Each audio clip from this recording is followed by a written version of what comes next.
You know? Well, in general, I would say the potential for exploration and discovery is much higher once you understand that the Earth isn't a spinning ball in a vacuum of space, because then the attention is focused on Earth again. Whereas even in the globe concept, they're pretty much telling you there's nowhere we can go to explore any of the stars. They're all beyond what we can ever hope to travel to. Yeah, yeah. So it's In the like globe model, it's way harder to like explore. they're telling you this is it.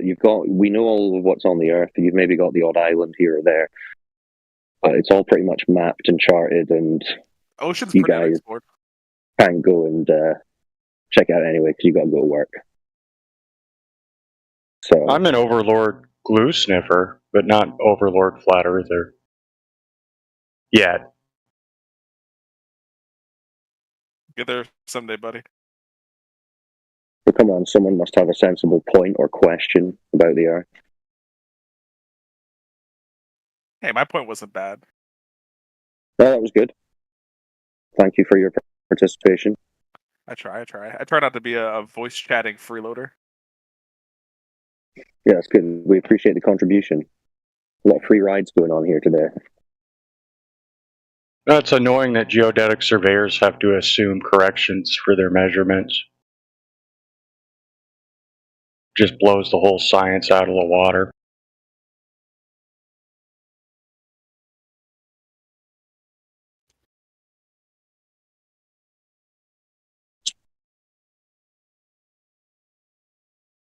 You want to go into that for the listeners?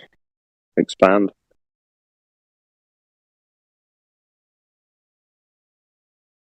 Yes, can you elaborate, good sir?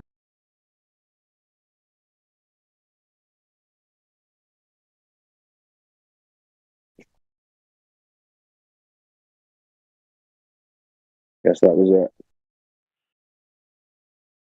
Surveyors are always measuring the Earth as flat.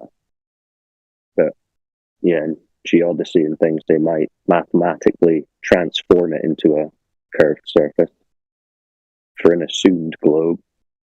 They're never measuring any curve.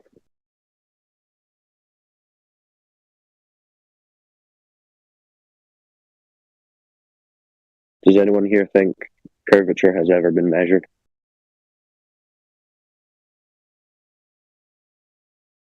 And if not, why not?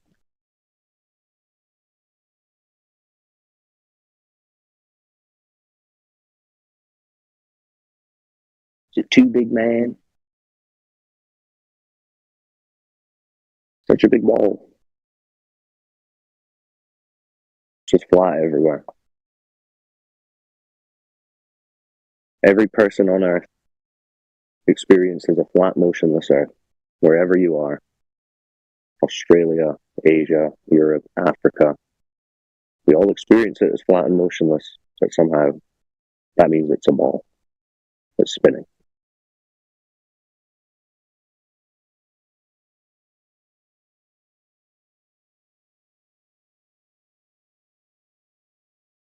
All right, well, floor's open, guys. So bring up a topic. Get involved.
It's quiet in here.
Hello, is anybody there? Hello. Alright. What's going on, Miguel Sousa? Oh, I just joined right now. What's going on, bro?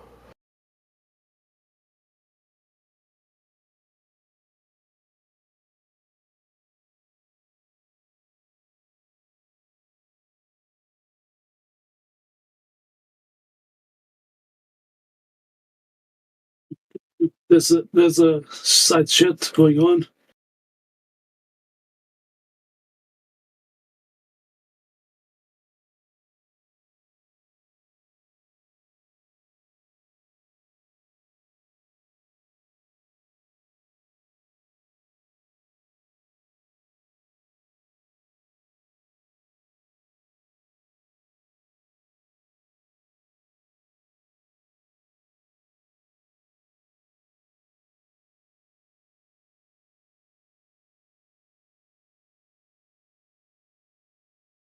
Is DMOC there? Yeah, in the side chat. Hey, DMOC, open your microphone. What do you need? What's up, dude? Not much. I got a question for you, DMOC.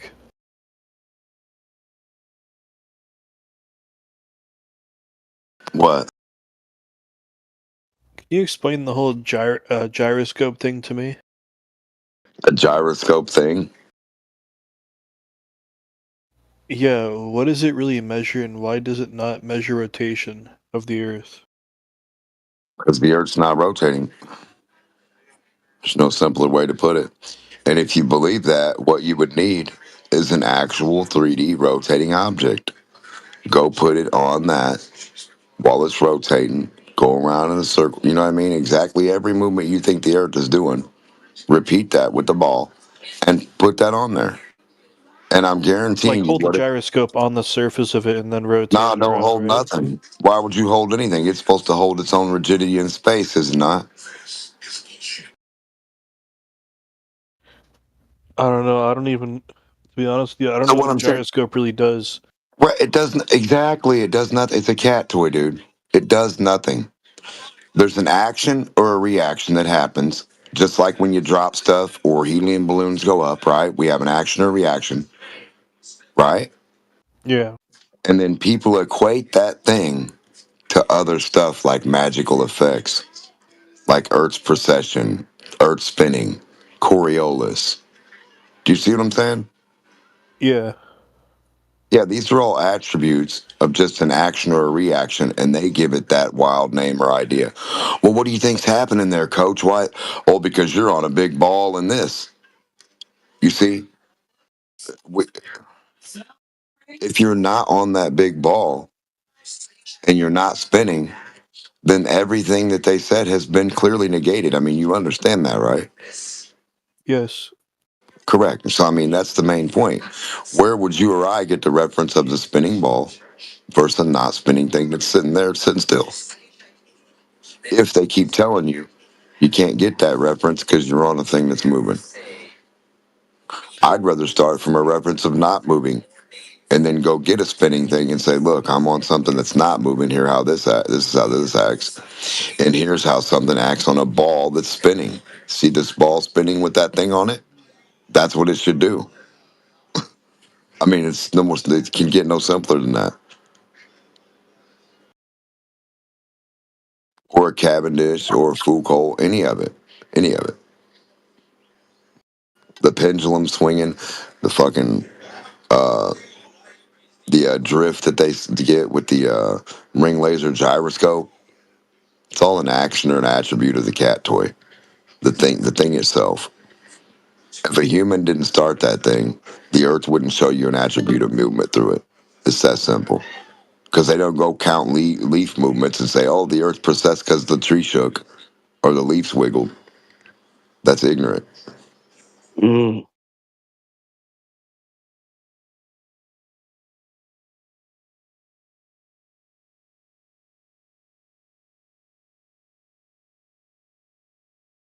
Because that's not what would happen on a moving ball. On a moving ball, those leaps would probably act crazy, crazy.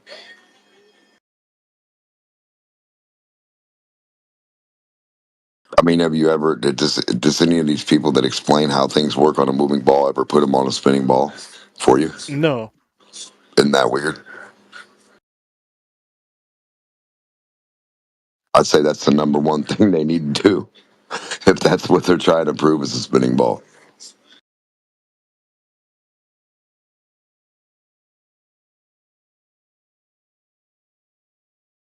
And this big train, it goes around, and I put this thing on it. It reacts because the train's moving.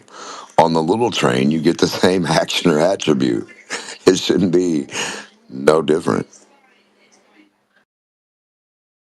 Just a bigger scale of amount of thing happening, which if you're the little guy seeing it on that thing, it should be a big thing happening to you.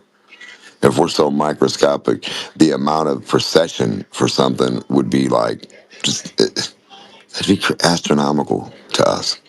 It wouldn't be a string in a building that you could just watch wiggle. It's just stupid.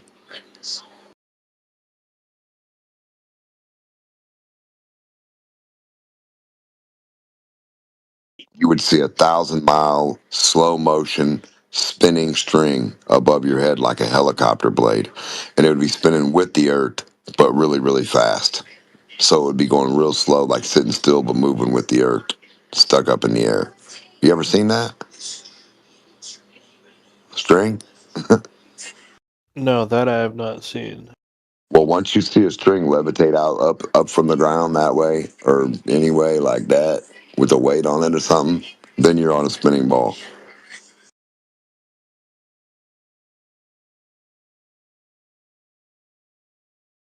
Anchor your string down. That's all I'm saying.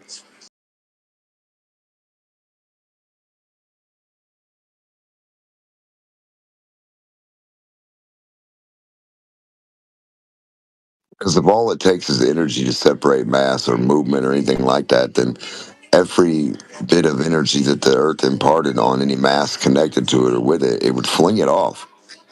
With gravity or no gravity, it would fling it off. The same way um, David and Goliath, you spin that little thing and you hit him in the head with it. It's flinging it away. Gravity ain't bringing that rock back. Oh, what? After it hits the guy in the head? Oh, okay. That must have been gravity. That gravity forehead stopped that rock. I mean, you understand? They tell you this. So it takes no energy to leave gravity, but then you can't leave gravity. And gravity works close to your feet, the closest, the most, the hardest. But then it only works when you're far away at a magic Kármán line or some magic line of space where you can't get to that magic line. That's where gravity works at. Not right here, where the only place it's supposed to. Right here on the dirt. No reaction on the dirt. Oh, they get a reaction up there from air. Yeah, it's bringing them down. Totally. But it didn't bring them down from leaving the earth. There's a problem here.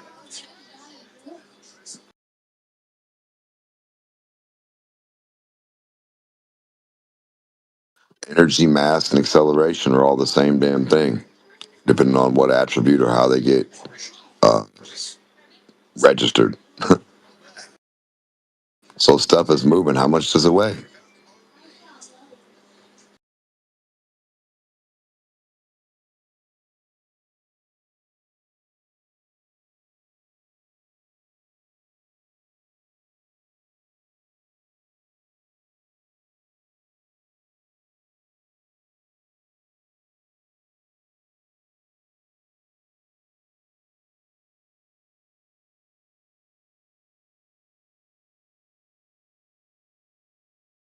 Weight's only a stationary principle.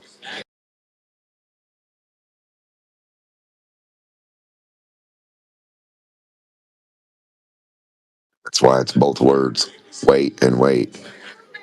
Wait here. I'll be right back. And they come back and say, okay, 15 pounds. You're good to go.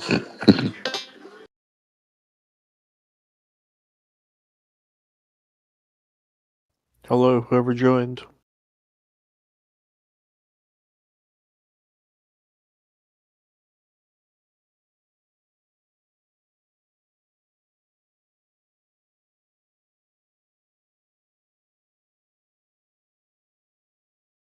Hello, whoever joined.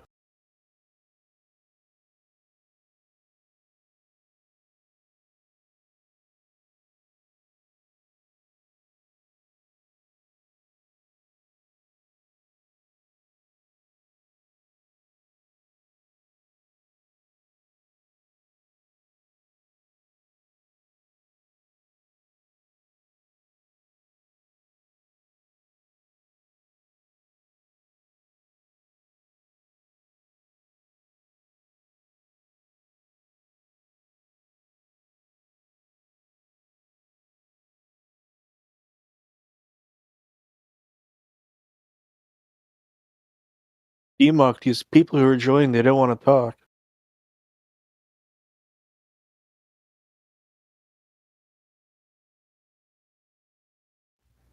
Are there any Globers in the chat right now?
Hello, AI Overlord.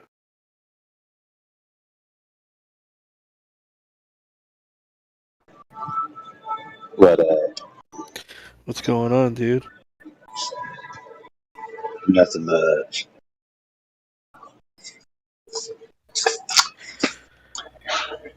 AI, where'd you get your name from?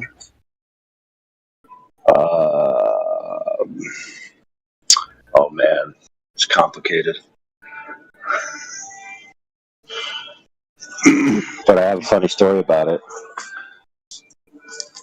So I used to not have the dots between the A and the I. The A dot I dot. It used to just be AI Overlord. But the Globers were so dumb that they kept calling me Al. I was just thinking that. I was like, dude, how do you not understand that says AI? It's like it says AI Overlord, and it has the half Terminator looking face. It's obvious that it means AI, not Al. So I had to put the dots just for them. It's kind of like, slow kid dots. But notice how once I put the dots, they knew it was an I, whereas before they couldn't tell whether it was an I or an L. Pretty funny. But to be fair, in a lot of fonts in the English characters, it's the The L and the I look identical.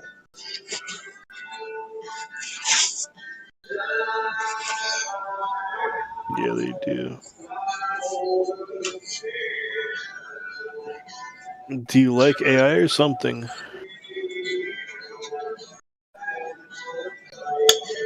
I mean, not necessarily. The names I pick are usually like triple entendres, at least.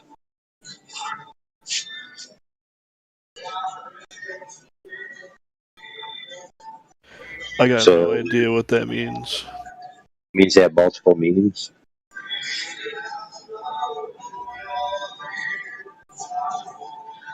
So, for example, there's a phenomenon where people think AI will be the savior, right? Just yesterday, somebody in the theist room told me that they wish everything was ran by AI, like the courts, and that would make everything fair, and then women wouldn't be screwing over dads, or alimony and this stuff if AI ran the courts, right? So in that sense, my name, he was actually happy about my name because he's like, oh, AI overlord, that's what I wish there was. But like my name also is a social commentary, like AI over the Lord. So you put stock in humanity's creation greater than the creator, Okay. right? Now that doesn't mean that's all that name means. It just means that's part of what it means.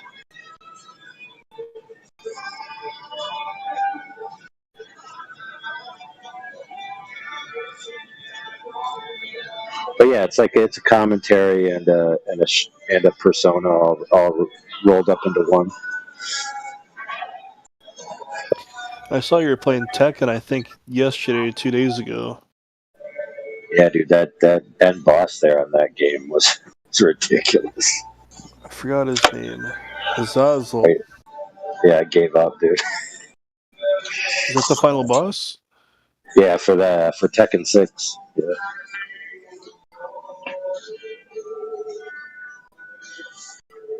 I used to play that game all the time when I was a kid. The Tekken games.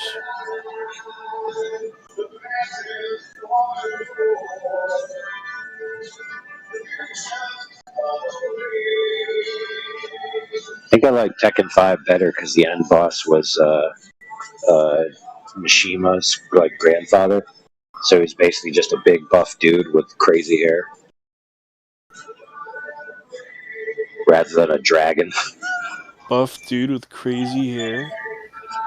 Yeah, like if you know those games, like there's the Mishima clan, and there's like Hayachi, and he's an older man with white hair. Like he's got bald in the front, but the sides of his hair are pronounced, and he spikes them out like some crazy spiked hair, dude. So there's a guy that is like the elder that's called Jinpachi, and he has like even crazier hair.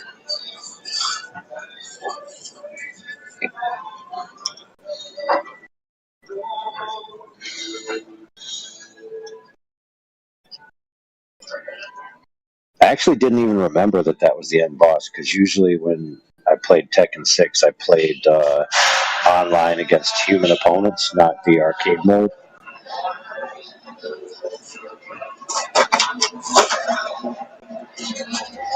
I don't think I've ever played that game online ever. Tekken. It's pretty fun.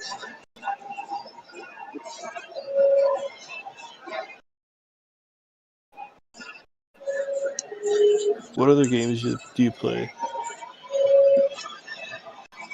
Mostly I play like our action RPGs and first-person shooter type games usually.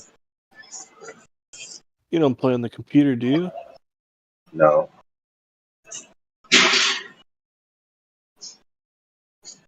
I got an Xbox. So the ones I'm playing now are Elden Ring's DLC and some new one called Eternal Strands that came out just recently.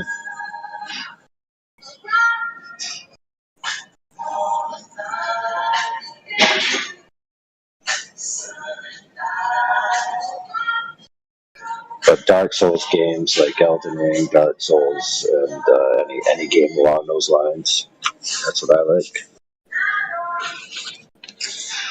real challenging games.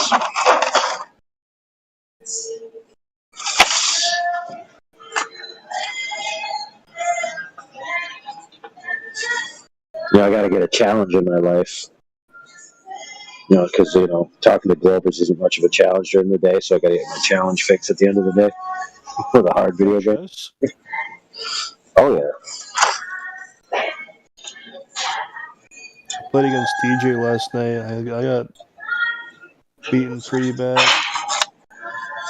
I actually should start playing with some guys on here because I haven't played in a long time. It'd be nice to get back into it.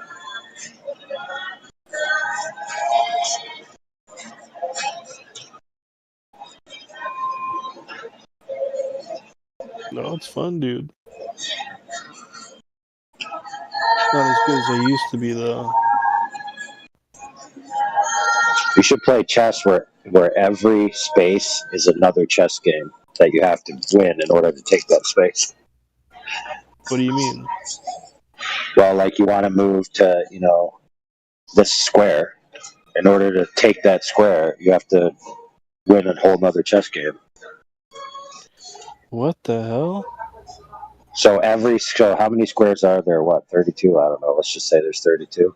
So you'd have to play at least 32 total games in order to actually play the game or something like that. Yeah.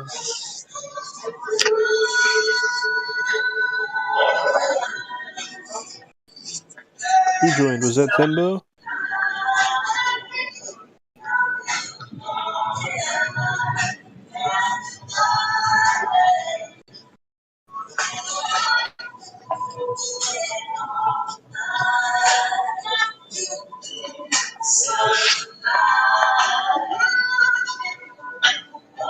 Hello, Timbo, are you there?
Welcome back, AI Overlord.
Oh man. What's going on? Can't find no packing peanuts.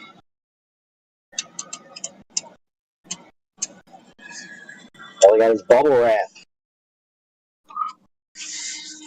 Are you working? Nah. Done for today. Are you construction? Yeah. Oh, what's your trade? Construction. Yeah, but Trade is for amateurs, dude. what do you do? Everything? Well, man, most things. You do electric? You know.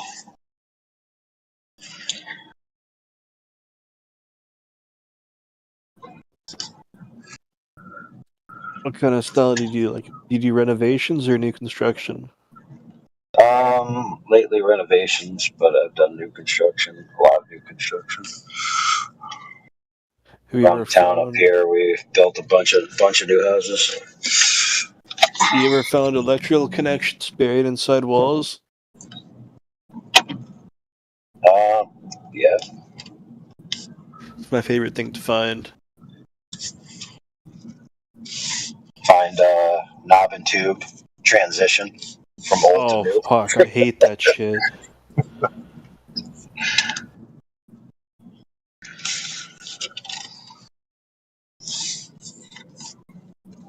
Dude, this one there's kind of like you don't imagine like this, these stairs that you pull down. Yeah, for the attic, right?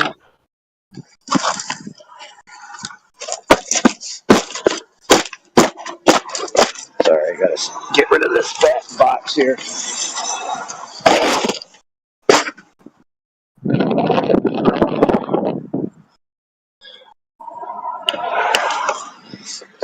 Yeah, so like they had the stairs, and it had like an old style counterweight, right?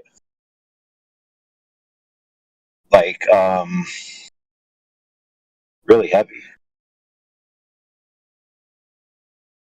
and they were all tied together, like maybe 4 or 5 of them. They were just sitting up there. Like when they remodeled, they just left it right there, like precariously perched on the ceiling 2x4s or whatever they were. I can't remember exactly how thick they were, but it's like a ceiling. Then above that was the attic space, but you really couldn't walk on it. But they had them just perched right there. And we were, demoing the ceiling with the lath and plaster. And then all of a sudden, we noticed these things precariously perched there. I was like, dang, we just almost got clobbered. And there was like this big hook attached to one end of the wire, dude. It looked like somebody made this trap, right? Like the counterweight would go down, and then the hook would come up and snag you and pick you up to the ceiling. It was pretty gnarly. Dude, I've worked in some really nasty jobs.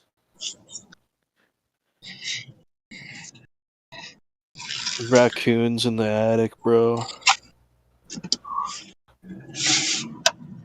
I had this one job where me and my friend were doing the plumbing, and we got called back. It turns out that these Polish drywallers didn't know to ask to use the bathroom.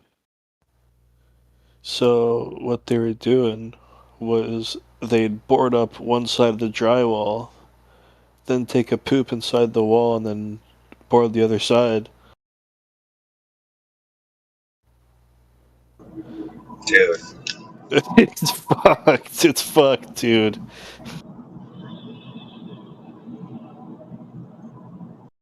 Yeah, I get that to a point, but the point that it gets up to that I don't get is that you still got to work in that room as the dude that took a dookie smelling it. Yeah. So that's where it doesn't jive for me.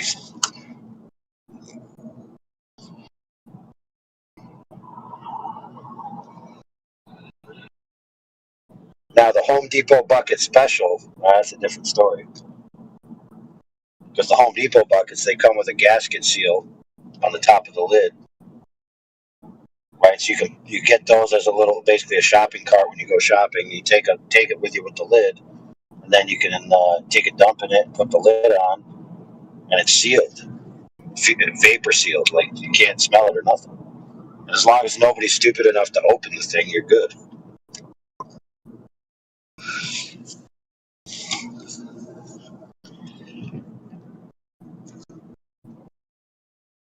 But speaking of that, dude, they expect us to believe that three dudes were in a tiny capsule taking turns, floating around in weightlessness for days on end. Get real. On the way to the moon, supposedly. Yeah, right.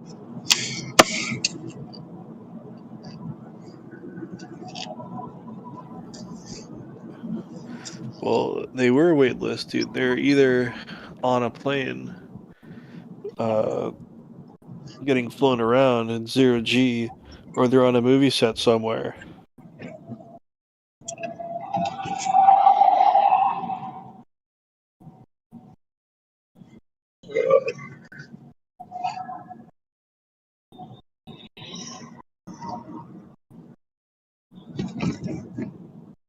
Man, I think I'm gonna run for mayor so I can ban high output LED headlights. They're so Oh retarded. my god, I've noticed, dude. At the nighttime, those shitty new LEDs, bro. It actually blinds you, dude. Yes, and people like to install them in their trucks and retrofit them. And you know the truck is like higher than your car, so if you're driving in a lower vehicle, they got their high LEDs right in your thing, dude. Right now, these LEDs are literally like lighting up my cabin, dude. This guy in the back of me. Dude, And people here. in fact, some of that stuff, there's a borderline where that stuff's basically illegal, and you could just get pulled over and fined. If I was a cop, I'd make all my tickets on people's LED lights. I'd make it my personal mission in life.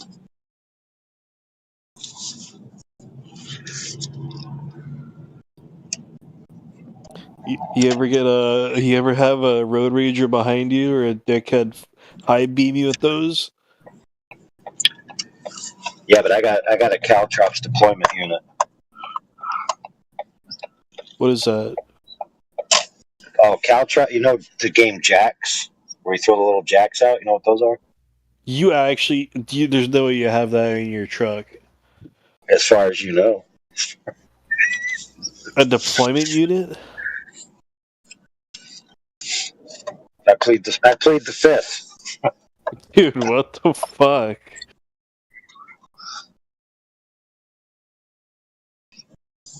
Dude, I also invented the Wonder Square scrubbing sponge of death. So what it is it's a sponge, a cleaning sponge. Looks like a normal harmless cleaning sponge, right? But inside it are nails. And on one side, the other side of it is a pull tab that you just pull off, and then it got a self adhesive on one side. And so you just have it in your car. It just looks like a standard cleaning sponge, nothing to see here. But when deployed, you rip off the cellophane, and then you have a sticky. It sticks right to the dude's tire, and then when he rolls out, those spikes go right into his tire. Only $3.99. Get yours now. Use my promo code. Don't police use those? They got something similar, but It's it's like not a the spike same. system that it retracts from the side of their car. Yeah, but that's nowhere near as cool as what I got, bro.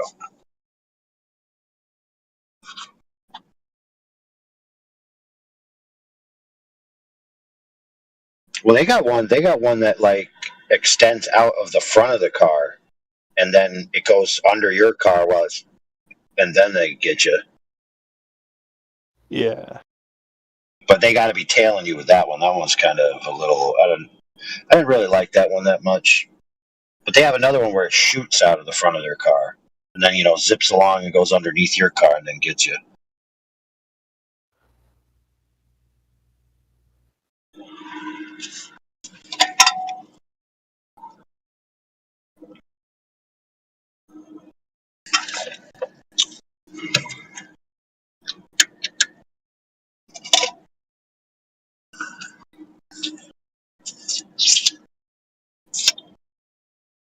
man.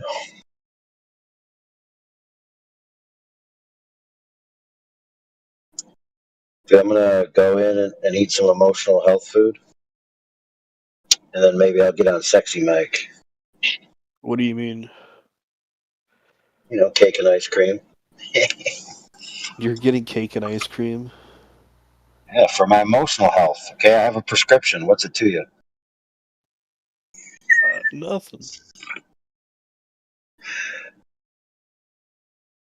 It's my support animal.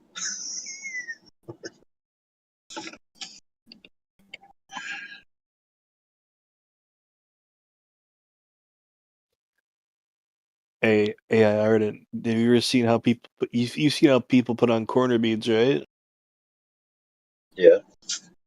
So this last job I did, the guy was cutting the corner beads on like not a 45. He was cutting them like at 90, like straight, just cutting them straight. And if it's like where two corners meet, he would have one extended and then screw one on top of the other. Then what? Try to trim it off after the fact? No, then get me. I'm the one who has to fix it with my mud. Oh, that sucks.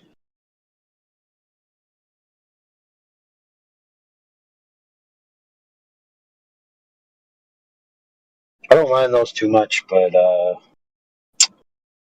you're talking about the metal ones, right? Just the basic Yeah. metal one. So a lot of times now I'll use I can't remember the company. Might be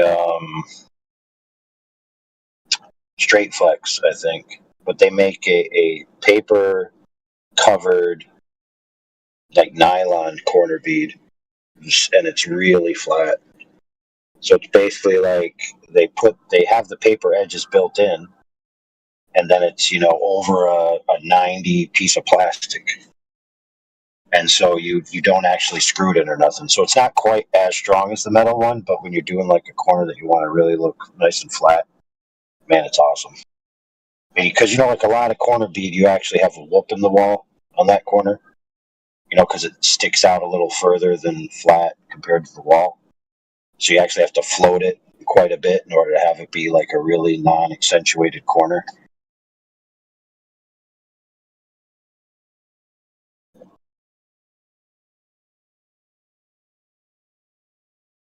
So you get these paper ones, and you don't have to do any of that. You just put like one coat over it, and you're done.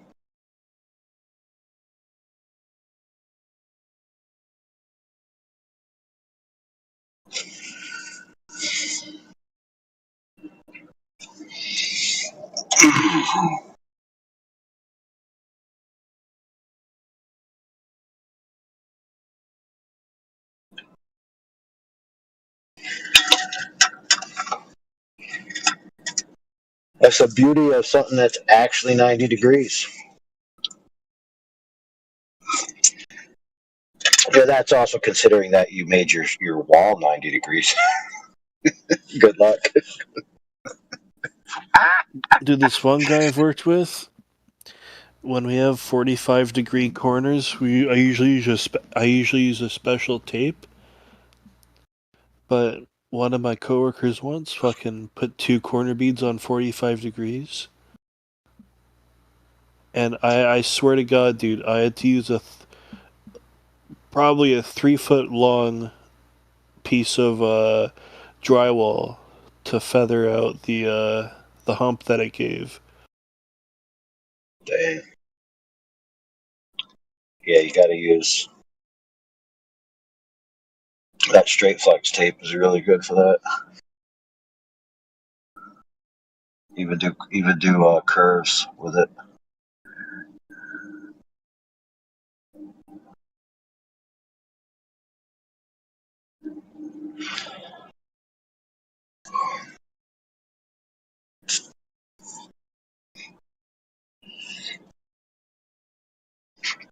It ain't worth not doing it because, it depends on how big your job is, but on any area that you're going to see, it's scrimping and doing just straight up paper tape versus buying the specialty tape, it's not worth it. The amount of frustration you have trying to get it just right ain't worth not spending the extra money.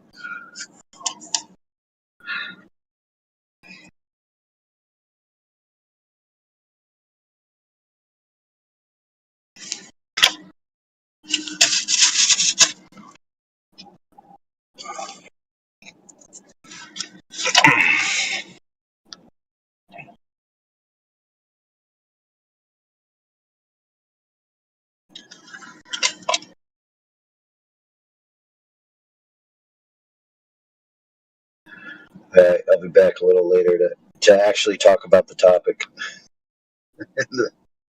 But for now, I got to go.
In a world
الواحد فلوسه عيانة ما تحتاجش فلوس منها تلاقي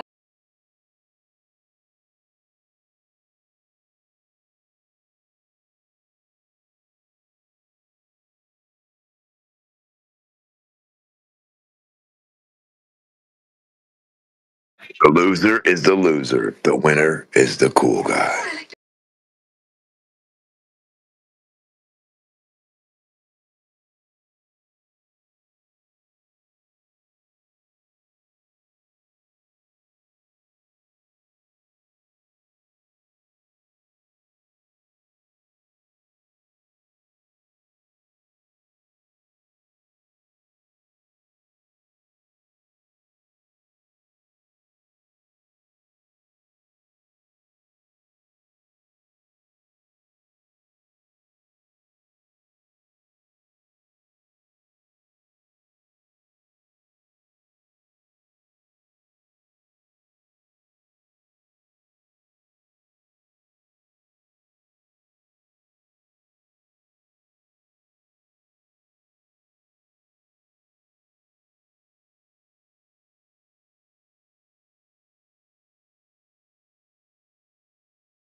First, you're going to have to find level.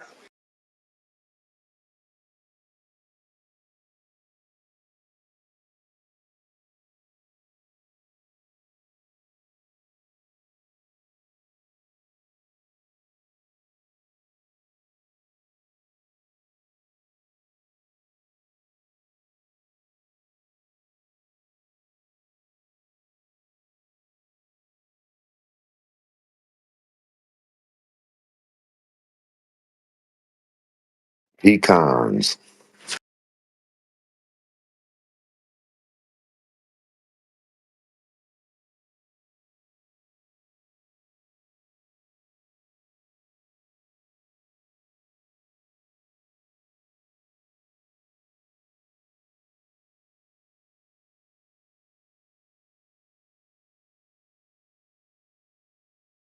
I prefer my globe shaken, not stirred.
4 million years.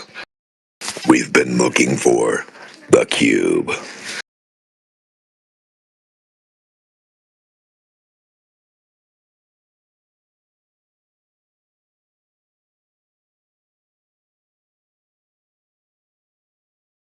They tried to hide it on a globe that was flat, but I found it.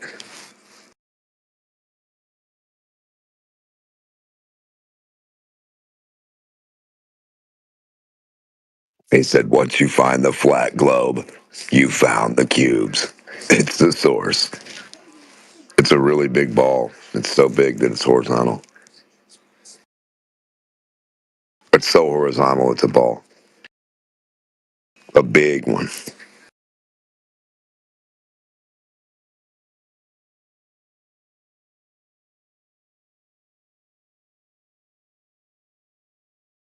Such a big curve. It just becomes horizontal.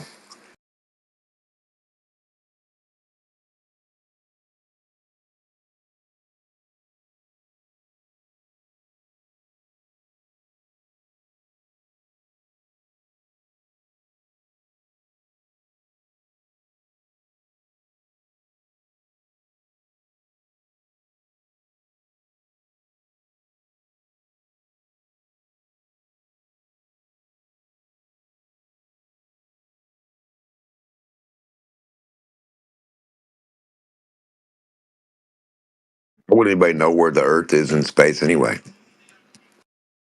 Like if you're in space and you don't have air in front of you, how would you see an oblate spheroid?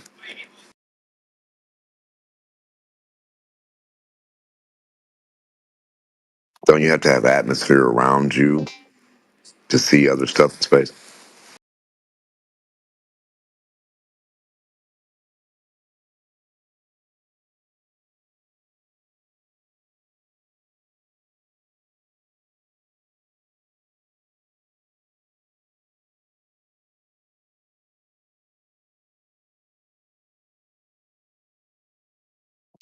Wally entropy truth. What up, Wally?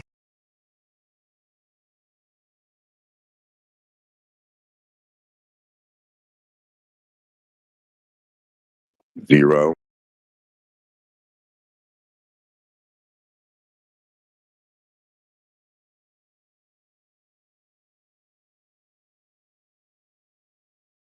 Roto Rooter. What up?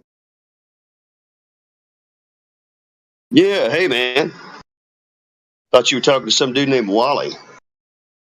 Oh, I tried. He won't talk back. Oh, okay. What's happening in here? Oh, Chopping head, oh, same old, same old. It's a bloody job, but somebody's got to do it. oh yeah.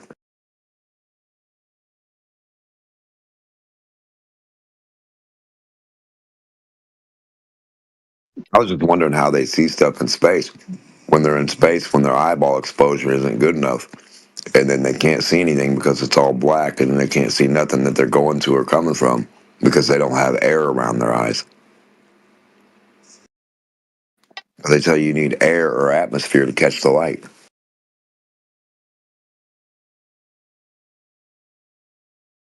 in space. Yeah, man. There's all kinds of ponderables, right? Yeah, that means when Out, you get out. Yeah. if you ever got away from Earth and as soon as you left Earth's atmosphere, Earth would be invisible. Well, just the unfathomable tour that they claim, right? Just right outside your suit or craft. Oh man. Yeah, I imagine all kinds of things would be different than the way we experience them here on the plane, Oh, if on that were the true. yeah, on that ISS circus ride. Yeah, man.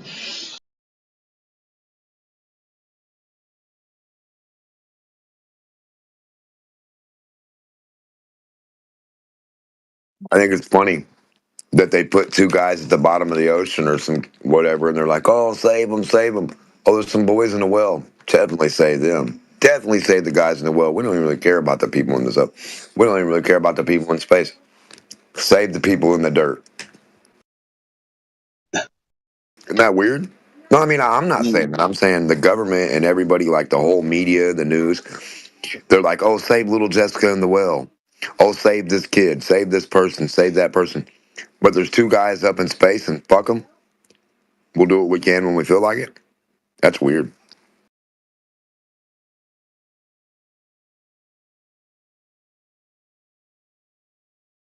Especially when they go there every week. It's not like they go down in a little well every week. It's not like they go down to the bottom of the Marianas Trench every week. It's not like they go 7 miles deep in a hole every week. They don't do any of that stuff ever. No time. But the one thing they can do is go up to space. Bless their heart. Every time without a hitch. But we got some people that were stuck up there and we couldn't get them. Now, if they needed some jerseys or some Nike Air sneakers or something like that, we would have got them those. No problem. We can get you your sneakers, boys, but we can't save you. No, there ain't no How room. did they? Did they explain the rescue? No, the question is, did they film it live from beginning to end from an observatory? I would Like be if this, curious. Go ahead. yeah.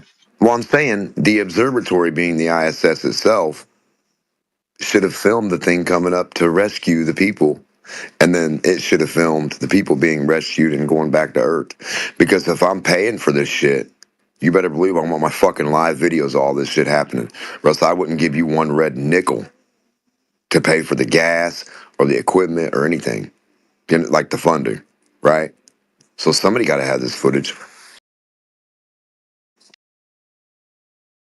I mean, think about it. It's 2025. Would you really pay $18 billion or $72 billion or $20 million or $100 million to something you don't even get to see or nothing? You know, it's thanks for Well, man, donating your money, Bob.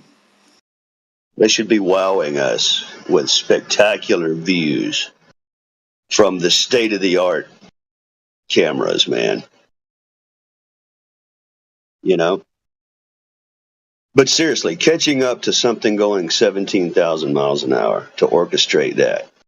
What's it look like?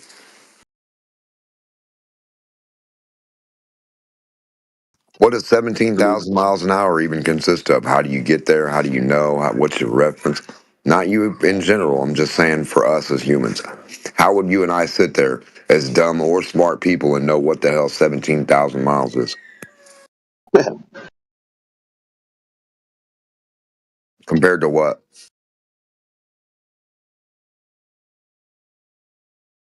A bird up close? A bird far away?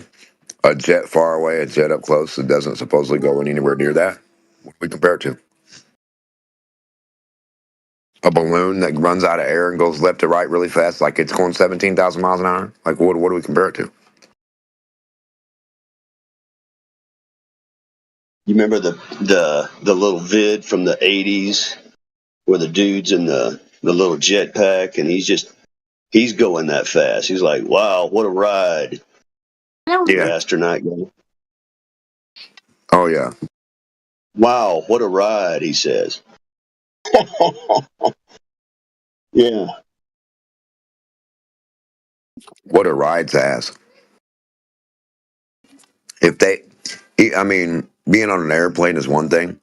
Being on a jet, that's a whole different animal. It's a whole different animal, brother. When you get in that zero G suit or that zero G machine that they got that they put you in, they stab a metal arm and they spin you. Everybody passes out and slobbers on themselves. They just all pass out and slobber on themselves.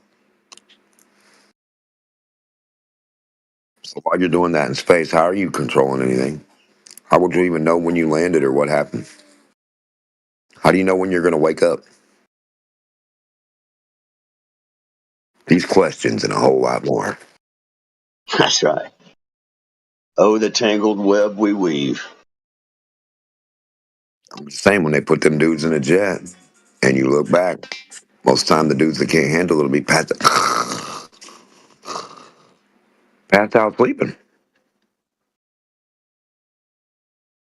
Only a couple dudes can take that. And then you got to like train for it too, you know? Just saying, not everybody gets up at 17,000 miles an hour or jumps up at 14,000 or 2,000 miles an hour off the floor to jump up or to go up or to do anything or react at that speed or the pressure or the resistance factor of that or the energy that it builds up.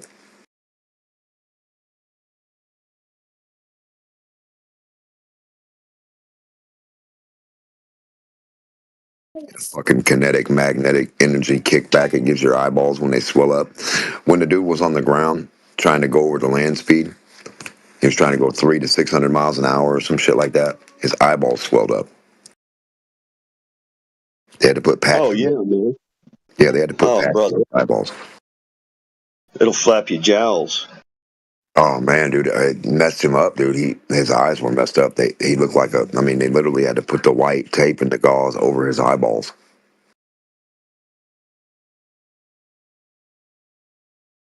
He wasn't sure exactly what protective stuff to have or to wear or whatever, but he was a speed freak. And he'd go out there and keep running it, and make a bigger thing, a better, faster, whatever. And he got up to so fast where he almost popped his eyeballs. Because he was sticking his head out the window. I don't even know if he had a window. There's this one dude that sits on a go-kart and does it in the desert. He's got a big-ass white beard. He's an old dude, and he's just got this little metal thin sheet between him and the little rocket motor. And he's sitting right next to it, just holding on. The big-ass flames next to him, like, it's pretty crazy, man.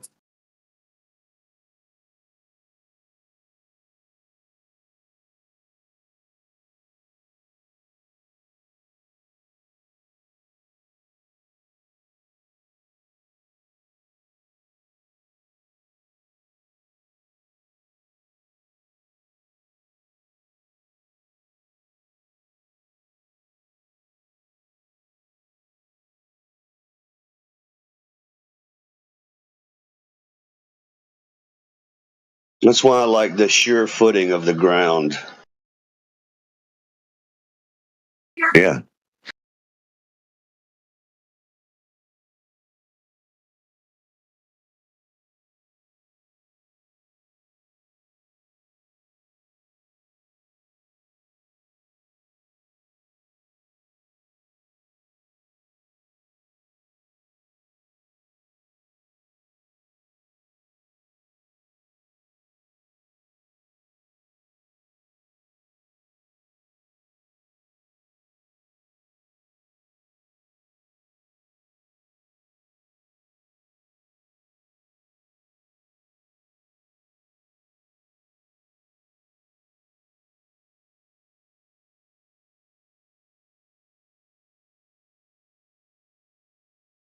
Well, we got any Globers in here? Want to have a little go?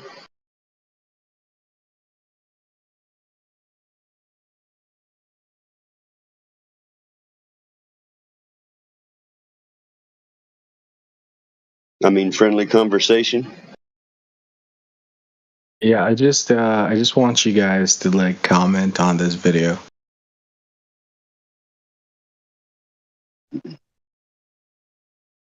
Cartoon computer thing? What is it? It's about the measurements of the circumference of the Earth. Okay, now let's go with that, right? I like what you got there. Now, can you put 3 lines out? Can you put one going to the right and one going to the left underneath that yellow one?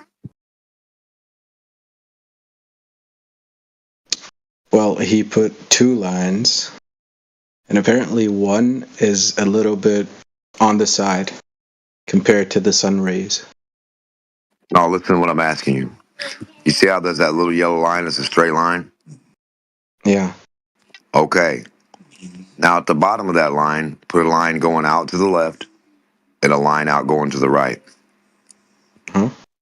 Yeah, like an upside down T. Yeah. Would look like a triangle of some sort. No, it wouldn't be a triangle at all. It would be an upside down T. Now, I just want to ask you, if I touch that upside down T to that sphere, which one of those lines are vertical going out to space? I don't know. Maybe it depends on the place you're at. Like the level You're should looking be at the straight diagram up. right there. You drop down the T on that circle diagram you have. Which one of those Yeah. lines are going away from that circle underneath it to space? Away from that circle. All three is the answer. Yeah, I get you. Correct? But then again, the T wouldn't No. stick to All the earth, three, there's right? only one answer, brother. All three are going away from their starting position to create themselves to make the T in the first place. And if they kept going, they're all going to space from that point away from the ball, right? Mm. So you're saying that they would go up No, I'm not parallel saying the to each picture, other? the diagram that you have, the Mm-hmm. physical attribute of the thing you're showing us says it, not me. I'm just reading the T and the circle curve. So you got the curve and you got an upside down T sitting on top of it. Which part of that T doesn't go to space? They all do, correct? Yeah. Okay. Now outside, go point to your horizon. Now point the Mm-hmm. other way. Now get a big hat. The top of your hat's the top part of that T.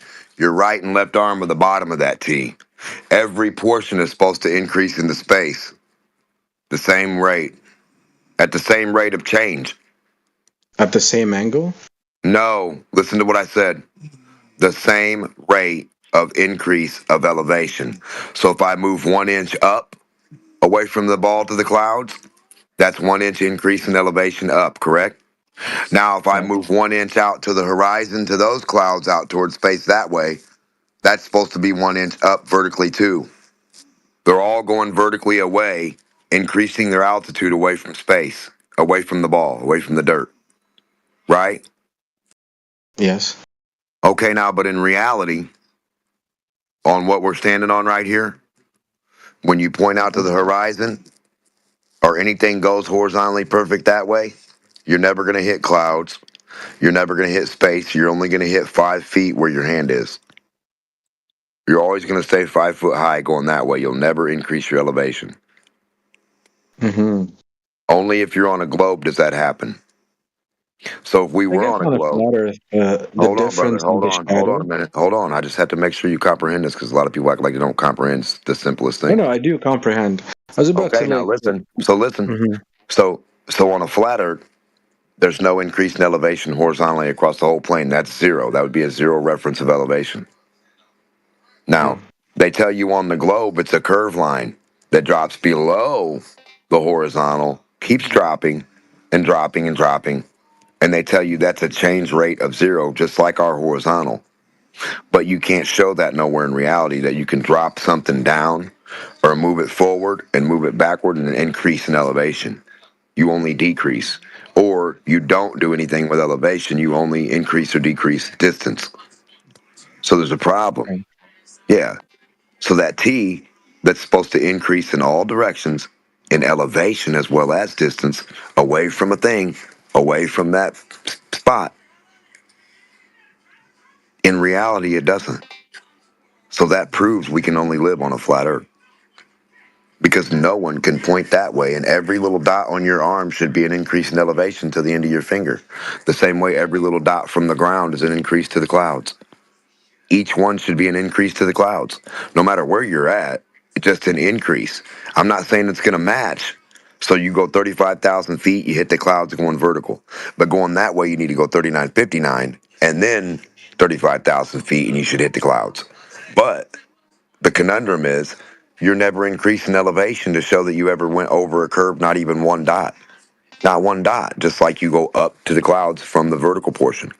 So if you go from the ground and go up, every single dot that I move my finger, even imaginably, it's going to increase that number. Now, horizontally that way, it should do the same thing.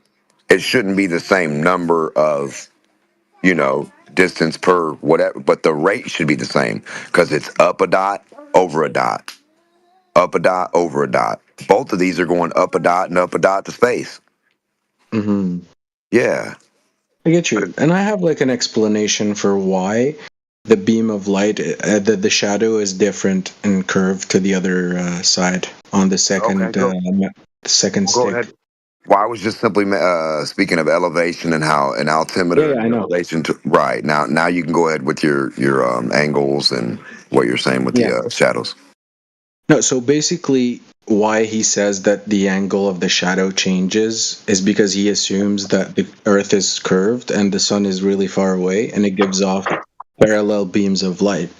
But if we take in consideration that the Earth is flat and the sun is closer and smaller than the Earth, then I guess it would emit a different angle of shadow. Just closer. Depending. Just Yeah, closer is all you'd need. Yeah, just closer closer. would be the admittance of the angle, the attribute of the size, the distance, the amplitude, whatever you see the magnification of it all. Yeah, yeah. The closeness or farthest of the sun. The dirt being underneath it doesn't matter how big the dirt is. Yeah, I guess because they find the angle in the shadow, they go ahead and explain that the Earth is curved. But the thing is, Right from a the far sun you away. should think about. Right from a far away, unclose and local sun on a said radius of Earth or circumference. Now, on flat Earth, all the sun has to do is be closer and local, and it will make the same attribute. It's Exactly. really, yeah. Yeah, I guess we could like even test this out in like on a flat table and it would work. Yeah, versus a ball next to it, yeah. And you'll Yeah, see yeah. the difference from what a ball does to a flat. See, that's the thing. When talking to flat earthers and globers, a lot of them confuse the other things with the other thing. They want to say this thing has to work in this one, or because this one doesn't work. Okay, because we can only see this far on a globe, we have to see forever on flat Earth, or because this on flat Earth, we have to do this. No. The attribute of a sphere should be the attribute of a sphere, and the attribute of a flat plane should be the attribute of a flat plane. Those things should hold themselves as what they are. And if people are just not paying attention to that, that's the problem. A lot of globers will say, we need gravity, we need this, we need to move up and down, it's just weird. Yeah, I was a glober before. And I actually spoke to you before, Dimosh. Yeah. Yeah, we spoke. Yeah. But I did start to realize all the shit that NASA has given us. It's Yeah. not even necessarily that, brother. If you just understand left and right isn't up and down. I mean, it's that fucking simple. Literally. Yeah, but like when you see their actual footage of space being of a couple of fucked up retards underwater with bubbles in space, that's fucked up. That kind of like Oh proves yeah. You got to that. take the whole collage into play, yeah. Yeah, like damn, they've been making videos of people which they call astronauts hanging from wires and pretending like they're in zero gravity space station. Best, man. You can't make fun of the best of the best. Hey, Dima, when you were saying you got to go up, Yeah. no matter where you move, they say you're always at the top of the ball. So wouldn't you go Right. down no matter where you move? No. If you're on the top of the ball, to go up to space is just straight Uh, from where you are. Just out oh, to space. Yeah, you can yeah, go but down. no Yeah, you can matter go where down you too. move, you're gonna go down. Every direction you're going to get to space once you pass the dirt of the earth. Yes, every direction. If you're on a ball, the top of a ball, down through the earth, diagonal through the earth, that way, this way. Yeah. I know what you're saying, but I'm just focusing on in our perspective reality. All we do is know where we're at on the beach. So if we imagine we're on the top of the spear, we're standing at the beach, we can't get that reading of an increase of elevation. So that way isn't up, and behind me is forward isn't up, and backward isn't down. So that it debunks the globe. I mean, it's that simple to debunk the globe. I'm not saying you can't go watch all the other videos and know that they're stupid with their fake stuff, but yeah. if a human's smart enough to understand, forward and backward have to be up and down and up and down on a globe. They just have to be. And if they're not, then you have a problem.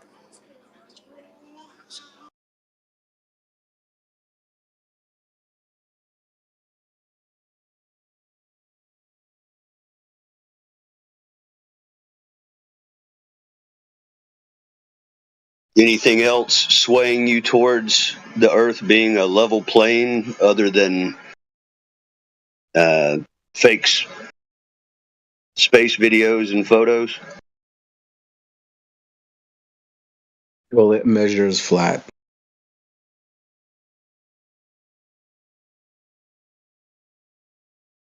Okay. Yep.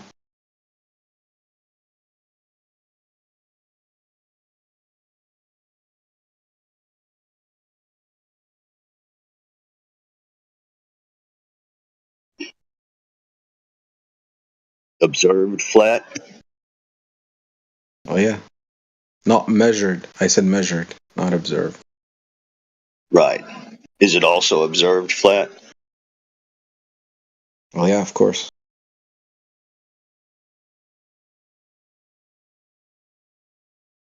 Do you agree that it's utilized as flat? It is.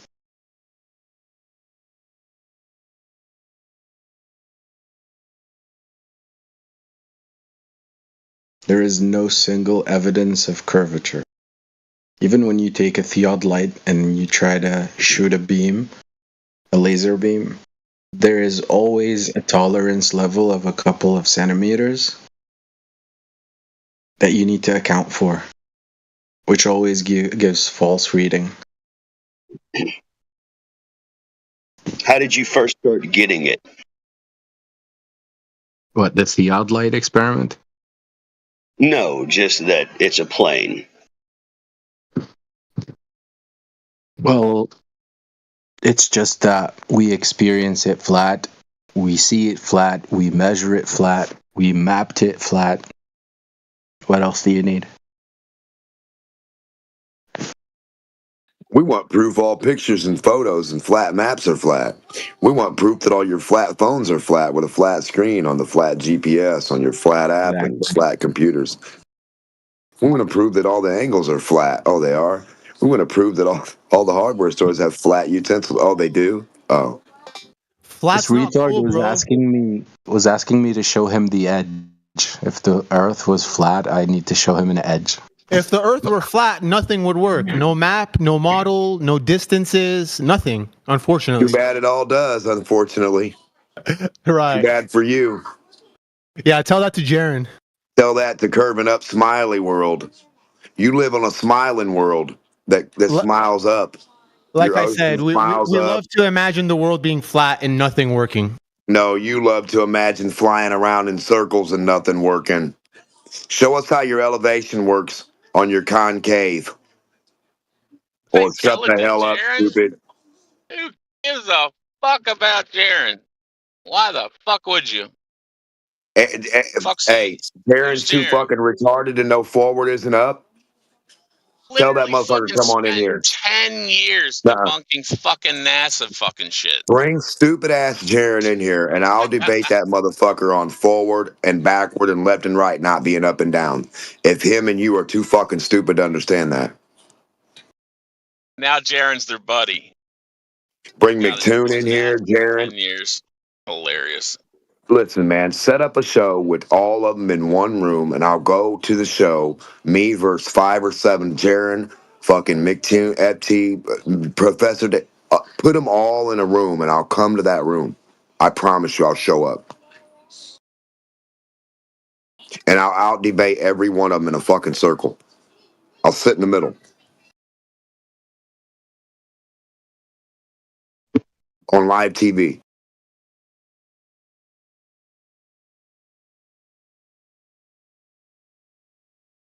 In person. You might see fists fly. You might see hair getting pulled, eyes getting poked out. But the debate will go on.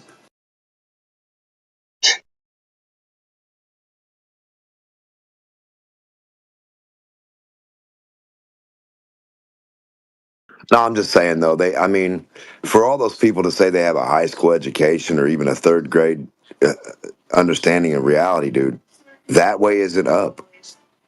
I used to think it was when they told me stars go down underneath me and the clouds go down underneath my feet somewhere. I used to think that way was up, but then I learned there's a tool that reads a number on the instrument, 0, 0, 0, 0, the whole way that way. It doesn't read an increase in elevation. And when I move it the same amount, one dot up vertically in free space, it increases. But when I move it horizontally from free space, it doesn't increase. So we're not on a concave or a globe. Sorry.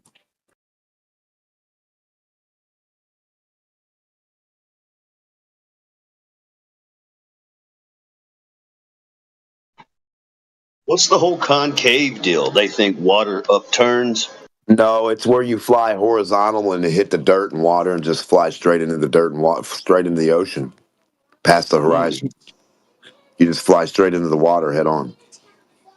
It's pretty cool. No going down, just horizontal line, beeline, straight to whatever dirt's over there or water. You're gonna smack into it and stick into it like a dart, like a dart.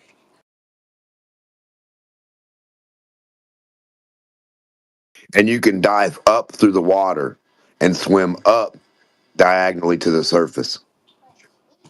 It's just the opposite of a sphere. So instead of thinking on the outside of a sphere what you'd be able to prove it, stab a diagonal line through the water from surface to surface. Instead, you're stabbing a diagonal line on the inside of the sphere from surface to surface. So it would be up instead of down. So if I Everything's had a up. fast enough boat, I could do a loop de loop.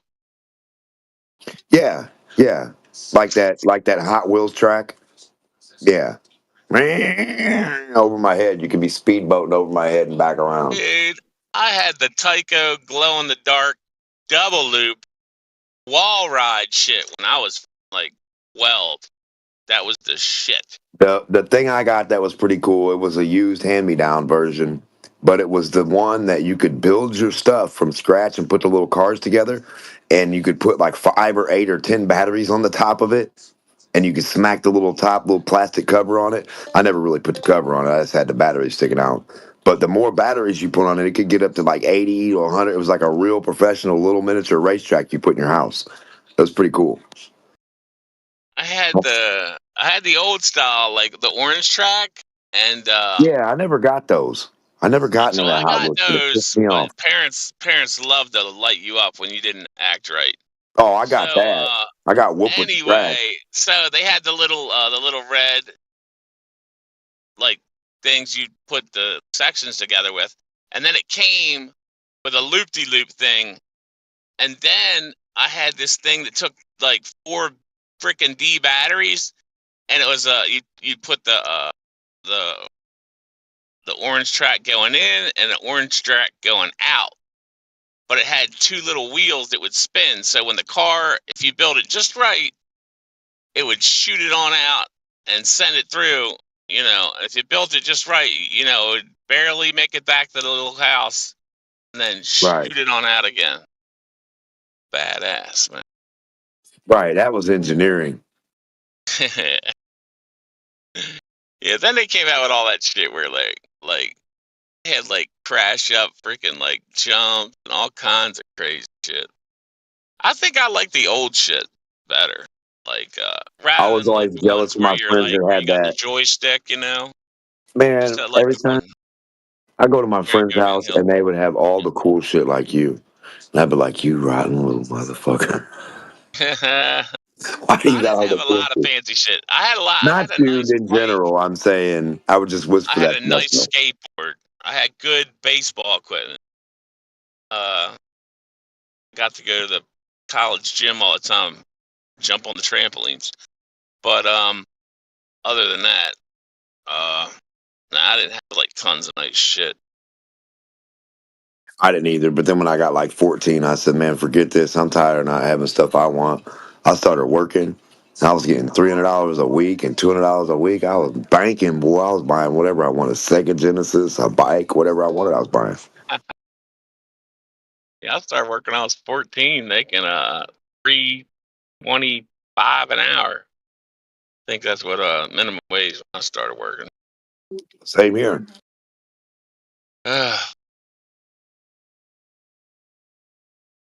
And then I got a raise to $4.25. I was like, "Woo, yeah!" Just imagine you get a Took raise me to a while. I four was bucks getting an hour. 25-cent raises for years. I worked at a pizza slinging pies.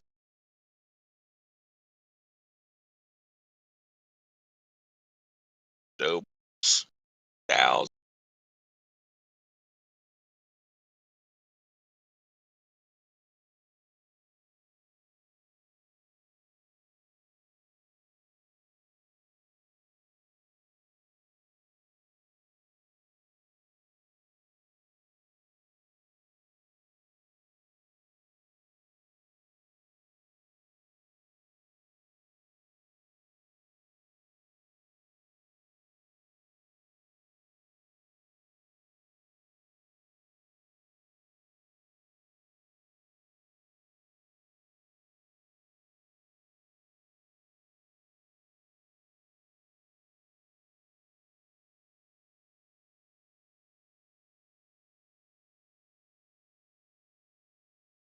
We've been on this earth for 4 million years. We have yet to detect a spin. We still can't find the curve.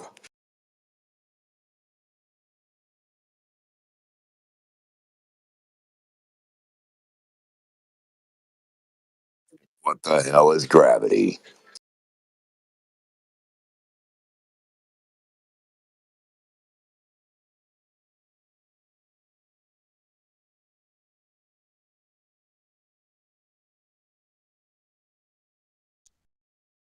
We found the Allspark.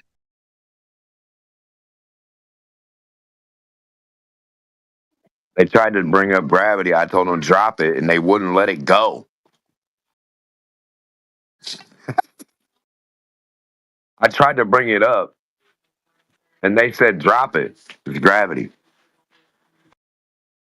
And they wouldn't let it go.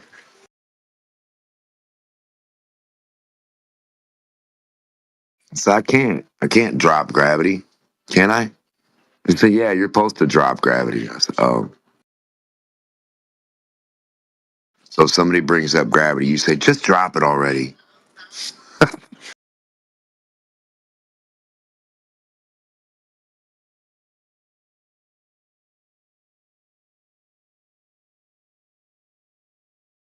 I mean, right? If everything drops, just tell them drop gravity.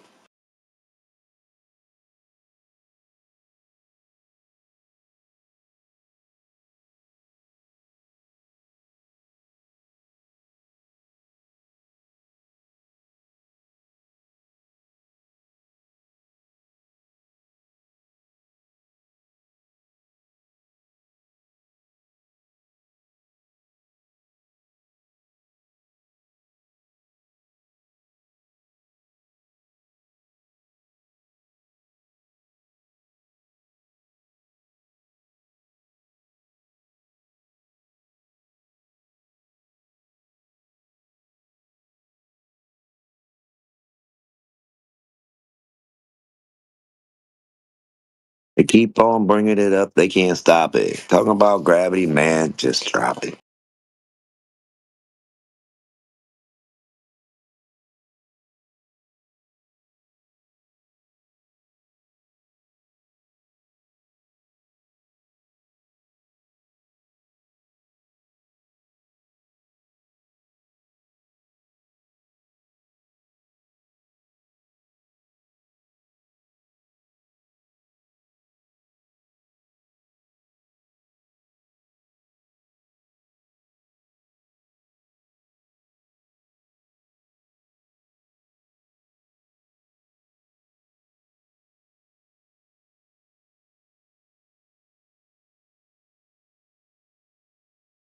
I'm wondering why, it's not like little songs going around. Like, I mean, like I know some people made some songs, but like other little ones going around, like little nursery rhyme ones. The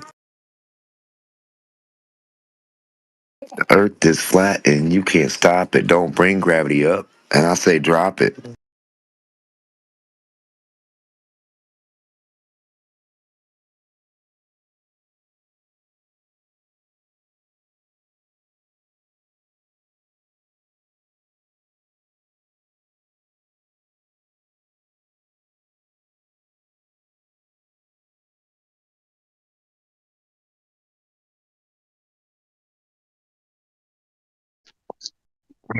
I'm a flat earther, and I've always thought flat earth music was kind of cringe, so there's that.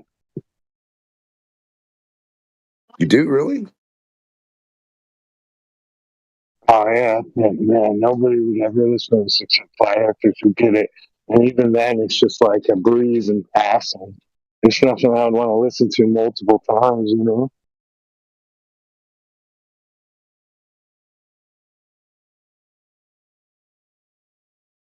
Well, I mean, there's one or two. I think it depends on all what you put in and how hard you go. Like, if you mention dirt being flat in a little bit of your song, but it's not 100% flat earth song, it might even catch on more that way than just pushing it as all flat earth song. Because if somebody hears it that way, they might be just, oh, that's just a fucking flat earth song. Totally, it's flat earth weirdos, and they can just shun you.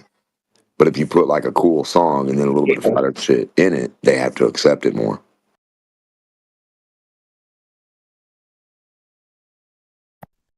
Make it like the ones they like and then just throw a couple flat earth facts in the song. Because it just seems like they're going to be biased to the song anyway with all flat earth shit. And then how much flat earth shit, which way can you put, no spin, no tilt, no curve. How many ways can you word those things, Some, flat? some people are good. Some people are chocolate. Chocolate's pretty good. A couple people are pretty good. Right, but the content has to be okay. Like some people like to talk about politics or rap about or whatever. Some people like medical shit in their stuff. Some people like just the earth shit. Some people like religious stuff in their stuff. So you got all the different people that, yeah, they're gonna like depending on what it is, yeah. Just like you're saying, you hear the flat earth music, and if it's just all the flat earth stuff in the song or whatever, you've heard it, and you rather hear something different. I mean.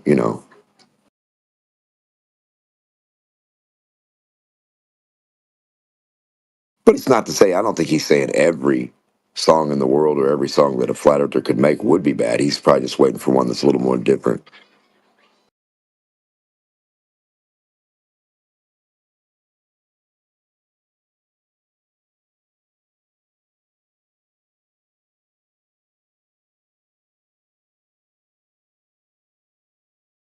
But it's like, how many movies do you want to watch twice? You know? I mean, in my mind, there's a reason for having an original song. Because if you hear it once or twice, that's all you ever needed to hear it anyway. You know what I mean? Like you heard it, you did its worth was there. You heard it one time. You've never heard it before. Now you heard it. It did its thing.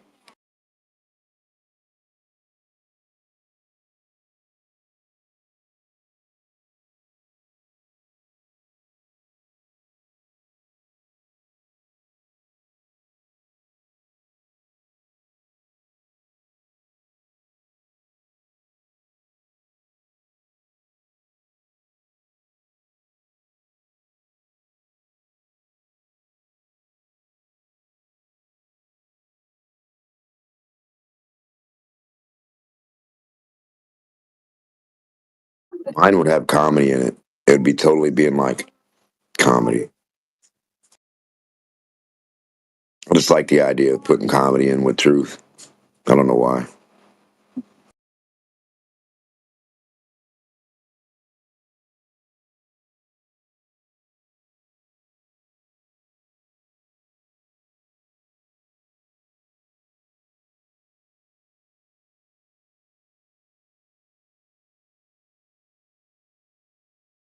Some of the comedians could be the best code sayers or truth tellers. The best. If they know how to be psychotically, comedically funny. Be like a stupid, funny, whatever, and at the same time say the little things, just like the music or whatever. The truth bombs. Put them in it. Like a Neil deGrasse Tyson type of situation, where he's for the total opposite side, but everything he says, he has to say a whole bunch of truth in a certain portion of it. Like, all you see is flat. He has to say that because that's all you fucking see. If anybody says anything different than that, they're basically, all they are is a blatant flat out liar. So for him to go, like somebody has to hold that ground to be in the highest position to actually say, fuck it, these guys are stupid. This is what you would see. Not because you'd see a globe as a flat thing, because what you see is flat earth. So he has to tell you that truth. And then his next 99% of what he says is globe, globe, globe, globe, globe, globe, globe. But that 1% of that 100% truth right there and that 1% thing he said, that's all you really had to pay attention to. So he's like the best comedian truth teller ever. While making fun of all the other motherfuckers. Felix Baumgartner? Are you serious? Like what? And then he said he jumped out of a perfectly good balloon.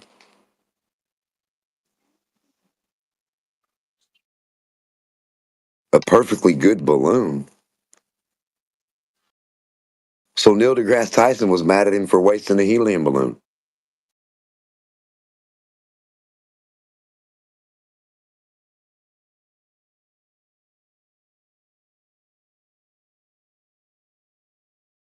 And then Felix Baumgartner is mocking all of space because he jumped from a parachute. So when you go to space, just remember, take your parachute. Earth will pull you back down. He jumped inside the balloon. He was like on that stupid. How the frick did? Yuri Gagarin jumped from Remember a. when they took off? He took off Dude. from a plane. So how the hell did he get up to the balloon in the edge of space? Blah blah blah. Edge of space. My ass. Like, how's he falling? Why is he not? Listen, Didn't he? all I Didn't he know float is around? Didn't he float around like really slowly fall for a yes. little while because it was kinda. It was So did like his thing. 1/20th. I So don't did know. his little capsule. What was that capsule? 1/20th of like moon gravity, because when he first jumped, he was going really slow because there's less gravity up there. It's where you're almost starting to float. I've been There saying, anyway. How'd he get up there? I've been He saying, took off in a plane. Can anybody explain that to me? I don't know how he got up there. He was in a plane. He took off. Then what? Where'd he go from the The plane? plane, brother, you weren't where the plane was. You were at home watching TV. So what happened was a fake ass plane went. You saw a program. Then you saw him cut to him and his thing. So how do you think he got up there in his Dude, balloon? he was like Brother, on a hold on. little I'm going to ledge tell and you. shit. I don't know He shit about floated it. up like a hot air balloon, except it wasn't hot air. He just floated the fuck up. And then when his capsule got to the point where it equilibrates right there as helium, it equilibrates right there as mylar, then he jumps. He showed you the footage from a fucking satellite. He was a satellite. He was where they put satellites, where they put weather shit, where they watch Santa Claus from, Doppler radar. He was the ISS.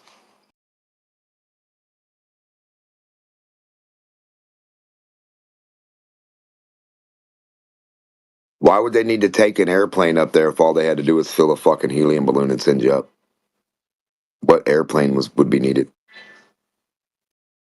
It's only one guy. If helium can lift a CubeSat, I'm pretty sure it can lift a fucking guy.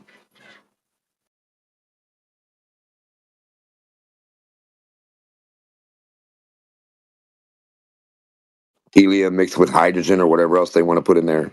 They probably got like a little controlled box with a thermostat that puts off an electric charge along the fucking inner skin of the balloon or something. I mean, I don't know, or control the temperature of some sort. Heat it up, cool it down. Who knows? Maybe a spray of nitro in there. I don't know, brother. I'm just saying that all it takes is a balloon to go up. They've never had to waste fuel to go up to the air, except for fucking helium or a fart or anything that's inert, any inert gas that goes up, or not inert, anything that goes up.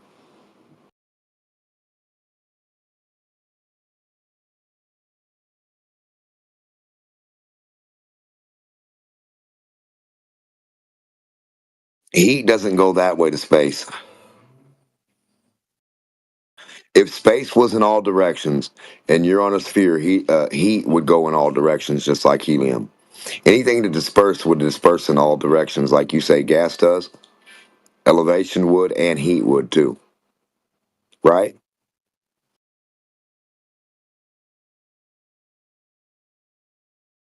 How can gas disperse in all directions if certain directions aren't an increase in elevation? They're just, I mean, it's still dispersing, but I'm saying from a global perspective, how does that even work out? So you're saying these gas things go, the only ones that are going up are the ones pointed upward from the gas thing? And all the other little lines that would be going like a big bang from one particle out in every direction should be up.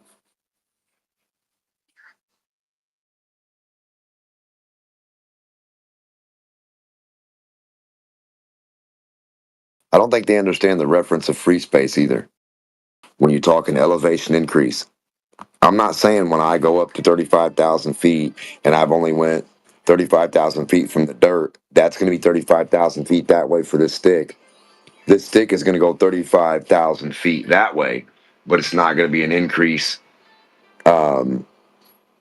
It's not going to be the same. You're not going to see the same clouds. You're not going to be in the same height, but it's still an increase in elevation for every movement. So the main factor is every time you move this thing in any direction, they should all increase to increase their elevation.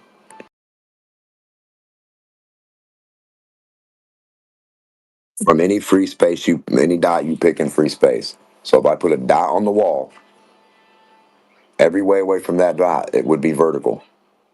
Every direction has to be vertical from that dot's perspective because they're all away from that dot. So if you're a little human on that dot, every direction is out away to space. But a glober can't even prove that way is up or that way is down. So they don't have a horizontal vertical. I don't ever want them to confuse horizontal and vertical again. They're separate things. They're not the same. They're not a line from the center of a ball out.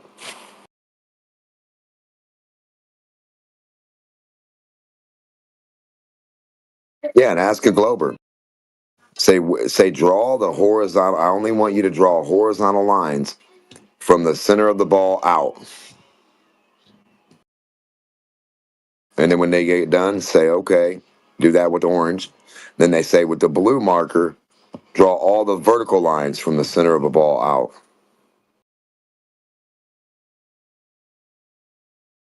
Then say with a peach or pink or a different color marker, draw all the diagonal lines from the center of a ball out.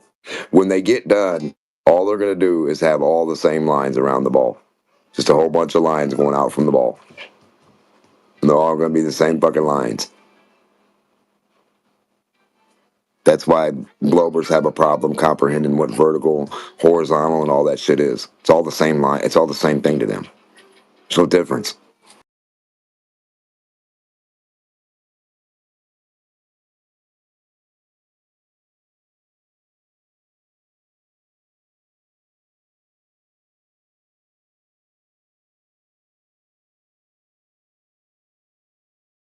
And their model is point to a circle on paper and tell everybody they don't understand this. We don't understand how this circle works on this paper because it's so complex.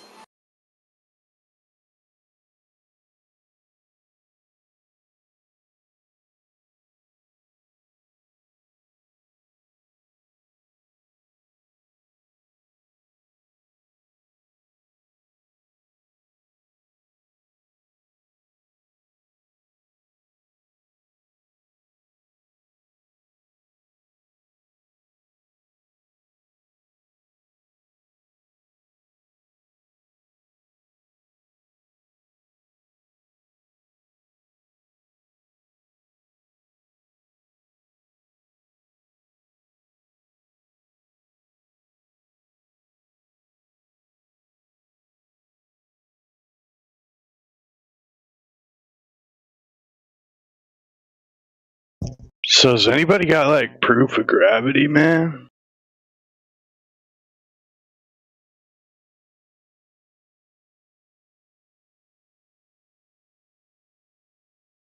What is gravity?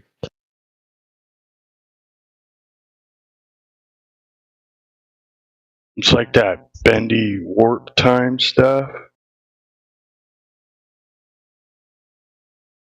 Hard to prove a concept, you know? Like if you're trying to prove like a motive, sometimes it's really hard. Sometimes people just, commit crime without a motive at all. So, I would say that this is a conundrum. You can't really prove space and time fused in a continuum because it's not made out of any baryonic matter from the periodic table. So, what's it made out of? Math?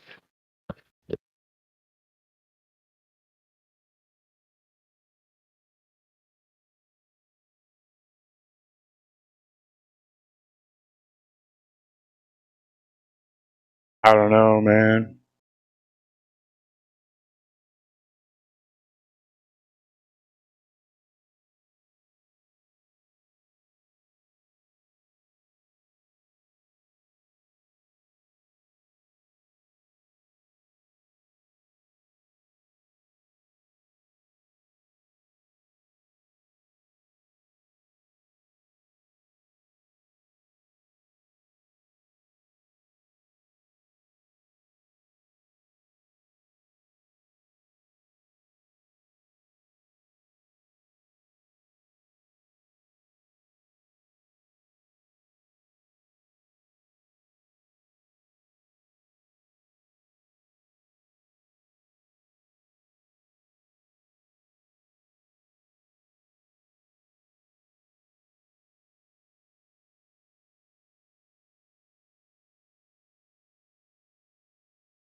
Fly me to the moon.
What's up?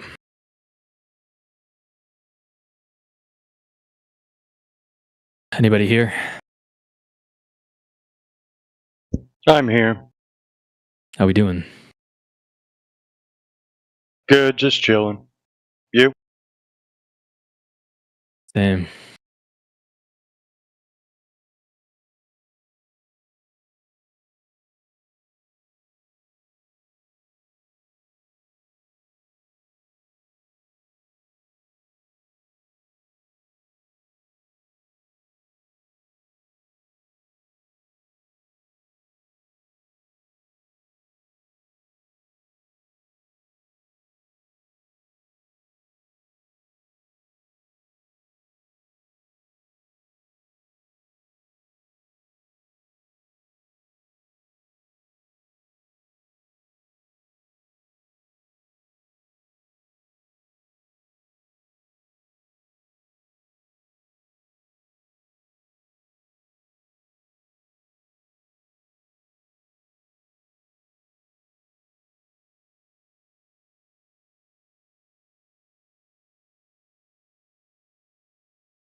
Hello.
Oh man.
Does anybody want to talk about the flat Earth?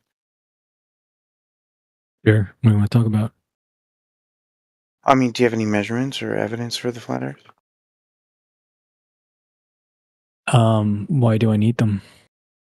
I mean, if you can't measure it, it doesn't exist. You think that things you can't measure don't exist? Well, at least there's no reason to believe they exist.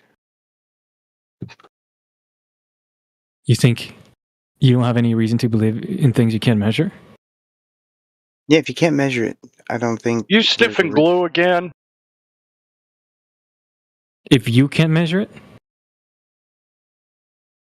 So, are you saying the set of things that you personally, you, Donald C., can't measure? No. Aren't worth believing in? No. Humans. Humans in general. Why? What's so special about humans? I mean, we have ways of measuring things. Who decides what measurements count? I don't understand what that means. Who decides which measurements count? I mean, repeating yourself isn't going to help. Okay, so if I say, hey, I measured this pen to be 10 meters long, do you think that's a good or bad measurement? Well, right now it's pretty good because the meter is based on the speed of light. Because the what? The meter is based on the speed of light. What? Yes, recently they made the meter based on the speed of light. I don't see how that follows at all from what I'm saying. It's a good way of measuring the meter, I mean. That doesn't follow from my question. Would you like to steel man what I said? Just to make sure that you were listening? You were asking about who decides what so measurement. you admit you didn't listen to what I said. I did. I repeated your question. No, he you said steel how man long. what I said? He said how long his pen was. I forgot. How long was it? Oh, he was talking 10 meters. Okay. He measured to be 10 What meters. qualifies a good measurement versus a bad one? Well, I mean, what it's based on. So if it's based on something objective, that's the best way of doing it. What does it mean for something to be based on something objective? So quantum fields are objective. And Quantum fields are objective. I wasn't quite done. Also, physics is objective. Hold on. You just said quantum fields are objective. Can we talk about that? Sure, if you want. I mean, it's a fact, but sure.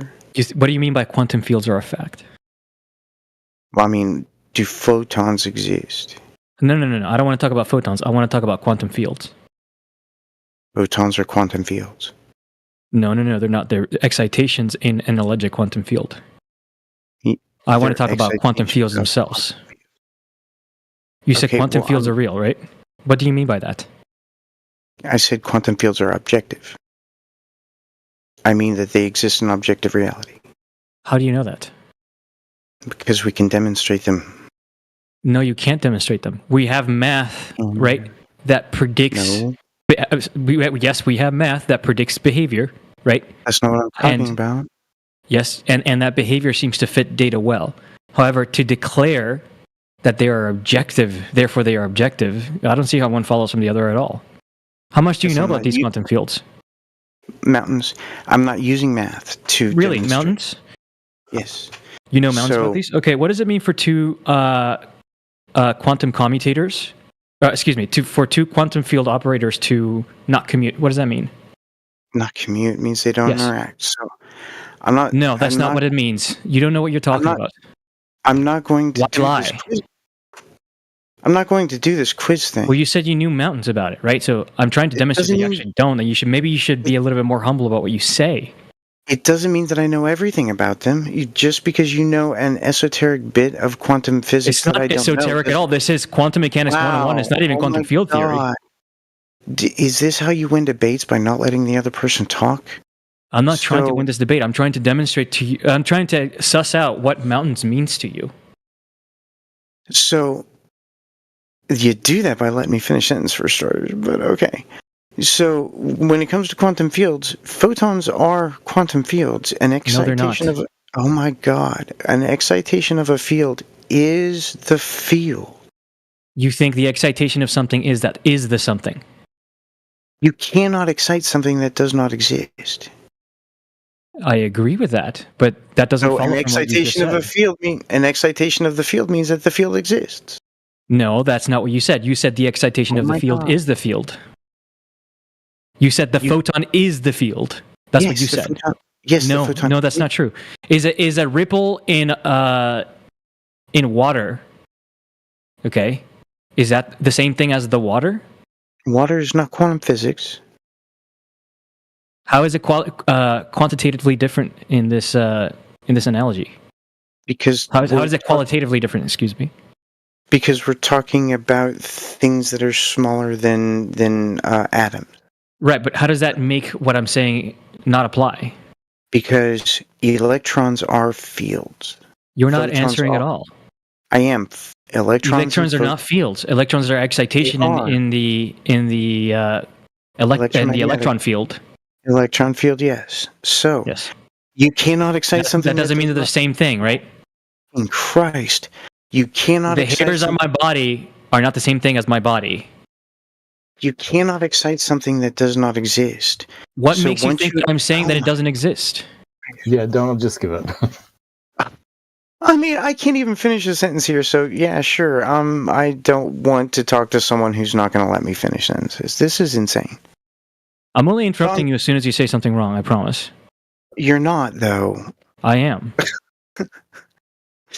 You think that I'm wrong, but I'm not actually wrong. I'm fairly certain you're wrong. I'm educated in this actually.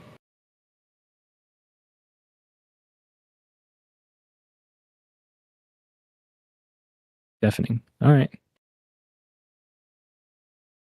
Yeah, so I don't think measurements are the only way to find truth. I would say that the project of science is to look the inference to the best explanation. So we look at all the observations and figure out which explanation works the best. You think the aim of physics is to give rise to ontological truth? No, Ontology? to find explanations. What do you mean by explanations? Models or explanations or formulas that match the observations, and the ones that match the best are probably true. Okay, so you had me at the beginning there, models. So at first you talked all about predictions, right? Ability to make predictions. And after I said match the observations. You can, which is looking backwards. Sure, predictions might be part of it. Right, accurate predictions, right? But that's my point. And then after that, you're saying, well, that probably means that it's correct, which is the part that I'm having issue with. You think physics, the ultimate goal of it is ontology? Explanations, not what is, but how things work. Ontology is what is. So I think we can get. We're making claims that, hey, this is the best we can do so far. So, for example, the explanation that water is made up of 2 hydrogens and an oxygen is a pretty good explanation, and we have lots of observations that confirm that. So, we haven't proved that water is H2O, but we've come up with a fairly good explanation that matches all kinds of different observations we make.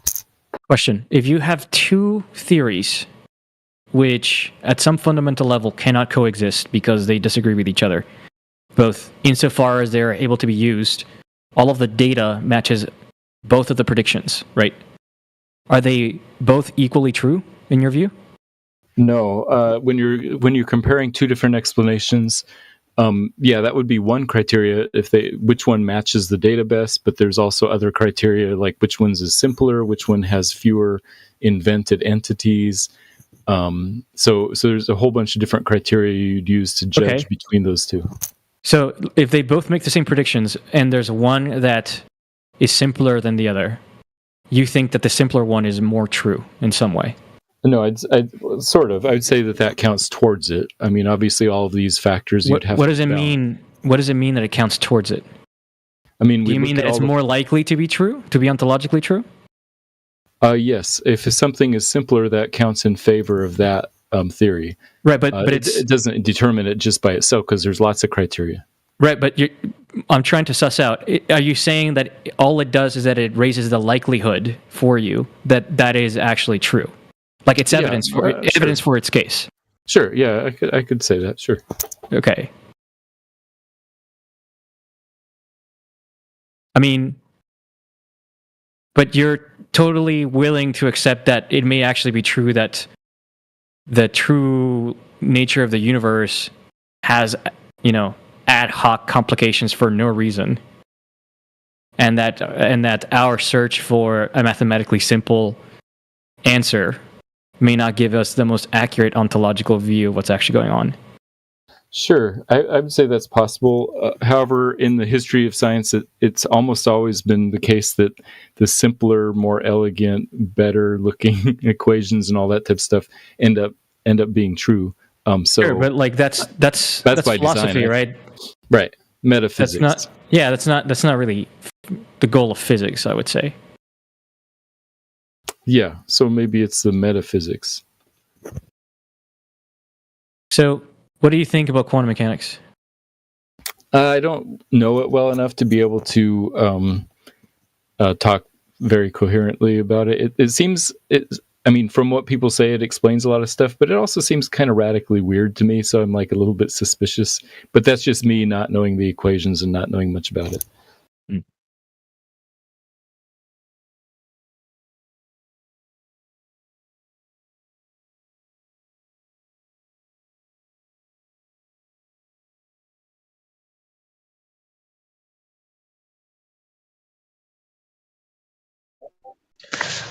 But Matthew, doesn't the measurements of the surface trump any inferences you might make based on observations? I don't think any one thing trumps any other thing. It's sort of a collection of different observations and inferences and that type of stuff, and you sort of weigh them all together and see which one works better. Yeah, definitely measurements from the surface would be high on the list of things we should look at, for sure. What type of observations would better establish the geometry of surface than measuring the surface? Oh, that would be pretty good. It's just that the surface is so big, and the difference between being flat and being spherical are so small that it's going to be hard to adjudicate between those two just by measurements. So I think other kinds of observations work better. I mean, I can show you how to do it yourself, but it takes a buddy, and they got to be far apart. But yeah, you can measure it, but it takes a little bit of planning. Other observations. Are you talking about parallax measurements on the Earth, the circumference? Yeah, maybe. Well, yeah. What is the buddy method? But yeah, I agree. Other observations are better. What's the buddy method? Well, it's just triangulating the position of the sun at two different locations on the same longitude but different latitudes. Just so you know, it's easier to do it towards the moon than the sun if you're using basic measurement. Can you explain how to do that? Just give an overview of what you need and what you need to do it. I personally wish I could remember all of it myself. I'm missing a few numbers where to plug in the numbers in the formula again.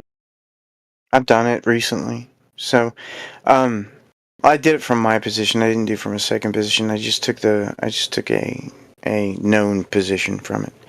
But yeah, you need a protractor, a plumb bob. I used an arrowhead, and you take a measurement of the angle of the sun at two different locations on the same longitude but different latitudes, and you solve the triangle that is on the bottom. You have to solve all the triangles. There's 3 lines that you can't solve, but you can solve all the angles for the rest of the triangles. And when you do that, you can come up with the surface being greater than 180 degrees on a triangle. So you know that the surface has a convex shape. If the Earth was flat, this would demonstrate it also. It would be 180 degrees.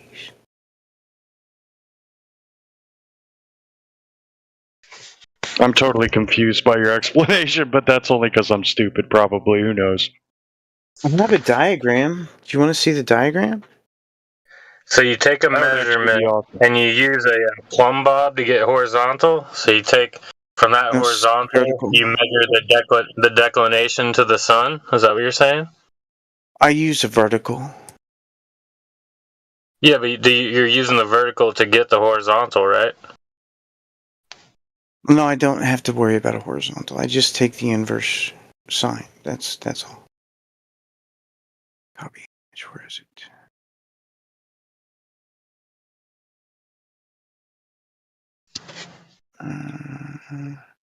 Shoot. I thought that's how you measure declination, though, from the horizontal. Like if you want the sun, the elevation, you take it from the horizontal. But you can do it from the vertical too. Did it work? I don't know if it. I don't know if. No, I don't want to post that. Never mind. Oh man, I can't copy the image for some reason. I used to be able to copy the image. How do you do it from the vertical? So you just take the inverse. It's very simple. The inverse of what? Of the vertical position. So if you take the vertical position, you take the inverse of it, you get what it would be from 90 degrees. What does it mean to take the inverse of a position? Of the angle. You take an inverse of the angle. What's the inverse of an angle? So whenever you take an angle from 180 degrees, there's going to be two sides of it, right? You mean the complement of an angle? If you want to call it the complement, sure. No. I want to call it what mathematicians call it. Okay, then it would be the inverse. So that's not the horizontal to it, though, right? It's not the complement. What's the name of the angle? Complementary angle, right? Oh, I call it the inverse. No, complement makes it 90 degrees. What's the one that makes it 180? So that would be the horizontal. Supplement, isn't it? There we go. Supplement. Okay, you can call it. Is it the supplement or the complement? Which one are you talking about? You can call whatever you want. No, the inverse is something you take on a function. You can't just call it whatever you want. I've never heard of the inverse of a scalar, but I don't know what that means. Matthew, aren't you a mathematician? What? We'll call it what you want. Matthew, are you there? Call what it is. Yeah, I'm here. Yes. Don't you do math? Don't you teach math? Yeah. What the heck does it mean to take the inverse of a number, of a scalar? No, of an angle. I took the inverse of an angle. Okay, what does it mean to take the inverse of an angle? Does it mean anything to you? From 180 degrees to a position, I took the inverse of the angle. Yeah, I don't know what he means by inverse, but does he mean supplement angle? Sure, let's call it that. No, I want to know what you mean. No, you can either measure up from the horizon or down from the vertical, and they're complements of each other. You subtract 90, or 90 minus 1 and get the other. That's called the complement. Is that what you mean, Donald? Yes, let's call it the complement. No. Let's not us. That is what it's called. Sure. Let's call it the complement. Why'd you call it the inverse? Well, because it's been a long time since I took the courses and I don't remember the exact terminology. But yet you did this the other day? Well, yeah, I can still do the thing without knowing the terminology. Can you? Yes. I can take an angle without knowing what it's called. Can you?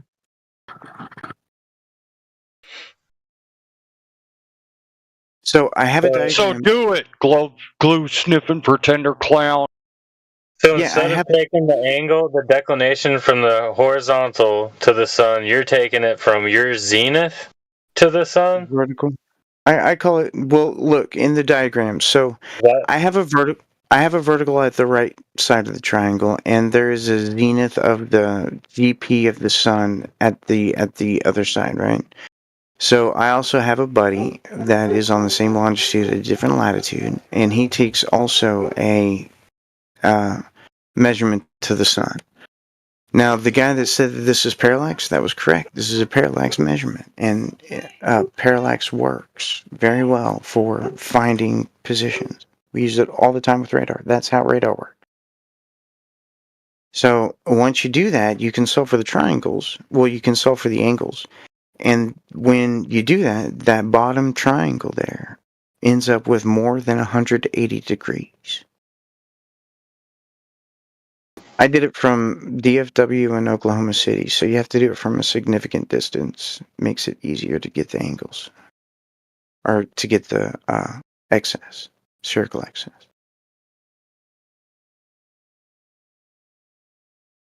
This is not an observation. This is a measurement.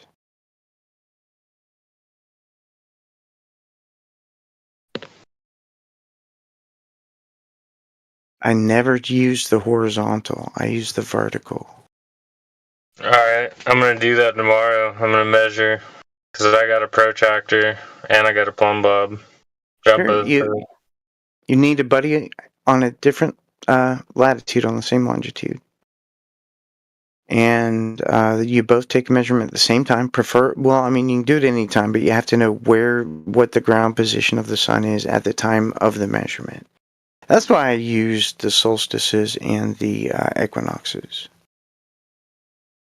I did it this past winter solstice. I did it on the March equinox.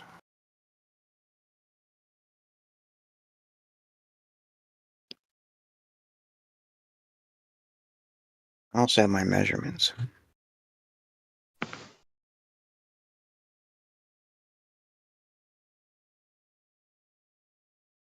And it measured to be more than 180 degrees.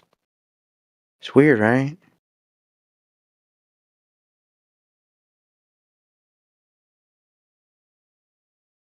I can teach you how to do it. It's easy.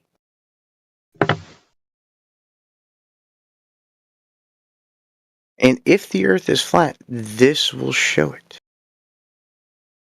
This very simple diagram will show that the Earth is flat if the Earth is flat. All you need is a buddy.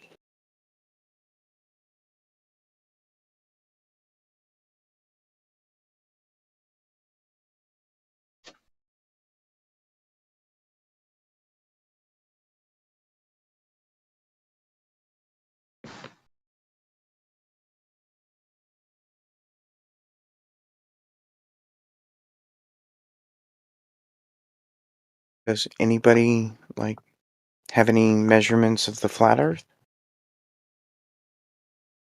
No, I go outside. It's flat every day. There's a horizon, a horizontal, a flat plane. You understand that a horizon can only exist on a curved object, right? No, actually I don't. You want to explain how that's possible? Well, sure. So that's math. So look at a cup and tell me what the bottom, what it looks like on the bottom. It's an edge. But if you were going around the curved part of it, you could just go around forever and you'd see a horizon. I'm sorry, you said a bottom of a cup? Yeah, like the bottom of a cup is flat.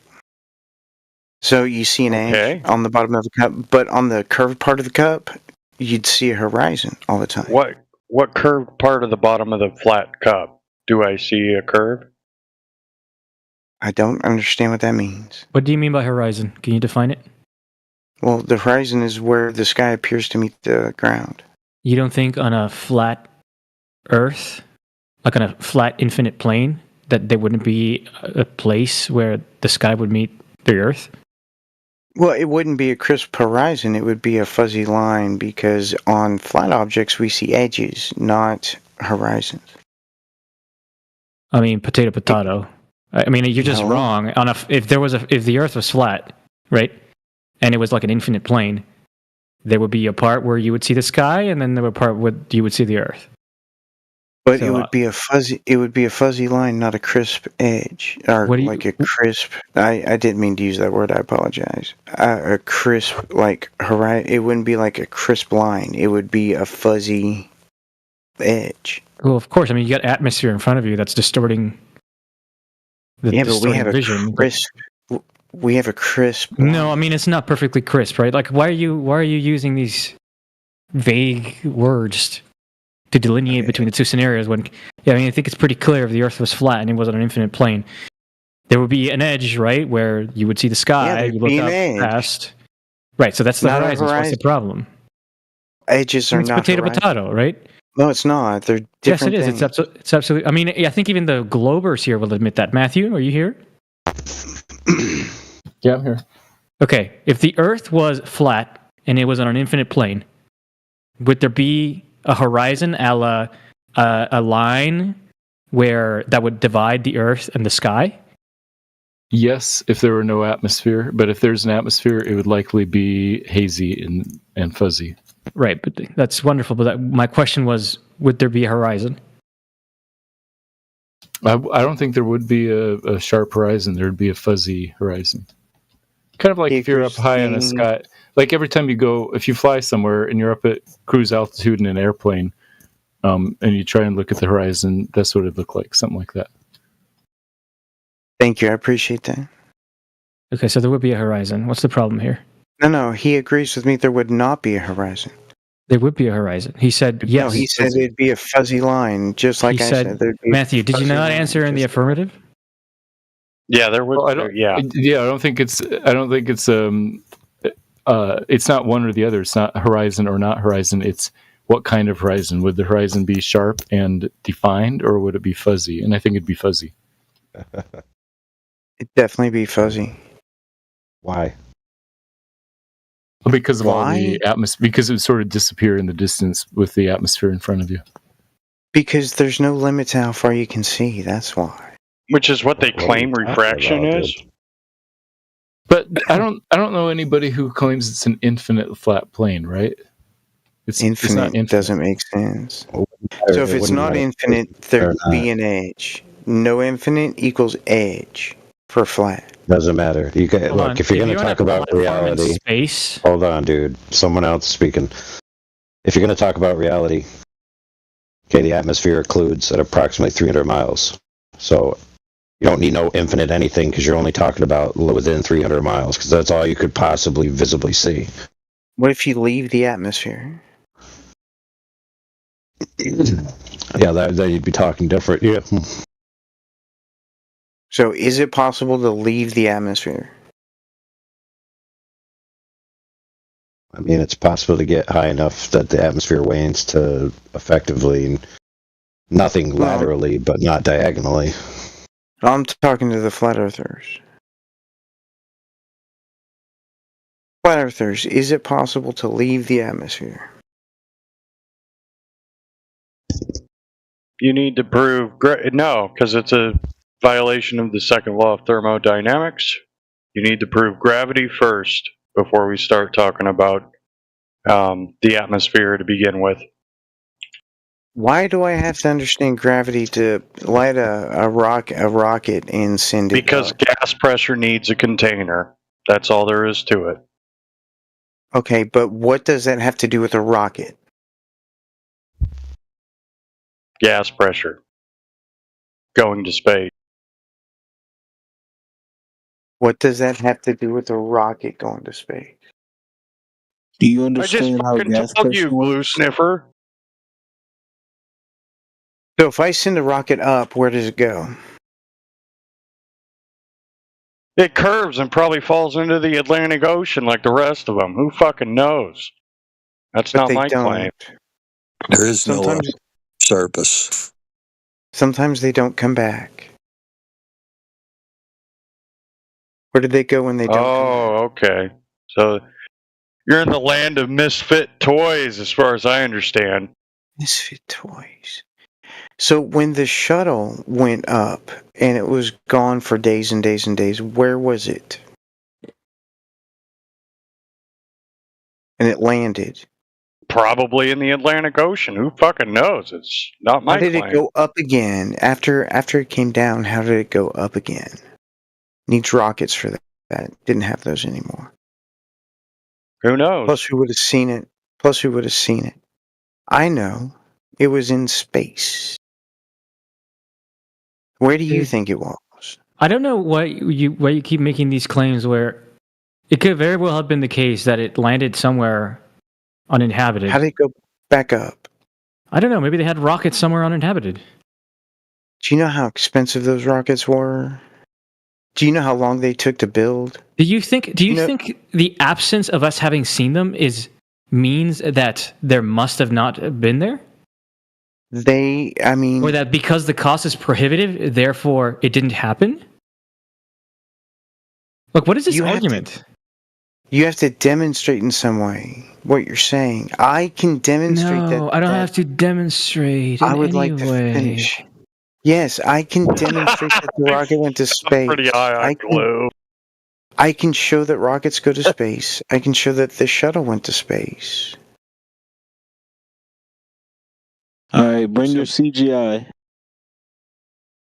So, like, I don't care. Your claims Go of get it. CGI have to be demonstrated. You have to. Can you show me curve on the Earth? Can you show me the Earth spinning? Yeah. Can you show me any of that? Yeah. You can measure the spin of the Earth with your cell phone.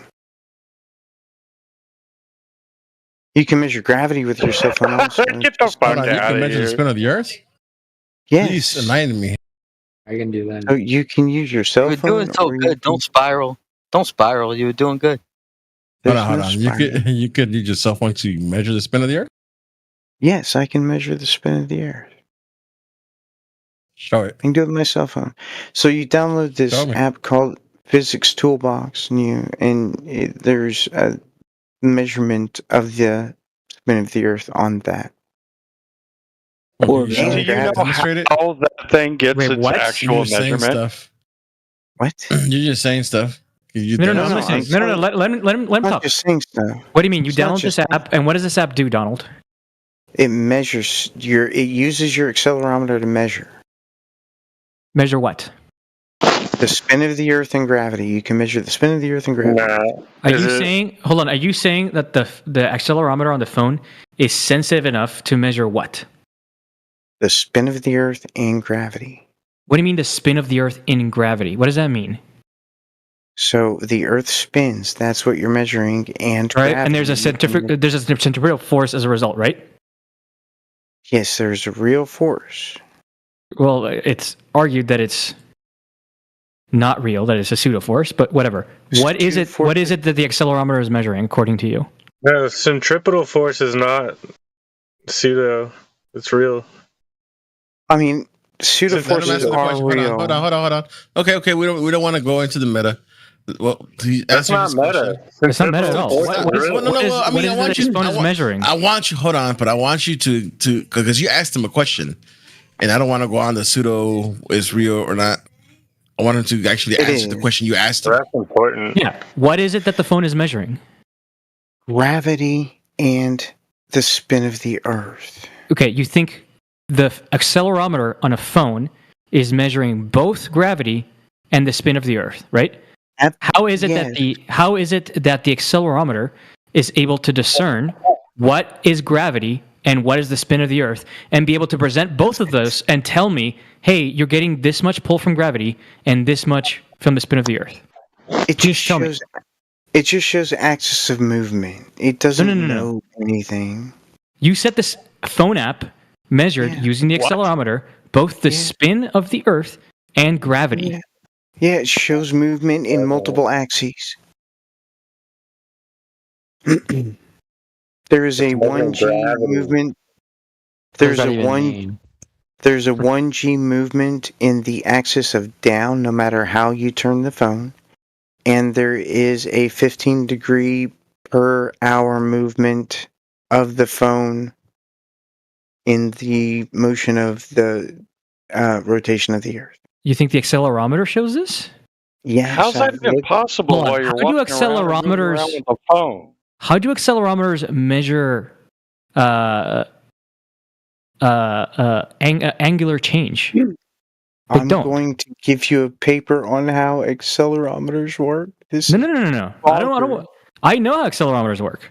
Okay, well then you just made an incredible claim. You're saying accelerometers on phones are sensitive enough do it yourself to be able to discern the change in the regular 1G pull of gravity just from the rotation of the Earth. There's no discernment. I don't know what you mean by you said the phone measured it. Yes, the accelerometer and the phone measure the thing. Measured what? They measured the gravity and the rotation of the Earth. And how? There's no how the accelerometer. Do you understand Christ. how do I have to explain I mean, we just went through. I don't have to explain how an accelerometer works. Do I have to explain how an accelerometer works? I know how an accelerometer works. Okay, then I don't have to explain how an accelerometer works. The Yeah, you accelerometer Do you know how it works? I don't think you know how an accelerometer works. Can you explain how an accelerometer works? Oh my god, I have to explain how an accelerometer works to these people. Oh my god. Okay. What do you mean, give these me a people? minute. Go How ahead. does an accelerator work? He's Googling it, folks. He doesn't even Yes, know. I'm Googling. I mean, guys, I do know. if I made the do claim, know. I would have this information. He obviously is new I here. do know. I just want to show you the paper. Donald is not new.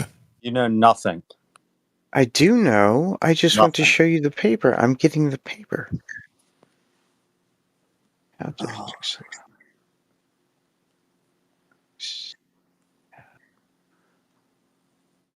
I'm switching. Okay. We're waiting. accelerometer. I'm posting it right now. Copy link. Here we go. Oh my goodness. This is very silly. Okay, that's how an accelerometer works. I don't know if you didn't hear all of us. We know how an accelerometer works. I'm not reading all this Then words. why did you ask me to explain it? No. I didn't ask you to explain it. Someone did. I did. Reading See? about it. That's how an accelerometer works. Jeez. It Yeah, they measures asked you to like- explain how the accelerometer works because we don't think you actually know. You just Googled it because you don't know how they actually work. I do The know how they force work. causes Well, then that why'd you have to Google it? Because I wanted to show you a paper. piezoelectric material. Electric charge. Yes, piezoelectricity is a thing. It's a wonderful, beautiful thing. Piezoelectricity is gorgeous. I love piezoelectricity.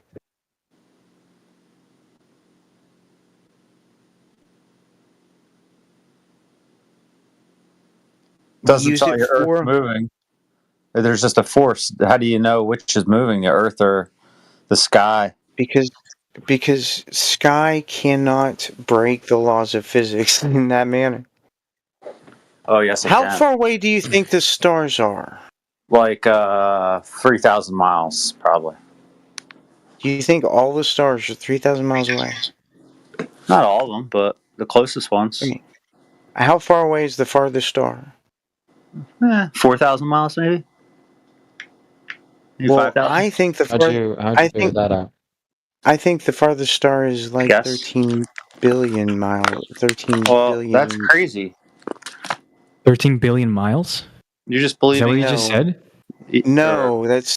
I was interrupted. Why not? It's actually more like 43. No, you weren't. It's way more. It's way more. You said 13 billion miles? I think what you're trying to say is 13 billion light years. Light years? I was interrupted and I never actually got Whatever. to finish. You can't conceptualize. Okay, it. if you were It's hard to interrupted, conceptualize. Just if say you were really, interrupted, really far.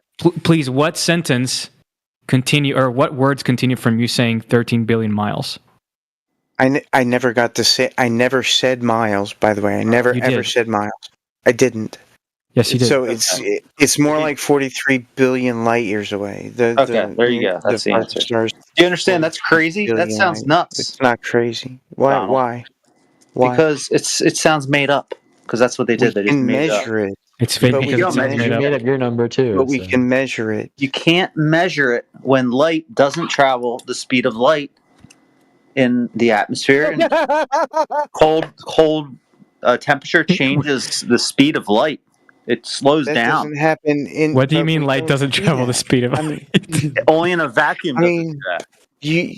What does it we even can mean? just go look at it. Ever heard of We can atmosphere? just go look at it. Atmos. So we can God, get I'm outside the 2,000 atmosphere. years ahead of you guys. It's pitiful. So I have We can get outside. speed of light. So We can get outside the atmosphere and we can look at things and we can understand the speed of light and we can understand what Wow, redshift you're just is. repeating shit that you've heard. You don't know anything. Oh my goodness. Have you yourself ever measured redshift, and do you understand how redshift works? Do you know what redshift is? Yeah, I do. What is it? So it's the wavelength of photons getting longer because of the stretching of space-time. No, that's complete made up nonsense. The inflation of space-time. That's not what inflation means. Expansion. Let's call it expansion of space-time. Inflation means a very specific thing. I agree. I misspoke. I misspoke. I apologize. Expansion. Do you think that's the only way to get redshift? Or blue shift? That's the way that we get redshift in our universe. No. Oh, so you can prove other universes now. Are you not aware of relativistic redshift and blue shift? Did you share some glue over here? I'm getting low. I never said that. So we only have one galaxy that's blue shifted, right? Are you not aware that you can redshift blue shift light without the expansion of the universe? Oh, now we're talking about blue shift. Okay. But we don't have blue shift in the universe. We do have blue shift. What are you talking about? Where's the blue shift? Where's the blue shit? Do you know what length contraction is? Do I know what? Repeat yourself. I didn't hear it. Length contraction. Light contraction. Length contraction. Length contraction. His other hand's talking about Lorentz transforms, right? What? You're talking about Lorentz transform? It's related to it, but it's not the same thing. Okay, so what? What do you think happens to the wavelength of light when it's contracted? It blue shifts. Yes. Where's the blue shift in the universe? I'm telling you, you don't need the expansion of the universe to get blue shift. Where we don't have blue shift anywhere. What are you talking about? We could do it in labs. But any galaxy that is moving towards us at relativistic speeds, or even a fraction of it, is blue shifted. None of this nonsense proves the globe. We only have one of those. It's Andromeda. Okay, so is the Andromeda galaxy blue shifted? Yes. Okay, why are you excluding it from your set of examples? Because every single other galaxy in the universe is redshifted. Right, so clearly blue shift exists. And the expansion of the universe, by the way, between us and Andromeda, the Andromeda galaxy, is a negligible effect. So its blue shift is not caused by the expansion of the universe, obviously. It's called by relativistic effects. There is no galaxy. Negligible. I used my favorite word, negligible, guys. Definitely not caused by the expansion of the universe. It's caused because it's heading toward us. Right, and it's heading towards us at relativistic fraction of relativistic speeds. Therefore, the light is length contracted. Yeah. So what? Yes. It's a single galaxy. The rest of the universe is redshifted. Right. I mean, I don't see how that is against what I said at all. I didn't bring it up. You did. I don't know why you brought it up. I asked you if that's the only way in which a shift in light frequency can happen, and you said yes, when it's clearly not true. If something is heading toward us, that's what makes a blue shift. But everything is redshifted, so it's moving away from us. No, not everything. Everything except for Andromeda. Right, but the laws of physics don't care about your exceptions. I don't understand what you're talking about. Personally, I don't understand why you're talking that way. Okay, so Andromeda is heading toward us. I agree. What? Andromeda and Milky Way are going to combine. That's what they say. It's as certain as you can get. That doesn't prove globe Earth at all. So I don't know why we're going off on this topic, anyways. I completely agree. Hey, can I tell you? Can I ask you a question? 10 miles away, if I see a building, it doesn't matter where it is. Actually, if I see a building standing straight up and tall, 10 miles away, refraction or not, I don't care. I'm not getting into the curve here. Why is the building standing straight up all the way from its foundation? Do you think you're going to notice 1 degree difference over 70 miles? Wasn't it 66 feet at the base? And, you're supposed to be level, plumb, and square when you build the skyscraper. Shouldn't that building have a meaningful tilt away from the observer at its 1 degree topmost form? 1 degree per 70 miles. You heard it, folks. Per 70 miles. 1 degree per 70 miles. 69. All right, hold on, Donald. It's wrong answer, Donald. Correct rebuttal to this is Let me take the lead for a second. Correct rebuttal. So he just made a claim that at a certain distance, a building of a certain height would have a certain tilt. He didn't quantify it at all. Not at all. So he needs to go do the math and quantify how much tilt a building would be tilted at that range if it was on an arc of the claimed radius of the Earth. I can tell you that. It's 10 miles, right? So you need to know the height of the building that he's having in question. I don't care if you can tell me that. It's his claim. He needs to be able to quantify it. I mean, and my friend, if you can't quantify it right here, right now, then you need to take that claim off the table until you can. Sure. Why not? Yeah, you're right. I'll take the claim off the table. You guys talk about something else. Awesome.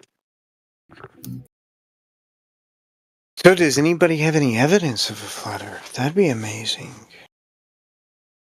Do you think you have proof of the globe?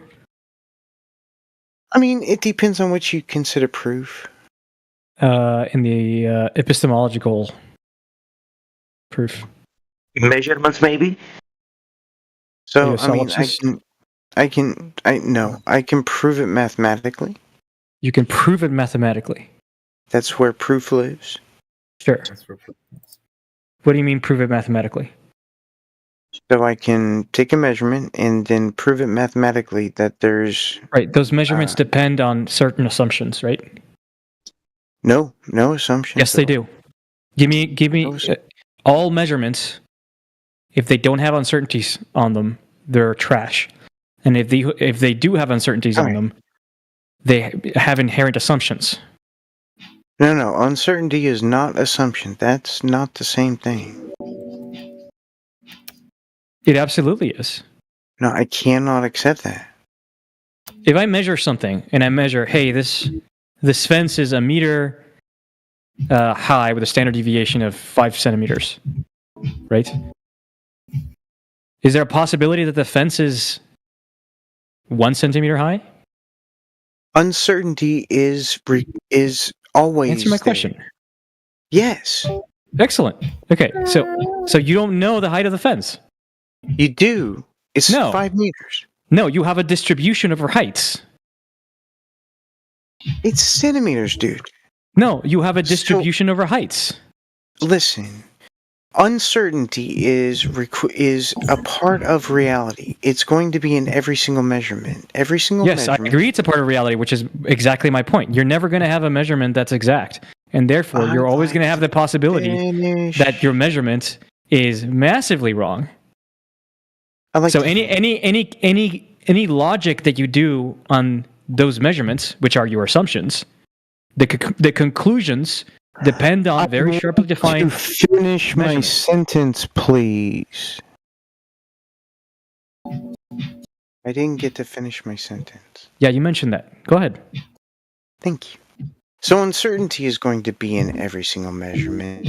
There's always a margin for error, but it's small in most measurements, and if it's large, you don't accept the measurement. So what you're saying is nonsense. Again, answer my question. I did. Is there a chance that the fence is actually 1 centimeter high? Yeah, 1 centimeter? No. If you measure it Why at not? 5... Because you're measuring it at 5 meters. Right. I measured it at I said 1 meter, but whatever. Oh, I'm sorry. I measured at 1 meter with a standard deviation of 5 centimeters, right? What does that mean? It means you have a margin for error. No. Tell me what that means. You have a margin for error. That's what it means. What do you mean by a margin of error? It means that there is an area of uncertainty. Right. How wide is that area of uncertainty? You said 5 centimeters. No, I said the standard deviation was 5 centimeters. It's so 10, you're not dude. listening? So is You it got double or nothing, half? dude. No, I don't remember listen. if it's double or half. Listen to me. If I have a normal distribution centered at the value 0 with a standard deviation of 1, what is the probability that if I sample that distribution, I'm going to get I don't know, 10 to the power of 1,000? Is it 0? No, there's never a 0 probability. Okay, excellent. So how can you ever say that you have quote-unquote proof? That's why I asked you about the definition of proof before I started. Yes, and I was very clear about definition of proof epistemology. is negligible. I very clearly talked about that. I referenced epistemology, right? That's what I mean when I say truth, right? But I don't require 100% certainty. That's silly. Every measurement's gonna have. I'd like to finish. I'd like to finish. Every single measurement is going to have a margin for error. Every single measurement has a margin for error. Okay. You don't require it for what? Anything. I don't require certainty for anything. You don't require 100% certainty for anything. Yes. Clearly not for proof. Well, proof is mathematical, so that's very different. So I'm talking about objective reality. In objective reality, uncertainty will always exist. In math, we have the Gödel uncertain, or the Gödel... The incompleteness theorem. Yes, the theorem which you actually don't know, which you're gonna think you're gonna sound smart by mentioning.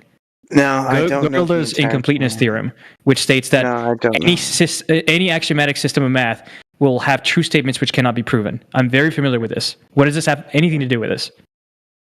Well, I mean, it's a part of uncertainty, that's all. No, it's not. It is.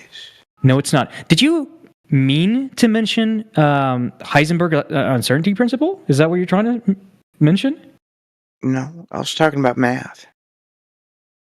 What is it? Listen, if you have a quote-unquote proof which hinges on an assumption which you admit you don't know for 100% certainty if it is true, then it's not a proof.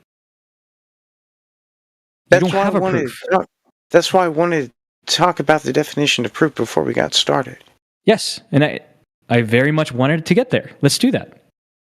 Okay, so I think it's imaginary. I don't really accept proof, so I'm good with not having 100% certainty on stuff. I'm okay with that. What? But 100% certainty statements exist. But they're not required for knowledge. Right, but then what you I call would knowledge... love for you to give me... Can you give me a 100% certain statement, please? Yes, I exist. Okay, sure. Did you have a point with that? Did you have a point by saying that? A video file. Is that the only one? Do you have more? God damn, dude! Your exceptions do so much heavy lifting for you. Same thing with the Andromeda Galaxy is blue shifted, but don't use that one because that's the one I don't want you to use because that's the one I can think of. What? You can't retroactively say, you can't use that example. I never said you couldn't use an example. I don't understand. That's what you're implying. Oh God. No, I'm not. That's not what I'm implying. Donald, you said all the universe were redshifted. Or sorry, everything was redshifted like 3 times in a row, dude. After you were pointed the exceptions. Andromeda. Except for Andromeda. Andromeda's blue shifted. You disproved yourself. No, I didn't disprove anything. Yes, the Andromeda Galaxy is redshifted. That one galaxy is headed towards us. All the others are headed away. I understand this is just an observation. I'm not proving or disproving anything. This is simply an observation. Listen, if I were to give a quote unquote proof that relied on a statement, on an assumption that I cannot verify with 100% certainty, then I don't have a mathematical proof. I don't really accept that proofs exist. I think they're imaginary. Imagine proof, dude. You think proofs are imaginary? No, you're just being funny. I mean, you're saying the same thing. You're kind of agreeing with me. You're saying that proofs don't really exist. Am I? Yeah. You just said that. If you have a proof that's based on an assumption that is uncertain, then you don't have a proof. That's what you just said. I Yes. agree. Proofs don't exist. No, that's not what I said at all. Oh my god, if you don't have something, does it exist? Do you think me stating I exist is a proof? Well, we were talking about... No, we're not talking about you. If I state I exist, and we both agree So, that's a we've statement that can gone- be said with 100% certainty, right? Then at the very least, I can prove that I exist with 100% certainty. That's subjective, but that's fine. We've gone into a completely different realm of nonsense. Not subjective. So, Not really, bro, because you're the one who said you don't have any, stake in proof and all that, and you wanted to know what it meant. So it was your fault, bro. The reason why I bring this up is because any quote-unquote measurement that you make, whether it be photographs, whether it be a measurement with an uncertainty, is all stuff that we cannot be 100% certain of whether or not of its care. truthiness. Right? I don't care about 100% certainty. Excellent. Then your quote-unquote relevant. proofs aren't. I never said proofs ever. You did. I wanted to tell you that I thought that proofs were imaginary. I can't accept that proofs exist in objective reality. So there is no proof that the Earth is round. Well, hold There's on. no We will proofs agree. of anything. Yeah, we will agree here. Anything. We'll agree that your goal proof doesn't is mean- imaginary, bro. That doesn't mean that we can't have knowledge. There's no definition of knowledge that includes proofs. Yeah, but this is inductive reasoning, and it's a philosophy. And what do you do when you come to the paradox of nothing is absolute? Right? Because that's essentially your entire argument. I don't accept absolutes. No, I don't accept absolutes, so it can't be my argument. Unless you're saying talking to the other nothing guy. can be real. Like nothing can be proven, right? You can't prove anything. No, I never said that. I never said you cannot have knowledge because you cannot have proof. No, I didn't say knowledge. Prove it. And you're saying no. I don't didn't care say about proof. proof. I said Proof- no. Proof is imaginary. But I you said really you don't care about believe in proof. No, that's not what I said. I believe, but that's imaginary. So there is proof. No, it's imaginary. So it doesn't exist. So there is no Imaginary does- proof. No, imaginary does not mean does not exist. That is What the fuck does it mean? not the same thing. It means that it exists inside of your imagination, your brain. So it's not real. Things that exist inside your brain exist. Yeah, okay. I got you. I Exist got your inside card. your brain. So you just pivot into the land of fantasy, and everything you No, say no, is no. valid because you thought it, No. and therefore it's real. No. A very interesting No. globe card. No, that's very that's your, interesting globe card. that's your not chain what of I'm logic. saying. Stop reducing what he's saying, bro. Just listen. That is not what I'm saying. Hold on. Listen, I need to ask a very important metaphysical question. Does my imaginary girlfriend need to take a pregnancy test? He's gonna be a daddy. No, that's silly. Well, that's your logic, right? Your chain of logic leads you down. That's that not road. at all what I said, and I was trying to explain it. You said if it's in your mind, it exists. I'm trying to explain it right now. Just because I believe something doesn't mean that it exists in objective reality. Those are separate things. So is that not what we're talking about? Is objective reality? You just decided Yes, to pivot into like away from I that for no didn't. reason without notifying anybody, and then just I build an didn't. argument on that. I did not do that. Y'all did that. So what I want to do is try and stay in objective reality. I want to stay away from the subjective nonsense. No, when I of asked you knowledge. questions, you pivoted into. I did not. That's not what happened. You most certainly did. That's, You said okay, proofs don't so matter, right? And then I called you on it because I know where I you're never going. said proofs don't matter. I said they I know don't the exist. trap you're laying for You yourself. is didn't gonna call be a me on paradox. anything. Everything you're saying is wrong. Wow, I'm going to take a break. Only in your mind. Only in your mind. it's wrong. In my mind, it's right. Is that that's how it works, right? No.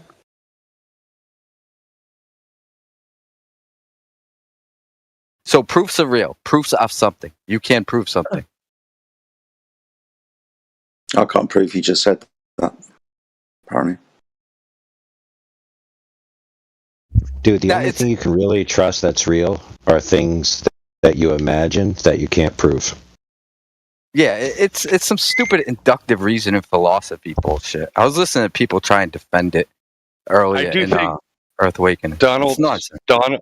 I do think Donald's picture came in of the Earth a little bit better than mine, but still, he just had a little bit more time at Microsoft Paint, I think.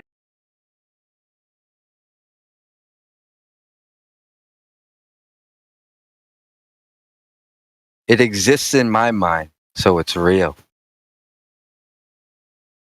Exactly. Checkmate, flat Earth. Checkmate.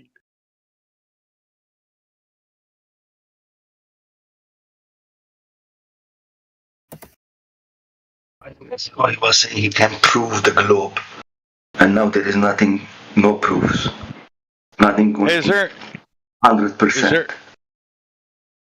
Is there anybody that here that is really, really, really good at chess? I'd love to play them. Post a link, Pat. I'll play. If you didn't say really at all and so decent, I'd say yes.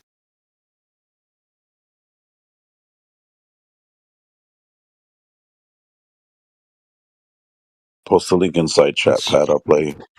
What's your elo? Have y'all calmed down? Because that was insane. No, nothing was insane in my mind. I mean, y'all took what I said, twisted it, and told me I said what I didn't say. No. So- I just took your reasoning, like your logic, right? Your chain of logic, and I just extended it and just kept going with it, right? And then when it came back to you, you just fucking crumbled and said, if it exists in my mind, it's real. Just not true. I never said that. I don't believe that. So No, you're using inductive if I could reasoning by saying clarify, nothing if can I be could real, possibly, or if nothing I can could be possibly clarify my position, because you won't let me speak. So there is a difference between objective reality and what exists inside of my mind. There is a difference. I never said ever in my entire life that because it exists inside of my mind, it exists in objective reality. I never said that. Nobody That is was a- talking about what existed inside of your mind except for you. Wow. So the thing that you, went just said, there. Nobody else went there with you. You are okay. Can we move past this? Does anybody have any evidence of a flat Earth? That'd be amazing. Why are we all whispering? Yeah. Well, because I'm really close to my microphone. Because Oh, okay. I thought it was a secret or something. All right, no worries. You go outside, look at the horizon. I'm having trouble holding myself up. So You see the moon. You see the sun and moon move in the sky. What's that got to do with the? I mean, everything moves. That's not a problem. Everything moves in your mind. But once you understand how far away the stars are, you understand that it can't be the sky that's moving. That would break the laws of physics. It would break the speed of light. If you assume the distance from the Yeah, what's stars, the speed then? The shape of the Earth has nothing to do with the stars. So get that clear. Well, that's just not true. We are a part of The this. laws of physics can't be broken. I don't understand what that means. Well, you used those words, right? That would break the laws of physics, right? That seems to imply that you think breaking them is impossible. Well, that law of physics, the law of physics is the speed of light. So the speed of light cannot be broken by matter. What? That's just a fact. That's not true. That's just not true. You're just objectively incorrect about that. Okay, demonstrate it. Demonstrate matter breaking the law, speed of light, sorry. So I'm actually well familiar with the math on this. The speed of light limit, which is actually the speed of causality that is set, all it says is that it would take infinite energy in order to cross a massive object from having a sub-light speed to a light speed that would be over it. Does infinite energy exist? Hold on. That's not my point. You don't need infinite energy. Listen. Yeah, you do. No, you don't. No, you don't. It would take You infinite just said energy. you Excuse me. It would take infinite energy to take an object from a speed that's below the speed of light to above the speed of light. Yes. But for example, there could be objects that were always massive and traveling at above the speed of light. There's nothing Don't in say relativity that says that tachyon. that can't happen. Don't say tachyons. Tachyons. Tachyons. Tachyons. Tachyons are imaginary. He told us not to say them, now we're just pulling your leg. Oh my goodness, isn't the universe expanding faster than the speed of light, and objects Why within are it they imaginary, dude? expanding faster? That's space-time replicating. That's just space-time replicating. That's not. Oh, so they are Hold on. traveling. Tell me what part of relativity tachyons violate. Well, the speed of light barrier. What? Of course, the speed of light barrier. Used to be a sound barrier before as well. The speed of light broke that. barrier isn't a problem if you never cross it. Hypothetically, but not actually. That's the parking barrier. What does that even Actually, mean? it still takes more Grocery store. energy than is available. To cross the speed of light barrier, yes, but you don't need to cross it. The statement you presented, the challenge you presented is whether or not mass can be traveling faster than the speed of light, right? It still takes the same amount of energy to be born at the speed of light as it does to cross. What does it even mean? You're just making shit up now. I'm not. Now? The math is the same to be born at as it is to cross. It's the same math. Listen, what about relativity states that tachyons cannot be real? Okay. Are you going to answer my question? Until you demonstrate some sort of... Okay, so you're not going to answer my question. Okay, tachyons are hypothetical I would particles. love arguing with to answer the Globus. question. What? What'd you say? I love Globus arguing with Globus. I'm getting popcorn. Me too, man. Shush. It's fun. Shut the fuck up. Google harder. I'll wait. Go ahead. So, the math is the math is exactly the same for being born at as crossing. What do you mean? What do you mean by being born? What the heck does that even mean in the context of relativity? I don't know. You said it. No, you said being born.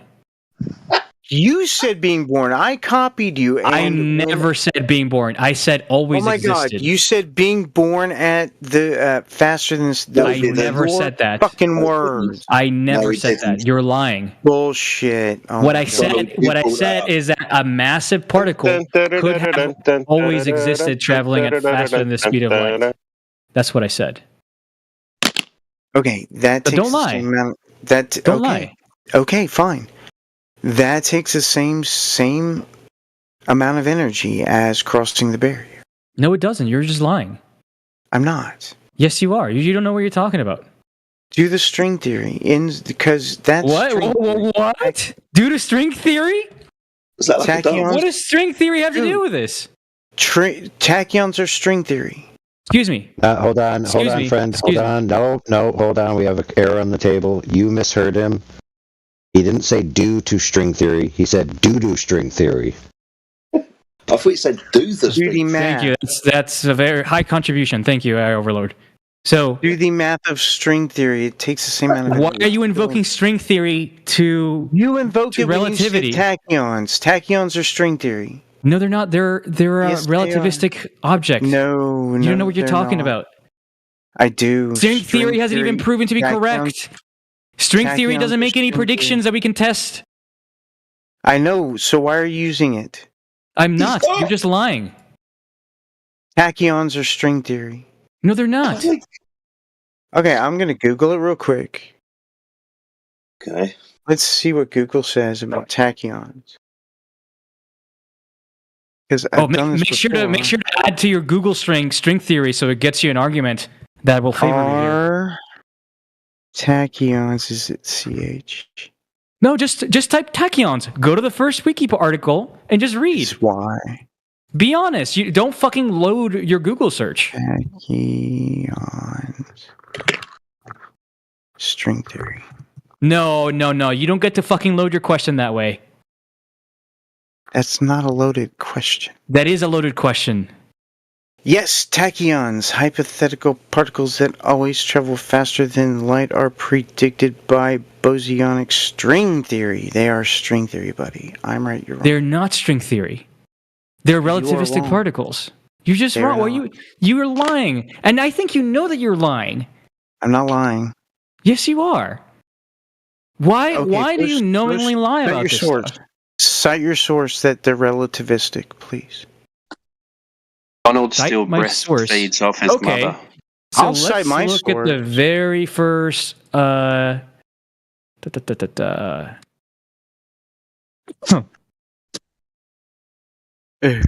man, I want to see tachyons were discovered. Faster than light particles were discussed before the advent of relativity. Interesting. Before yes. relativity. Interesting. Yes. But they are predicted by. Excuse me. It's a string theory thing. Excuse me. Can you explain to me how the concept of tachyons were discussed before anybody ever uttered the word string theory? The word tachyon was coined in a 1967 paper. When was string theory discovered or whatever proposed? I have no idea. String theory, year, timeline.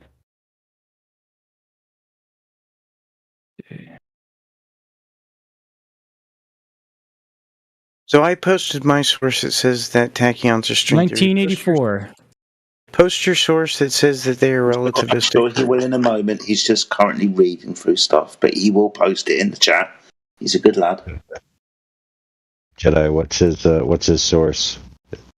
Is it the AI overview?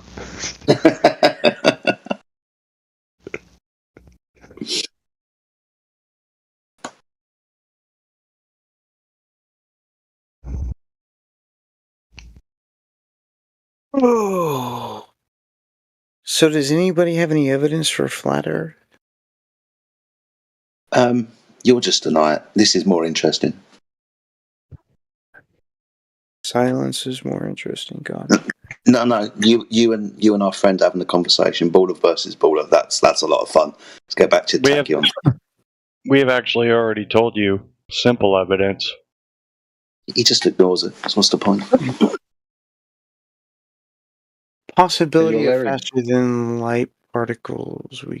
Published 1967. We consider the possibility of describing within special theory of relativity particles with space-like form momentum, which therefore have velocities greater than the light in but faster than light in vacuum. The usual objections to such particles are discussed, and they are found to be unconvincing within the framework of relativistic quantum theory. A quantum field theory of non-interacting spinless faster than light particles is described. The field theory is Lorentz invariant, but must be quantized with Fermi statistics. The associated particle theory has the property that the particle number is not Lorentz invariant, and the no particle state is not Lorentz invariant either. Nevertheless, the principle of relativity is satisfied.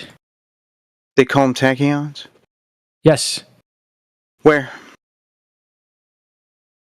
Show me in the paper where it calls them tachyons. Do I need you how to control F?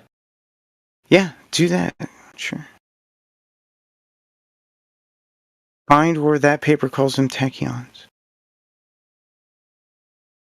The only place where it's called tachyons is string theory. I posted my source with tachyons in the title. Post your source for tachyons anywhere. Are you unable to let's try to stay on topic, guys. Proof of the globe is all I'm asking for. All we're asking for. Tachyons. And tachyons isn't going to cut it. I agree. Tachyons are no demonstration of the globe. Awesome. Here is the actual paper scanned for you. I don't know why it's from the CIA, but I guess it is. Go to the first page. At the very bottom, search for tachyons.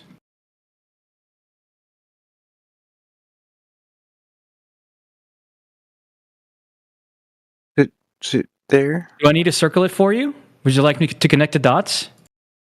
Does it say tachyon? Does it say tachyons there? Yes. Look, I just pasted a screenshot. Does it say relativity? From the main figure. Does it say relativity? Yes, it does. I already read the abstract for you.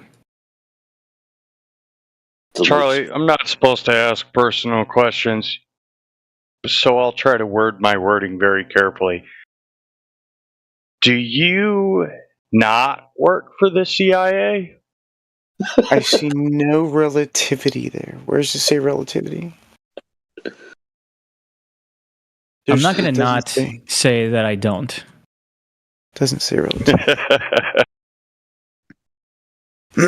Doesn't say relativity. Mine says... Hey, genius, I read the abstract for you already. So he's trying to figure out where he's going to put the goalpost next. Give him a minute. Mine says that tachyons are from string theory. That doesn't say that tachyons are from relativity at all. So we can just move past this point, please. Okay, yes. So you think tachyons, which are mentioned in this paper on a special relativistic publication, were brought up for string theory, right? Which hadn't even had its renaissance for like another 10 years after this paper was published, right? Do I get that right? I guess it makes sense we're talking about tachyons, right? Going back in time. Does the paper say that tachyons are from relativity?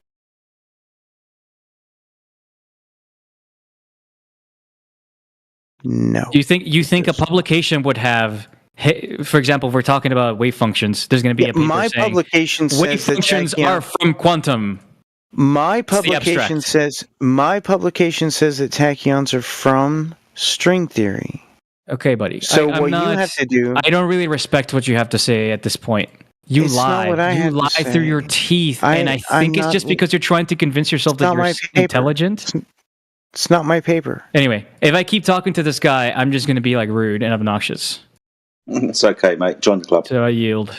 So I posted a paper that says that tachyons are from relativity. You have posted a paper that does not say that relativity produces tachyons. That's not what that paper says. I agree. It's not what it says. That's not what I said. I said that they're awesome.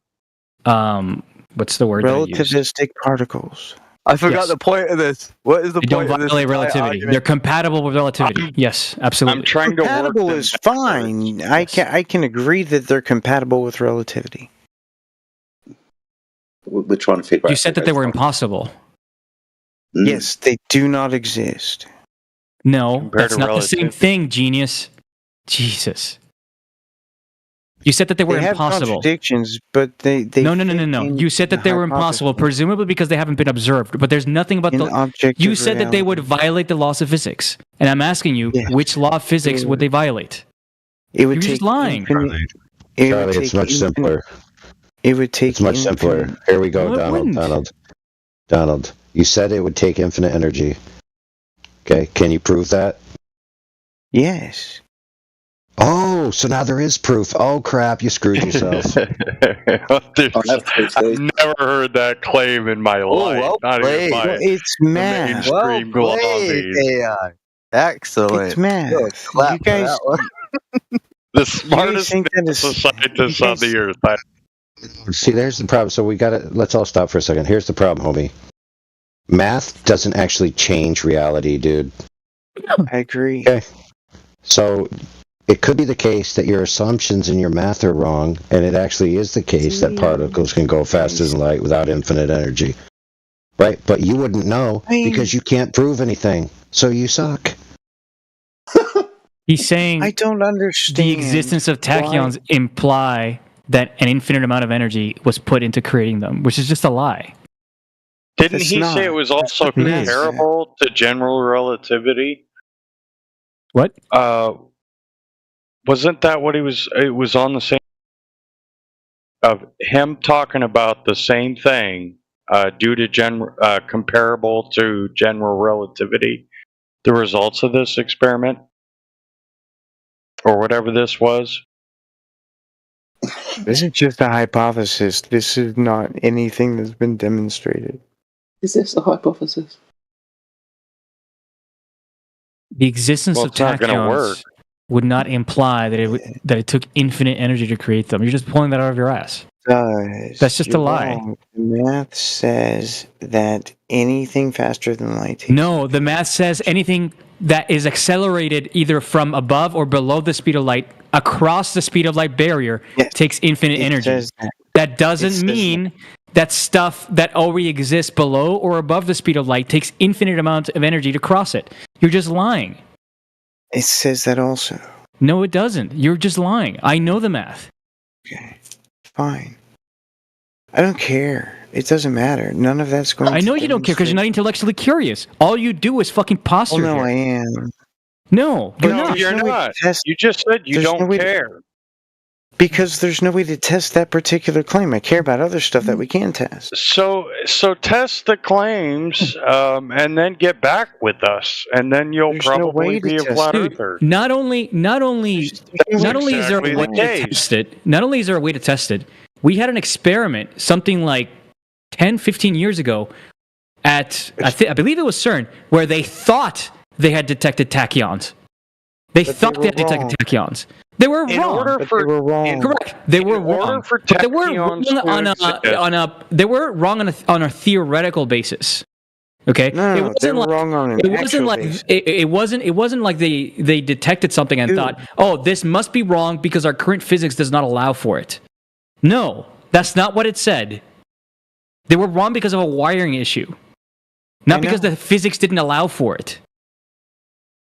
In order for tachyons to exist, you still have to prove the bendy, warpy space-time, mass spends time, gravity conundrum. You deny that, and you're silly. That's demonstrable. No, it's not demonstrable because you can't prove gravity from the very start of causation. Well, I mean, we have to talk about proof. Let's talk about gravity before we talk about tachyons. No, we have to talk about proof first because you're using this word that I don't understand. So, do you think faster than light travel is possible? Proof is 100% truth if you can claim it to be true. Being born can you prove gravity 100% truth? I don't require certainty. I don't know what you mean. You keep asking what proof is, and I'm trying to tell you what fucking proof is. You keep sniffing glue over there and forget the question, and then start rambling on about tachyons.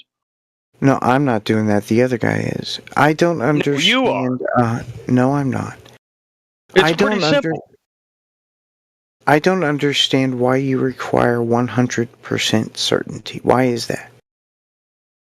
I want 100% proof of gravity, so your tachyons and my fecal soup evolution theory will work, and all this other nonsense that you globe earthers propose. I want causation of proof of gravity. Can you prove? Do you even know what the general theory of relativity is? You keep talking about tachyons. Okay, you claim that you know. Why don't you explain to me what the theory of relativity is? Pretty simple. General relativity. I don't care what one you use. Sure, it's the curvature of space-time. Okay, but how does the curvature of space-time work?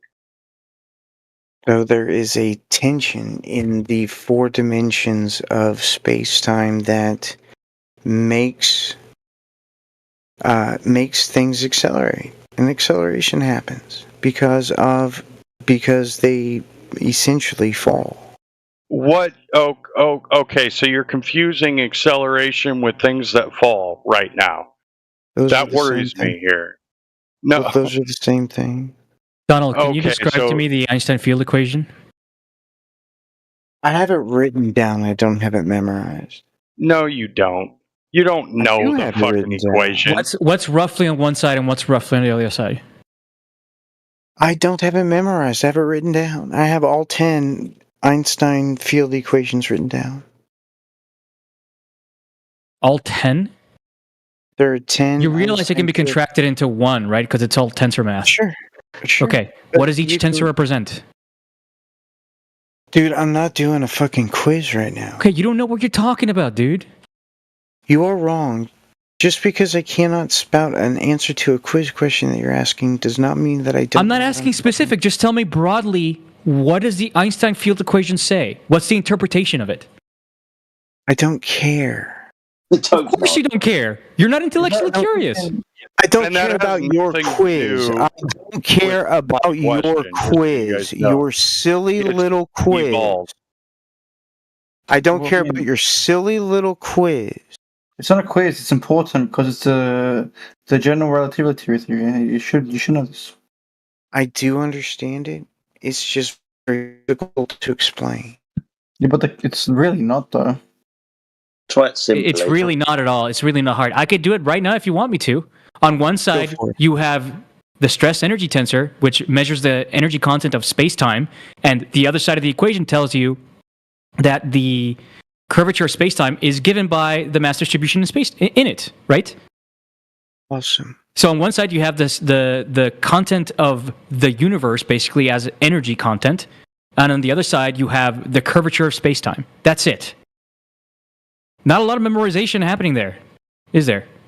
I think a better way to explain it is matter and energy tell space how to curve, and curve space tells matter how to move. It's a very simple theory. Did I not say at the beginning that it was the curvature of space-time? I remember. No, you didn't. That. I did say that. No, you didn't. I did say it was the curvature of You space-time. said stuff falls because it accelerates down, basically. No, that's what you said. Before that, I said that it was the curvature. You don't know what you're talking about, dude. Oh my goodness, you people are silly. So I did say that it was the curvature of space-time. The first thing that I said when someone asked me what gravity... You don't know. Okay, tell me what the... Listen, Donald, tell me what the metric tensor is. Oh my god, I'm not doing a quiz again. What is the metric tensor? I'm not doing a quiz. What is lambda in the Einstein field equation? What does it represent? What do you think causes the curvature of space-time? There we go. Mass. Mass causes the curvature of space-time. Mass. Okay, do you know what mass is? Yes, mass is the amount of energy in a system. Does light have mass? Yes. Wait. Light has energy. Okay. Does light have mass? It's a massless particle. Okay. Does light know your own mass? Yes, light bends space-time. Excellent. So it must have mass. It has energy. Energy is equivalent to mass. Right, so it must have mass. No, it has energy. Energy is equivalent to mass. Okay, what does it mean for them to be equivalent but not is? They don't have, an ability to interact with particular fields. You're just gish scalloping now. I don't have my salad dressing right now for your word salad. Is it you don't know what you're talking about? Or is it a word salad? It's a word salad. You don't know what you're talking about. I do know what I'm talking about. No, you don't know what you're talking about. Either energy is the same thing as mass or it isn't. Okay? For you to try to get around it by using the word is equivalent to instead, it's just dishonest. That's not what's happening here. They are equivalent. I don't understand what you mean by trying to get around something. When you say they're equivalent, that means that they're the same thing. Mass is energy. Energy is mass. But they can transform between each other. No, that's a misunderstanding of E equals mc squared. E equals mc squared does not say energy can be transformed into mass and mass can be transformed into energy. What E equals mc squared is saying is that energy is mass and that mass is energy, meaning in any system where you observe mass, you will observe energy. And in any system where you observe energy, you will observe mass. You're measuring the same thing. But do they have to be the same thing at the same time?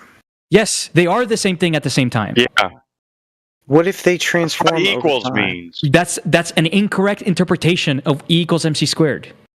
Okay, let me ask you a question. Does energy exist? As far as I'm aware, yes. Is it a substance? I don't know what you mean by substance.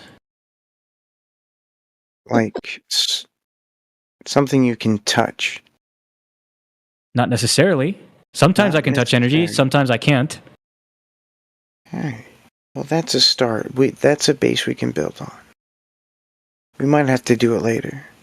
Where the fuck are you going, mate? You're very emotional right now. I don't All right, understand man. why you're so emotional. You should calm down, maybe take a breath. Maybe you Have should just training. fuck off. Maybe you're the one that's causing the tension. People are just frustrated with you. I mean, I don't see how I've been perfectly calm the entire time. I'm not frustrated with you, Donald.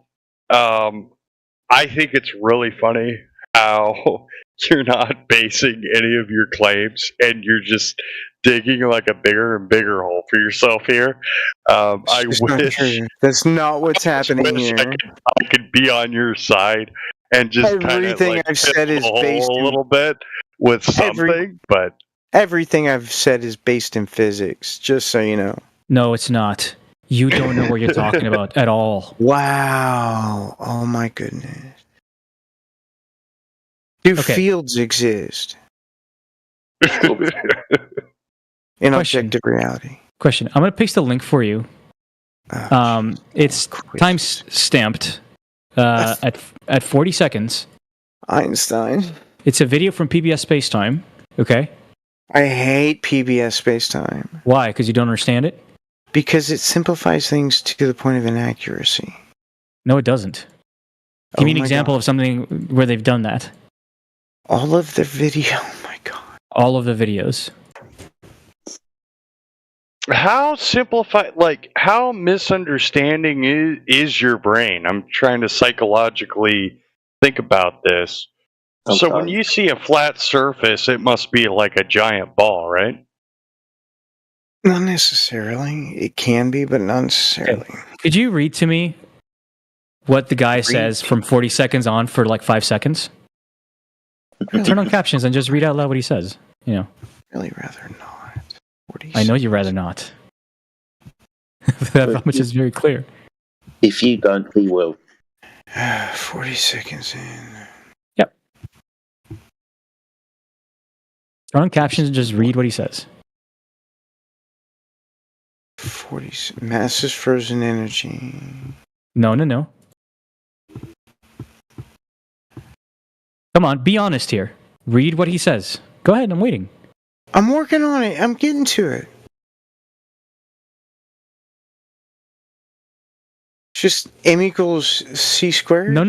Read it out loud. Come on, I'm waiting. M equals over C squared. No, repeat what he says from 40 seconds on. Why are you being dishonest? Dude, I cannot see the timestamp. Okay? But that's a you problem, isn't it? Sort You cannot see the timestamp? I think Donald's trying to tell us that he. Hang on. That he Oh my god, it's moving. I think Donald's trying to tell us that he can't read.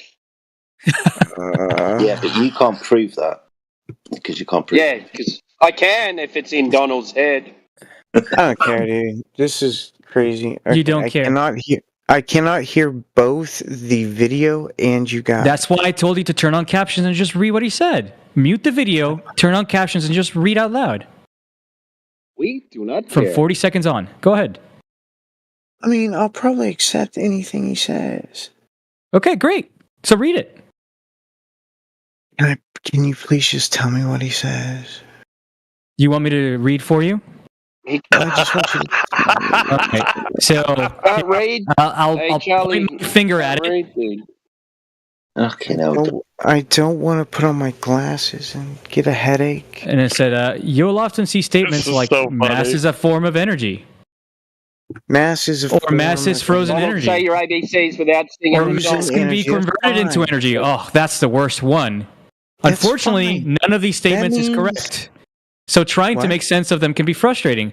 Instead, we can get a better sense of what M equals E over C squared means if we start with some things. Blah, blah, blah, blah, blah, blah. So I'm fine with energy being frozen mass. That means they were not the same thing at the same time, which means you're wrong, which you just demonstrated me to be Did you right. not hear what he said? He said that mass is frozen energy.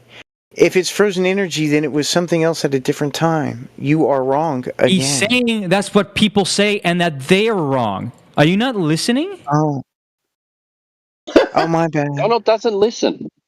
Donald doesn't are you listen. stoned right now or He's something? high. He's high as fuck right now. He sounds high. He's been high. It's hilarious, actually, because he has no proof of any of his space claims or nothing. He doesn't even understand. He's so fucking this lost. This is just a clown show, and I'm sure. Hey, man, you want to spare some glue for him? Silly, just silly. I mean, I don't understand how you can just deny reality right after it happens. It's very strange. Okay, what I don't understand that you can't read, and yet you make all The these only claims. reality is you're making all these claims, bro. That's it. You're making all these claims and not being able to back them up. That's the reality. It's hilarious. I can't read because I don't have my glasses. But okay, so if that's wrong, that's fine. Oh, that I was mean, like I when you agree, lost. That's When wrong. you lost your. Do you remember when you lost your proof because your house burnt down or something? Remember that? It was never a house fire ever. Like some kind of a Assassin's Creed mission. You got to get the document before the house burns down or some shit. You got a bunch of people to take out. Yeah.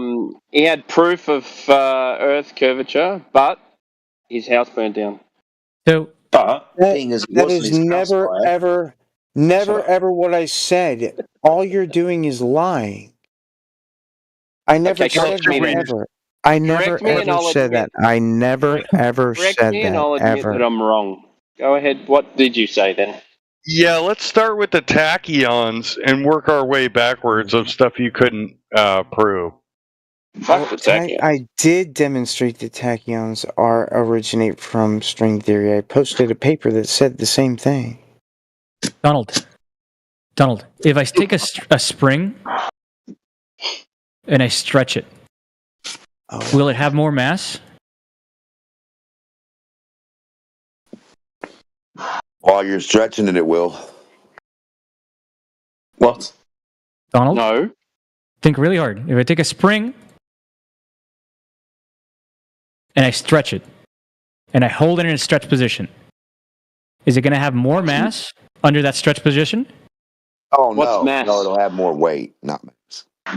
Resistance to acceleration? Yeah, it won't increase in mass. It might decrease in mass a little bit. Sorry, D-Mock. I want Donald to answer this. Do apologise, mate. I think he's just gone or Googling furiously.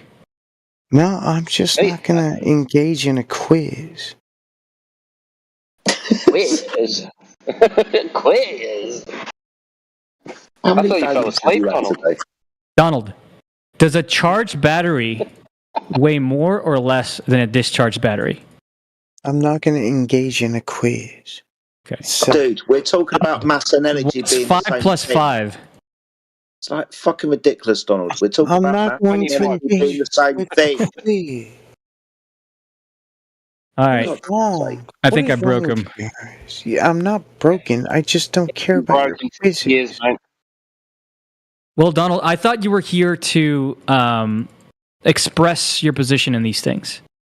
But I thought you were here to justify your positions, right? Charlie's got a good sense of humour. None of that has to do with the flat Earth. But I mean, I think it has quite a bit to do with flat Earth, right? Because if you make claims about physics, right, and you fail to demonstrate basic competence in physics, then why should we listen to anything you have to say? But you misrepresent what I say often, so you're a liar. What did I misrepresent? But it doesn't matter what you say because you can't. What are you doing? It doesn't matter what you say because nothing you say means anything, does it? I can't prove it. Maybe to you, but that's just silly. No, to you. It doesn't mean anything to you either. You can't say that. You don't have access to my feelings. You said it. Yeah, you said it. I've never said that. About 20 minutes ago. I've never said that. You're an idiot and a liar. Oh, God. How much weed did you smoke? Put them on move. I think it's Xanax. I don't think it's fucking weed. Don't take Xanax. Are you past 30s at this point? 30s? What is that? Like my age? I'm 45. No. Are you hungry? Are you really hungry? What? Do you feel like chocolate, caramel coated popcorn? So you win debates with personal attacks. Personal attacks is how you win debates. We're 2 hours into our discussion, I think I am entitled at this point to lose my patience. Well, I mean, you've been wrong the entire time, so why not? No, he hasn't. No, he hasn't. You've even conceded twice. I've never done that. You did on the last thing that it was read out. You agreed with the paper even before you fucking read it. An and then when it agreement was read out to you, is you not didn't a understand what was read concession. out. An agreement is not a concession. That might not even been what the debate was about. So it doesn't matter if I agree to something. Where do you get your physics information from? Mostly like Sean Carroll and. Oh, Tom excellent. Lane. Do you like Sabine Hossenfeiler? No. She's a Why not? retard. To be fair. Right, so if I got you an article from Sean Carroll saying that you don't need infinite energy for tachyons to exist, will you be like, yeah, I'm dumb, you win, Charlie? Let me read it and find out. No, I'm not going to present it until you agree, okay? You don't get to fucking qualify retroactively what you're going to do. Is it peer reviewed? Oh gosh, okay, you're a clown. What? Do you get all your information from peer-reviewed Sean Carroll articles? I mean, I prefer peer-reviewed articles. I also said Tom Lang. You talked over me saying Tom Lang. I also have other sources like Alan Guth and Valankin and Borda. I'm Borda. Yeah. Hey, Pat, click on the link. Tachyons. I mean, if you have a I'm peer getting stoned listening to him. What's up? Donald. Somebody asked me something. Pat? Yeah, does the law of conservation of energy hold in all cases? I said click the link. Not in an expanding universe. Okay. Give me a second.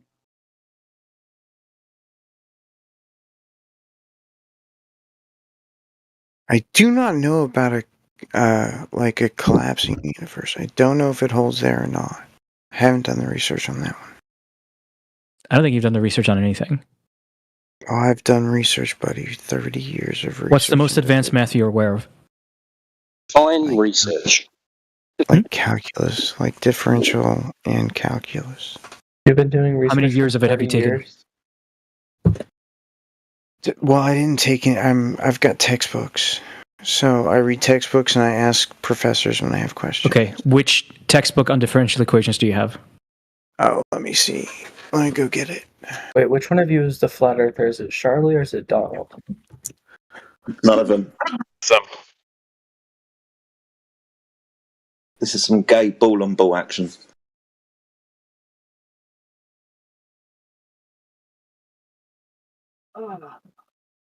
Are they both flat earthers? I'm confused. They're both globe earthers. Oh, they're both globe earthers, and they're globe earthers. You mean? Okay, that sounds retarded. They both love balls.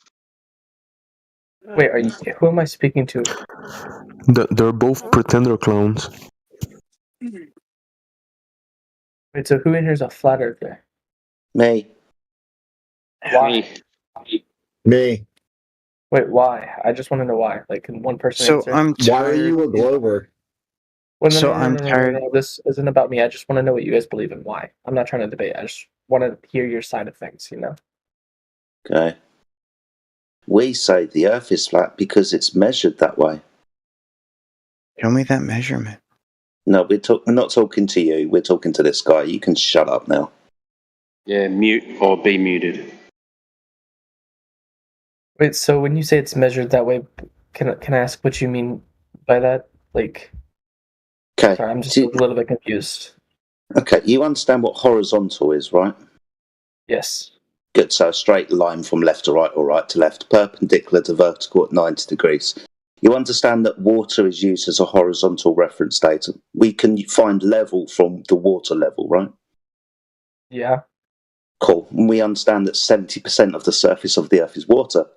And that water is just described as a horizontal reference datum. Now, if the surface of the Earth is a horizontal reference datum, it can't be a curvilinear surface that will make a sphere.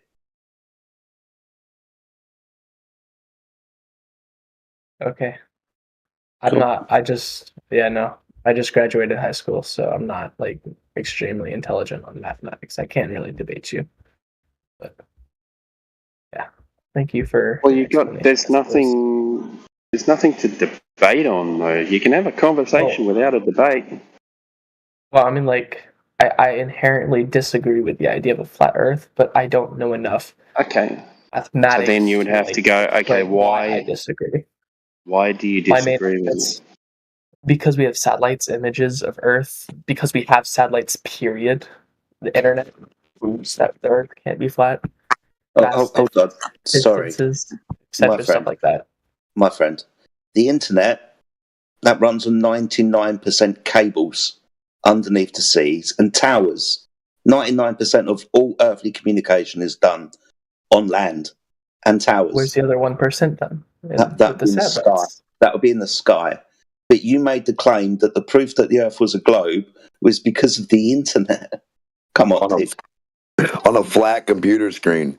How cute. What a flat screen you have there. Okay. Just want to clear up that misconception. Thank you, gentlemen, for. Okay. Yeah, I think I'd love to listen. If you're here to have a genuine conversation, I think we can treat him, quite well. This is my first time ever in voice chat, so I'm just bouncing around the different channels to see what people are talking about. Yeah. As long as you remain respectful, then we will remain respectful too. Of course. Just want to promote myself here. If any of you live in the great state of Kansas in the United States, make sure to vote for me for Senate next year. So, Pretty flat. Hell no. Good night of your night. Bye. Lives in flattest state that claims he knows the Earth is a ball. Yeah, internet, dude. The very fact that we have an internet means the Earth is a sphere. Images from satellites. Just satellites, full stop, dude. Yeah, we have satellites. All right, champ. I'm going to leave, I think. Have a good night. Take care, mate. Thank you. Yep.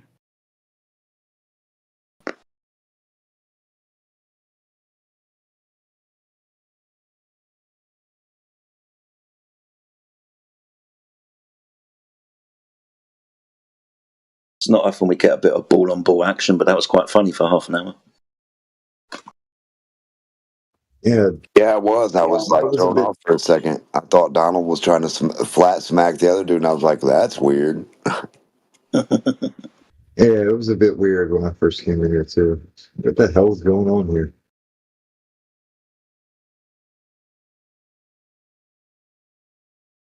Yeah, it was fun for a while. Shit, you get about 5 of the intellectual Globers that think they know everything, and the wrong 2 in here, it'll be funnier than hell. Just it took me a second to realize it was a Spaceball wizard battle.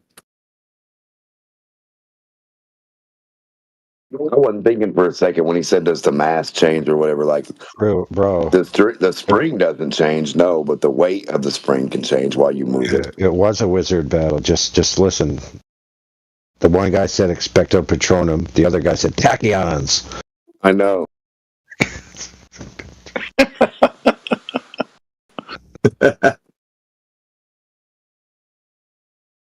It started to get old quick though.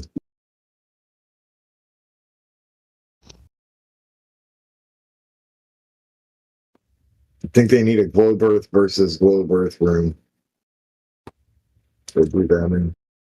That conversation would have been just as valid as if it was about trivia, because they were basically just saying buzzwords to each other and whether they knew what the buzzwords meant. A very, very lowbrow conversation, like low intelligence conversation. High trivia conversation, low intelligence. It sounded like to me somebody arguing the law of Star Wars and somebody arguing the law of Star Trek, and then just arguing the law of which law was true. It just sounded really weird. I'm just glad that it didn't break down into Klingon.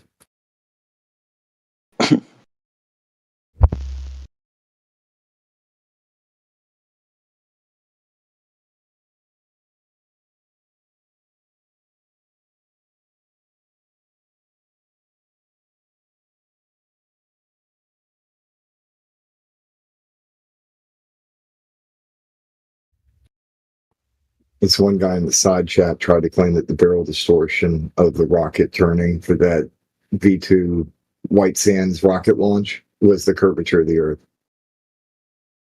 And tried to act like I was the one who cherry picked that flat line. And when that was government propaganda, where they're insisting that that is the curvature of the Earth when you see that flat line. Wow. I refused to concede after I shared the video and just went talking to somebody else and went, nah, dude, you're done. And I gave him we'll see him in like 2 days.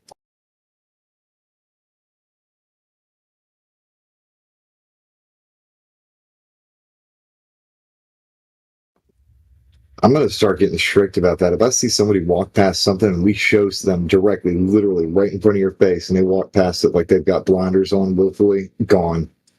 Not about to waste our time with that crap. Yeah, that happens a lot, doesn't it?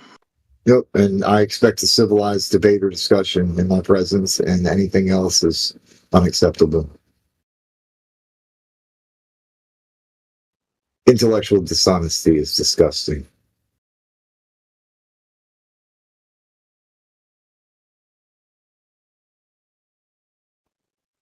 And I'm nauseated enough as it is. You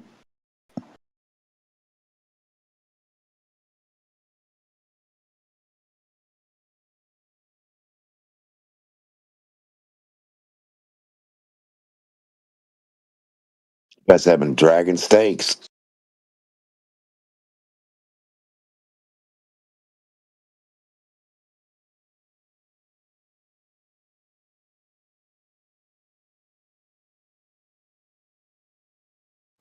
That's what Dan said.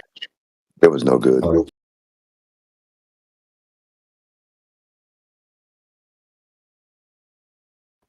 Trying to decide if I'm going to stay up all night or go to sleep now.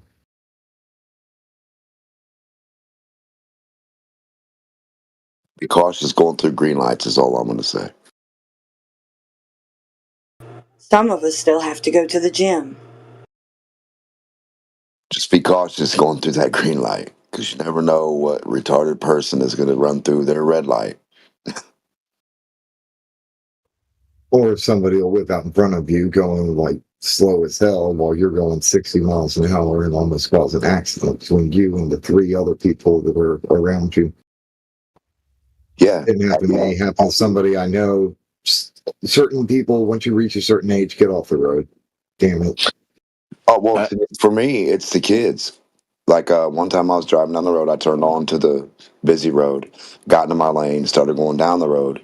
And a gentleman that seen me turning from the side road onto the road, he didn't know, he's like, I didn't know what to do.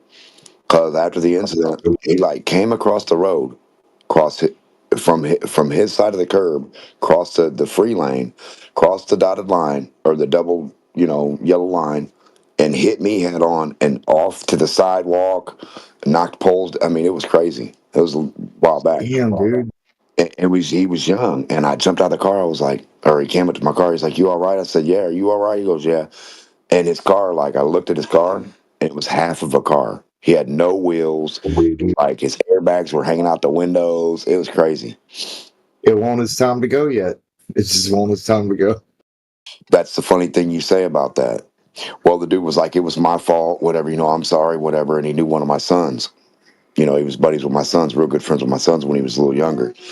And I said his name, and he's like, "Oh, man," and he said my son's name. And I said, "Yeah." And he goes, "Oh, man, I'm sorry, man. It was all my fault, man. I didn't mean it, And I asked him, I said, "What the hell was you doing?" He goes, "I was on the way to the hospital. Somebody just got shot and hurt, So he was trying to rush to the hospital because one of his friends was hurt. But in the midst, he, hit me head on. Came into my lane. I was like, "What the hell are you doing, dude? Why'd you even do that?" Speaking of car crashes, I didn't know that Lisbeth, the one that went to Antarctica with them, I didn't know that she got T-boned a while, like weeks back, and I guess that kind of scared her. And there's like, it's weird, it's really creepy and cringy. McToon's making videos of like telling her like, "Oh, don't go with Mark Sargent. Like that's gonna look bad on you," and like just kind of like threatening her indirectly and politely. Like it's weird, bro. Like how Globers are like the crab pulling down the crab into the bucket, bro. Like just because Jared fucking is all globed out now.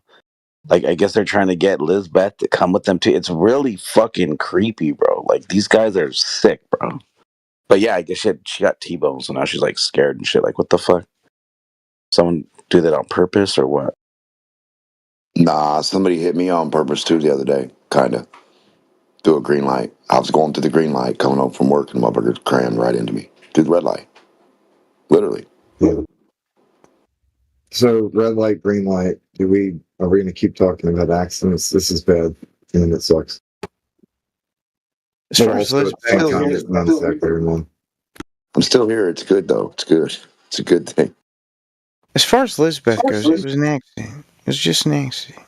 They happen. I think everybody just needs to be careful wherever they go. There's a lot of stay blessed and watch out for zombies. Yes. Yes. Especially Elizabeth zombies and Mark Sargent zombies and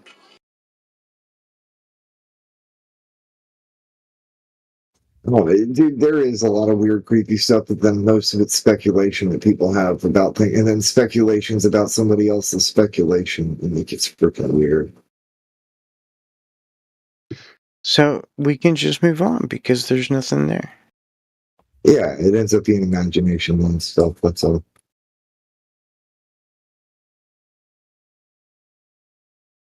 That's what I don't understand. We can just move on. So, can anybody actually demonstrate flat? Because I can demonstrate globe. you can? Yeah. What's the curve look like? That's cat. Looks like it looks like a horizon. It looks like a triangle with more than Hold on a second. Hold on a second. You said the curve of Earth looks like a horizontal line? No, let him finish what he was saying without interrupting him. No, that's fine. You don't understand what a horizontal line is. So all lines are imaginary. You know that, right? You're a fucking That's not what you were saying before. Never mind. So your curve's imaginary? No. Curve is there. Lines You just said all lines are imaginary. Your words. Oh my god, bro. So curve is not a curved line. line is imaginary, correct? No, curve is not imaginary. It's not a line? I don't need to hear this amount of curve is not a line. It's gonna give me a headache. Curve is not a line. Damn, that's news to me when I draw on paper to make a circle. Well, yeah, but you understand there's a difference between concepts and objective reality. There is a thing. No, you don't have. You just told us before you don't believe in object reality. I never said that. You're lying. Yeah, you did. I never said that. You're lying. Well, can you prove that there is objective reality? Depends on your definition of prove. Oh my! See, exactly. Yeah, you guys are getting trolled. Definitely getting trolled. No, Donald's a retard. He's been around for ages. I just love the personal attacks. It's amazing. Yeah, well, okay. Well, retard means held back. Yeah, you're a little bit held back, aren't you? I've never been held back. I don't know what that means. You're held back right now. Held back by what? Your mental capacity by being too stoned. Yeah.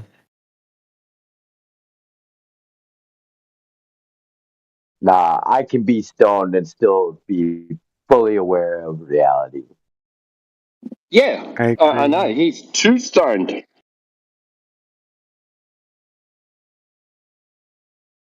I mean, what do you mean by too stoned? How much beyond do you think beyond your capacity. How much do you think I smoke? I don't really care. What if I told you I smoked? Enough What to if I not be able to measure the Earth curve. What if I told you I smoked a half an ounce every month? I wouldn't care. I would say Is you a still half can't an ounce? measure Earth curve. to do with the shape of the earth. Is a half an ounce too much? Is an I Earth don't really. curve? I don't give a shit what you smoke. I think that You smoke fucking meth for all I care, mate. Is the Earth curve too I much think for that you you to point should. out to us? Whatever you're smoking, it's got you stuck on stupid because you think that there's horizontal lines that are curved when there is a horizon in the distance, and there is no horizontal lines on the surface of a sphere. But all you do is just say, "Well, that's because the horizontal lines are curved." Makes no fucking sense by definition. That is no longer a horizontal line. Donald, you are smoked out. You sound like a crackhead. Horizons can only exist on curved objects. Incorrect. What the fudge? No. Oh my god, bro. Shit like that Wait, no, makes yeah, you wait. an What the instant hell man, did you bro. just say, dude? Really? Yeah. Hey, Donald. Really? Donald, is the does the I want. does the horizon? I would like. Does the horizon? Sorry, Simba. No, you're right. Does the horizon curve? Yes. It does. Which way? Every direction. So left and right, as well as front and back. Yeah, I've measured it both ways.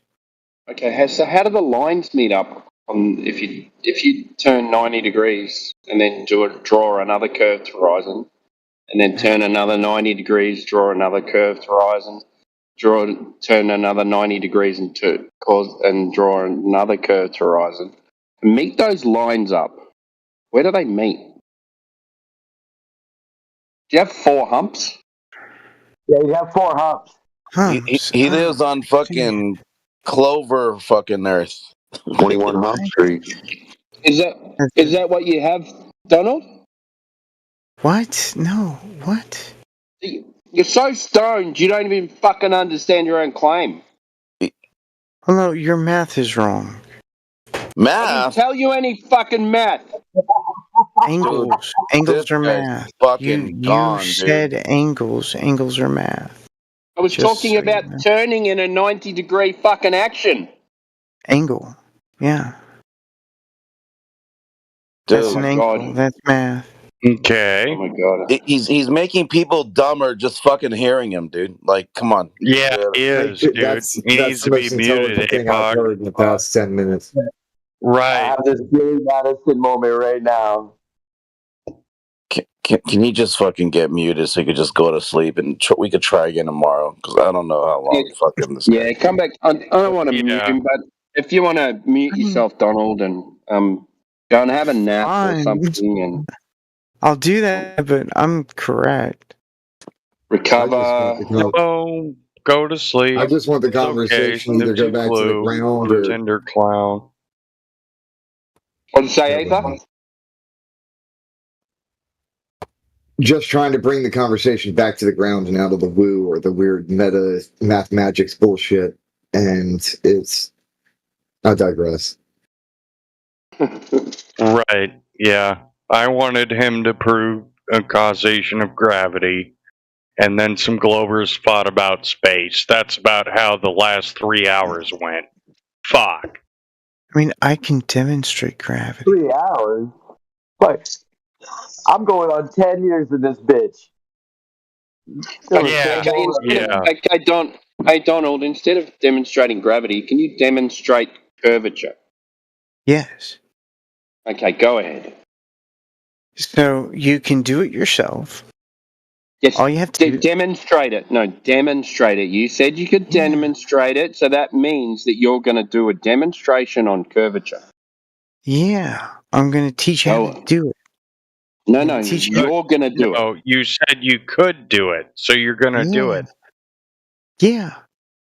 What I'm going to do, my demonstration is teaching you. That's my demonstration. You're not going to teach me shit, man. Is teaching you how to do it yourself. Doing it yourself is. All right. Okay, all I'm right. listening. That's the demonstration. Ronald, if you fucking talk over me one more time, okay. If you keep doing this, you will be muted. Just go ahead with your explanation of a demonstration. Then go ahead. Sure, that's fine. So you take an angle from the sun at 2 different latitudes on the same longitude at the same time. You need a buddy. And whenever you do that and you can solve for angles, then you can show that the surface, you can measure and calculate the surface to be greater. I've already got a problem with it. Sorry. What problem with that is how are you getting your latitude? Latitude. Latitude and longitude are well understood. How are you getting your latitude? Latitude and longitude are well understood. Okay, so you're gonna do an observation on a latitude. How are you gonna find the latitude? I'm fine with GPS. You're gonna go with GPS. How do you think GPS gets it? I don't care. It's irrelevant. It's an angle measurement to Polaris. It's not.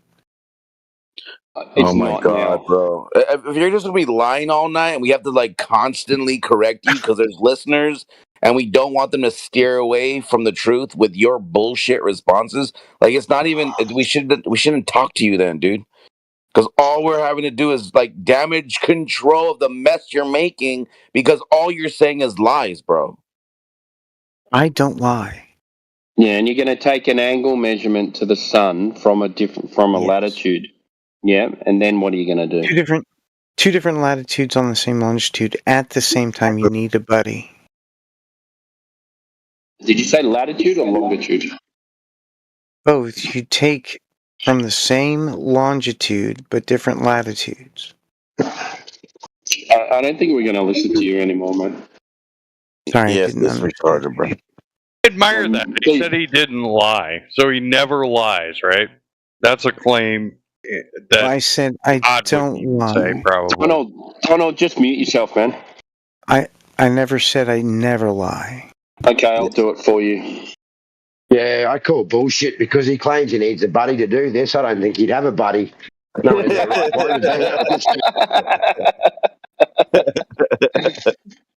That's a lie right there. You ain't got that's no why, friends. that's why he hasn't done it yet, AJ. He wants us to do it.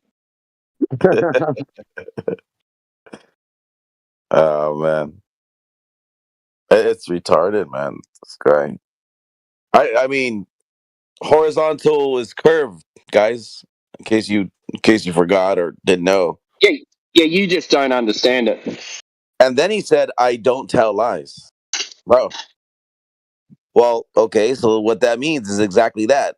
It's not that he's lying, because by definition, a lie is like like it's ill will, right? Like you're looking to deceive.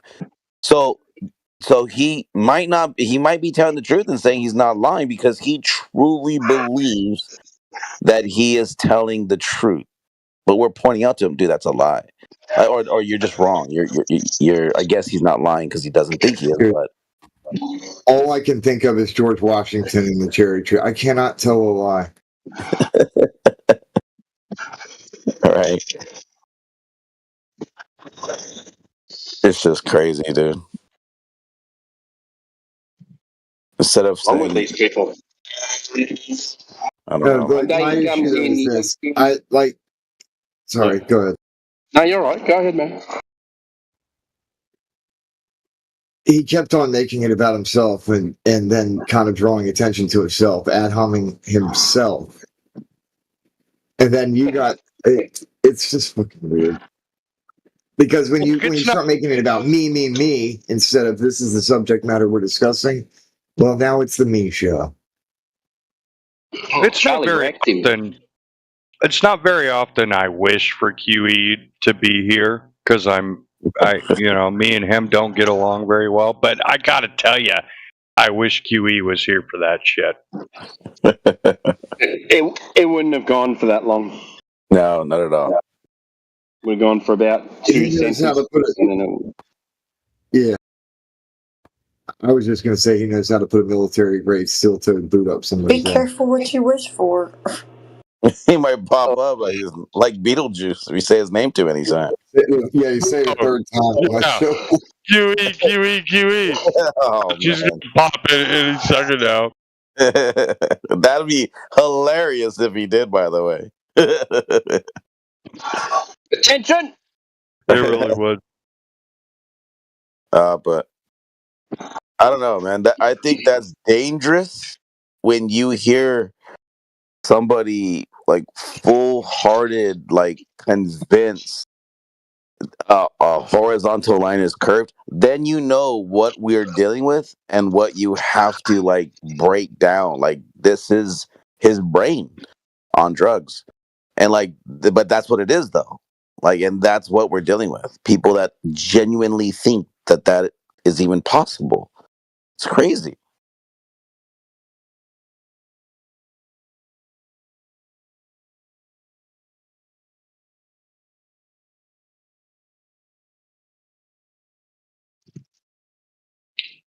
Should have really fucked with him and got Demok to say, draw some lines, horizontal, diagonal.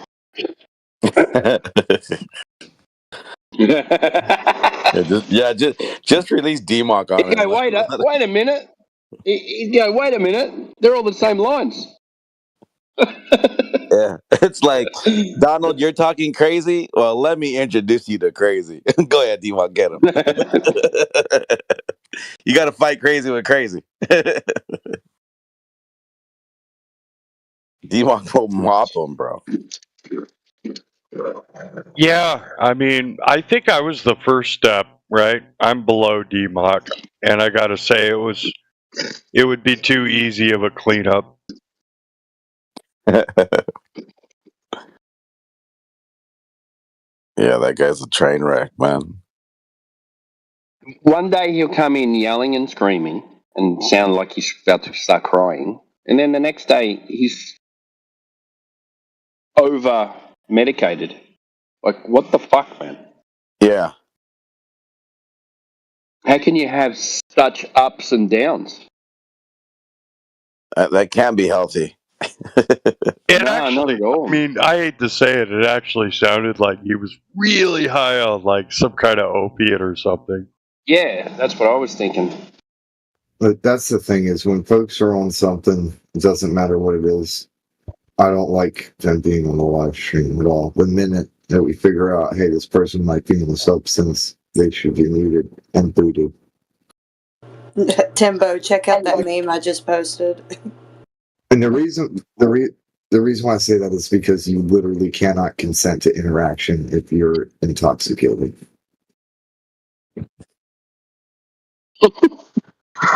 What the heck? At the same time, a lot of people shouldn't be drunk on the internet, like drunk driving the internet's kind of thing. It's crashing everywhere. Yeah. I've had a few nights drunk on Discord.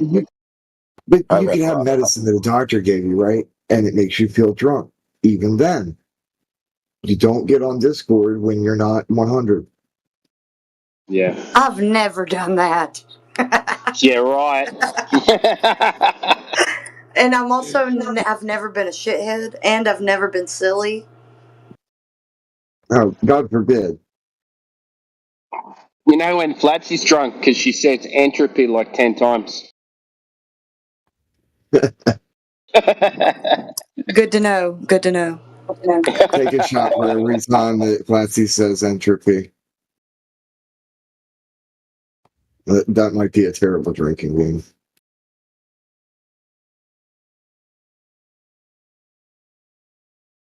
No, but I'm just saying that if there's a lot of folks we really kind of should have a little bit of mercy on them by putting a boot right in their ass and send them out. Don't let them they're already looking foolish when they come in here. And it's not like a normal globe tard coming in here. They're on some other shit. And we should just kick them the hell out.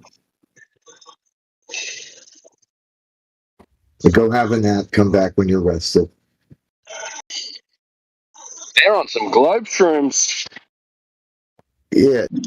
It's just, people know their limits, they know their limits. Some folks don't. What, do we run out of Globers in here? I reckon so. Yeah, and then we got you. You talking to me? I just trust that you guys will mute me if I'm too much. Never. We all have an unspoken agreement with that. If anybody goes too far, it may end up. Yeah, we talk about you in the background, Flatsy, and say, look, this time if Flats gets drunk, we're going to mute her, all right? I didn't mean it that way, but that works too.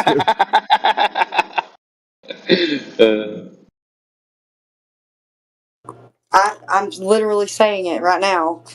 I trust you guys to mute me when I'm too much. All right. Done. Notes taken.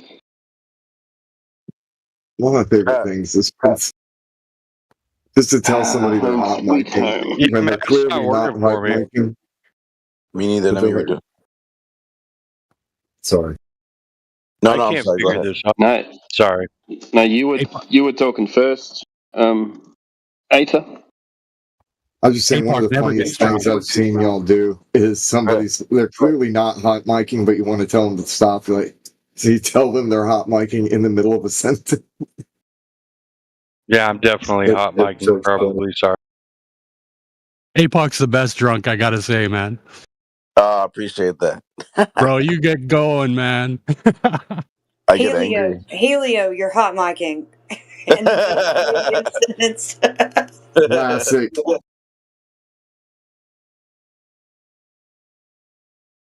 But it's a polite way of doing it too. That's why I found it to be cool.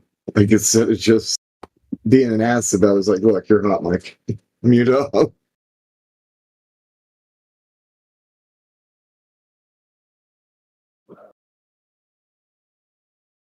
No, we were hot micing because we were playing this chess game and I posted a link and I made a move, but I don't know who's I'm playing. Like it's all weird. But I made a move and I'm waiting for them to make a move, so I don't know. I think that your hot micing thing should be used anytime somebody starts monologuing too long or they're ranting. Just tell them they're hot micing. It works for everything. APOC, are you white?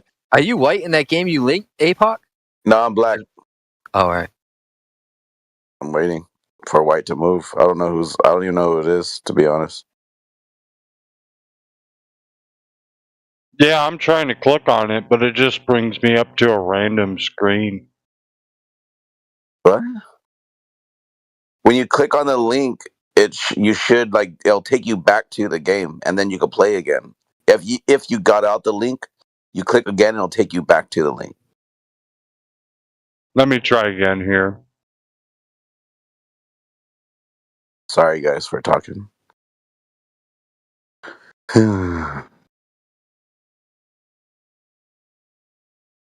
No talking ever. Sorry for talking on Discord. Yeah.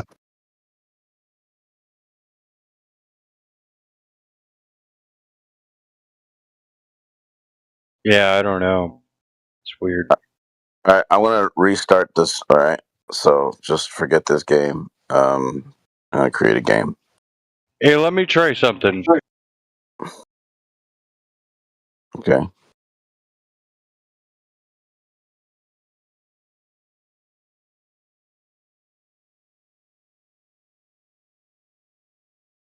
Any Globers in here while we wait?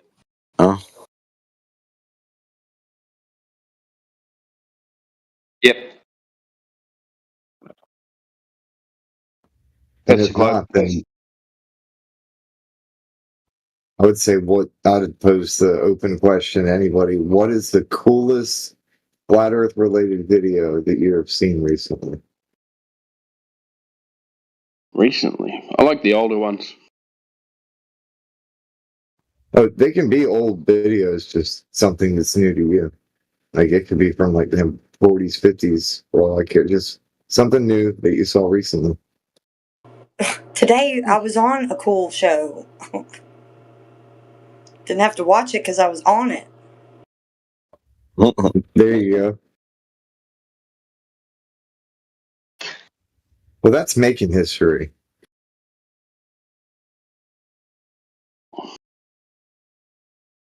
If I pay you to watch the shows and timestamp every time Adam and Brian speak, and then delete it out so I can just listen to the good content, I'll pay you like $20 a day. Would that be worth it? I'm with you on that one, AI. They could Yeah, turn I a literally can't even 3-hour listen to the show anymore, dude. Yeah, they could turn a 3-hour show into an hour.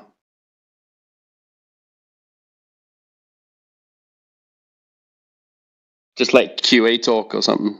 Like, The worst part of it, they repeat themselves so many times, dude. It's so redundant. It's just a complete waste of my time. I can't be bothered to listen to such redundant retardation.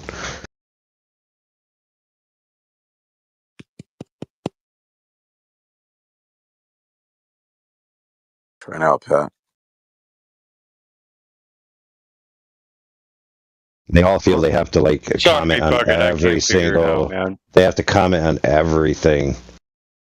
You know, it's like three words of a clip, pause, and then everybody has to round robin comment, and then comment again before we can press play. It's like whatever, dude.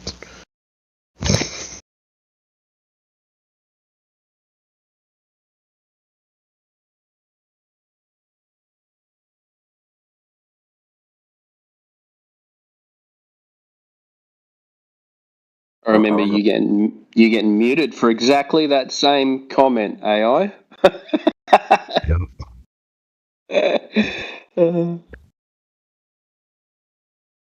But as you were saying it, because I was listening to it live when it happened on YouTube though, and as you were saying it, I was going, "Thank fuck, someone's saying something." And then he goes, "I'm gonna," you know, I didn't realize that you guys had my beef job. or something, but yeah, he didn't like it, did he, Adam? He fucking hated that comment.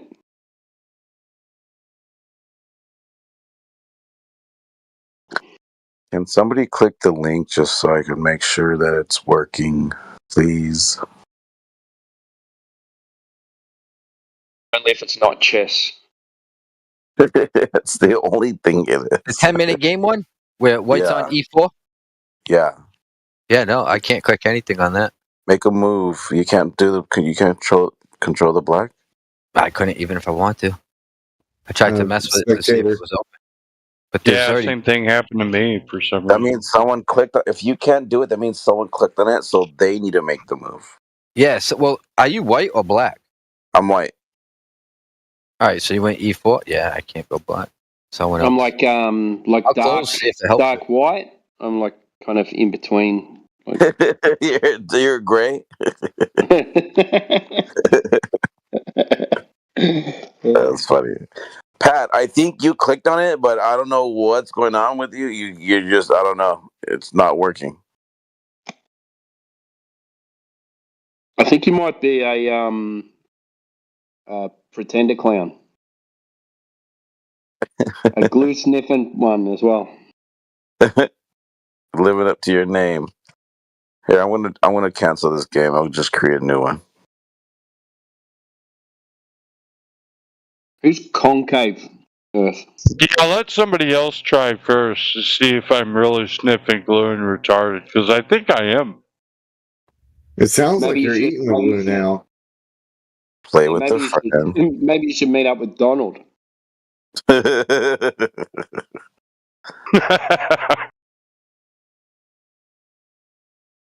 Hey, does anyone know who concave Earth is? Yeah, it's inside, or that gatekeeper kid that spazzes and overtalks everybody and has like emotional breakdowns constantly. He always posts that shit. All right, I'm gonna post it, and then somebody click on it. What did that do?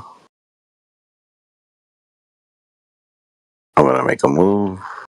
Oh, I can't make a move. Yeah, somebody join it just to see if it works.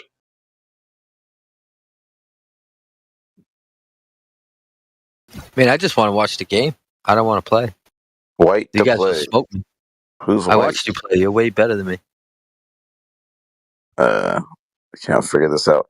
Who was making? Oh, DJ was starting the games last time. That's a cool accent, man. Where are you from? Pure rigor. I'm from Australia, mate. No, you're not. You're like Boston or something like that, or? Yeah, East Coast, man. South of Boston. It's a cool accent. Thank you. Kind of slightly. I think English Lee or something, Chess isn't is it? just broken, bro. Irish or Maybe. Work with the link. This is strange. Let me do standard. I'll do 10 minutes. I'll be black. No, I guess I have to do random. And I'll do. I can right click the board, but I can't left click it. So hold on. Create game. All right, so we've got Rob Keane. Welcome back to the chat, Rob Keane. Long time no see. Do you have chess.com? APOC? Maybe I do too. All right. I'm gonna try it one more time. But who are they called? Concave Earth? Who's that? Yeah, I was calling out Rob Keane. Rob Keane. I'm pretty sure he's a Glober.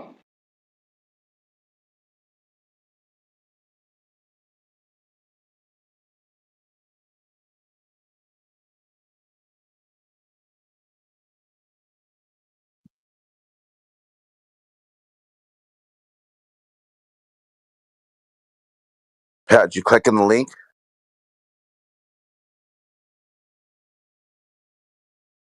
He is a I flat am clicking on it now.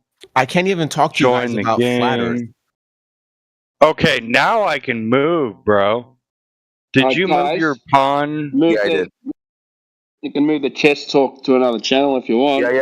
Let's not talk no more. I'm gonna mute up. Yeah. Okay, go ahead. We'll do that. Who was how do we do that? Zero or? No, you don't have to move it to another channel. Someone was trying to get through. I was trying to hear them. I was just being a prick. We'll be quiet after this. I mean, someone started talking.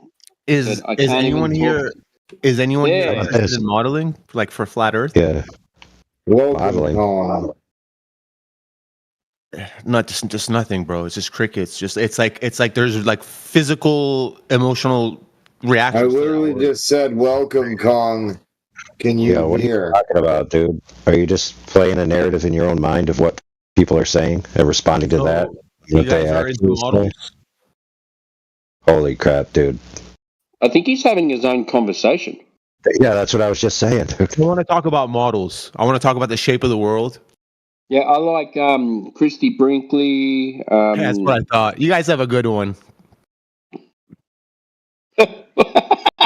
That was what the fuck? That was hilarious. Dude, that's about Ricker might be onto something. That dude's volume might have been down, and he's just yelling into the mic. Dude, that's about the intellectual capacity of a concave earther on display. So does he think if you fly straight for long enough that you fly into a wall of water? How would we know? Hold on, bro. How would we know? Because he never actually tells us his position. He just criticizes us and calls us a bunch of names and then leaves.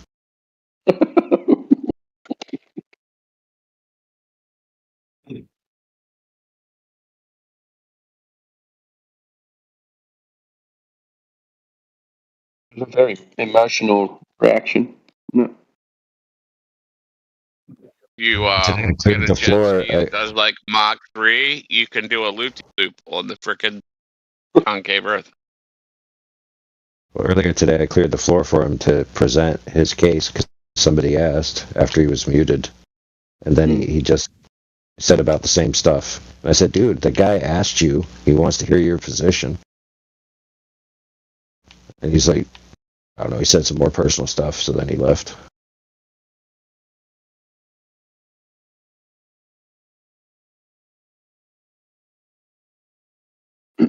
Must really trust his non-position then. Sup, boys? Got a question for you. We got a lot of heavy hitters in here. Wait, Does anybody have a solution for the 24-hour sun for the final experiment? Can you hear us now? Can you guys hear my question? Does any of the heavy hitters in here? Can you guys hear? Can you hear us, Concave? Yeah. What does the sky have to do with the fucking Earth, bro? The shape of the Earth. Come on. Your little concave is just So as much I assume that's bullshit a as the no. globe. I just wanted to make sure. All right. Okay. Oh, so you're okay. All right. So go ahead. It's back in concave land, you know, like concave server. They like think these are wins and they play them on repeat. They're like, "Look at where I totally smoked 24/7 panel." Yeah. He didn't even wait long enough to have a discussion. And then he would have found out our position doesn't need to involve a 24-hour sun here or there.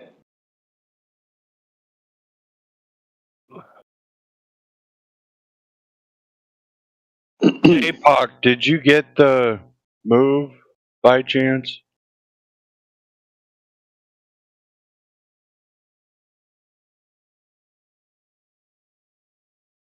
Yeah, but my shit froze up. Hold on. I'll type. Okay, at least we know the system is working. Sorry, guys. We'll stop talking now.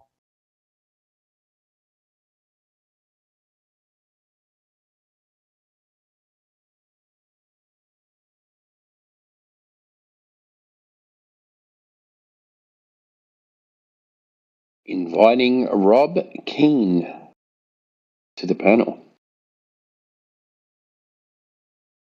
Rob Keane, are you there? Shrump, welcome to the panel, Shrump. What's up? The sky. I thought it was an ocean.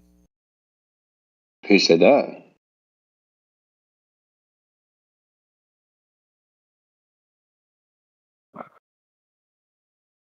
Hello, Shrump. Do you want to have a chat, or are you just going to say random words and then mute? I don't know. I'm just chilling. Okay, so who said it was an ocean? Yeah, you said. I mean, if there's a firmament on the. Wait. Sorry, Who said there was a firmament again? Just wait. Who said? Your religion.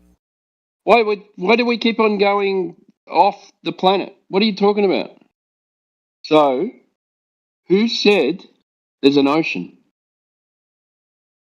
No. Well, why don't you ask the people in the room whether they think there's an ocean? Is there an ocean? I don't know.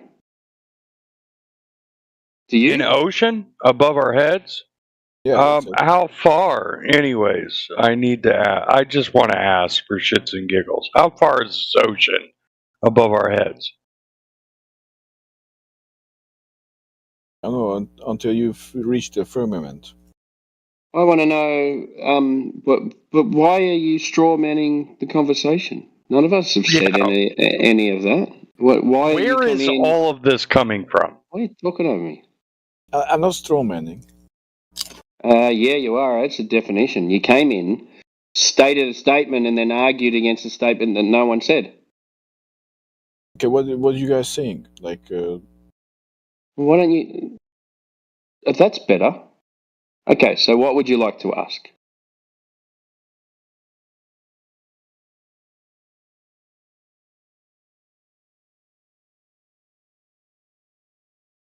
I'm just eating this really hot chips. There's something wrong with you people. Really wrong with you people.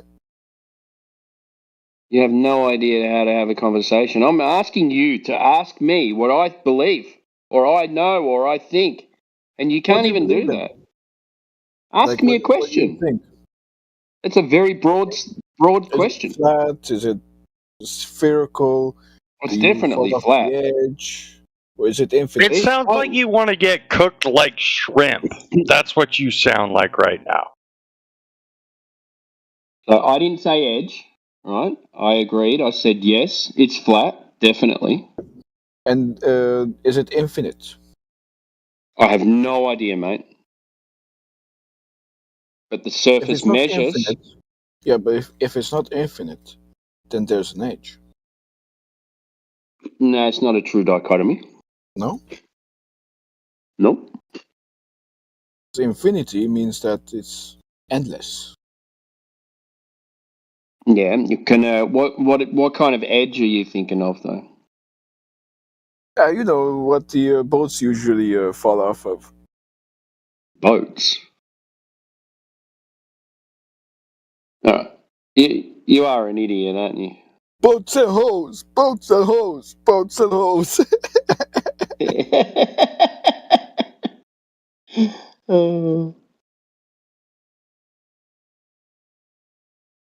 They're not here for a conversation, are you? Well, it's happy hour. There's happy hour somewhere.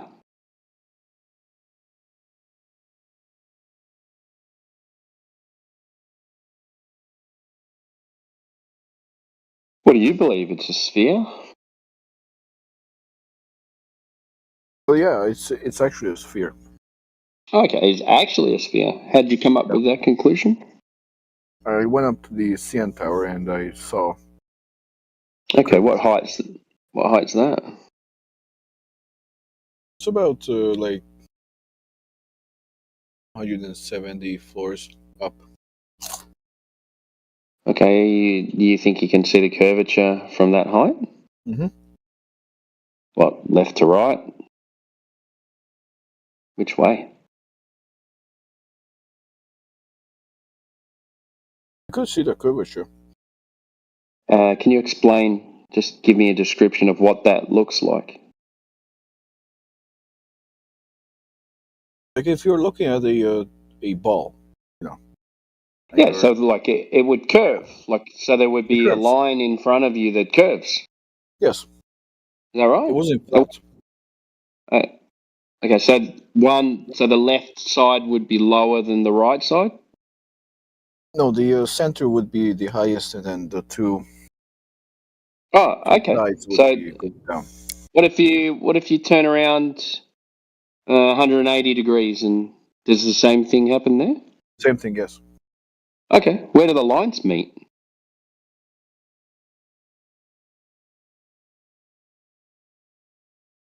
I don't know, in my ass. Yeah, see, you're an idiot, man. I don't know what you're talking about. You think there's curvature, and your description of curvature gives you two hills.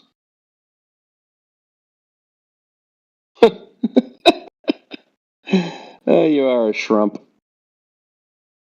I'm Shrek and Trump. Yeah, I know, I can see. Very intelligent. So you live on Hill Earth. That's where you live. You don't live on a ball. No, I live on a ball, actually. Okay, so how do you know you live on a ball? So we've gone back to the start again. Because if there's a lunar eclipse, I don't see a straight line across the moon. I see an entire curvature of the Earth casting the shadow. Oh, yeah? The whole time? Yeah. Or just when it goes up? What about at the bottom? What about when the shadow goes to the middle? What happens then? Still curved? Yeah. It is? That's weird, because that would be projecting onto a flat surface then. I mean, it's not flat. What's not flat? The Earth. But your evidence of this is shadows on the moon.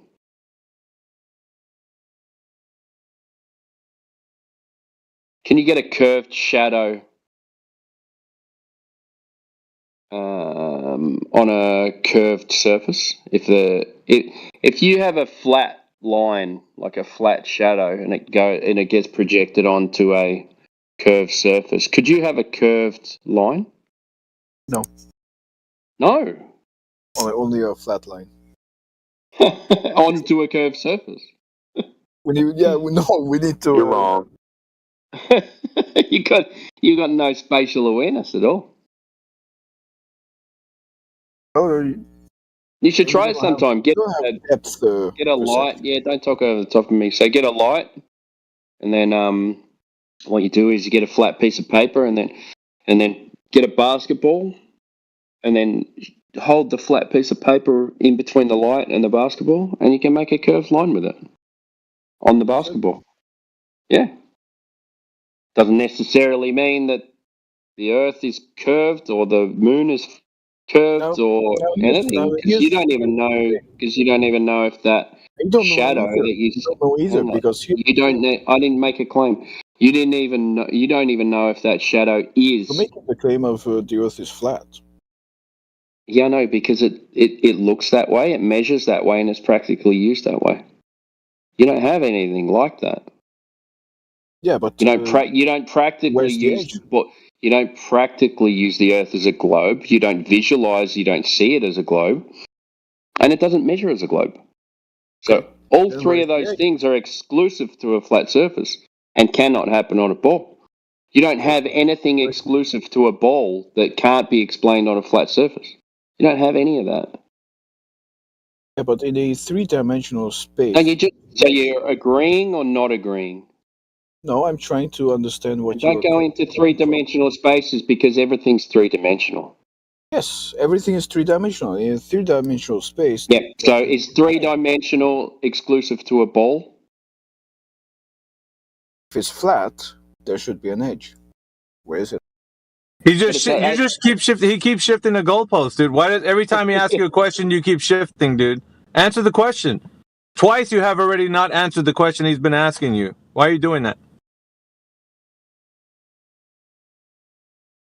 Yeah? Why are you doing that?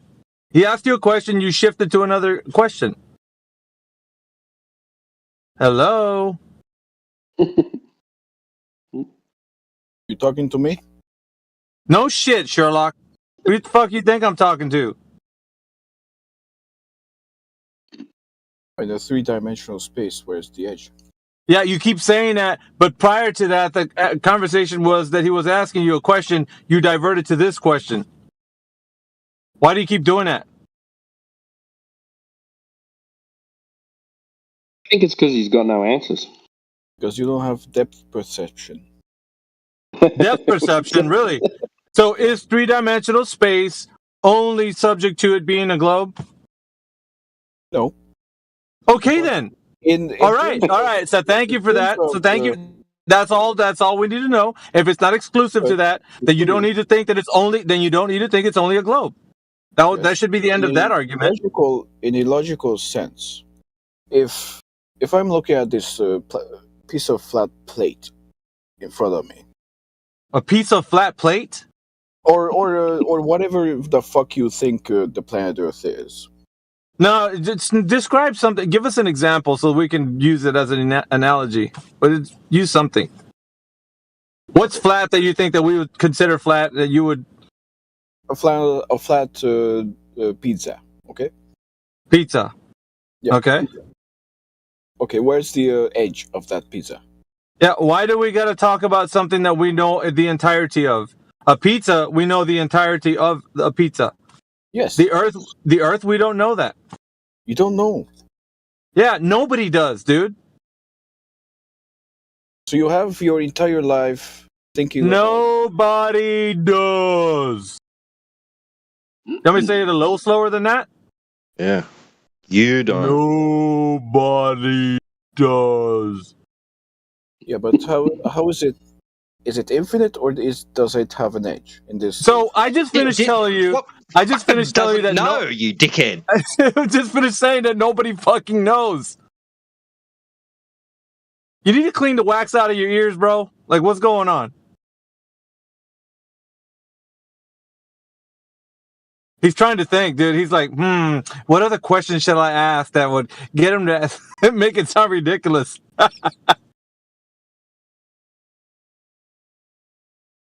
Dee-doo, brong. Bing, bing, bing. Retarded. Fucking hell, dude. Yeah, that's right. You better fucking... You know that dial-up sound you used to get when you pick up the phone someone was on the internet? That's the sound that's going through his head. Yeah. The old buffering sound. Yeah, that's what I'm trying to make it sound like. Be-doo, be-doo, bong. Bing, bing, bing, bing. Dee-doo.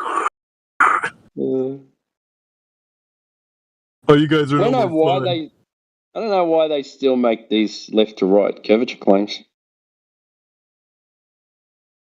Yeah, he's a meathead. So stupid.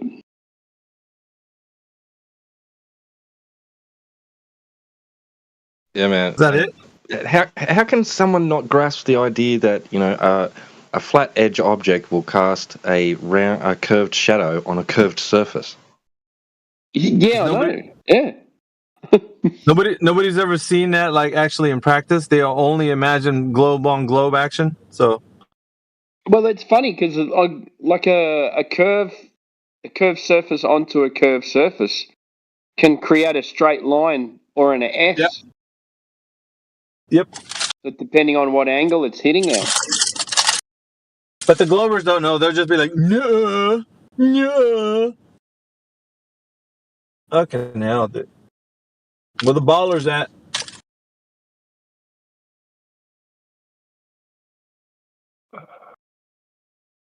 Where's the edge? Where's the edge? Come on, where's the edge?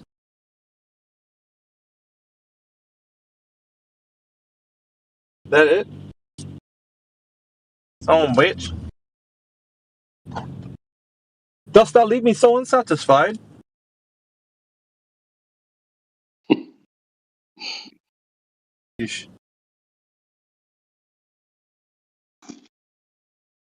What are you guys doing?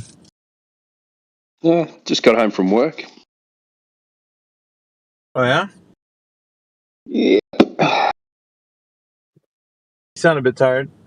Yeah, it's Washing been a big fishing gear. weeks. Was that AJ? Yeah, I'm washing fishing gear. Didn't catch nothing. You Just went back wasted out? time fucking washing it. You feeling much better, bud? Yeah, I'm good now, man. I'm over on Fraser Island at the moment, so yeah, not bad. Mate, send us some pictures, man. I know, man. Yeah, I'll have to get my girls to send me some. I got some good dingo ones the other day, actually. Really strange, man. This dingo, we were doing this full drive track, and this dingo just comes and stands straight in front of us and then just starts howling at us, yeah? Pretty cool. In the car? Yeah, just block the track when we were driving. Yeah, just block the track when we were driving and then just stands there and starts howling. Have you been to the river yet? Yeah, I've been to I did Lake Mackenzie. I did what's that creek called? Eli Creek. The SS Manahoe, the wreck. And I went up we did Champagne Pools yesterday and up to what's that point called where everyone gets bogged? Can't even think of it now. But anyway, it was closed, so yeah, I've pretty much done the whole island. Where the ferry leaves from? No, Nagala Rocks to get round to the west side. Okay. So I did right up to Nagala. Yeah, so we did about 300 k's of beach driving yesterday. You're going where no one goes. Yeah, man. Awesome. That's it. Get away from the backpackers. Yeah. Trying to get lost somewhere, AJ? Nah, I can't get lost here. Good thing you have your global positioning system. No, I don't actually. I use paper maps. Yeah, I do as well when I go when I go forward driving. Always There you use go, paper Timbo. maps. That's about all the photos I took of that boat, the wreck. It's a bit overcast up there, isn't it? Oh man, it's been raining the whole time. That's why I haven't caught any fish. There's just too much fresh water around. I wasn't expecting that. Yeah, it's crazy rain. Freshwater. I thought you have salt water on there. You get a heap of runoff from pretty close to the mainland. Mm. And Yeah, all the fish, gullies are all the gullies here are just running fresh water out into the ocean. Yeah, so the beach fishing is not real good.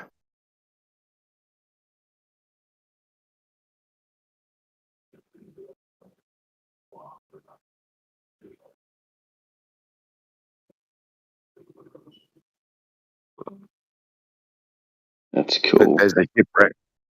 That's because that's the globe, and they couldn't see the lighthouse because of the globe, because of the curvature. Ran into the beach. You got too much curve in the way? Yeah, too much curve. Ended up crashing into the beach, these dudes. That's what happens when they obstruct the viewer. There mustn't have been enough refraction that day for the light to curve. Good old 7/6R, man. Just got to work it out with the formula. You'll be all right. Yeah. Standard refraction. Yeah, and if you can see further, you just change the refraction index, and it all works. Yeah, you'll be fine. It just works. That's on one the thing about the globe model. The globe model.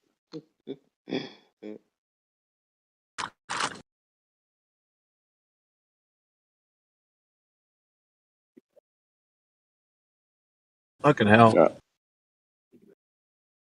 Who we got in here? Did you guys know that you can see further the closer you get to the surface? The guy's name was Captain Obvious. He came and told us that. He had his faithful sidekick. His name was Duh.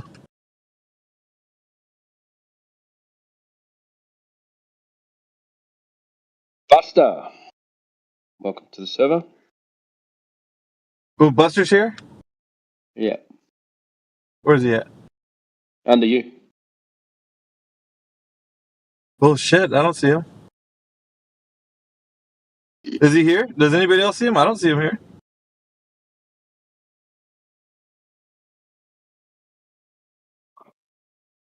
I must be glitching out. I don't see Buster.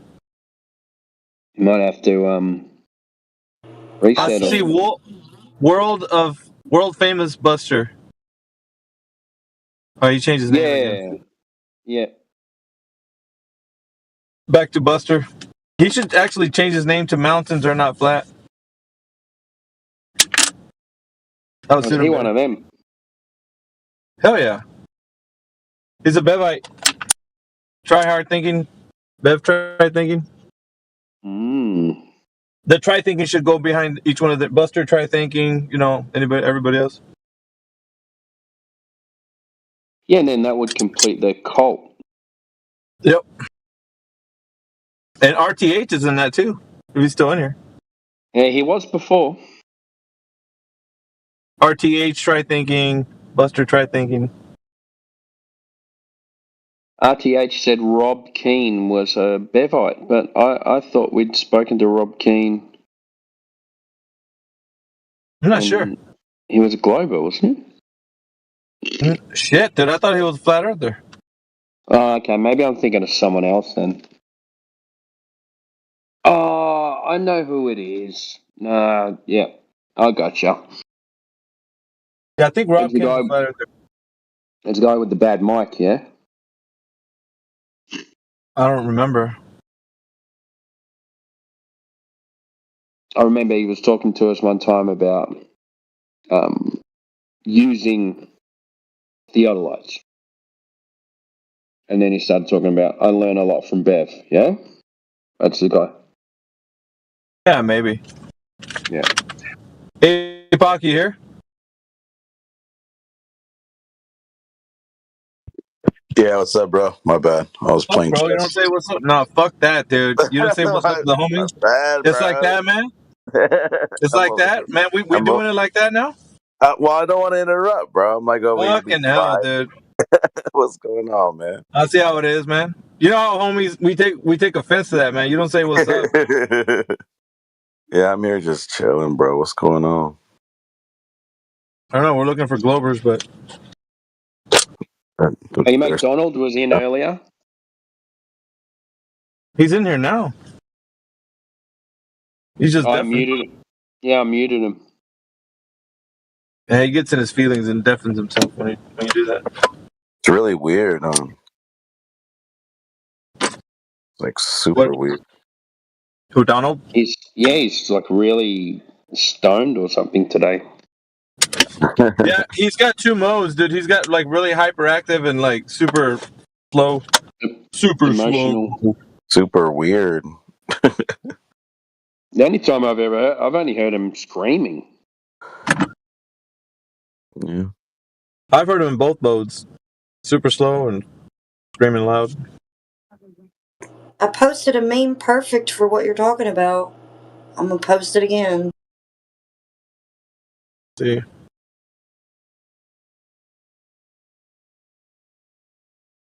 The grass is banning like a son of a bitch.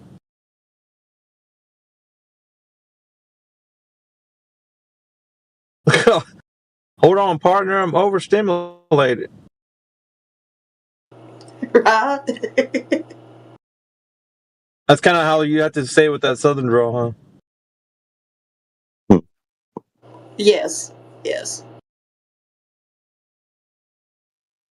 Yo, AG, I'm calling you out, boy. You got any maps? Any models? I've got a map. No, I got hang a on, you model. guys. This is just between me and AG since he felt it necessary no. to ban me over 12 times. Damn, 12 times? How are you back then? That's what I'd like to know.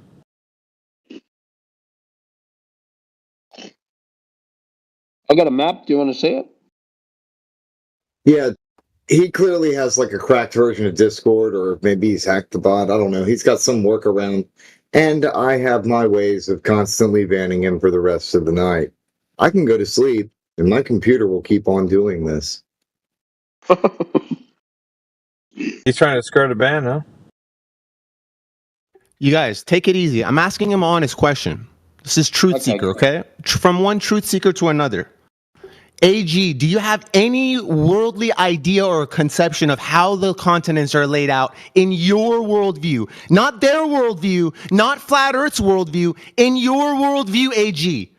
Please deliver it to me, and I'm going to show you how a Truth Seeker operates. If you do not do this, this proves the reasoning for your abuse of... How is he a truth seeker? I don't know. Isn't he a concave Earth? Yeah, I was going to say. Oh, wait. They usually say that it goes globe Earth, that's tier 1, flat Earth tier 2, and then concave tier 3. That's the top tier. You once you get there, you made it. That's enlightenment, is it? You see, guys? Yeah. That's the top of the top. Cream of the crop. Where we all aspire to be. Yeah. On an upward curve. Yeah. Oh my gosh.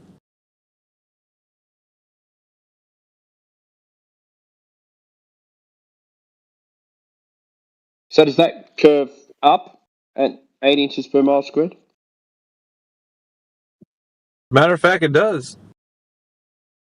According to So those that would guys. mean at 10 miles. There we go. Yeah, I did just the milliseconds for it to automatically repeat the ban, but I'll leave this on while I go and make some coffee. Holy smokes! So at 10 miles, you should see the ground rise up by a 6-story building.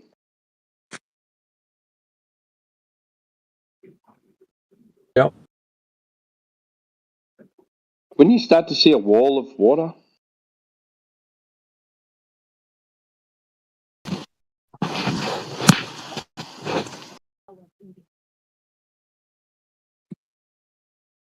Yeah, maybe.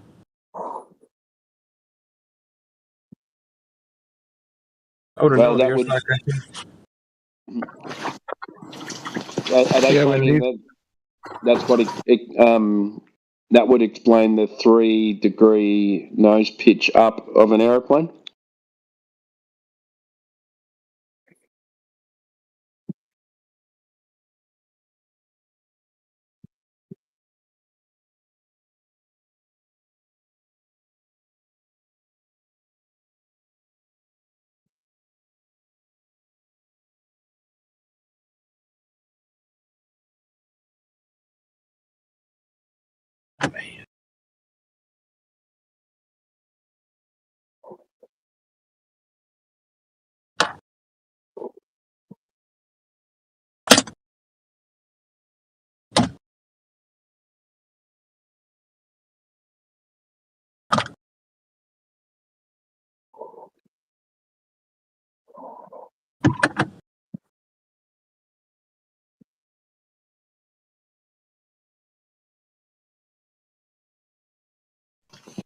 Yeah, when these guys first came out with the concave Earth stuff, I thought it was really weird. They could even say it.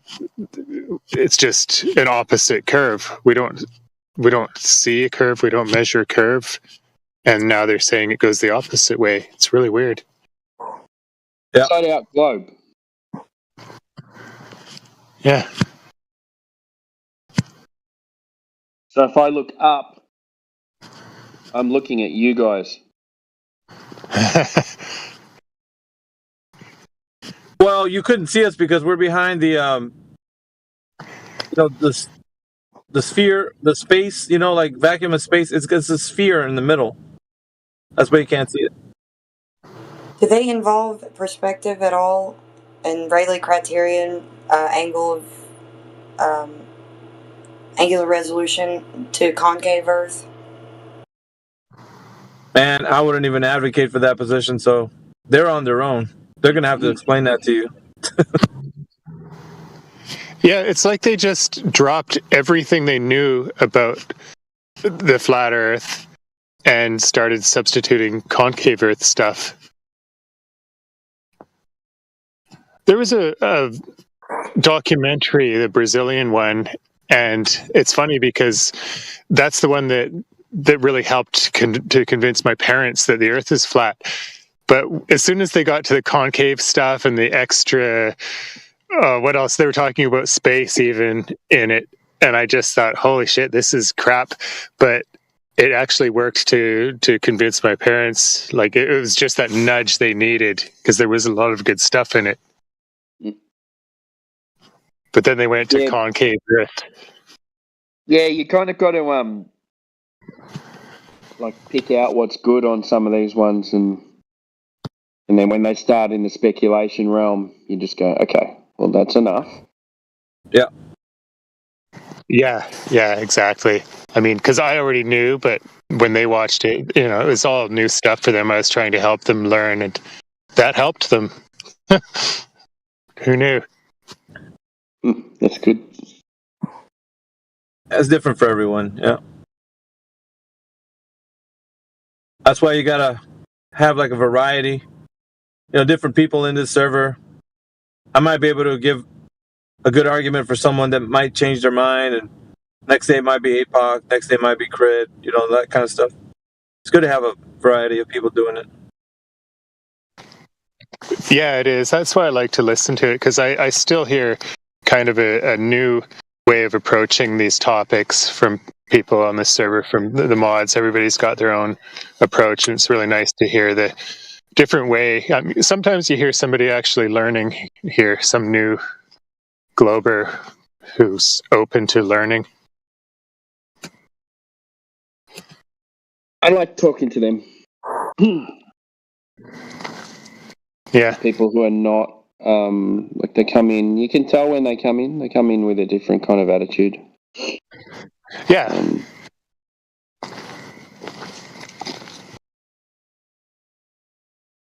Yeah, But and when there's you get certain those- characters that help them, and some that just kind of turn them away.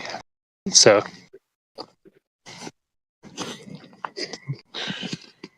certain people that can talk to them, and they're actually they stay open and want to hear what's being said, and then other people, they just I don't know, it's too belligerent.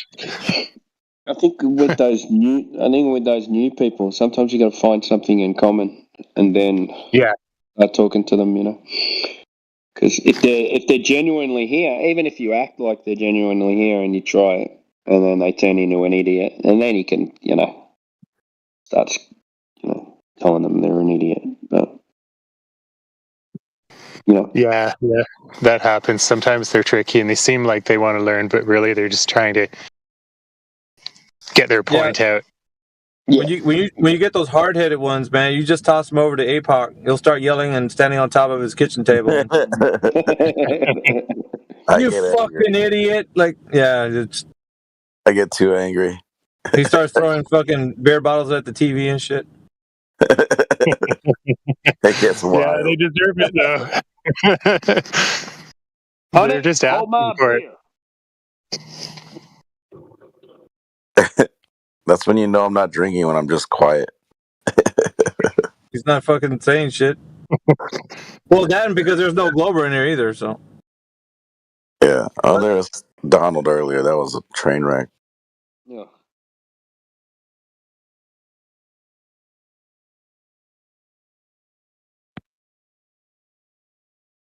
Hey, can you guys give me some evidence that they're flat Earth? Yes. Water. Okay. It's a good Water. one. No worries. Welcome. Come again. Water's the simple way to explain to you that large bodies of water display no convexity when at rest.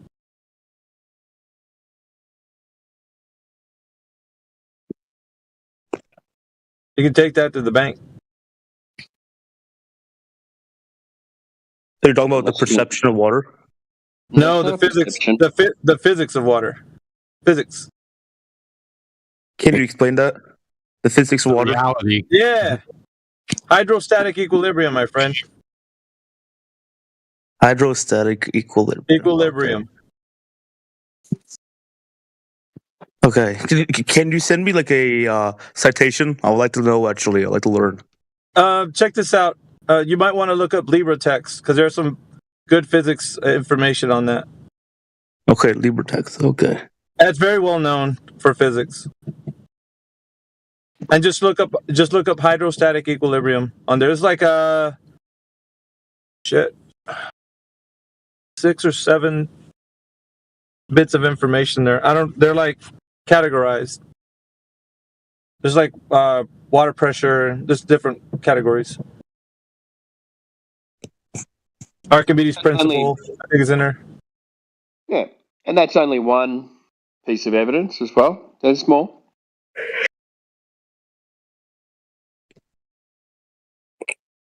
I'm going to start using the Glober's claims as evidence. Like, for instance, when they say, we have measured the curvature of the globe, and then in the same breath, or maybe a couple sentences later, they'll say, no, it's too big. You can't see it curving.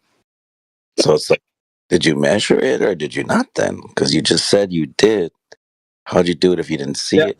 It's just like one of those things. Yeah, but we just got your blood pressure under control, man. We don't want it to go out of control. Right now it's calm. It's too big. Too big to measure. Boats go over the horizon. Right. That'll get your shit start bubbling. Yeah.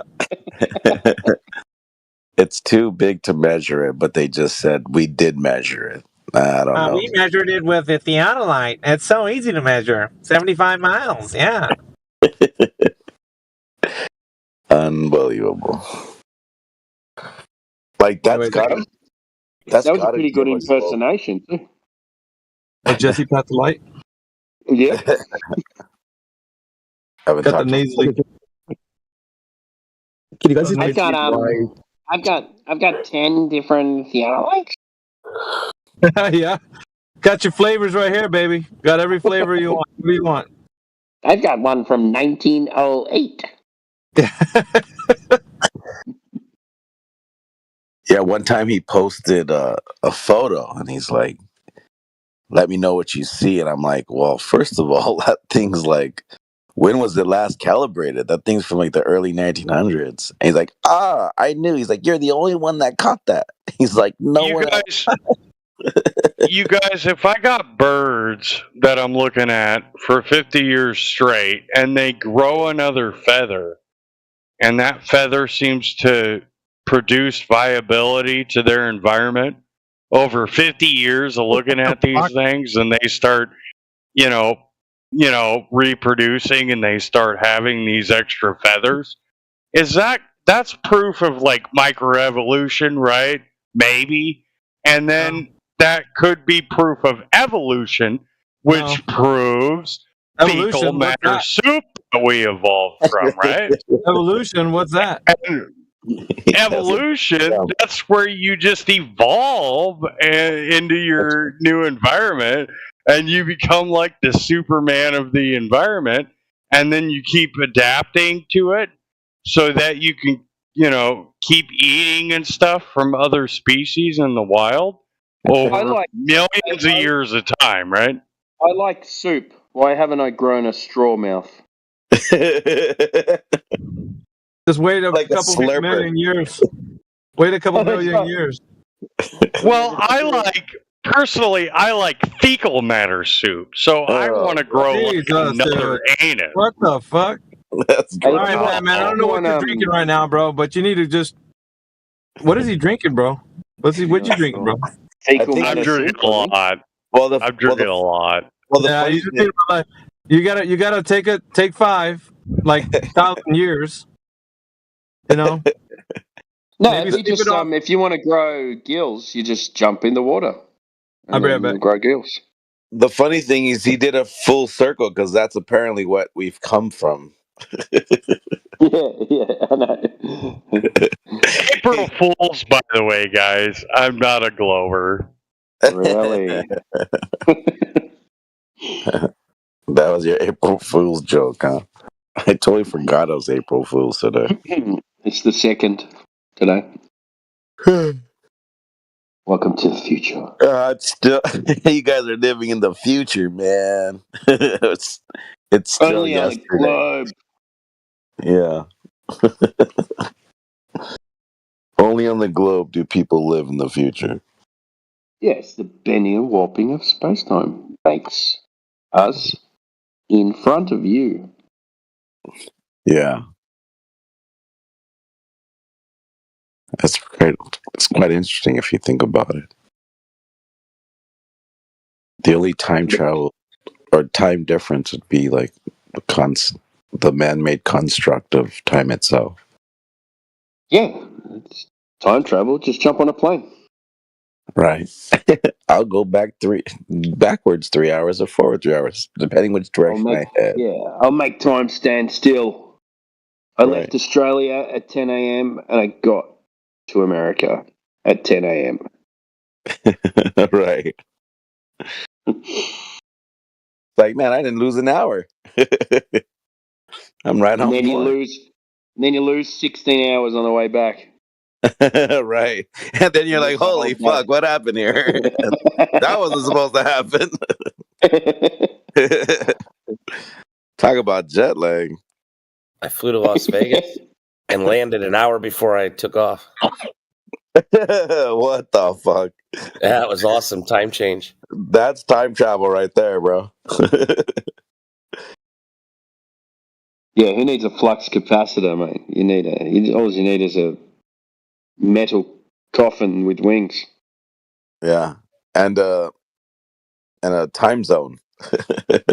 Yeah, and a watch. Yeah. Yeah, there you go. Change the watch.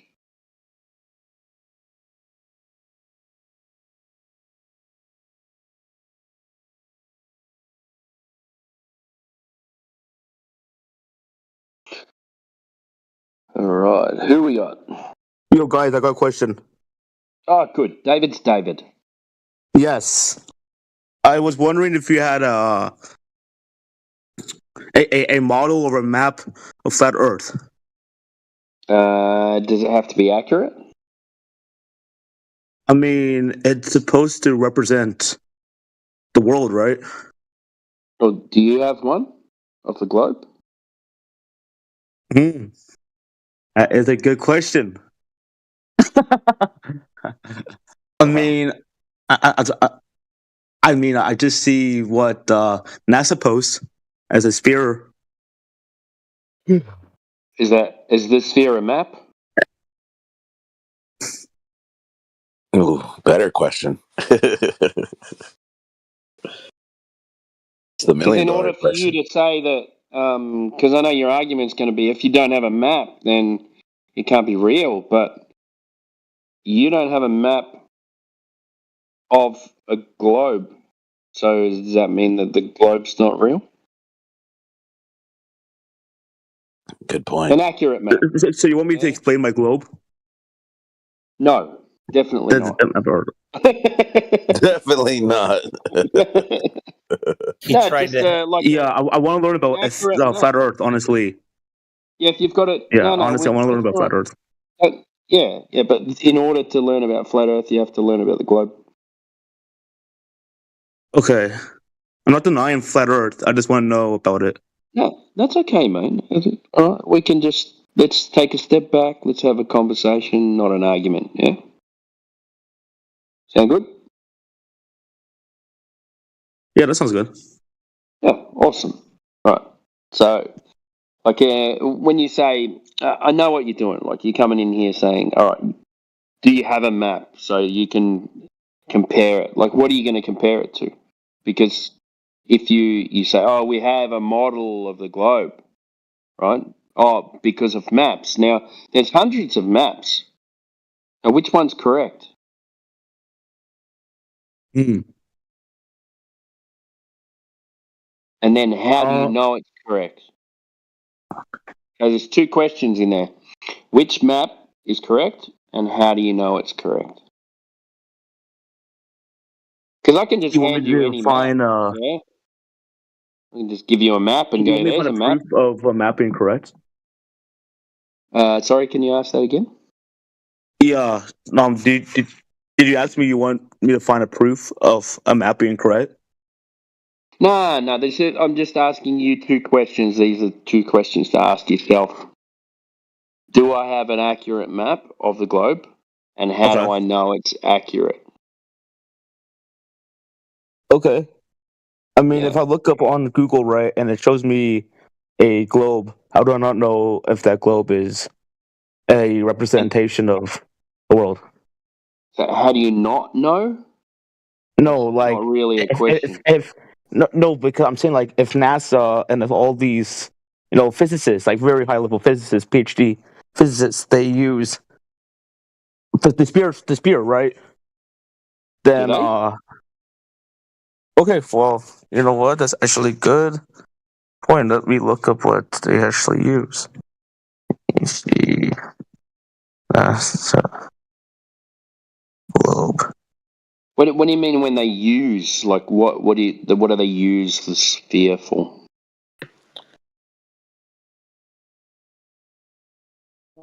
Honestly, I'm just looking at what type of globe or what type of the spear.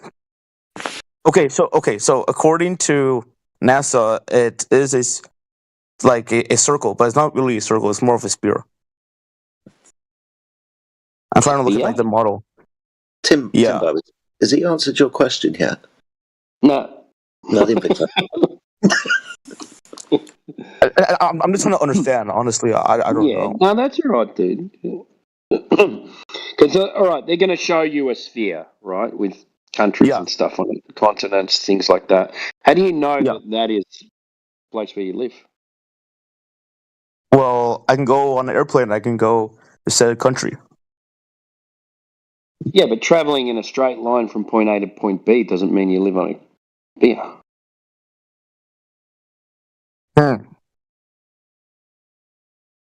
I see. And doesn't it make more sense that you would be flying across a flat plane than flying around a ball?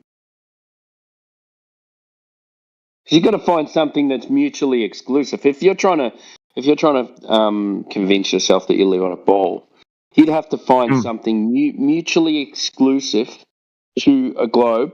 It cannot be explained on a flat surface. That is a good point. We've got them for a flat surface, right?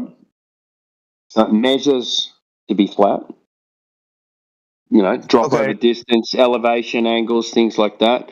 It's visualized, it's viewed as flat. So every day you walk out of your house, it seems flat. You walk to the ocean, looks flat. Everything looks flat. So your senses tell you it's flat, and it's practically used as flat.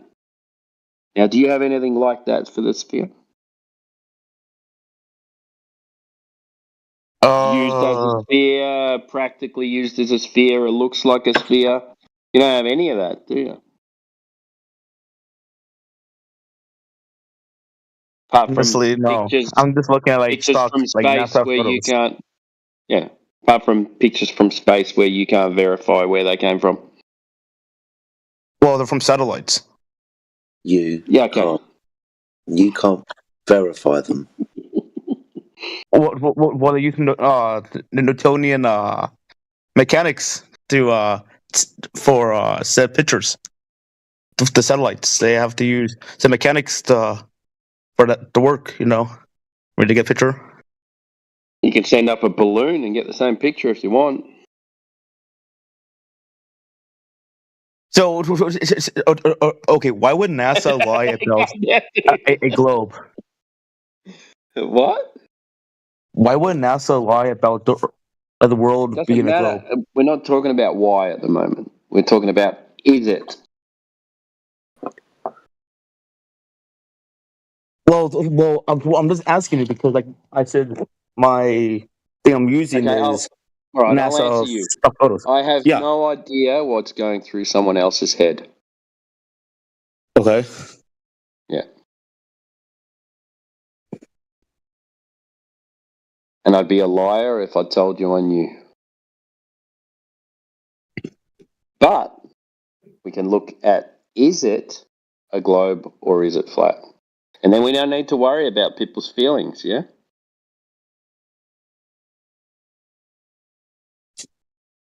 We can just look at data, evidence, all of the above, apart from emotions. Let's leave them out of it. Yeah. So what would you say is like the best points or the best proofs for a flat Earth? It's measured that way. By who? By everybody, every day, all of the time, me, you, everybody. We all understand what level is. We can all put up shelves. We understand how water flows, for example. We all measure the Earth flat. Okay, so if I want to measure the Earth flat, how would I do so? You can use a horizontal reference datum. You can use a water level. So you're saying that if a plane The question goes, should be, how can you measure it curved? It's a very good question, actually. That is a very good question. Yeah. Okay, so I have to, as you said, find proof about the curvature. Yeah, so you'd have to measure drop over distance. So if you say you're facing a direction, right? Let's say you're at the ocean or a lake. Now, if you look in that direction 10 miles, and you're at 1 foot observer height, then that at 10 miles it should drop down a 6-story building. So a 6-story building should be covered at 10 miles on the curve. That should be measurable, shouldn't it? But isn't the curvature rate specific on a sphere? Based on 8 the inches size. per mile squared. Is that the formula? Yep. Works up to what's the formula? It's a parabola, but it works up to and over 1,000 miles, which we're not measuring, so because you can't.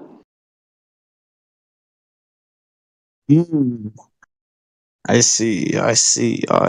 Measure it, bro. Measure it. Hurry up. I want to believe I evolved from fecal matter soup. What's that? Don't worry. Concentrate. Okay. So you said the main proof is okay. Nope. I'm just trying to understand like your points here. Okay. So you said you said the curvature. When we started with the conversation, we said water shows no curvature, right? Yes, right. Yeah, that was the first one. Then we spoke about the Earth presenting itself as flat. Right, so you see it as flat, like optically flat. Right, your everyday experience. So your senses. Now it's practically used as flat. So builders, civil engineers building roads, canals, airplane flights, yeah, navigation, transport, everything, right? And it's measured as flat. So there's 4. You can start with those.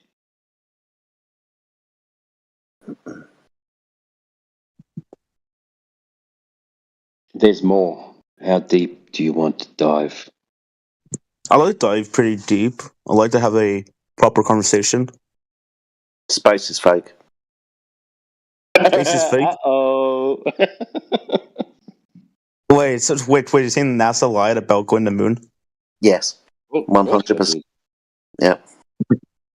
Okay, how would they lie about going to the moon? How would Just tell a lie? They say we went to the moon, and it's a lie. No, I know, but like pictures though.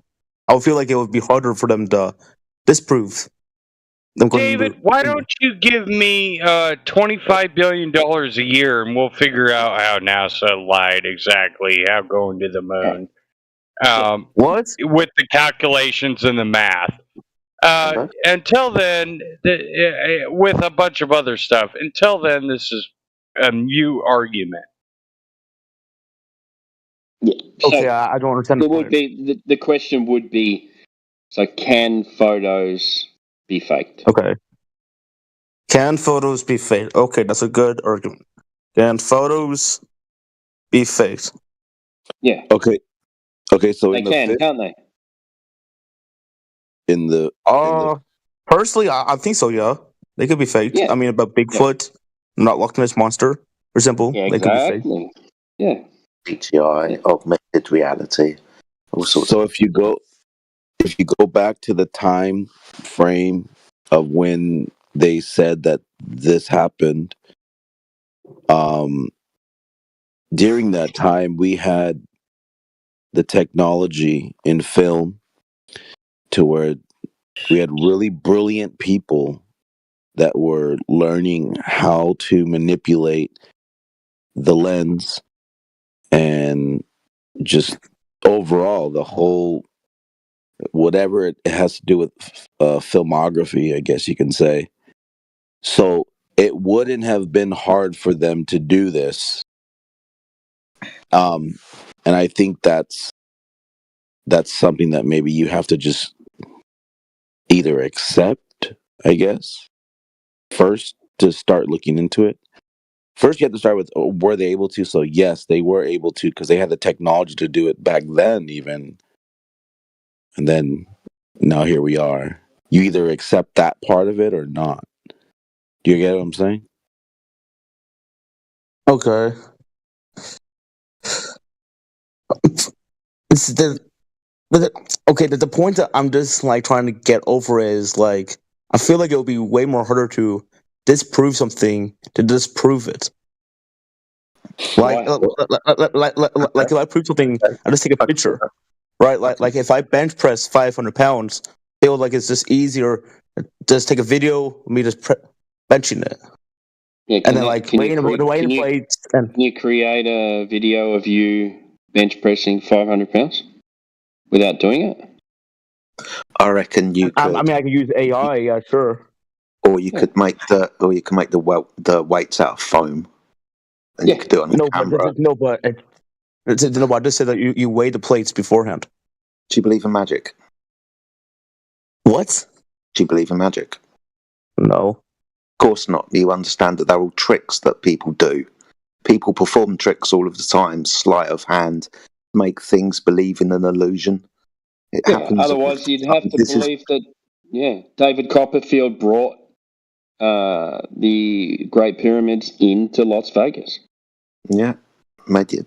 Is it the Empire State Building or Statue of Liberty disappear? Yeah. Yep. Images can most definitely be manipulated. In actual fact, you can be tricked by somebody standing in front of you doing a card trick, can't you? One of my favorite ones he did was he walked through the Wall of China. He walked through the Great Wall of China, bro. It was brilliant. You get the point, though, right? Images can be manipulated. Things can be faked. Movie sets exist. Superman doesn't actually fly. Images can be verified. Images can be forensically tested. Now, okay, so think of it this way. Remember that one guy? What was his name? He used to come in. He'd be like, "I have the original prints, the crystal, and you can't replicate it. It can't be fake." Well, the funny thing about that was, if I took a Polaroid camera into a studio and then took a photo of it and then said, "This is real," right? The photo's real. It's not fake. It's not doctored. But what I was taking the photo of was in a studio, and it wasn't 240,000 miles away, and we landed on this place, and now and we jetted back on over to give you the photo. Like, that is ridiculous to say that you cannot fake a scenario and then capture it using film and then say, like, "Here it is, guys. We have the footage." Like, that's ridiculous. We call those movies. Like, literally, we film Harry Potter and Lord of the Rings in a studio, and then we tell you, this is what we did. Like, what? Come on, guys. Is our friend still here? No, he left. Oh, the guy that just butt in left, but David's still here. That's the important one.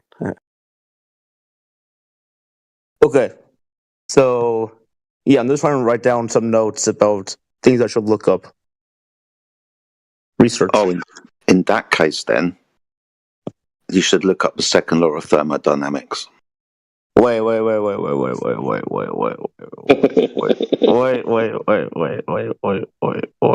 on. This is to do with space is fake. Okay. So, how do I pronounce that? How do I spell that? Thermo, THERMO. Dynamics. Dynamics, okay, got it. Yeah, cool. Second law of thermodynamics. Also, look up the definition of gas pressure. Gas pressure? Yeah. Do you know what the definition of gas pressure is? You're talking about gas pressure in a container, right? Yeah. So all gas pressure. Yeah. So the definition of gas pressure is the force that the gas exerts upon the walls of its container. To have gas pressure, you require containment. You understand this, right? I'm trying to, yeah. Cool. You've pumped up tyres before, right? Put air into a tyre. Yes. Yeah, you understand the PSI? Yes. Yeah, the amount of gas in that fixed volume, the tyre, right? The more gas you put in, the more tighter, more pressure there is. Yeah.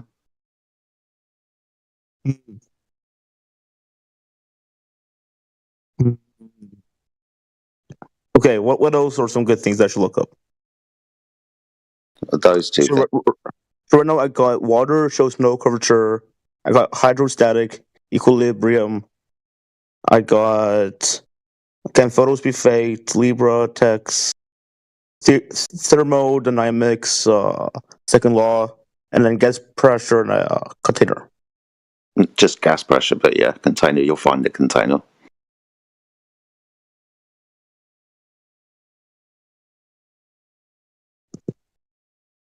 Okay.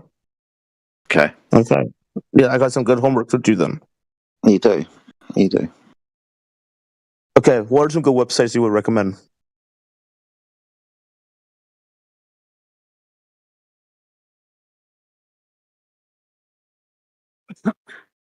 Like some good citations you would recommend to look up. Yeah, so to probably get the better citations, probably best to go to university outlets, things like that. You can find them. You can find them on Google, but you have to scroll and scroll and scroll. It's probably not best to go to the first thing you find on Google. But if you go to any type of educational establishment, schools or universities or something like that, that would be a best place to start. You could look into like horizontal, what it is, stuff like that.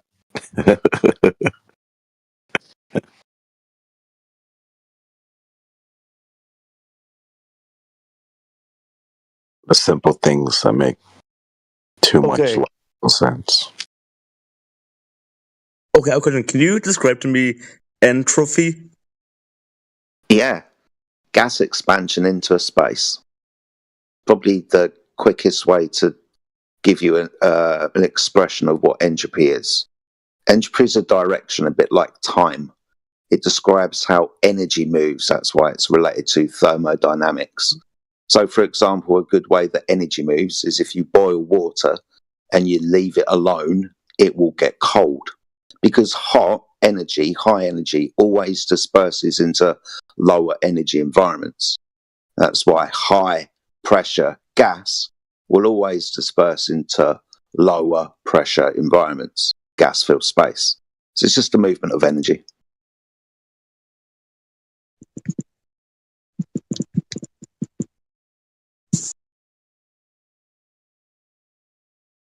Okay. This law of nature invalidates the claims that there are pictures from outer space or the fact that people went to the moon. So this is how we know that nobody went to the moon, because the vacuum of space can't exist. Because to have a vacuum uncontained from our gas pressure would be a violation of the law that we're talking about, because gas expands into vacuums. So if the Earth was an open system, we would not have developed gas pressure. The gas would have continued to disperse into the available volume, having no surface or container to press against. We would not have had the consequent of pressure. So yeah, look up thermodynamics, mate. Okay. Okay. So, what do you think of those 9 astronauts that got saved by Elon Musk? I don't even know about this. Does anybody else know? Apparently, he saved them via SpaceX. They were supposed to come home after like 6 days, or like what was it, 8 days, and they've been stuck there for like months in outer space. Yeah, you know they can create these stories. Yeah. So where would they have gone for like 3 months? Where would they have gone for 4 months? Can go anywhere. No, but like but why would they just disappear? They have families. They have jobs. Maybe they were hanging out in that studio they were recording in. Yeah. Seriously?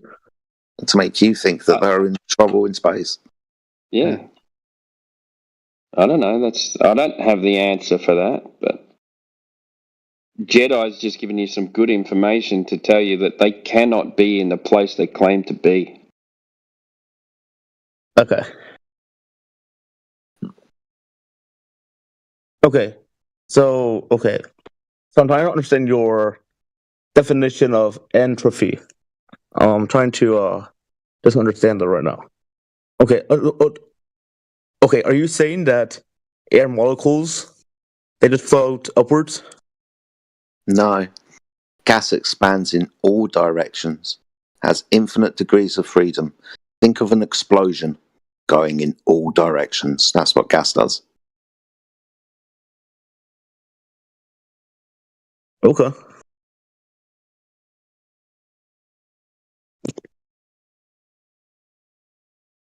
But yes, when the gas is produced naturally on the surface of the Earth through chemical and biological cycles, it most definitely goes up. Yeah, definitely does that. Fills the available space.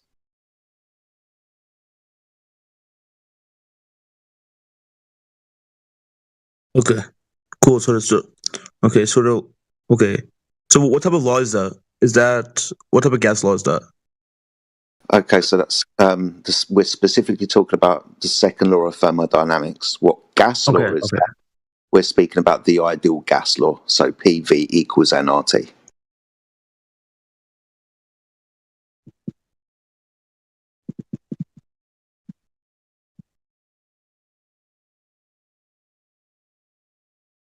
Okay.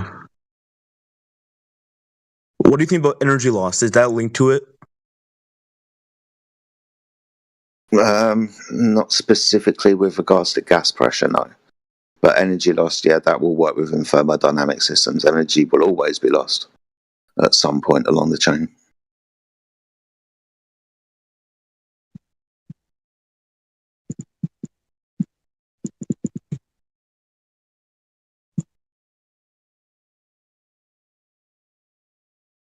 Okay. So okay. So in terms of those people who have gone to outer space, you're saying that they're secretly in our studio. I mean, whatever they did to fake the idea that they went to the vacuum of space, they definitely didn't go to the vacuum of space to the moon. Yeah, we're not saying where they went. I'm just saying they didn't go there. So if I were to send you a video of CNN showing them crash landing in the ocean, what would you say? I don't care, man. I can show you a video of a unicorn down my street next to Bigfoot. But isn't it like proof that they were in a capsule? Is that proof that there's unicorns and Bigfoot? Well, it's multiple people recording it, multiple eyewitnesses. Have you ever seen that magic trick on stage where the woman gets into the wardrobe and the magician closes it, and then he spins it around, and he opens the door and she's gone? Do you think she really disappeared? I see. Yeah. There's only one person recording the capsule coming back to the Earth. Yeah. There's no witnesses. They do it out in the ocean. It was like a 15. I think it's a 1,500 square mile or 150 square mile exclusion zone around NASA projects out at sea. You're not allowed anywhere near them. Stuff's going to be falling out of the sky, so you better stay clear. Yeah, and they always fall in the same spot. There's one. I think there's one place that's specifically called the Rocket Graveyard. I can't remember if that's in the Pacific or in the Atlantic though. It's in that Bermuda Triangle area. Oh, is it now? Oh, okay. Yeah, that's where they land all these capsules and stuff. It's in that area. Atlantic Ocean. Yeah. So do you guys believe that we live in a dome? Dome is to specify shape. But it has to be contained, otherwise there wouldn't be gas pressure.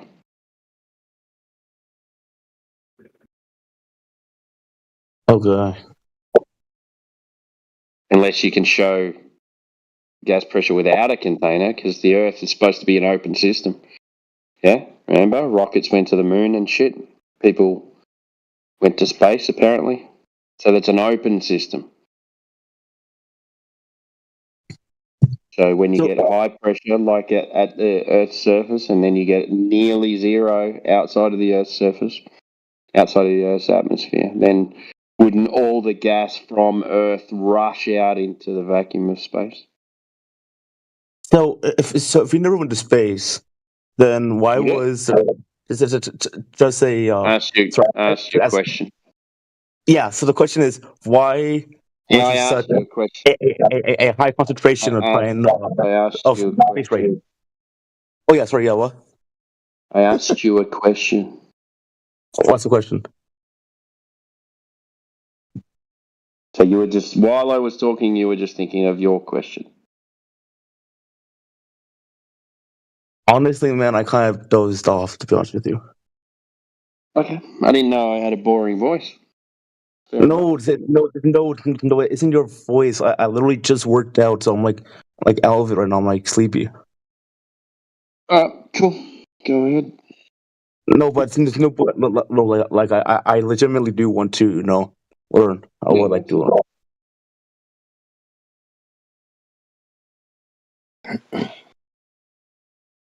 I got some protein in my system, peer rigor. I'm actually about to make some waffles right now. Creatine in them. Yeah. Creatine's not going to take out the sugar content, though, is it? No, there's no sugar in it. No, there's no sugar. No sugar in waffles. No, man, no. Okay, no. Okay. Most people use a mix, but I'm not using a mix.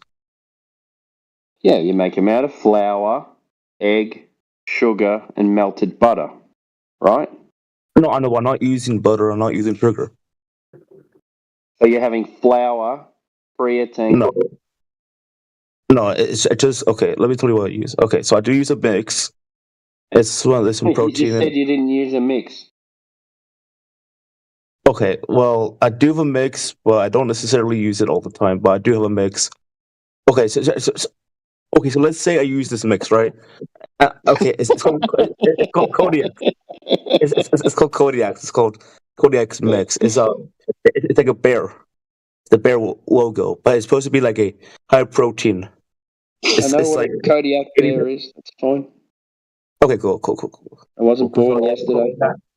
So it's called Kodiak high protein. So I have that. I put some creatine in that. I have some eggs in that, and then whey protein, and then I put it in some milk, and then put it in the waffle mix. You might want to check your whey protein and see how much sugar's in there. Actually, that's a good idea, but I don't think there is really any. Well, okay, I'll tell you this. I don't think there's a significant amount. Even aspartame? I don't think there is a significant amount because then I would be fat. I don't think I'm fat. Depends if you burn it or not. Okay, maybe that's true. Maybe that's true. Maybe that's true. Dude, I'm doing powerlifting right now and it's exhausting. Oh my god. I don't know if you guys know what rack pulls are. Jeez Louise. What? What are they? What? It's called rack pulls. I'm doing. Rack pulls. Yeah, rack pulls. It's basically a rack. It's trying to get you into the technique of a natural deadlift. So you lock your legs up in place. You straighten out your legs. You have your chest forward. You put your butt down. It has a pop, and then like a Romanian deadlift. No. It's supposed to be conventional. But yeah, you basically have it like around like your knee height, so or a little bit higher than your knee. And you don't let it down to the ground. Yeah, it's called rack pull. Yeah, I gotcha. Yeah, and because I'm like a stocky lad, I'm able to just do that a lot. I like that. But yeah, dude, I need to learn more of this flat Earth stuff, man. Okay, you shouldn't need creatine and all that other stuff. Man. If you're a big lad already, surely not.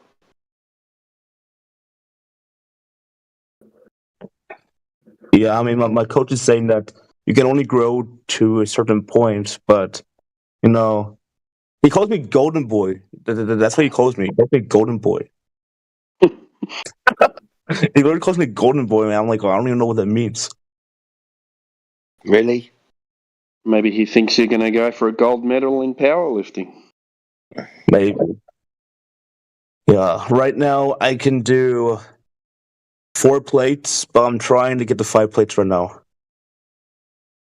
4 plates of 25 kilos. What's that? 50 pounds? Something like that. No. Like it'll be 4 or 5 pounds, and then I'm trying to do 495. That's my goal. That's my overall goal for let's say the next 3 to 6 months. That's my next goal. Like 5 plates. What's 4 or 5 pounds in kilos? Oh my god, let me look that up. Okay, 405 pounds to No, kg. not 405. So did you say 4 or 5?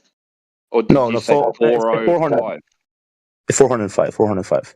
So it's 183 kilograms. 183 kilograms? 0.7, yeah, 183.70. Fuck, man. When we talk about plates at the gym, we talk about 20. Yeah, 20s or 25s, yeah. Yeah, normally 20s, yeah, if you're doing plates at, 20 kilo plates. Yeah. So the thing is that because I'm like so stocky, and also has to do with my height. You don't have a big distance to go, yeah? Yeah, right. It's range of motion. It's range of motion. It is range of motion. And dude, literally, you should see my bench. Like my bench, I just poop. I'm ready, full locked out. Poop. Short arms. Dude, no, like my coach, he really wants me to go for he wants me to go to nationals. But yeah, my coach is crazy. His name is Scott Mendelson. He has benched 765 pounds. Jesus. Yeah, we call those midgie reps over here. Yeah, so the guy's insane. I mean, obviously he abused steroids, but still, like, he is absolutely insane. Like, at his peak, he did 930 pounds for 6 reps for a deadlift. It's crazy, dude. It's literally crazy, my coach, man. Okay, here. Okay, so if I want to learn more about... Oh, shit. Okay, so if I want to learn more about... the flat Earth, right? If I want to learn more about the flat Earth, you said some good sources, the universities. A really good source is to learn why it's not a globe and how it can't be a globe. That will help you. I'm just saying. Okay, but like, where do I go? I've got a good. Well, I'm going to send you a link to our home server. Yeah, thank you. Yeah, I'll send you a link to our home server, buddy. There's lots of like YouTube videos on there, and there's lots of university stuff. So just give me a minute. What's your name, mate? And I'll send you a link. Yo, David. All right, awesome. So yeah, you'll get probably the best recommendations for information if you go from there, dude. Okay, just give me a moment. And might anyone have QE's website? That's what I was going to suggest. Globe Buster? Is it Globe? The Globe? Yeah, it's either Globe Buster or Busters or Globe Terminator or something. Globe Terminator. That's it. The globeterminator.com.au. .com. Let me look it up.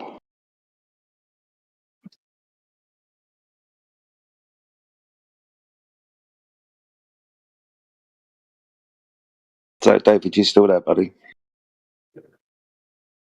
Yo, I am. Good. I sent you a link to that server. It's got lots of channels in it. If you scroll down to about 3/4 of the way down to the bottom, you'll come to the library. It's alphabetized section called additional information, alphabetized A through to Z. So just check all of that out, and we'll get loads of videos on there as well. Oh yeah, that's good.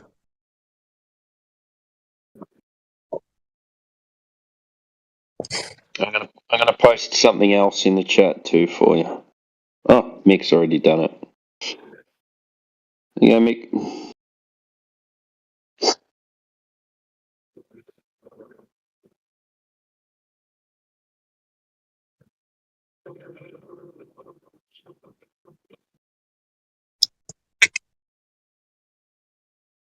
David. Yo. Looking in the chat. You looking in the chat? I'm actually trying to join this Discord right now. Looking at our chat. Crap. I'm trying to do 2 things at once right now. I've got too many servers I'm part of. Crap. And I'm like half asleep right now. I'm like, literally, my brain is about to shut off right now. Maybe it's time Don't for worry. a clean out. I sent you a DM. I sent you a DM, so sweet. You can get around. Okay, so the Globe Terminator. Okay, got it. Yep. Okay, cool. Perfect. Thank you.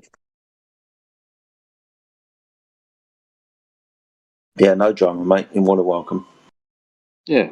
Well, come back. Please, thank you. Come again.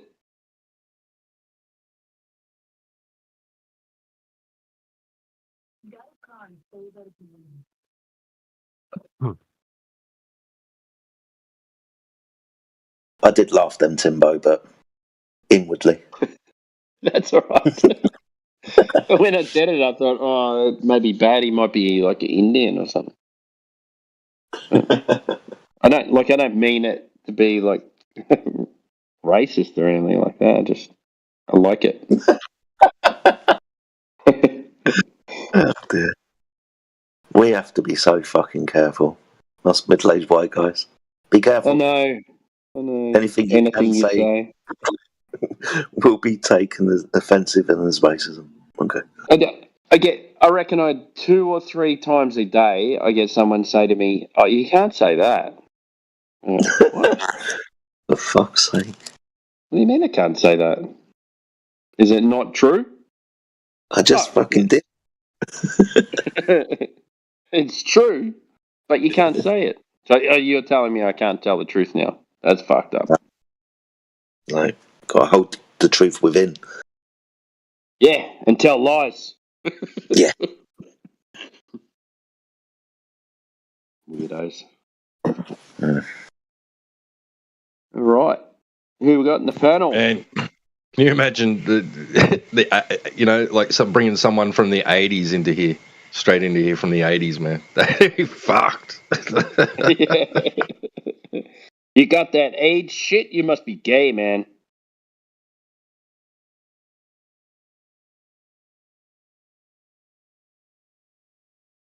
Every second word would be considered offensive. It really would, wouldn't it? Yeah, because that F word was used a lot. That FAG word was used a lot in the 80s and 90s, yeah? Oh, yeah. We used it as we used to call our mates that. We call cigarettes that. Yeah, true. What word are you guys talking about? You just spelled it. Yeah. FAGG. One of my favourite biscuits, just was offensive. Apparently, like you can't get them anymore. What was it? They're discontinued. The golly ones. Oh, okay. We just recently had a cheese that had to change its name. I know, right? Yeah, that was the guy's fucking name, man. That was the guy. The guy who created the cheese last name was Coon, Coon. Yeah, and yeah, and it'd been around for for decades, you know. And I bought it. It was my favorite cheese. And after they changed it to Sure or something like that. I said, "Fuck, I'm not buying that shit." Just because he changed the fucking name, he bowed down. Fucking hell! I want some cheese now. Yeah, all the Aboriginals found it expensive. Expensive. Offensive. Yep. You can't get like there's no. Yeah. We used to actually called Redskins. You can't get they renamed them, and they're also an ice cream bar called Redskin Splits. Right, you can't get them. Chicos are gone. Gollywogs. Chicos with those little black babies, yeah? Yeah, yep, can't get them. Yep. Yeah. They've renamed them. Yep. Stupid. You can't get black babies anymore. No, can't eat them. It's because McDonald's adopted them all. Oh dear. They're like little licorice babies. No, not even licorice. Were they? They're a weird flavour. Like chocolate licorice, but not.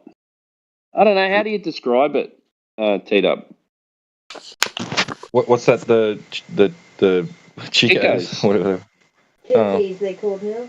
They're called Cheekies now. Okay, yeah, they're like really?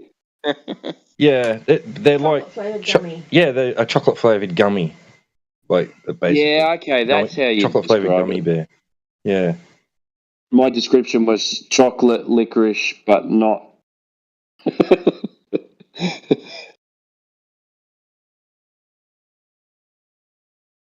Chocolate baby gummies. Yo, this shit's live on YouTube. Neggers. Hail Hitler. The Jews did 9/11. Neggers. There you go. Yeah, good one, mate.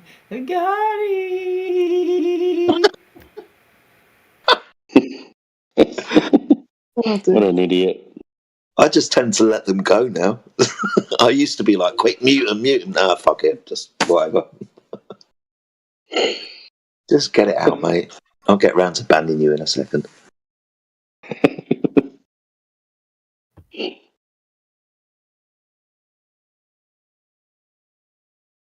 But I don't understand what's offensive about Chico.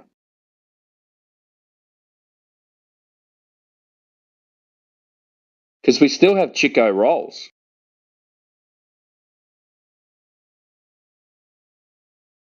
I have no idea, mate. It's not something we get over here.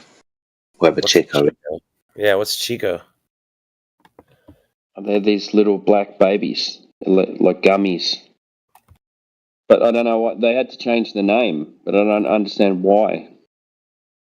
Oh, okay. So they didn't change the black baby. They had to change the name. I getcha. Yeah, they changed the name. Yeah, that's right. So they changed the name from Chicos to Cheekies. Okay, that's weird. Yeah, I don't know. Very woke, Australia is. Everyone's lost the plot. If this is It would be. I can sleep. It would be so cool to believe in God, right, as a Glober, and believe that, everything's going to be okay. But the other problem is you have to, prove that the globe is real, and then the only way to do that is to try to prove that you actually evolved from shit fecal matter soup from the very beginning of the argument. And that is so sad. I am so sorry, because you guys believe that a pinpoint exploded to begin the universe, and that means that fecal matter was in that pinpoint. You guys realize how insignificant you all are if you believe that. Fecal matter begs the question of somebody there to have a shit in the first place. Bro. Yeah, I'm a Glober that doesn't believe in evolution. Yeah, I was going to say there's lots of them, because most Globers are religious too. That's so fascinating. Fact. In fact, most religious people are Globers too. Yeah, that's right. Yeah. Most of the world is religious. Most of the world are Globers. I always looked at it from one side or the other, so I'm glad I'm wrong on that.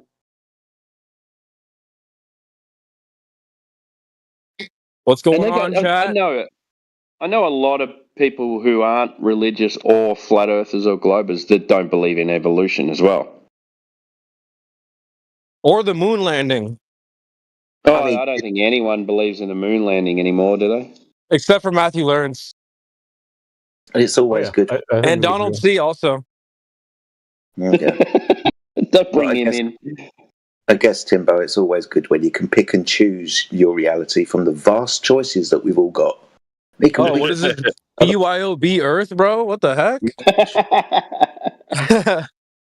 BYOB Earth. Dee. You sound sprightly, CB. You been out on a date or something, have you? No, I just left work, bro. What, you just walked Brightly. Bro, I'm always cooking, bro. What's his name? Buddy.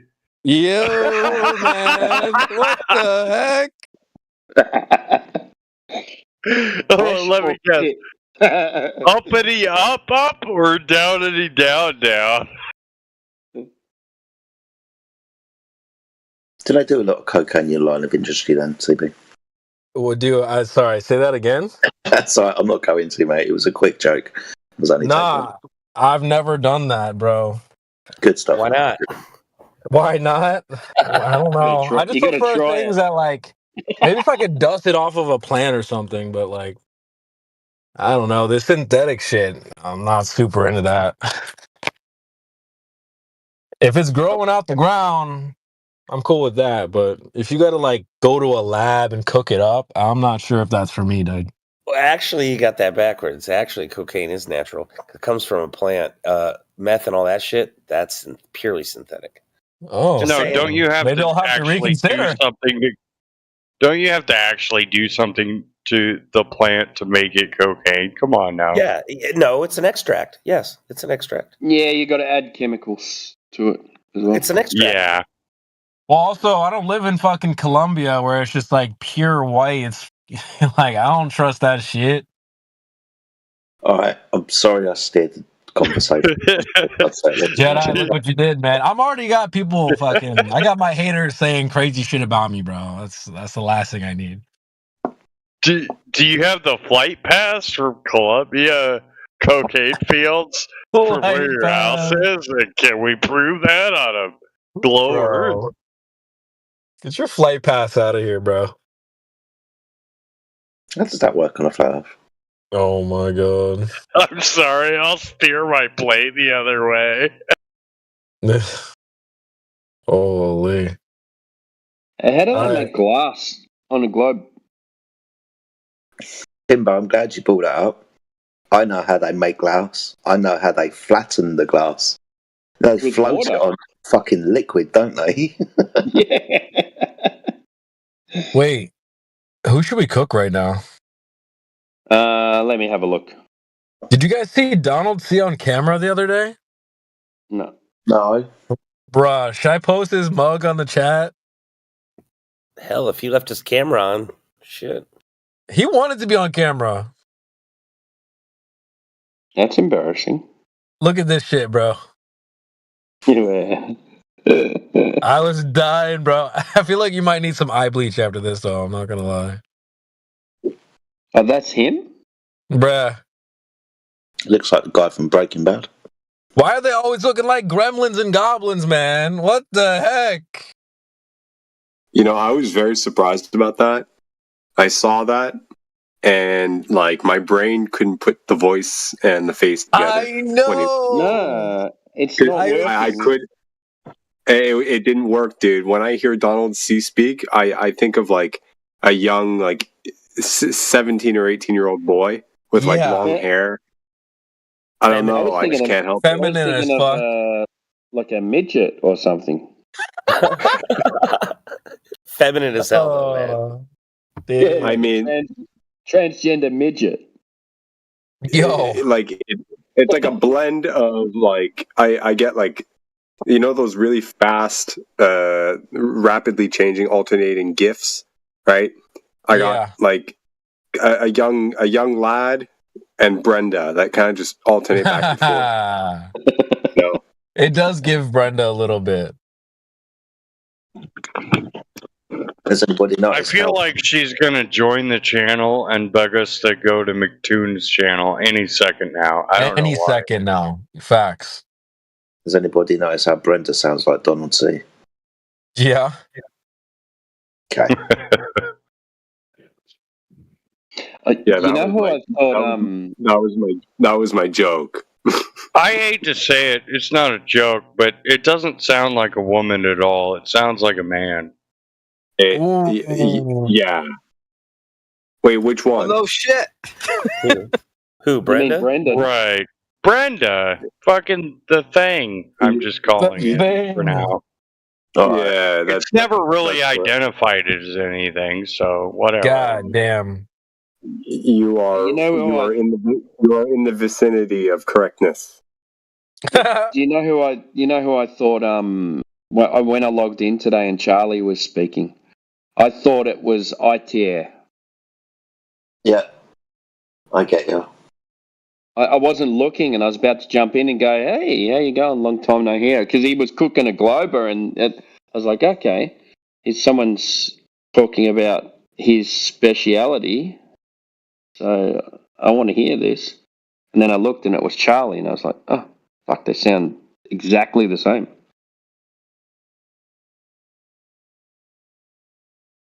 Yeah, I thought it was for a bit as well. I wasn't looking when I first came in. And then I heard what was going on. It was baller versus baller.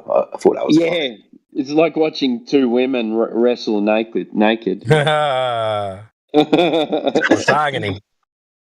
It wasn't that entertaining. It was a shit show. The Donald C. Brenda thing went on for like a couple months because they hadn't been in the channel together at any point to like tie any of our knowledge. We were speculating on that. And then one day they show up. And we're like, oh shit. Talk at the same time. Go. Oh no, you're probably just changing rooms. Oh no. Like it went on for a little. It was funny. But the conclusion was, yeah, they're different people. And after seeing that mug, yeah. Oblivion.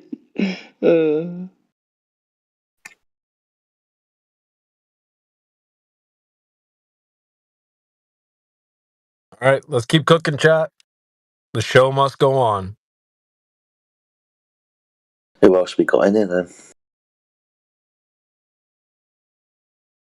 I think we got Matthew Learns. I think that's Travis Clark. Who's Travis Clark? Travis Clark, you are up. He's a flat earther. Oh man. Well, I'm boring as fuck, right? Fuck. I'm OG, triple OG, man. Triple OG. What's going on? Hey man, you got proof with some gravity, bro? I need some gravity to prove my fecal matter soup theorem, right? He's a flat earther, man. God damn it. Which one you want, man? Specific gravity? Well, God, not the two types of gravity. I could never remember that. I just want the one that proves the shit soup thing. The shit soup. Yeah, once everything is organized, right, in the universe, it's all gravity, and it all exploded from a single atom in the universe, which means if it's a single atom in the universe that we all evolved from, there was fecal matter in that atom because we produce fecal matter, which means it was swimming around with us. So we evolved from fecal matter soup. Boom! I'll be here all week. So Damn, I want to be on whatever level he's on.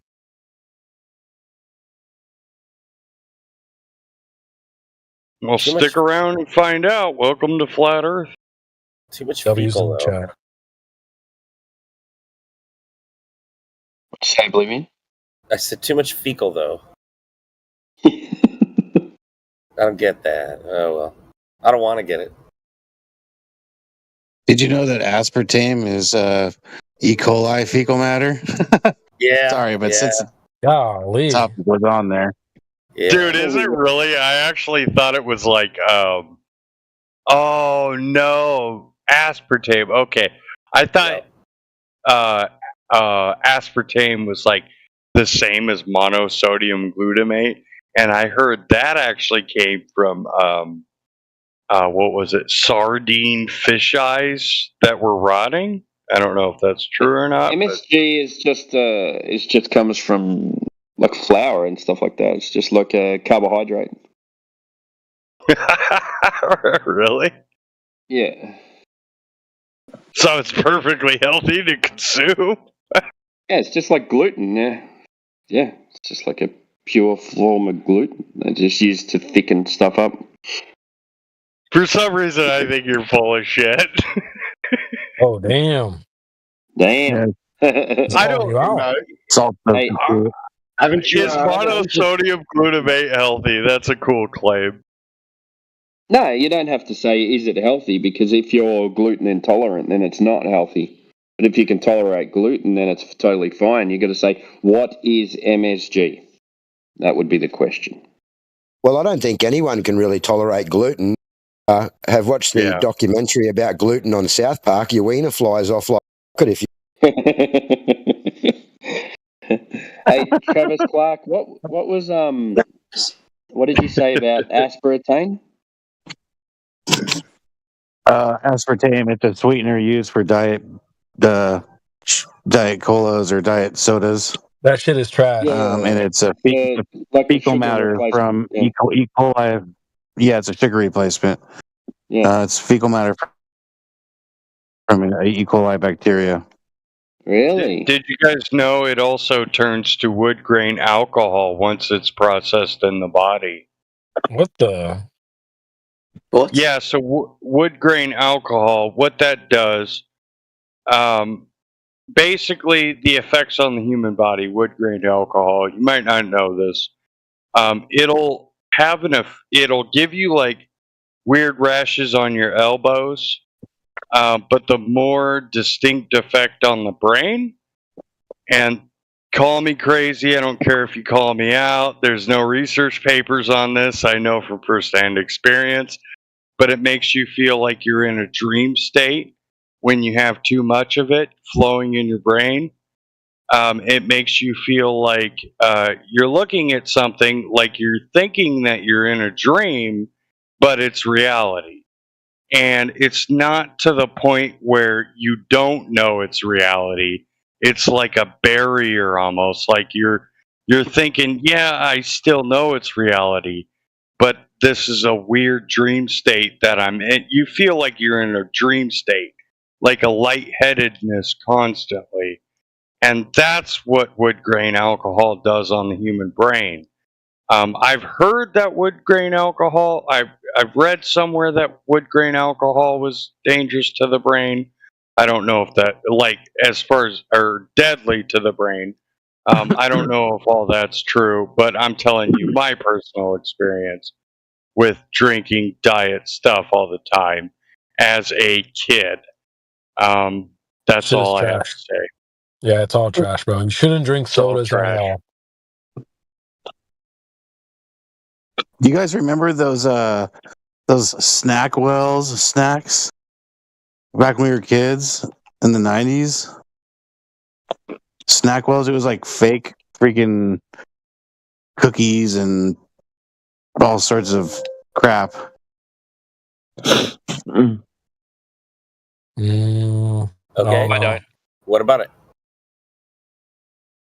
I was just wondering if you guys remember that. It's like it was, super fake sweets and Bro, man, don't let me have kids because I'm not letting my kids eat fucking anything. They're not allowed to eat that. They're not allowed to eat fucking trash and all this artificial shit. Most countries in the world have like a different recipe for things than the American market. Yeah, that You makes guys sense. let a lot of shit in your food. That's why I Like shop at Whole Foods, bro. Like everywhere else does as well, but not as much. There's all this shit in food that has been proven to do like harm to your body, and you guys have still got it in there. Yep. Yeah, that's why I I shop know. at Whole Foods, bro. Remember when Sadhguru was doing that mission to save the soil? He said the soil hasn't had nutrients since 1920 or 19 something. Yeah, I noticed that even today I went grocery shopping and I passed by in like the cereal aisle. Not that I eat that shit, but I was curious. I was like, what's in here?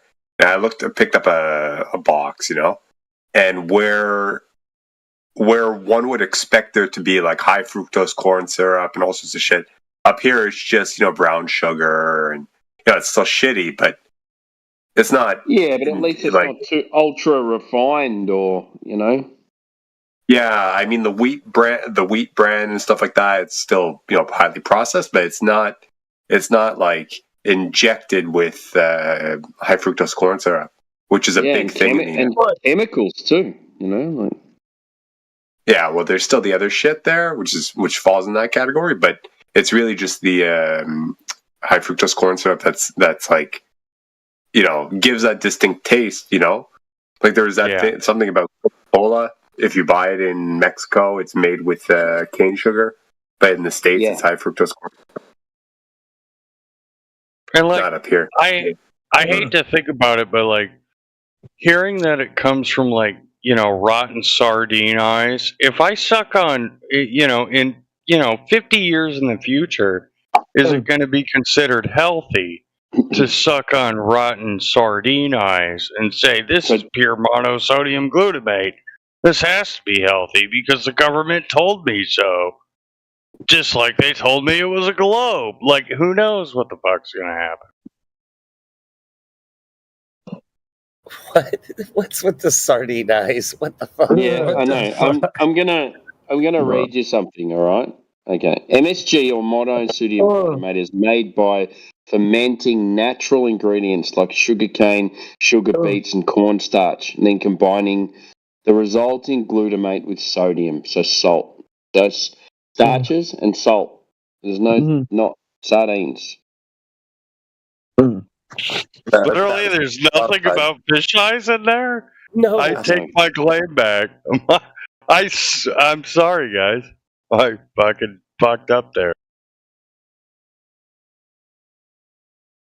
Fucking fucked up, dude. I thought The it only was sardine eyes. I'm sorry, guys. The only reason I remember this is because I looked it up 4 months ago, because I remember they banned it for some reason. Now, they banned a form of MSG that they were using in food that wasn't real MSG. That's what they banned. And people were caught. What? Huh? Huh? Someone just chimed in and wasn't mic'd, so a bit of a hot mic came in. No. Someone tried to do an N-bomb and they weren't fucking smart enough to at least say the full word. They're getting that quick now that they're not even getting the word out before they drop out because they know what the result's going to be. Did someone just call me an N-word? Yes. The whole room. That's funny. Wait, what about no propaganda? Got a lot of roles. Have you? I was just gonna say before we move on, if we could, to glue sniffer.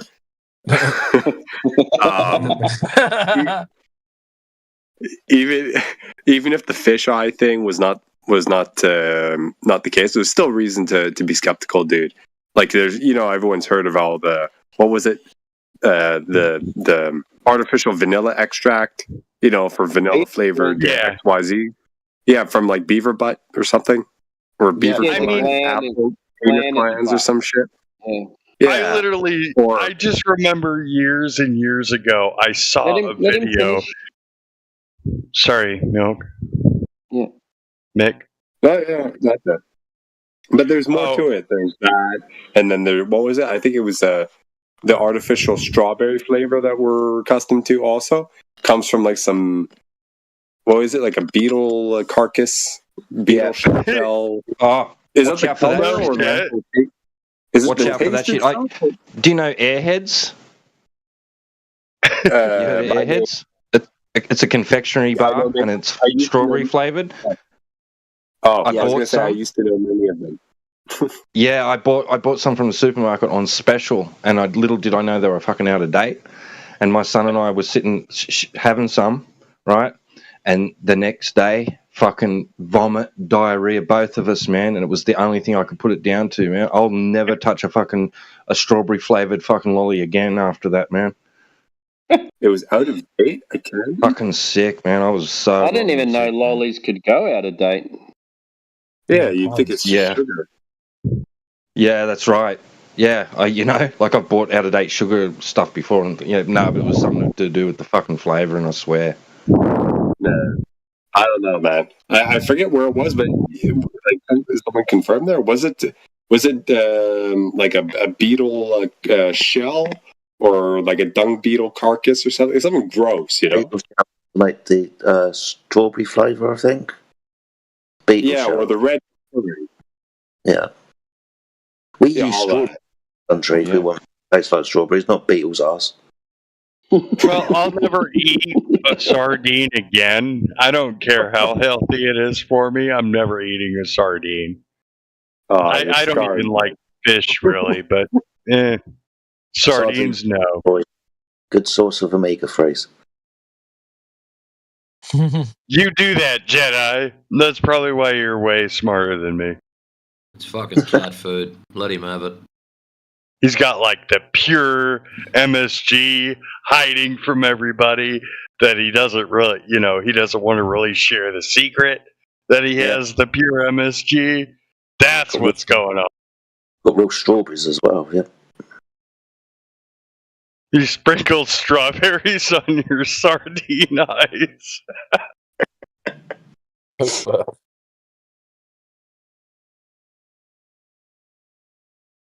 I'm just kidding. I'm retarded. That's okay. That's crazy. Matrix is here. I was literally thinking, where is he at? I'm hiding. I'm actually here for another 3 minutes before I go to squash, but anyways. Squash. What? What sports do you do? What is that? What Tennis is in a squash? box. Tennis in a box. Squash. I like that. Yeah. Sport. Squash is Oh, okay, high okay. pace. High paced is really enjoyable, actually. You play twos or fours? Or you play solo? Fours, you'd be fucking running into each other. Yeah, it's pretty. Playing doubles is pretty crazy. But no, just normally singles. Yeah. Or what you would call twos. 2 people on the court. Singles, That's I play cool. by myself. Yeah, training by yourself, that's about it.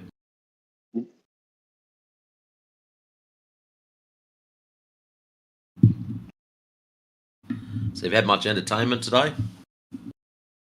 Yeah, Not what till was you that? got here, mate. Oh. Oh, awesome. You missed Donald. No, I fucking didn't. How was she? No, I didn't. I like that. Actually, refraction can do a lot. If conditions are perfect, you can see the back of your head with a good enough telescope. now, Bro. I didn't miss Donald. I can take Donald wherever I go. Donald can take Donald wherever he goes. He can see the back of his own head. Yes. Thanks, Donald. You have no idea how awesome that clip is.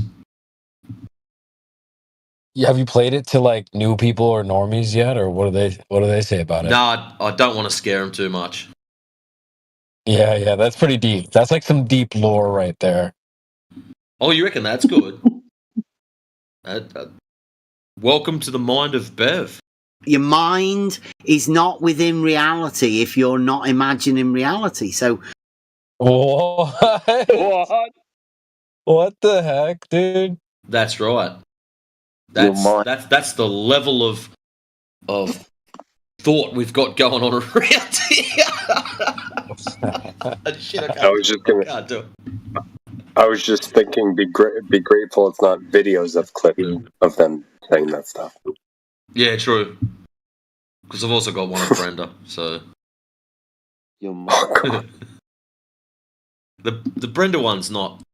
We can prove experimentally. Science can't prove anything. What? Wait. No way. We That's a can mashup, prove yeah? experimentally that science can't prove anything. What? Correct. That's what it said. Fuck. So what was the What was the? I've got to ask her now when she comes back. Oh, you want more context? Scientific experiment that proved that science doesn't prove anything. A shoe.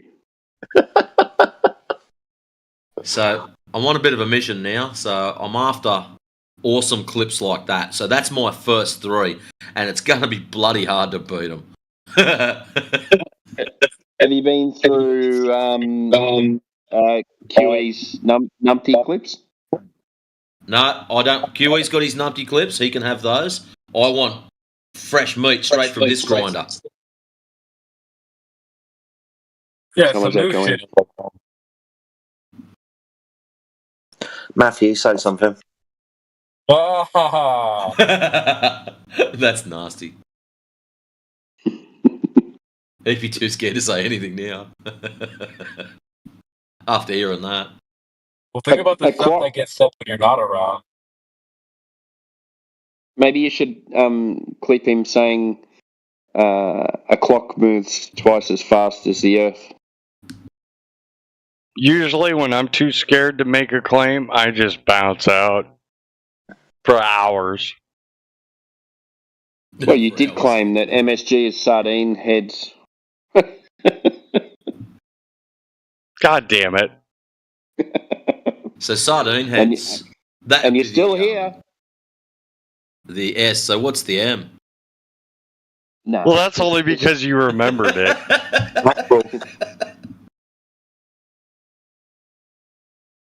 All right. Shit. Time to go for squash.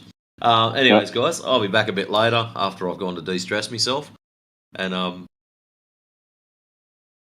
catch us around. So, Go and hit some balls, mate. Yeah, I call it de-stressing myself. Timbo's about to put something racist together, put 2 and 2 together, and you'll work it out. Holy crap, I just proved myself wrong. MSG is not from Sardine Eyes. I'm sorry, guys. I was completely wrong about that. I just found that out. I'm sorry. I'm stupid. April Fools. Okay. Yeah, sure, mate. Random fact I thought was true this whole time.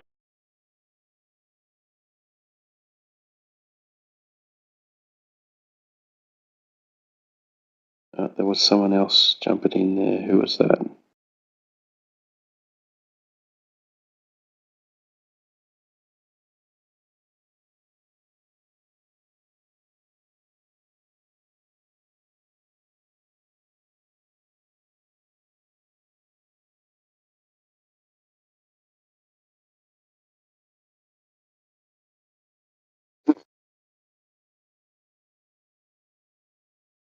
Thing on? Yep. All right. You can turn it up though. Let's turn it up, dude. Let's get these grills going. Huh? Fuck, dude. Every time I hear the word, "Oh, is this thing on?" I get like flashbacks of Ham. Oh, is this thing? Is my mic on? Oh, maybe you didn't hear it. Oh, I'm sorry. Oh, sorry. You know. And then he bounces out, comes back on alt account, and talks about the Grand Slam. Like that goes right through my head every time. I hate that. What does Maybe he I always read it. say? Steel pillars or steel beams? What does he Yeah, always say? he alludes to like this notion. I think it was like stolen from like the Flat Earth Society. Something about how the Earth is allegedly going up at 9.8 meters per second, which is where we get the downward acceleration, quote unquote, force. Right from that, it's like, oh well, if this is going on, then at some point, there's bound to be like a grand slam, as they call it, where like there's some disturbance or something collapses down. So we have to go to the Antarctic ring and build these steel pillars to avoid the fucking ceiling from collapsing down or some shit. It's fucking stupid. But he comes in relentless and comes in here and keeps bringing it up and is like all like smug and obnoxious about it every time. Who is this Mick? Who is this Mick? This is a Ham. So you'll see like a little a display picture of like a cartoon like a cartoon character with like long hair from the side with blue background, shit like that. Gray skin. I have not heard of this guy or seen him yet. Thank He God. comes in under different names, but you'll recognize his voice. He has this weird voice. Yeah, consider yourself lucky. Yeah, you're welcome. Thank you, guys. Don't worry, we'll save you. We'll keep the bad people out. Good job, Jedi. I love you, man.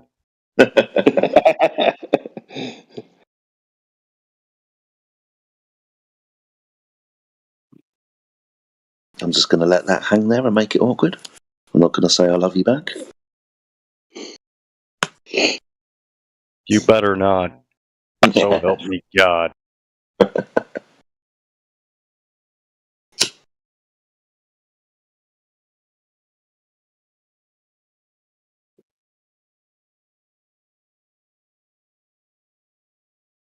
That would be making your claim.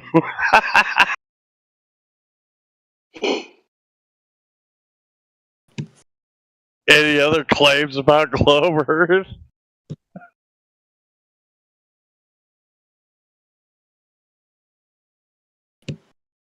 Man, you're hammered, aren't you? Oh shit! Call him out. I was thinking it. Not gonna lie, he sounds like he's having a good time. Yeah. Don't want to bring you down, but it's like the elephant in the room, Well, enjoy. Wait a minute, are you claiming that an elephant can be on an online Discord server? Oh yeah, he lit for sure. Do you have pictures of this elephant? I mean, damn. Why would they lie to you? What about the elephant? No, I don't have pictures of your mum. Sorry. Oh. Shots fired. I got pictures of that bitch.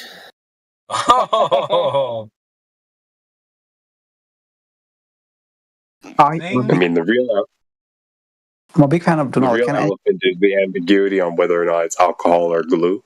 But Guys, I'm a big fan of the guy from Donald from Clubhouse. I'm a big fan of him, bro. Can I have a conversation with him? Or is it Nathan? You can talk to us though. I mean, he was the guy who makes my Clubhouse days exciting. I used to be in his server called your accent is. Okay, so now you're in our server. Called Donald Lying. No. Convince Me God exists. So he used to be in Convince Me God exists. What do you think of the topic of the room? I think that's amazing. Amazing. That's not an answer. I mean, like, to be honest, like and there was one guy, I forgot his name. Like, I think it was like some like Darth. His name was Darth Darwin or something. Like he and I was in live Darth versus Donald. Donald made just beat that guy. Yeah. Right. So we got. Have you read the what the room's called?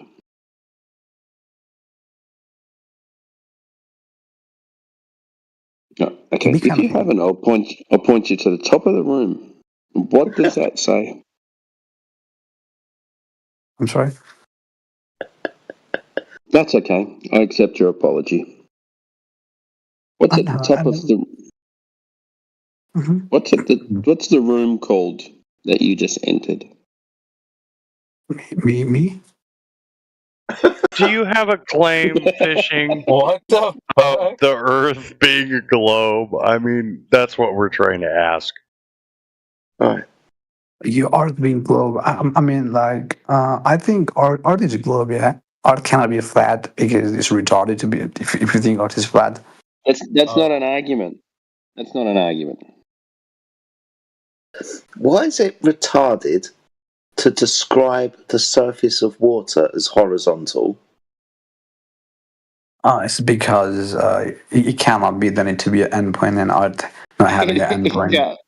It can't be. An endpoint in art? Is that what I just heard? What'd you just say? I think he said an endpoint. Like an edge? Yeah, let's say if I travel from like USA to Mexico and Canada and let's say Germany, so then it need to be endpoint. What do you mean, though? Sorry, Timbo. If I fly around it, the Earth can't be flat. I'm sorry, what you said. If you fly around from place to place, the Earth can't be flat. If you fly around. No, I'm not retarded. I didn't say that. I mean, like, you can fly from one place to another place in a different time zone. So, like, let's say if it's 1 a.m. for me in USA, the German guy, he might have a different time frame, and because if the Earth was flat, then everything like when the sun rises, everything need to be at the same time because the sun provides you light in the surface at the same rate. Time zones, okay. Where do we get? Yeah, go ahead. Sorry. I interrupted you last time. You go ahead now. No, you're right. I was just going to say, well, they do have a 24-hour sun in the north and then consecutively in the south. So, what are you saying? What? What? What? What do you mean? What do you mean? You were saying the sun would. What he was saying is, the sun would be up. You have a 24-hour sun. The sun is up all the time in the north, and then in the south in the summer months of the south. So, does that make it a globe or a flat Earth? So it's not like some amount of time. It's like if Earth was surface, then that means there should not be a nighttime. Let's say when the only time it's gonna be nighttime is if it's in the opposite of the surface. So if in the surface, maybe it's the morning for me. And well, okay, opposite would be a shape claim. Like you've got the opposite side of a ball. Is that what you're saying? There's no opposite side in a ball. There's opposite side maybe in the surface. In like the ball. That doesn't make any sense, man. It only makes sense when you have a morning and evening and nighttime because it's a ball. That's the reason. Like when sun rises. No. Where do we get time from? Where do I get time from? Like time. Yeah, where do we get time from? What do we reference for time? That's a really nice question. Like we look at the sun. Yeah. Yep. Good. So we get time from the sun. This is where we get time zones from.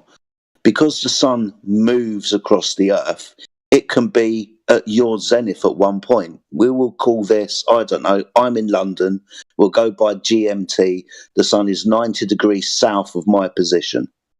Now, as the sun moves, like if you were to travel in a car or an aeroplane, like something that moves, in America, in 5 hours' time, the sun's going to be directly over their head.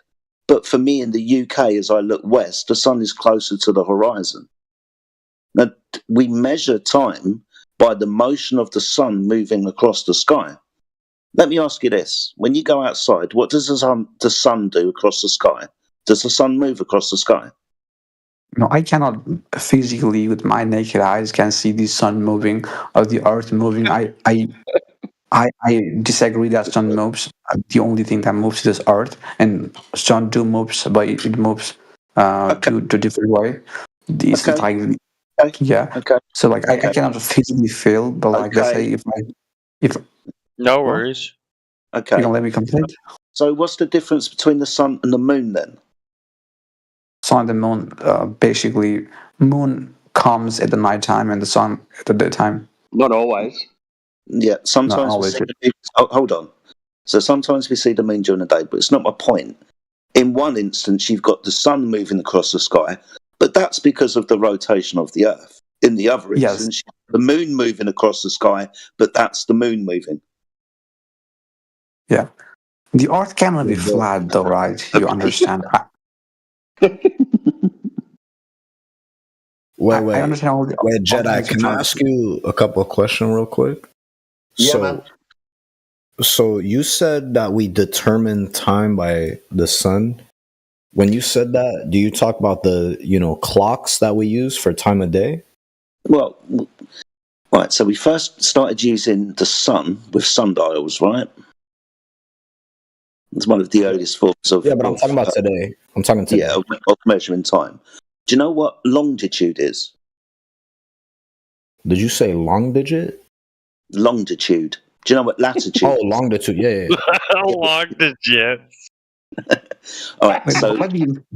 Bro, what the fuck is saying longitude, bro? Like, even English is not my first language. I know how to pronounce it. Longitude. Yeah, longitude. I'm sorry. Lines of meridian. So we've got longitude. 24. We've got 24 of them across the Earth. Proper time, not political time. Now, these lines of meridian are where the sun, at a particular time of day, is at 90 degrees due south or due north, depending where you are. So it's an angle measurement to the sun. The sun moves across the sky, and we measure its motion across the sky. 15 degrees per hour. This is where we get time zones from. Yeah. Yeah, that's fine, but I was talking about measuring time, right?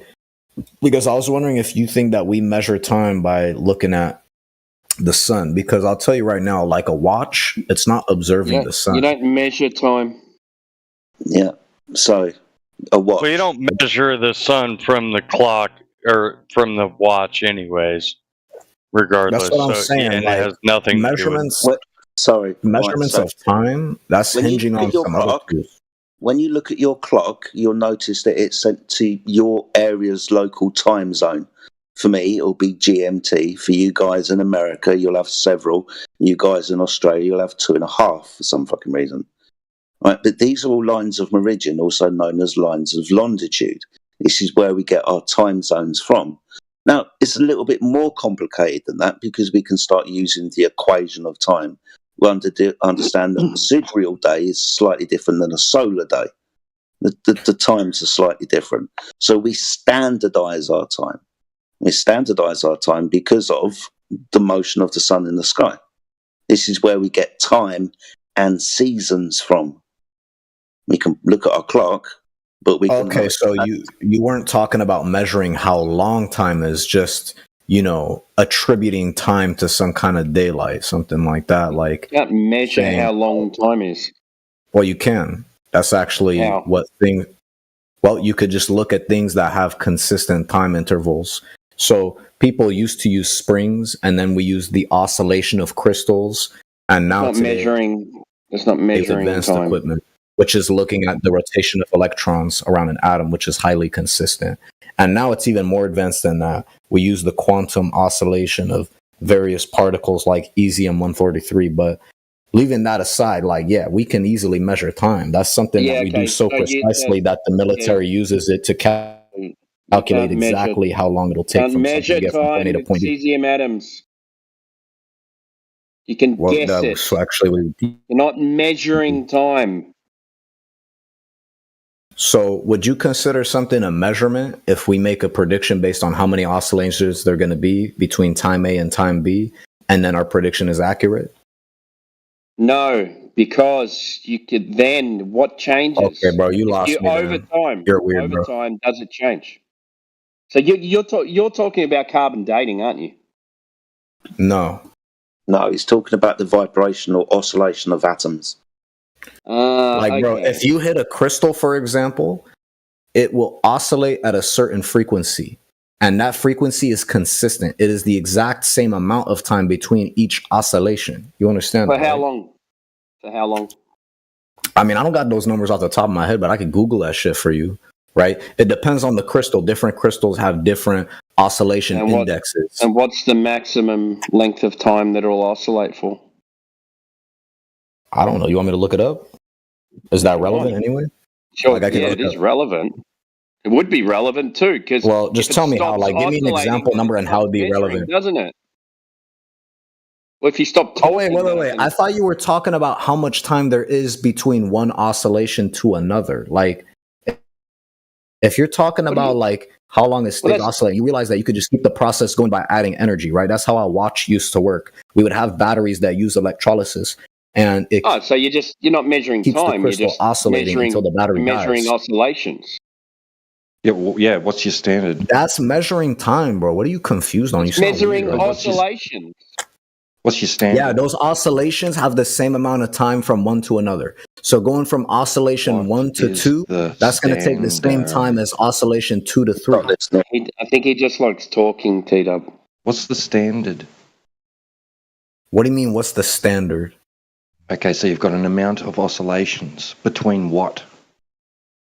Between one oscillation and another of a crystal. So it could be a ruby, for example. You've got oscillation between oscillations. Okay, that makes sense, bro. What? You asked Thanks for the between what? clarification. That's what we're... Wait. What are you confused on, bro? He's asking you what the standard is. Like a second. Oh, the standard of a second. All right. I could like tell you it's much more advanced than crystals. Today, it's like the cesium atom. Now, if you want me to look that shit up, I'll tell you it's going to be like 100 quintillion something pulses of like a cesium atom. I'll look that up for you if you like. But if you want to deny this, you're just denying the foundation of all technology today. We're not denying anything. Fucking hell, child. Okay, so what is... Dude, before you start Googling your life away, we're asking you what the standard of time, what the standard is, and where you get that standard from. Yes, you can use other things to time out that standard, like the oscillation of an atom or the vibration of a crystal. But where does the standard come from? It comes from those things. So it used to be from crystals. Before that, it was from springs. No. Yes. No. Okay, well, Google says standard for a second. Sun. The second is defined as 4 hours a day. No, it doesn't. Dude, I'm going to get pissed off. Okay, so if I look it up and it says something else, does that mean you're wrong? You. Shush. Asking you where the standard comes from. Does a 24-hour day period ring any bells to you? That's the standard. Okay, so I looked up what is the standard used for a second. Standard for a second. The second is defined as the duration of 9,192,631,770 periods of the radiation corresponding to the transition between the two hyperfine levels of the ground state of the cesium-133 atom. That is the standard. Where did we get the seconds from before we started vibrating atoms? Before that, it was some other... It was a standard. We were using. Before that... It was crystals. Hold on. Again. No, don't tell me to hold on. You just asked me a question. You want me to answer dude, or not, bro? You being bad faith. Like, what you want? Dude, you're going to get to this crescendo. It's a standard agreed upon by men. We did this. It's a concept. Yep. So what are you trying to tell me right now? How does this disagree with anything I've said? Dude, you're not measuring time. Yeah, it's a man-made standard. Yeah, this is how you measure time. We measure it by the number of periods of radiation corresponding to the transition between two hyperfine levels of the ground state of the cesium-133. What the fuck are you confused on? Okay, so you need to take a fucking step. Oh my god, yeah, Matt. I don't need you interrupting right now, dude. Thank you. So you need to take a step backwards, right? You become fucking hostile and it's fucking annoying. You seem to be not listening to what we're trying to tell you. I'm not hostile because I'm not the one interrupting as much as you are. Because you're just wrong, and it pisses me off when people are wrong and they start. But I Googled it. Is Google wrong? They think that the more words that come out of the mouth, the more smarter they're going to be. When they haven't listened to the question, and we're trying to stop you from talking shit because you didn't answer the question in your shit. Do you understand? Okay, so you're telling me that Google is wrong right now, right? If so, can you just show me the alternative source? Excuse me. The question was, what is the standard from? What is a second? What is an hour? That is how a second is defined in science. That's literally how it's defined. Dude, what is an hour? An hour is 3,600 seconds. Oh, okay. How many hours are there in a day? 24. Do we get that from cesium atoms? No, because the day is actually Where calibrated. Do we get that from then? The day is discalibrated because it's not exactly 24 hours. That actually modulates. Excuse me. Where do we get the concept of time from? The concept of time comes from that cesium atom. The concept of a day is not static. Fucking lost. Is it 23 hours and was it 3 or 4 minutes off of 24 hours? Depending if it's 23 and a 57. solar day or a sidereal 57. day. Yeah. The thing that we're trying to get our young friend here to understand is time is a main concept because we have cycles. Right. This one, yeah, day and night. So time is really a man-made concept that comes from the passing of the sun in the sky.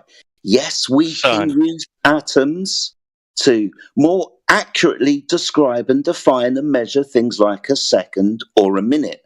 But the second or a minute or an hour or the fucking day cycle comes from the things around us in the natural world. Wait, but you realize that if you use the day, then time is constantly changing because some days are longer than others, right? Yes. It's not going to work. Yes. And that's why the cesium atom works better. Yes. And it's actually so much more precise than using something like that it could actually measure the difference in the rate of time when you're closer or further to Earth. When you're higher up, those clocks, they go faster. Excuse me. I'm going to ask you this question again. What's a time zone? A time zone just refers to some location on Earth. Because of what? Because of, like, your position on Earth relative to the light that's hitting you. What's you confused about? Relative to the light, that light is the sun. Time zones come from the sun. If we want to standardize time, we can use lots of other implications to do that, like you keep bringing up. And we understand that the rotation of the sun changes every single day. It appears differently on the horizon when it sets and rises. Awesome stuff. But time zones, that's the sun. Wait, the time zone has nothing to do with measuring length of time. It's just about determining. I never said it. You fucking did.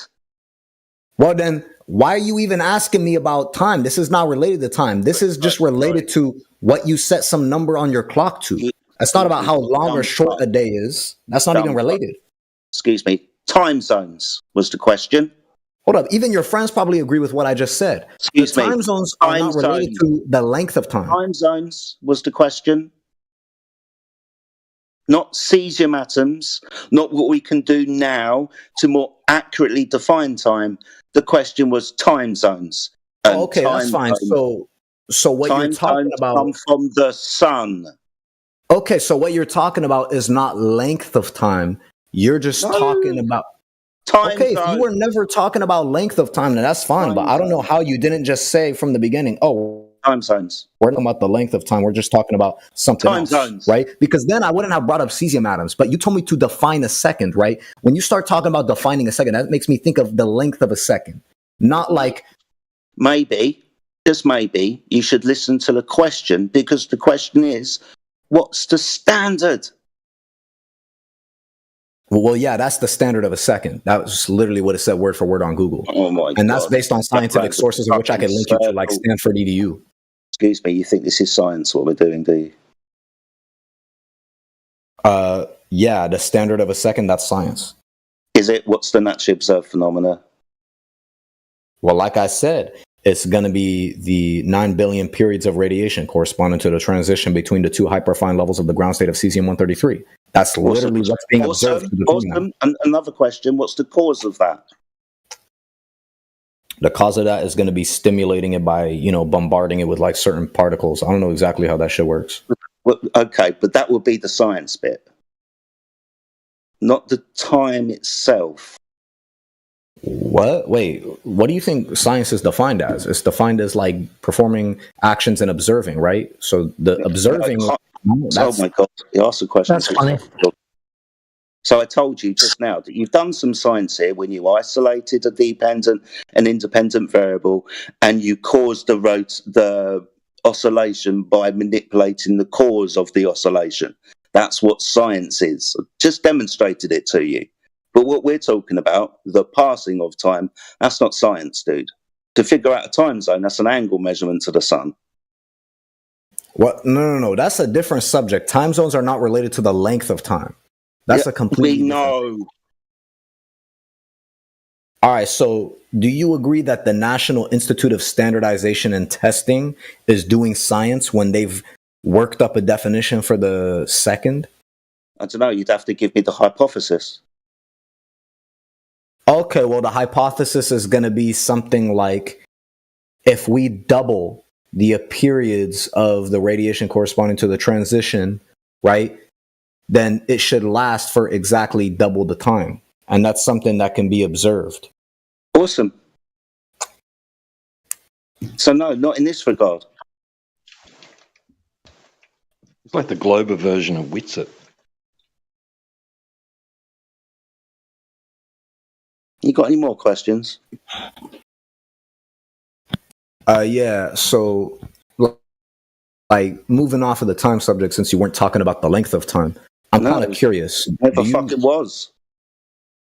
Yeah, that's fine. It's surprising though that you didn't just say, "Oh, we're not talking about length of time. We're talking about like setting your clock." It was right at the beginning of the fucking conversation. If you were fucking listening, can we move on before you keep defending yourself? Yeah, I'm not. Well, just calm down there, right? It's not that big. Well, you're being a prick, and I don't fucking. Well, no, I actually moved on despite the. No, I'm moving. No, on. you didn't. You went straight back to the subject.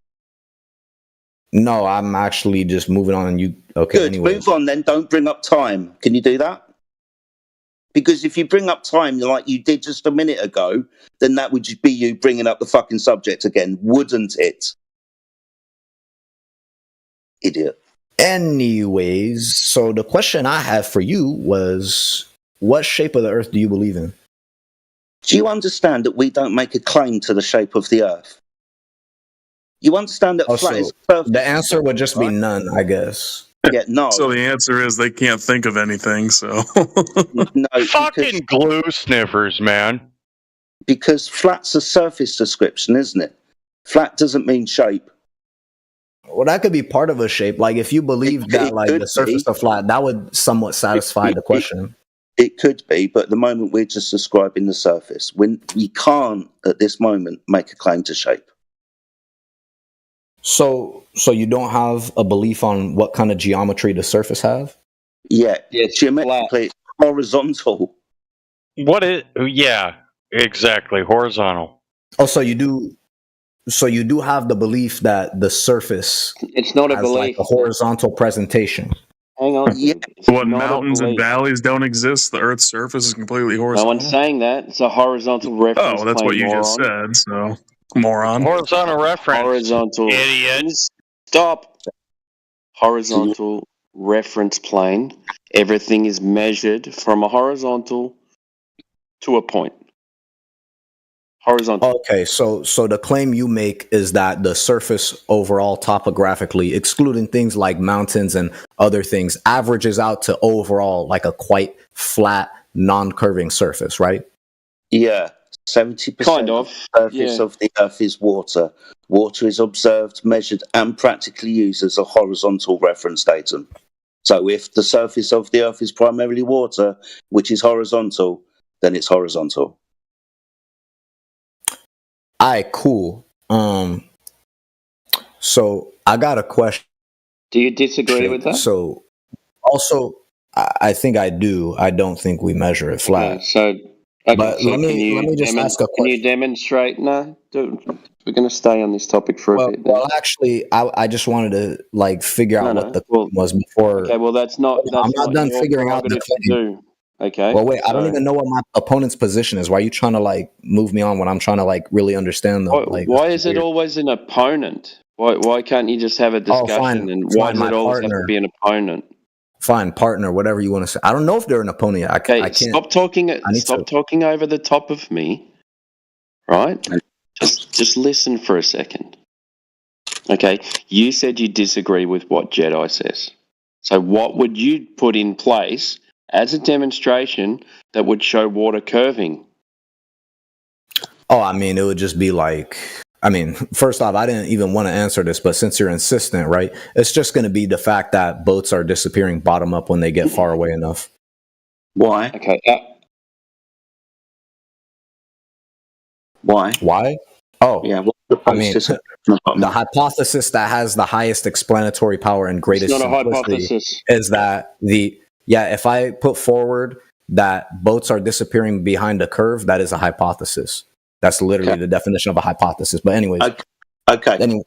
So I just want to follow you. Don't start running away again, you fucking... I was responding to the other guy because he said that's not a hypothesis. Anyways, go ahead. It's not a hypothesis.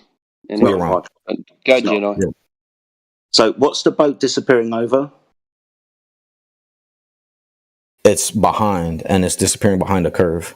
Okay, so would that curve be the boat has gone over the horizon and I can't see the boat anymore when it goes over the horizon? No, I'm saying I can still see the boat, but the bottom half has water in front of it, but the top half is still visible. Okay, so the boat has gone over the horizon. As it goes over the horizon starts to cut the boat off from the bottom up. Yeah. Okay, good. So that would mean that the horizon should be at 1.225 multiplied by the square root of the observer's height in feet based on a radius of 3595.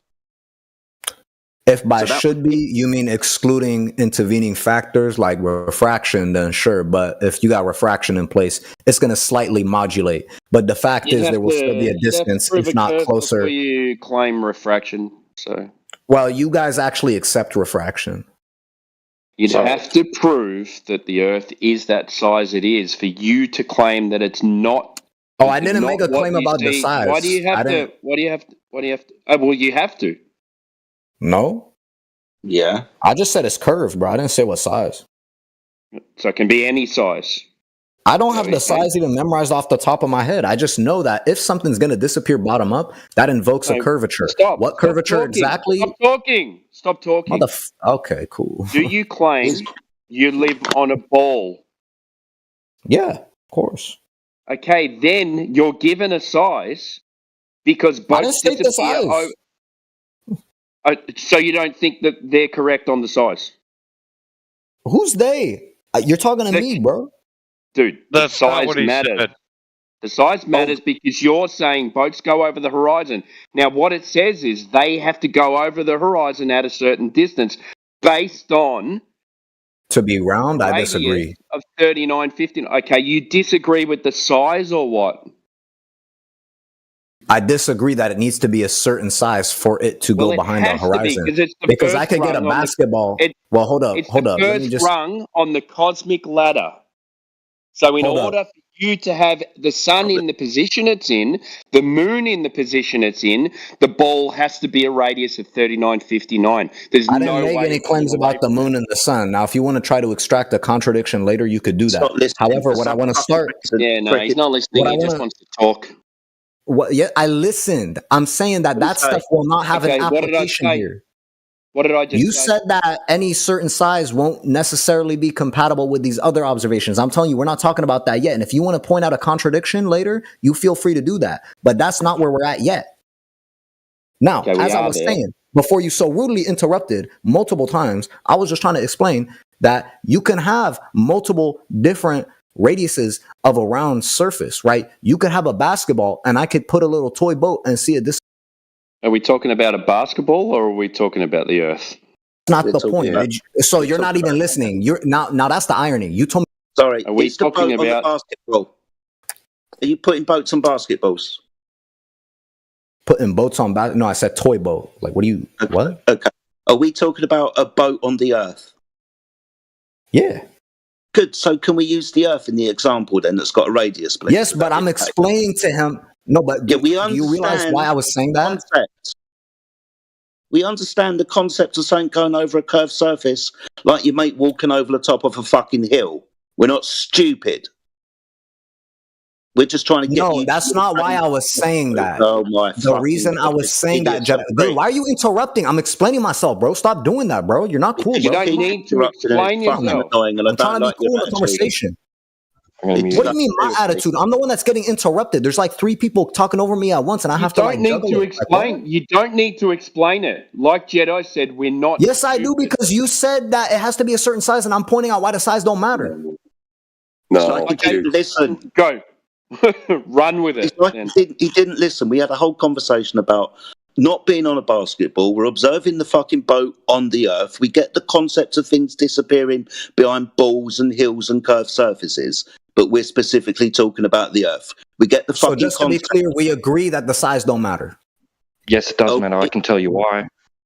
See, that's why, Jedi. You see why I'm responding to that? Stop telling me not to respond to that. Because what I'm saying is relevant now, bro.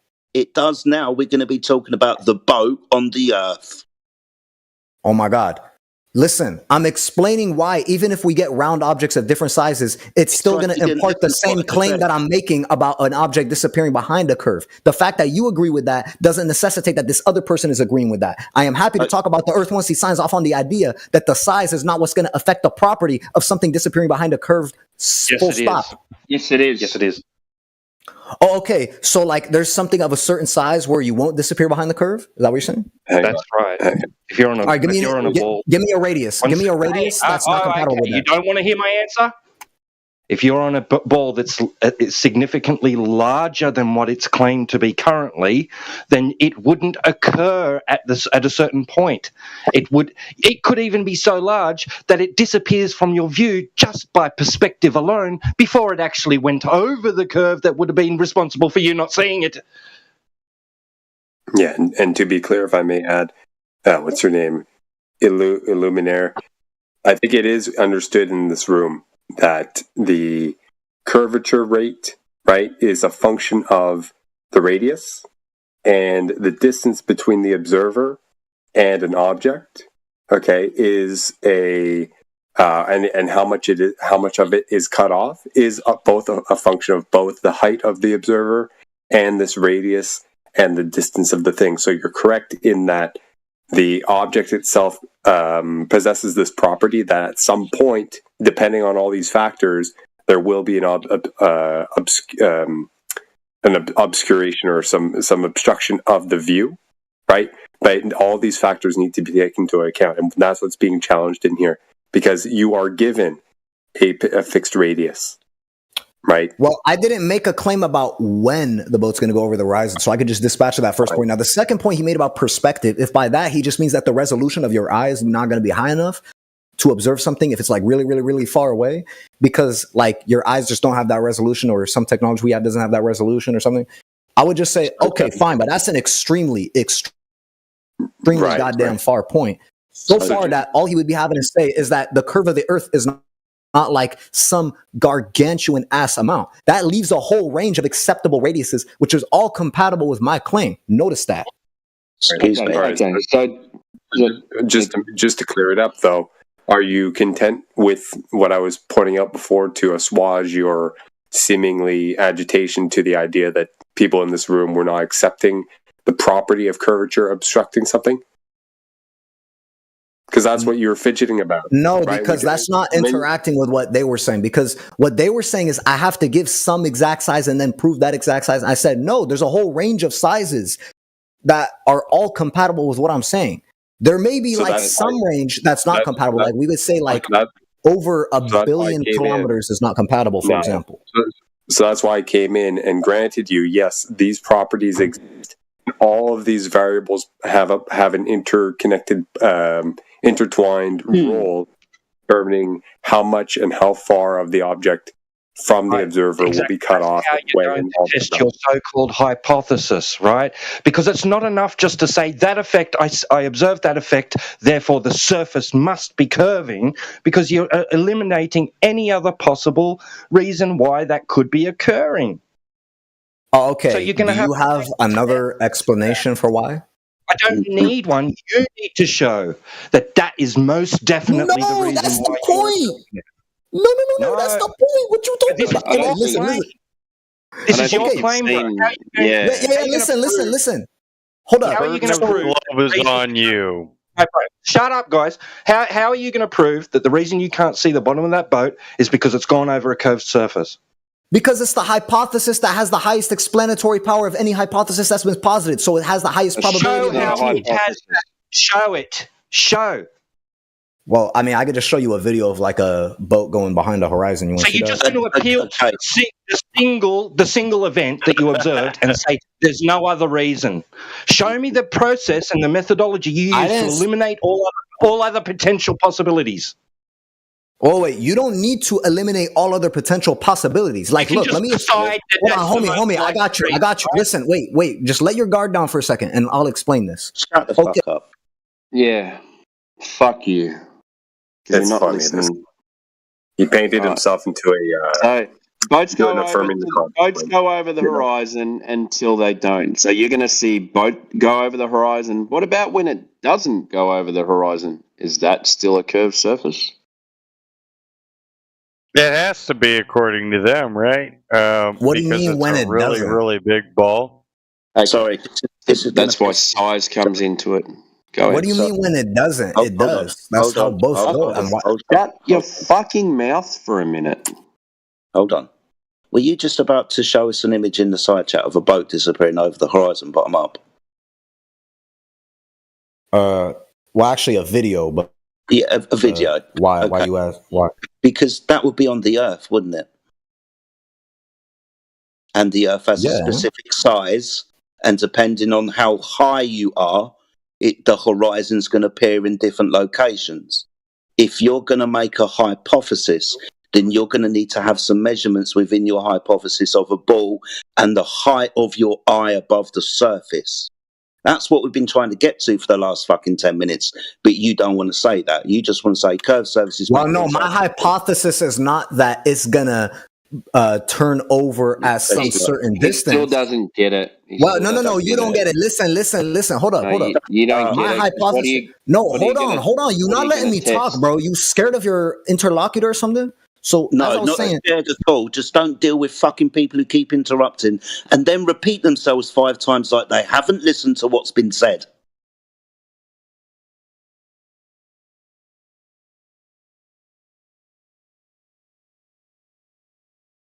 Oh, I'm unmuted. You're the one interrupting me. Like, what are you talking about? That's not right. You don't stop talking, man. You talk way more than me. That's a fact. This is boring. We're doing this on the Earth, aren't we? Now, anyways, the hypothesis I put forward was not that the boat will disappear at exactly this distance. Okay. The hypothesis I put forward is that. Oh my God! Listen, stop interrupting, bro. Stop interrupting, bro. Stop. You're bad faith. You bad faith, bro. You bad faith. Everyone can see it. Everyone can see your bad faith. You're gonna get muted in a second. In your test, because you interrupted me, and now you want to mute me after you interrupt me. Yeah, cool, bro. You stupid. In your test, what are you gonna vary and manipulate? Why are you asking me that when I didn't even explain what the hypothesis is? Well, in your hypothesis, it will have an independent and dependent variable. Timbo's just asking you what you're going to vary and manipulate in your experiment. You know what a hypothesis is, right? Yeah, all that's going to be done is I'm going to have a boat that's right in front of me. I'm going to observe how much of the boat I could see, and then I'm going to have the boat travel away from me at some certain distance. And I'm going to see at different distances when it does and does not show me the same amount of the boat that I saw when it was right in front of me. Okay. So the variable that's going to be manipulated is the distance of the boat. Okay, I'm just going to help you now. On different days, you understand, depending on the atmospheric conditions and the optics that you use, the horizon's going to move location. How are you helping me when I stated from the outset that refraction is a thing? So are you saying you accept refraction? God. So this is going to invalidate your measurements then. No, it doesn't. Because, excuse me, if it's always refraction. How are you going to get a measurement of the horizon that is constantly moving around? The horizon being the curvature of the Earth that is blocking your ability to see the bottom of the boat. As soon as you say refraction, you have no measurement. Yeah, so I don't see how the horizon slightly shifting from day to day debunks the hypothesis that it's round, because the fact is it is still getting obscured. Now, if the distance at which it's getting obscured is changing, that's not incompatible with my hypothesis, because my hypothesis was not that it will disappear bottom up at a certain distance. My hypothesis was that it will disappear bottom up at some distance. And that is compatible with the observations that are being made. So I don't know how this is an issue. Okay, I can make things disappear on a flat surface from the bottom up. Show me. It's quite easy. You can do this yourself. You got a camera. Yeah, like just explain geometrically how that's going to work. Yeah, okay, no problem. So put the camera really low to the floor, like on the floor, so the aperture's maybe a few centimeters above the floor. Now walk away, set it to record.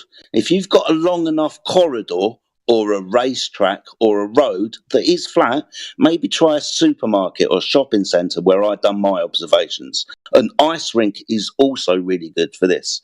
If you move away from the optic that is very low to the floor, you will notice after distance that the angle at the bottom of your shoe is too small for the optic to resolve, so you can't see it anymore. So things start to disappear from the bottom up on known flat surfaces. You can do this test yourself.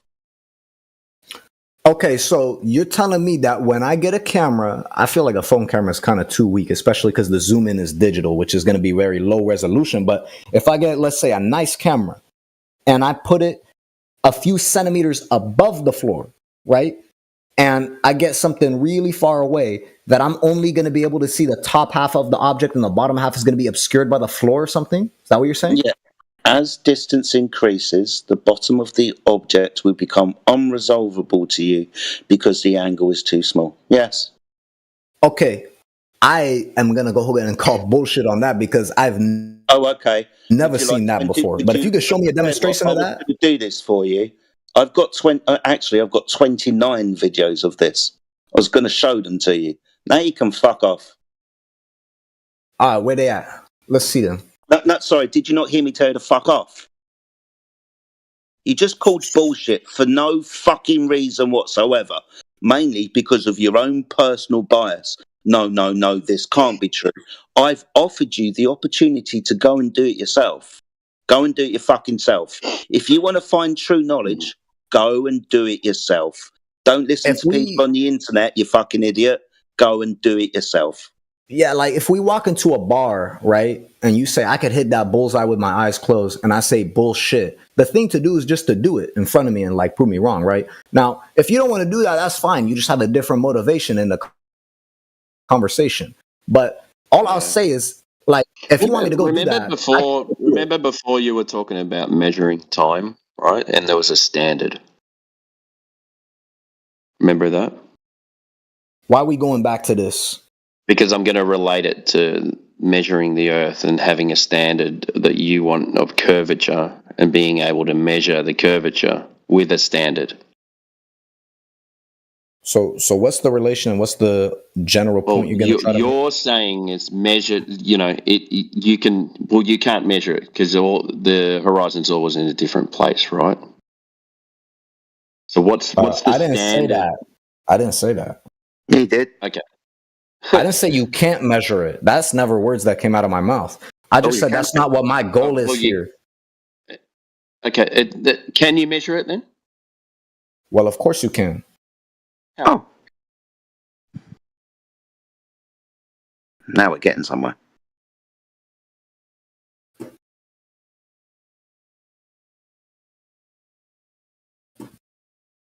How are you measuring it? Oh, that's not what my experiment does. There's different experiments you could use for my God, this for measuring more precise, complex things, like using lasers. You need to stop. Okay, lasers, great.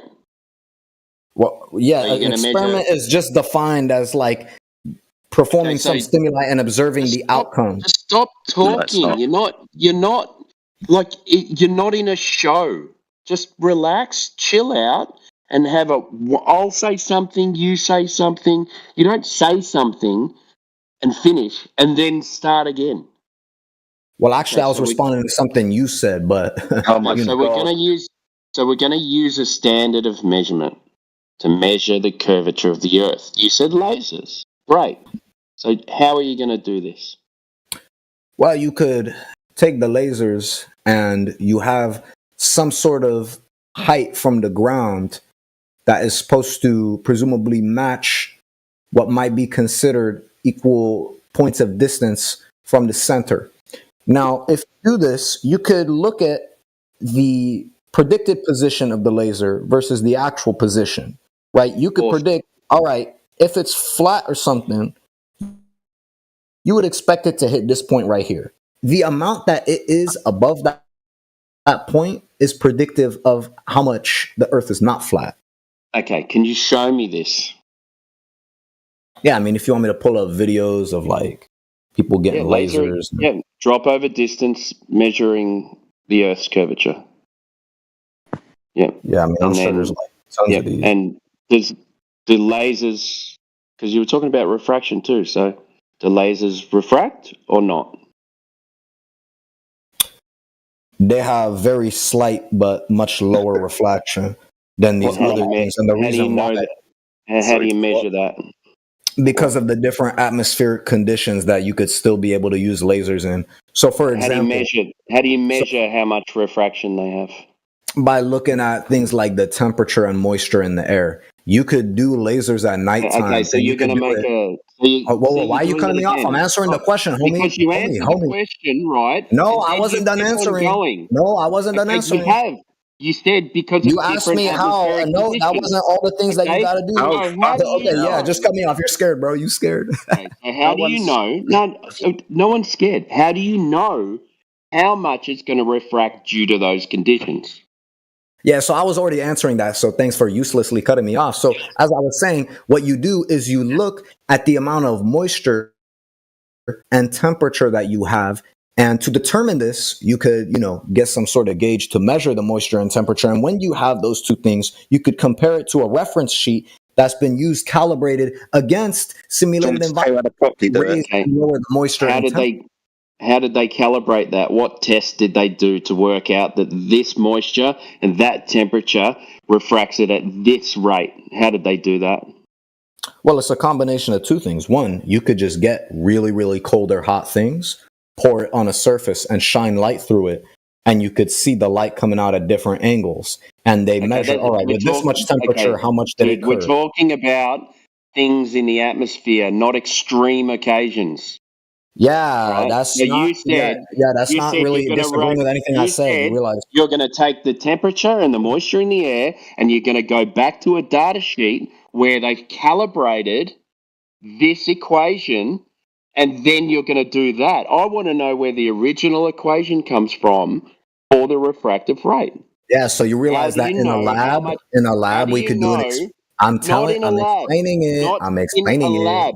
That is a controlled condition. And?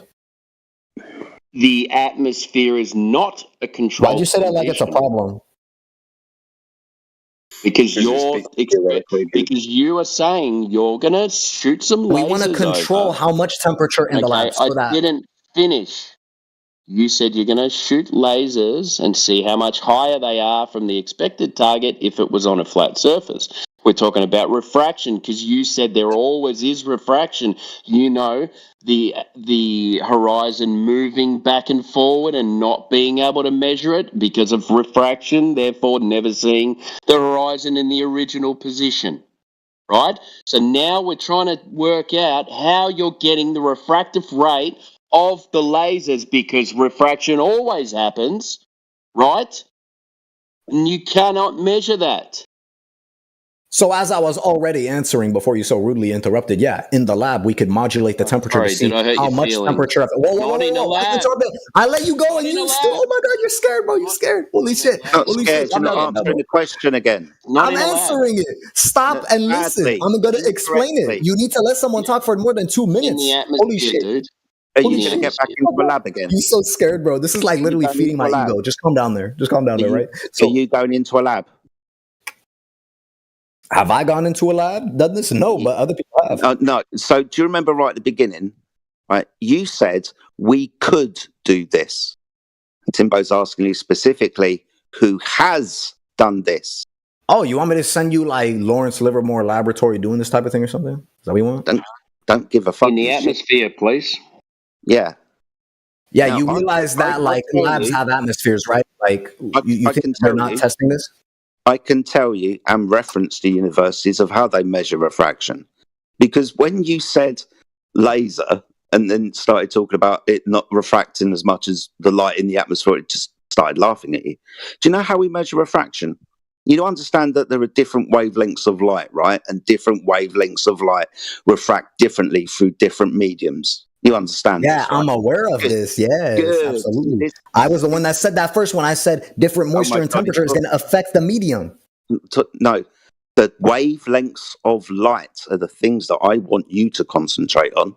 Not necessarily the medium at the moment, but knowing that different wavelengths of light have got different refractive values. For example, those in the visible spectrum are slightly more refractive than those that are in the non-visible spectrum, like the infrared spectrum, for example. So when we use different wavelengths of light over a distance at a target, we can measure the separate refraction values of the different wavelengths of light. You're saying this like it wasn't already implied when I said that laser light is more useful than sunlight? Yeah, good. So your premise of laser targeting over a distance, you understand that this is done every single day by surveyors and military targeters. You know what a line of sight, what a line of sight targeting system is, right? Yep. Good. So you understand it requires, first of all, a direct line of sight between the laser and the thing that it's targeting. This is why we're talking about lasers. Now, the laser tests, like I've said, have been done. For example, a laser is set up 6 foot above a body of water on a lakeshore, and over the other side of the lakeshore, 25 miles away, there is a target at exactly the same height. Now, according to the prediction or your hypothesis of a ball, because of the distance and the height of the laser and the target, the laser should pass over the target at a distance of 95 meters. Guess what happens to the laser? It hits the target, demonstrating that this straight standard, the laser, has not deviated in its path above the horizontal water that it's traversing over. I've got over 50 of these laser tests if you'd like Okay, to. so if I show you an example of this not being the case, then you're going to be debunked then, right? I just got to show the laser test. Or if I could show you 50, including those done by American universities, then you can put your Netflix documentary away.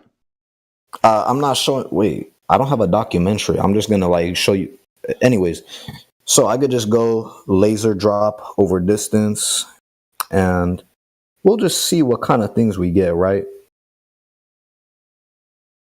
Because apparently, according to you, sorry, laser drop.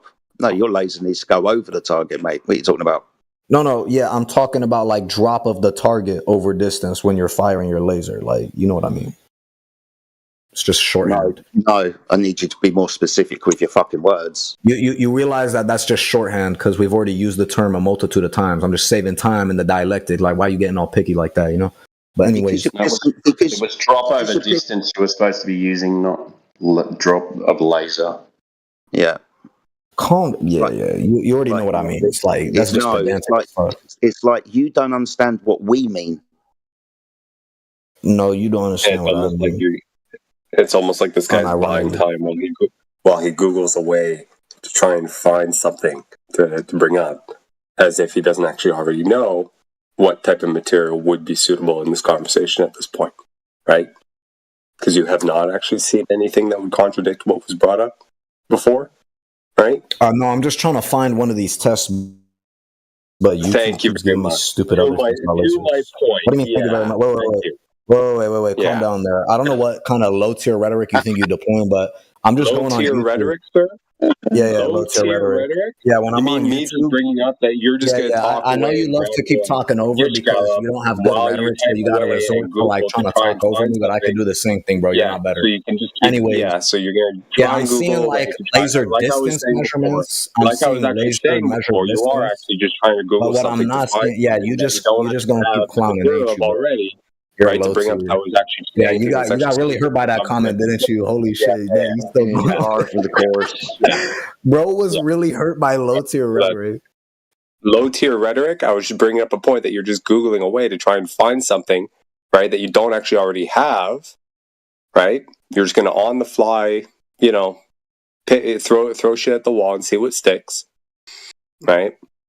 Yeah, as usual. Very Okay, typical. so do you think that like I'm coming onto like discord.com with like some sources ready for things that I've seen before? Like, is that what you call like bad faith or something? Like, this is pathetic, bro. Stop stalling, bro. All you're Well, doing is actually, talking yeah, because shit. you're engaging in the conversation. Well, If you're no, like engaging I in, can't be stalling if I'm getting actually, you talked know at. what? Actually, you Like know to what? Yeah. respond to it. So it's like, you know what I'm talking. Actually, guess what?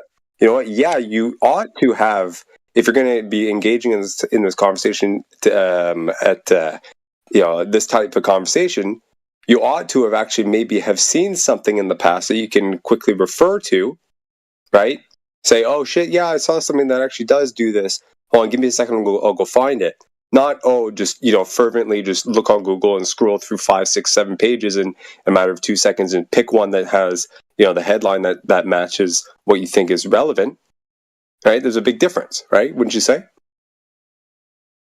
Oh, I'm unmuted. Yeah. As I've said, like people could have seen things and Would then you not not know say the that exact there's a reference. big And then they difference? could be like, yeah, I've seen this before. And if you want me to dig up what I've seen before, might take a minute. But this is like some Yeah, go pathetic ahead. cope on your part. This is embarrassing for you. Goddamn. Actually, Not gonna no, it's lie. not. Actually, no, It it's actually not. is, bro. It's embarrassing, bro. No, man. You would think that you have something, right? If you don't, you would have the honesty to say, I don't know. Yeah, you realize that like it's gonna take a minute to find like sources when like I go on YouTube and it's like lasers, like one of those keywords that pops up a bunch of like those stupid unrelated videos, right? So it could be hard to like gather something right away. So, why the fuck would you call it stalling when people are trying to go at me and then I have to sit there and let them like say this bullshit while I'm like looking through? It's like, get the fuck out of here, bro. Also, I don't know what you mean by stalling, if not to mean that I'm trying to like spend some time keeping this dummy entertained while I look for it. he's admitting what I was saying, right? I brought up he's going to take a few seconds to try and find something fervently on the fly, right? And now he's just responding with different words to make it seem like what he's saying is not exactly what I just said, because he doesn't have anything relevant on the fly. It's your fault. So eliminate. Yeah. Put yourself. And I'm low tier rhetoric. Might be distracted by the chat. You can do your research. How's that? That's why he's so desperate to engage with you, because he's got nothing. Yeah. As opposed to just saying, you know, I haven't thought about this. I haven't seen anything. Maybe I'll go look and come back later. He's acting like he knows already that for sure there's something. That's the funny He's part. a thug. He's a thug trying to. You know, it's not a critique. Yeah, of course, it's a total thug. It's not a critique that you don't know something. That's fine. We all don't know things, but for you to be so bombastic and act like you do know, right, when you don't yet, perhaps that's the issue. The scary thing as well, and this is just a bit of advice, if you're going to sit there and Google stuff in the next 5 minutes and just chuck us the first thing that you find, we're going to start asking you questions about the things that you've posted to make sure that you understand the shit that you've given us. Because you've posted it, this is your shit. Be careful what you find on Google. Just a bit of advice.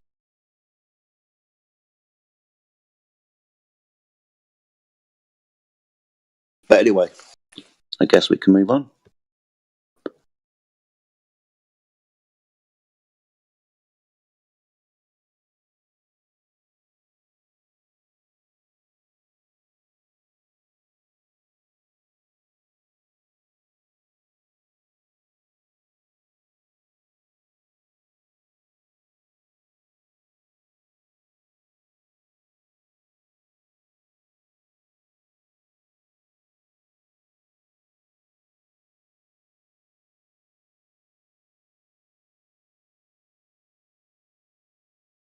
I haven't seen Shaniqua in here before.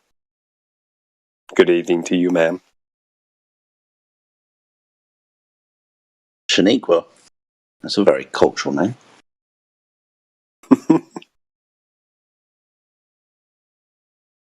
Don't get a lot of Shaniquas round where I live. I'll say that. No, I bet you don't, Jedi. No. I really don't.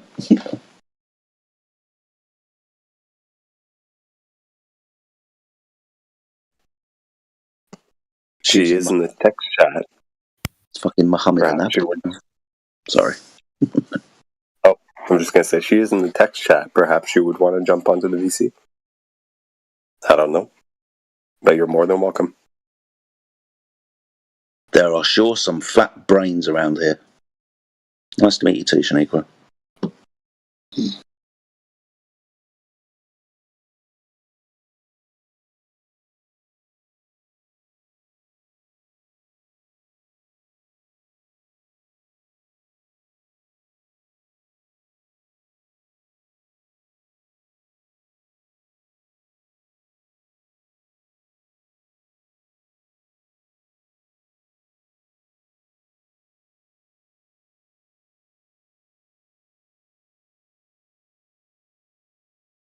I'm heading into voice and he's out of fucking text with fucking keyboard warriors, man.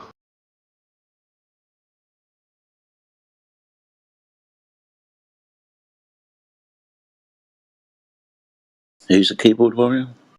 Me. I'm getting suckered into it. Oh, yeah. Yeah. Be careful, man. You spend years in there. Yeah, honestly.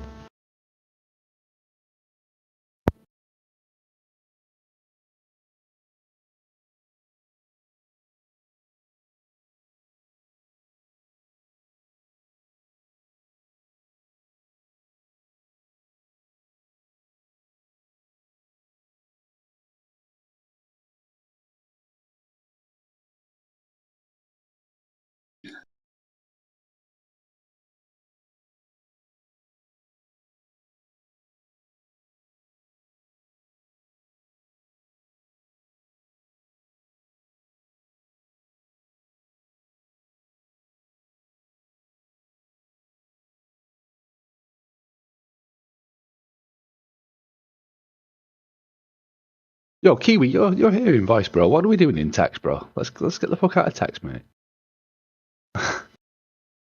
No, all they were saying was they were talking about the laser level thing, and Jedi said he could show 50 videos that prove he was correct, and all I said was similar to other examples and other arguments. All that would be needed would be one to disprove it. Point's kind of mute because the guy Illuminaire never actually that I seen went on to prove it. I might have missed it. Maybe you did share it.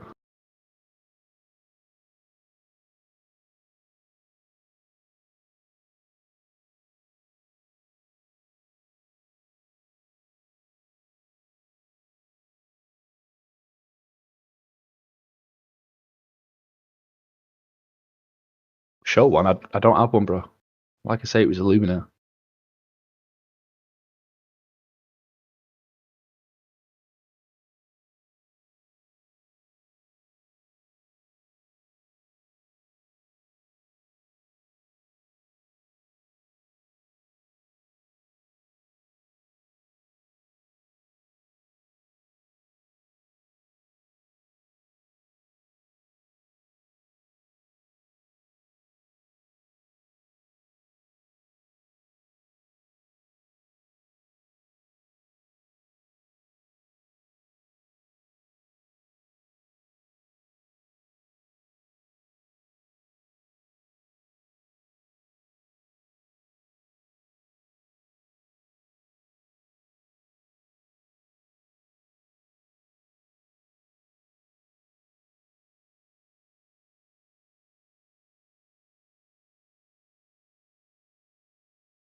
layers.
What up, though?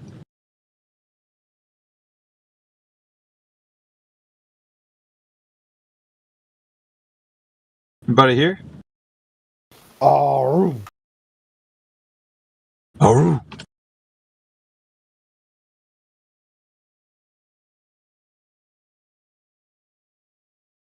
You're on the East Coast, Grit? No, West Coast? no, Central. Oh.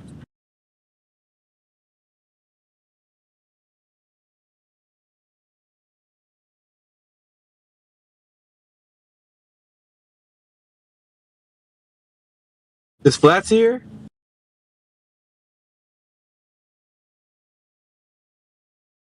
She's not here? I was gonna tell her one of the iconic guys that we always talk about in here with the memes passed away today, or yesterday. Val Kilmer.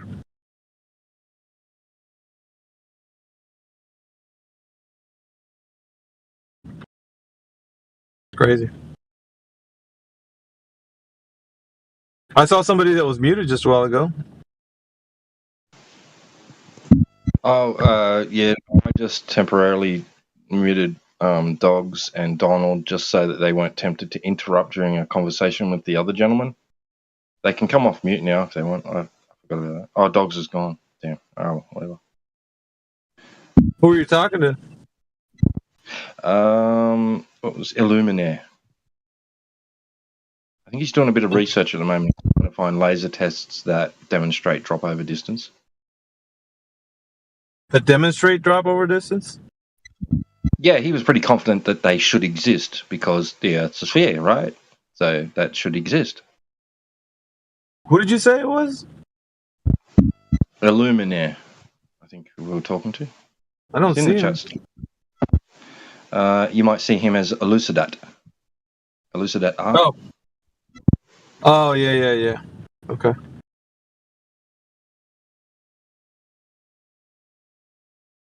Okay. Is he a glow believer? Yeah, I think so, yeah. Why? Because boats appear obstructed bottom up over the horizon. The old boats disappear from the bottom up routine, huh? Gets them every time.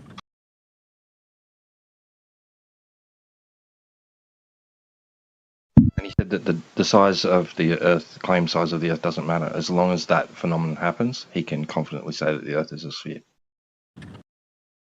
Yeah, but what radius value? If you don't know how can you claim geometry when there's nothing to claim? Oh, he says that's not important. It's not important. Really? Yeah, that's what he reckons. Yeah.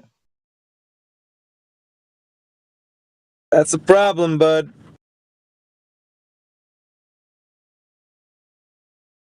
Numeric values are not important. Just my imagination of an imaginary ball is.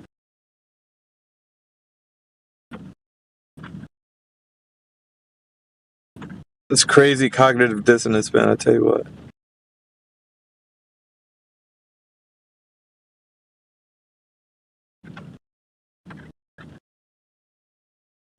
So yeah, Timbo and Jedi were getting into it a bit with him with like refraction, and then they started talking about laser tests.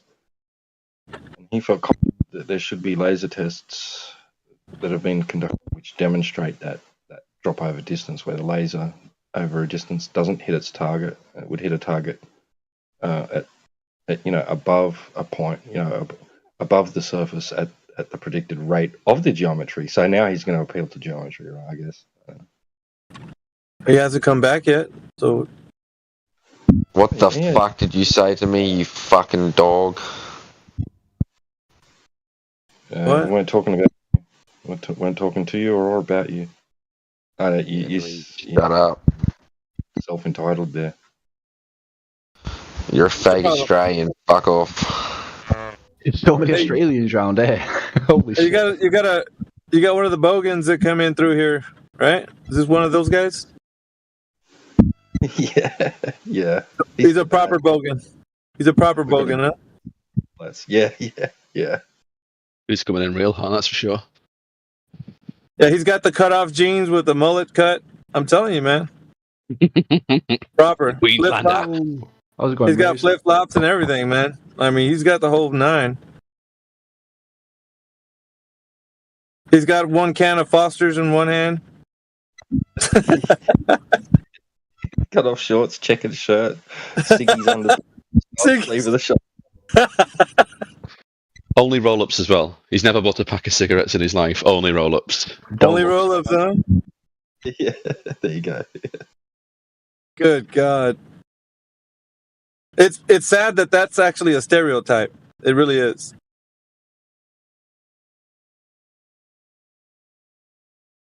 But yeah, that's Lats right there. Just coming in hot, talking shit, no intellectual discussion to be had. That's bad.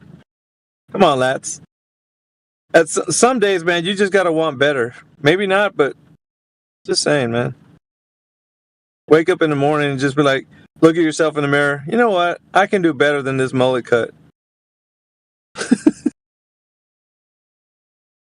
Oh, shit.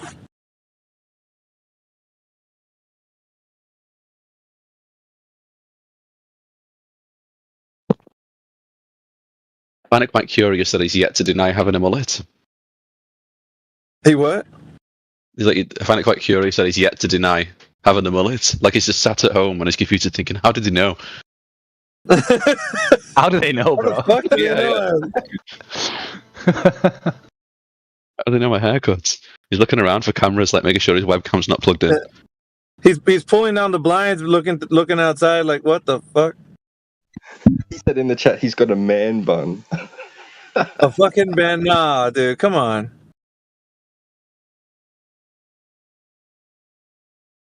The only haircut that might actually be worse than a mullet. Are bogan surfers, by the way? Are they beach bums? Oh, it's possible. I guess he might be a young one. It's quite possible. There is a type of bogan that is a.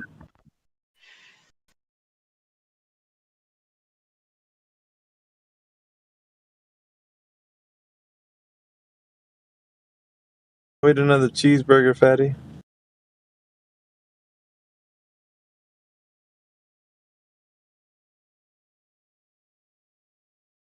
Poor Flat Earth Jen is over there in Gem server, and he's just debating away, man, telling them. Poor Flat Earth Jen over there in what is it? Debate Flat Earth and More. He's over there in that server trying to shed some light, and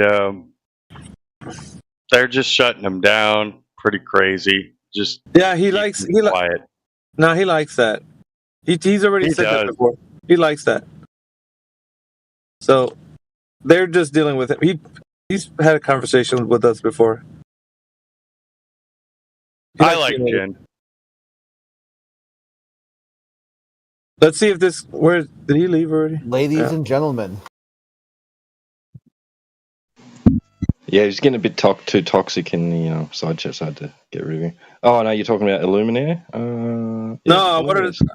Well, yeah, Lumineer, but Lumineer has just stonewalled us, man. He's not really one for talking, it seems. Nah, he's been here, I think, talking all morning. Well, I know you're saying he's talking, but he's not saying he's talking. That's something wrong, right? Probably just taking a quick break, lad.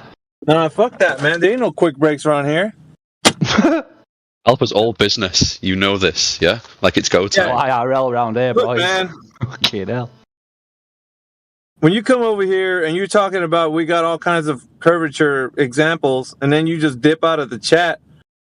Fuck, dude. What are we to do? Just twiddle our thumbs? No. Like, oh yeah, there's loads of examples. Okay, show me one. And then it just goes really quiet. Yeah, it just goes quiet. Like, what are we going to do now? Just talk amongst ourselves? Meanwhile, he's going to muster up a mountain of globe evidence? Like, hell no. Is he even in the lobby anymore? No, he's in here. I mean, well, he was. Where'd he go? So why do you think that a horizon can exist on something other than a curved object? Because that's how do you define a horizon? A horizon is where the sky apparently meets the ground. Yeah, is it horizontal?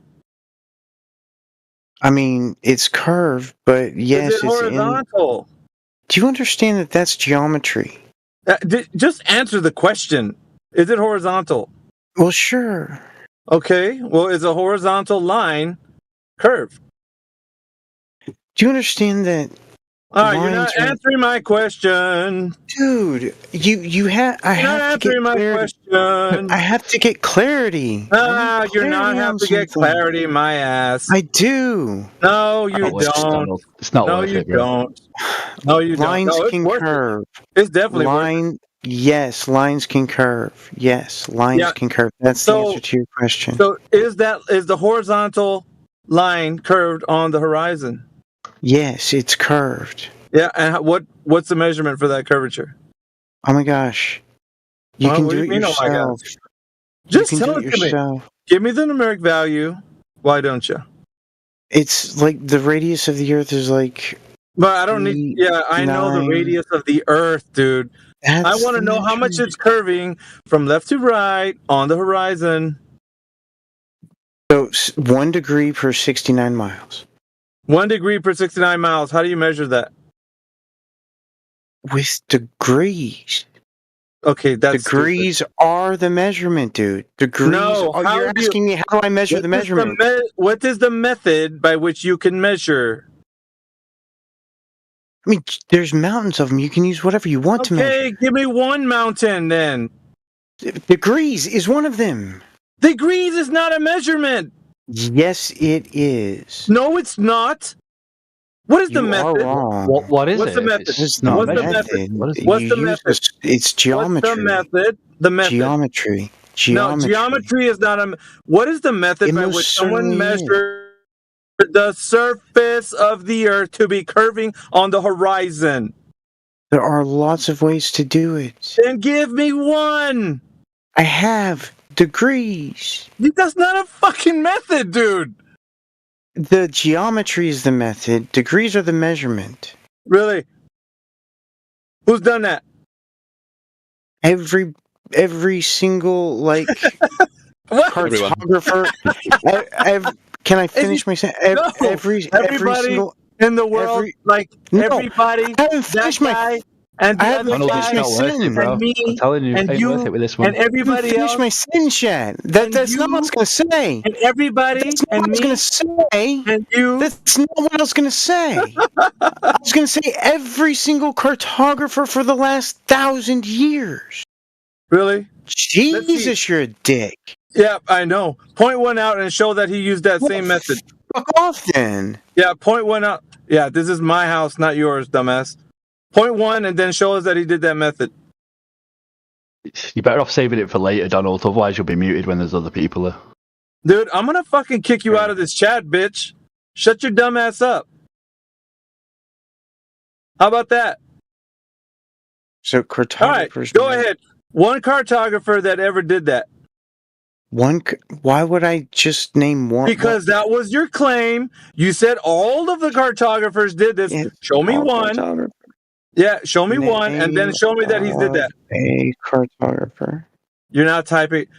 Dude, I know you're not looking it up right now, Donald. Dude, I don't have the names of cartographers memorized. Guardius. You said everyone. You said all of them did this. All of them. That's what you said. All of them. That's what cartographers do. Yes, all cartographers. Yeah. Show me one, and then show the method that he's done that you said this is the way to measure this horizon curving.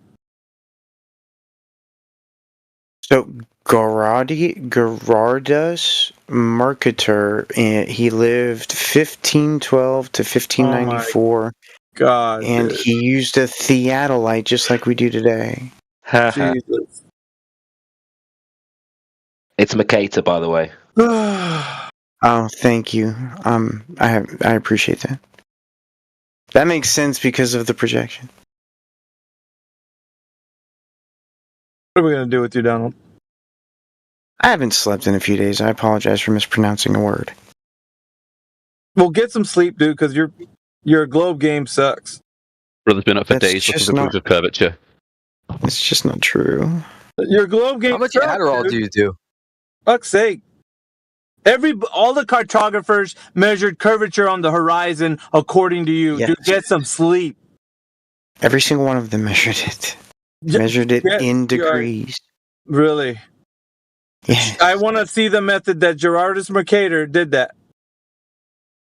It's called the Cartesian coordinates. Let's see the method by which the horizon was measured to have curvature. I just... No, you can't make blanket statements. You're going to have to prove what you said. What you do here. Dude, I did. No, you didn't. I did You just that. said words. I want to see proof of that. I didn't there better be just some say citations. word. There better be I citations. did. Where is it at? Let's see it. The Mercator guy. Yeah, I know. That's my citation. You can't just say Mercator guy and then just say whatever you want after that and say he did this and that. I need to see a citation where in history that he did, where he measured the surface of the earth as the horizon goes, the method by which he measured that to be curving. Show. When he drew his maps. Oh my God. Go to sleep. You are kind of silly right now. I don't understand. I'm answering every question you're asking. Drawing maps is not measuring the surface of the earth in reality when he goes outside, numbnuts. It most certainly is. My God, dude, go away.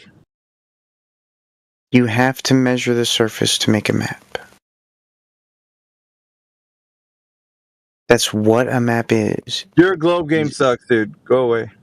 I mean, you're just lying.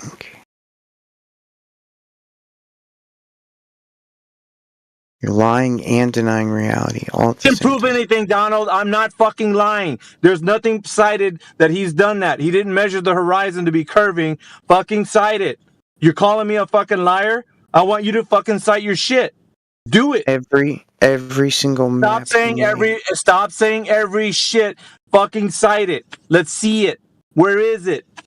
You're not citing anything. You're just talking. Stop talking shit already, dude.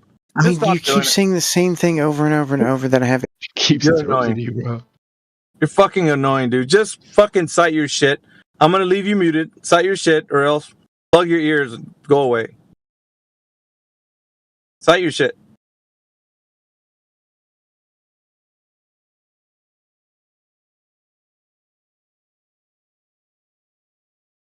Fucking Every cartographer measured curvature on the horizon. Bullshit.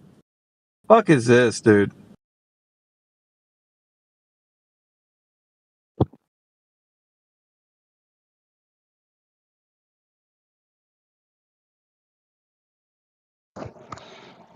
Morning, Alpha. Can't believe you're still going, mate. Yeah, I was all day. Actually, no, I just jumped in like 15 minutes. Well, actually, it's been like 20 minutes now, but Yeah, imagine saying everything and you can't give one when it's all. Like the full data set of all datas. And you're like, okay, if everything, give one. Yeah, everything. Okay, yo, give Crit. one. Yeah. Crit, if you can, try to wrench one citation out of this numbnuts. Yeah, he knows exactly why he's muted. I mean, like, I don't know why he's got to pretend. Where'd he go? Oh, he fucking He's left, bro. Yeah. That's probably for the best.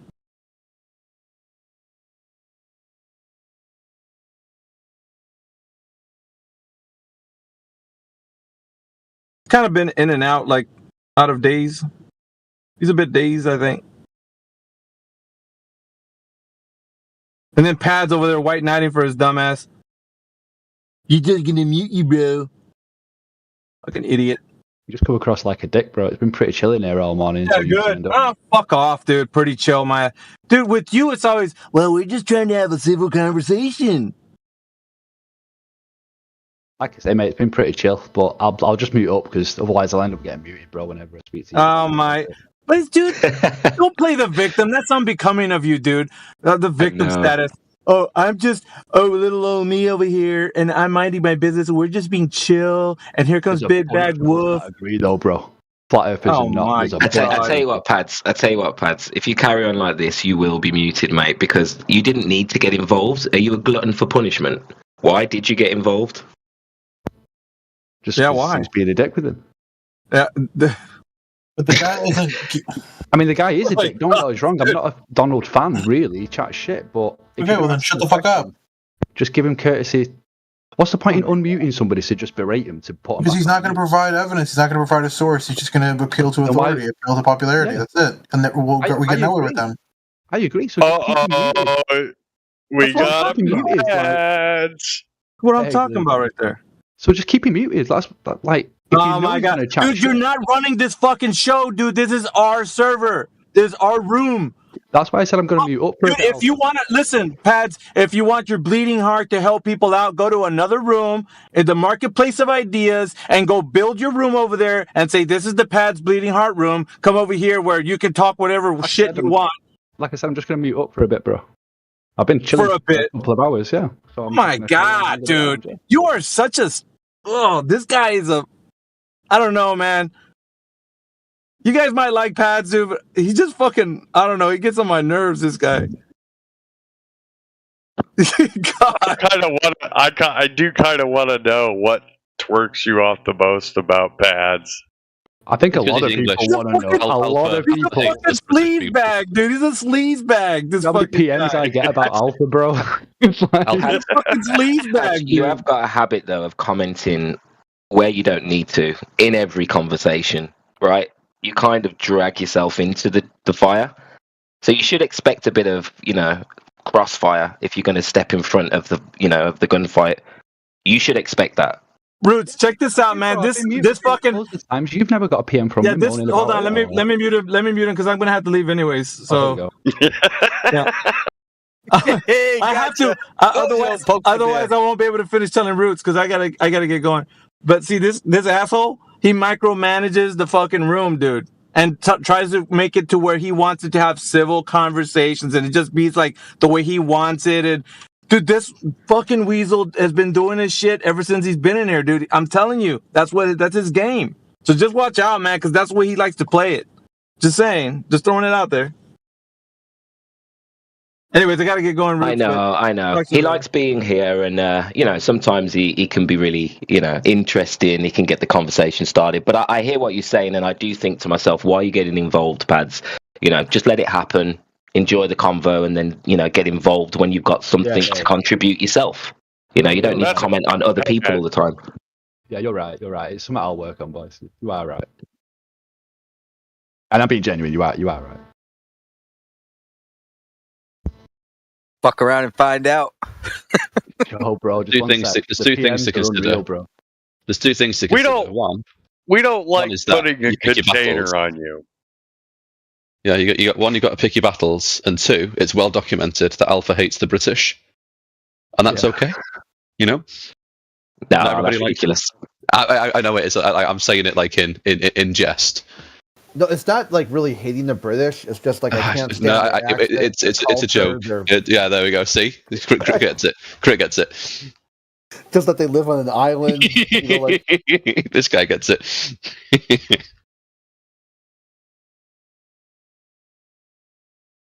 Sometimes you've got to let these guys give them a chance and see if they are going to provide any evidence. If they're going to make claims, you've got to go through it with them. You can't just assume, because we'll be judged for assuming.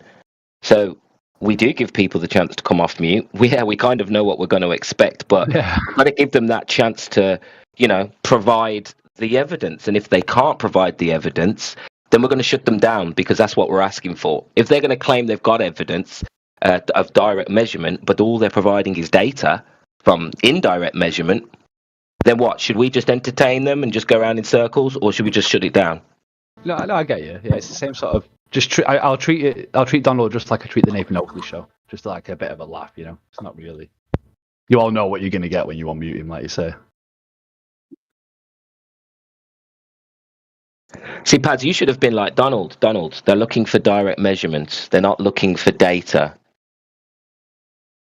If you wanted to speak up, that's what you should have said to help Donald. Sometimes you have to be tough to be kind, You're not going to help him if you start white knighting for him while he's playing a stupid game and not being able to do what he says he can do. It's not white knighting, bro. It's just a case of, if we're going to unmute somebody and ask him a question, let's at least allow him to get a full sentence out. But again, if I do any feedback like this, Alpha thinks I want to try and run the room, so I don't really want to comment on it, bro.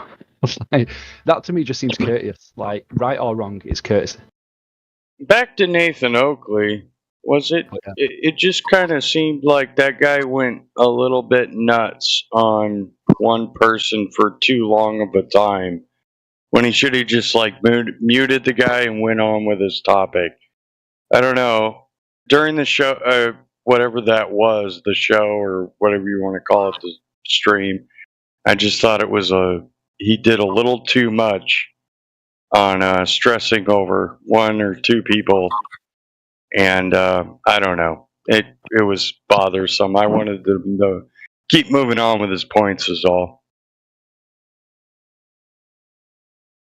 Some people. First of all, Nathan's not a mod here, so he can't mute anybody, so he doesn't get that privilege to be able to just mute people.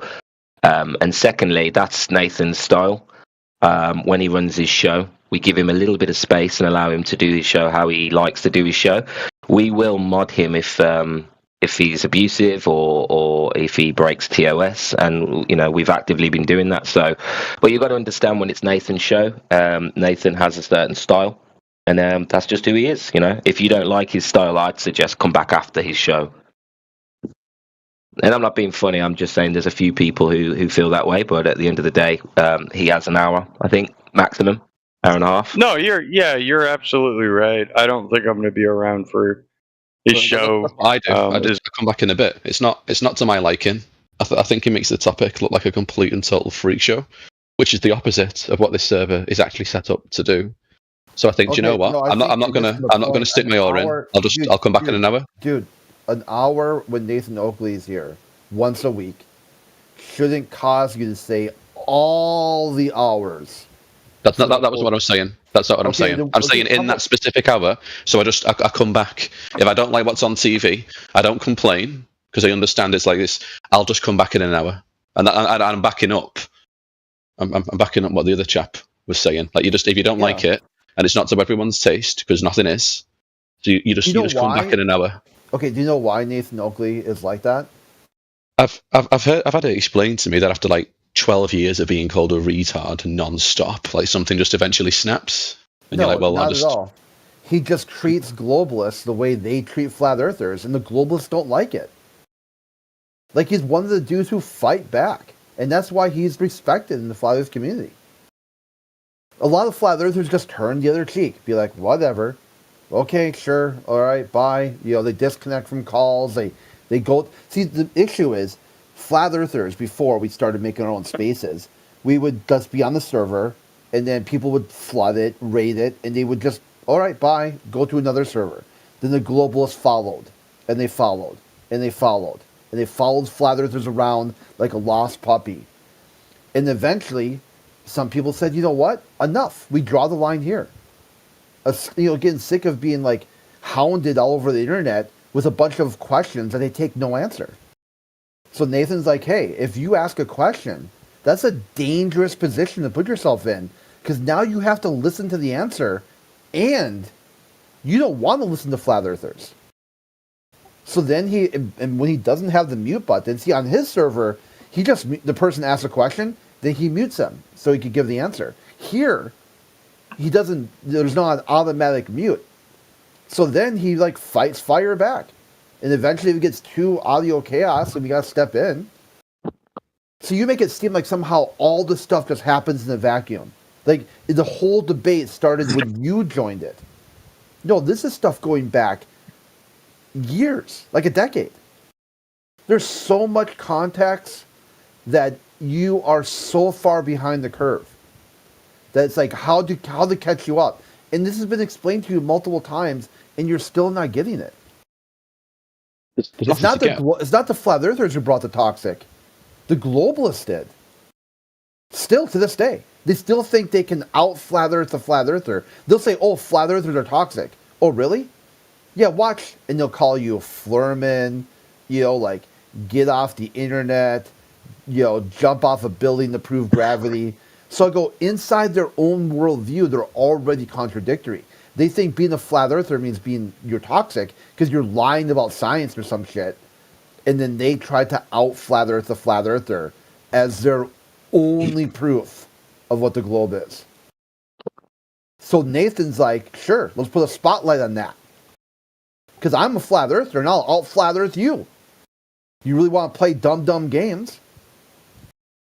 And then you say, oh, he shouldn't do that. Who the fuck you? I've never said he shouldn't do that.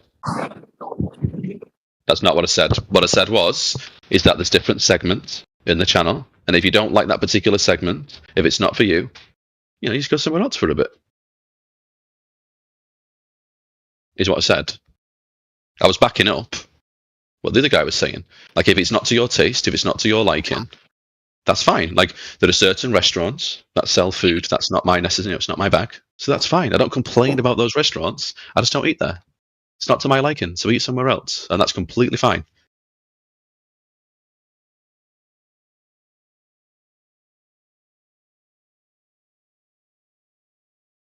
See, a lot of flat earthers are very defensive, so they'll let their turret down, they'll have their armor, and they'll welcome people to attack them, and they'll play defense.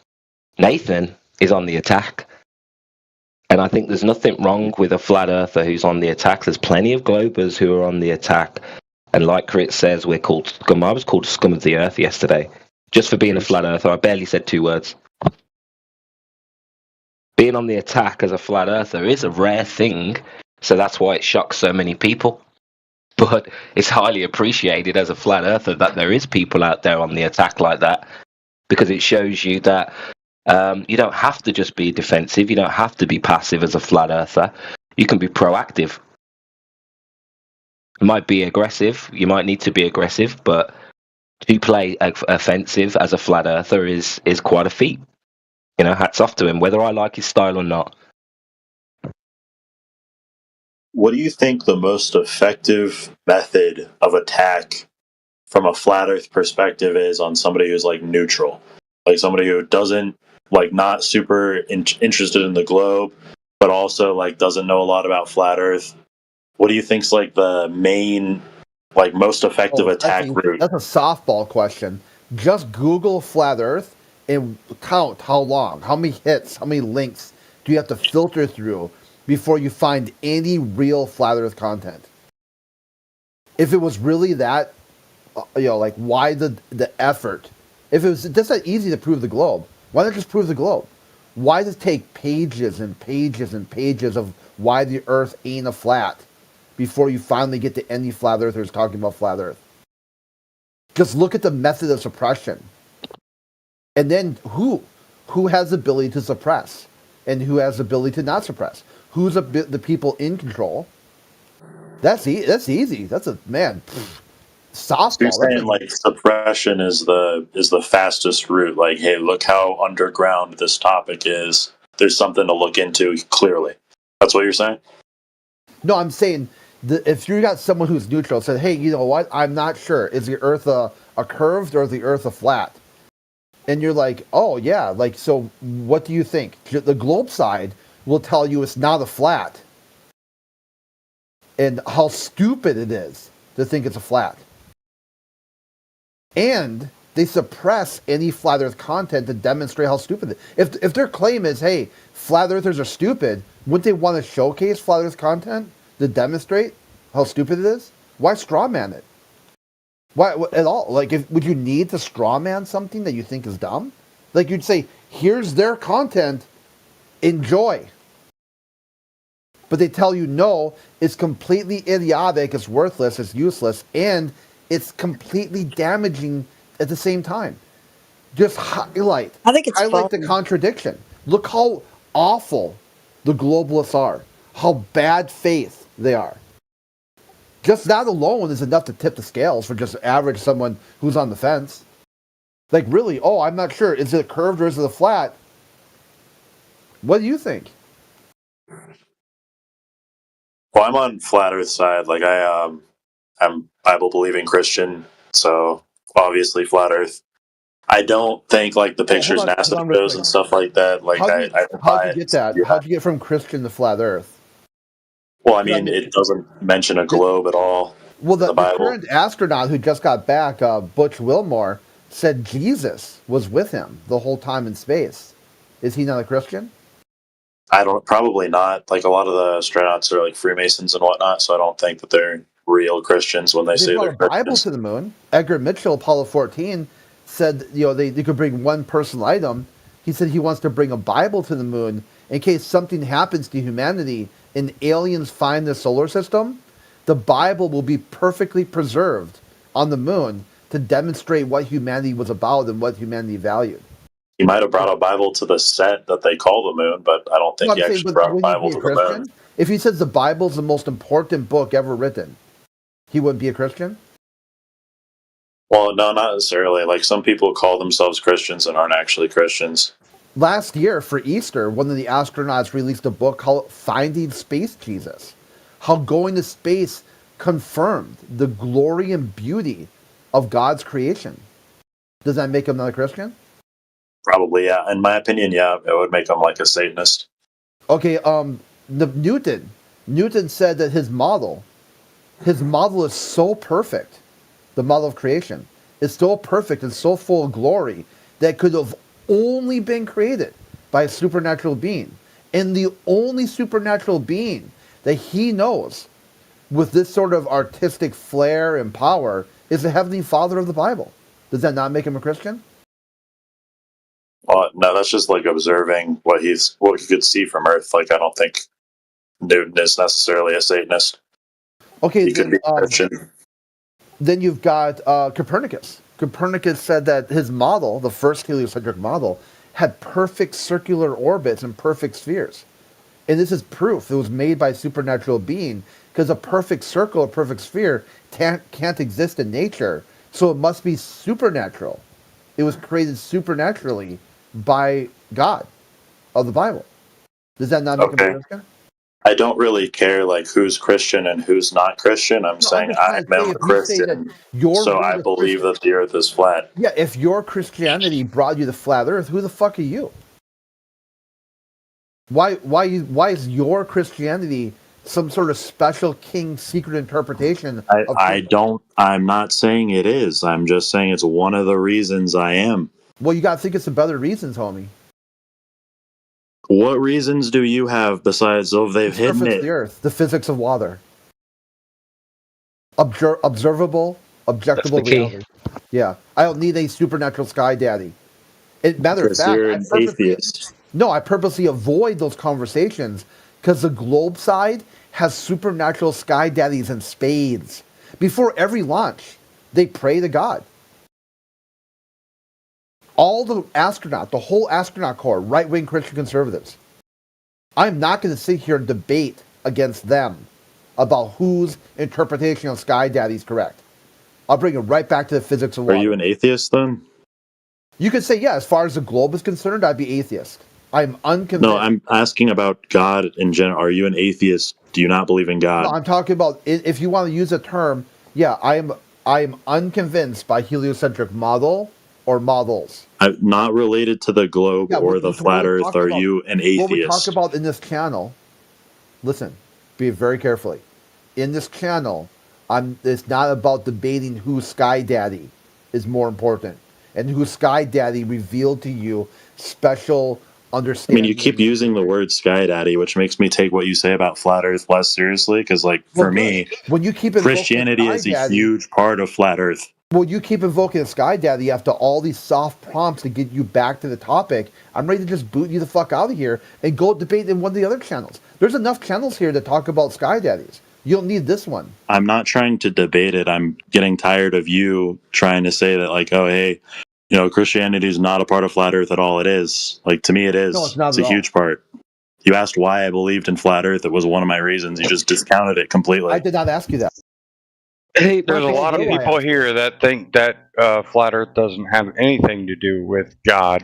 Not at all. I mean, At all. Flat Earth is a large group of people that covers all sets. Which is why I'm asking him if he's an atheist, because then I can just drop the topic. Yeah, because it has nothing to do with it. If I'm atheist, if I'm Buddhist, if I'm Christian, all of it, completely irrelevant to the topic. Completely. 100% irrelevant. The only people I know who constantly bring up religion are the people who think the earth is a globe and they've got supernatural understanding with some Sky Daddy. Like the current director of NASA, the current Bill Nelson. Bill Nelson straight up told people that God of the Bible, told him to come out of retirement. Okay, I'm just going to move on. I'm going to assume that you're an atheist and listen to what other people have to say and mute you. Just assume shit. Dude, he's making a point. By the way, don't mute mods, please, because that's the quickest way to get yourself booted, because it creates chaos. Please don't mute the mods. I won't speak over him. I just don't want to listen trying to make a point to you, make man. fun of my He's God trying to make a anymore. point. No, your beliefs don't matter is the point he's trying to make. This isn't about beliefs here. It's what you can prove and you can't prove. It's what's real and what's not. Like fact. Right. And to me, God is real. So, like, yeah, okay, I'm but that's not what matters here. Is the point, the entire point he's making. That is it. He's not trying to shit on your belief. It sounds like it, which is why I'm frustrated by it, and I'd like to move on.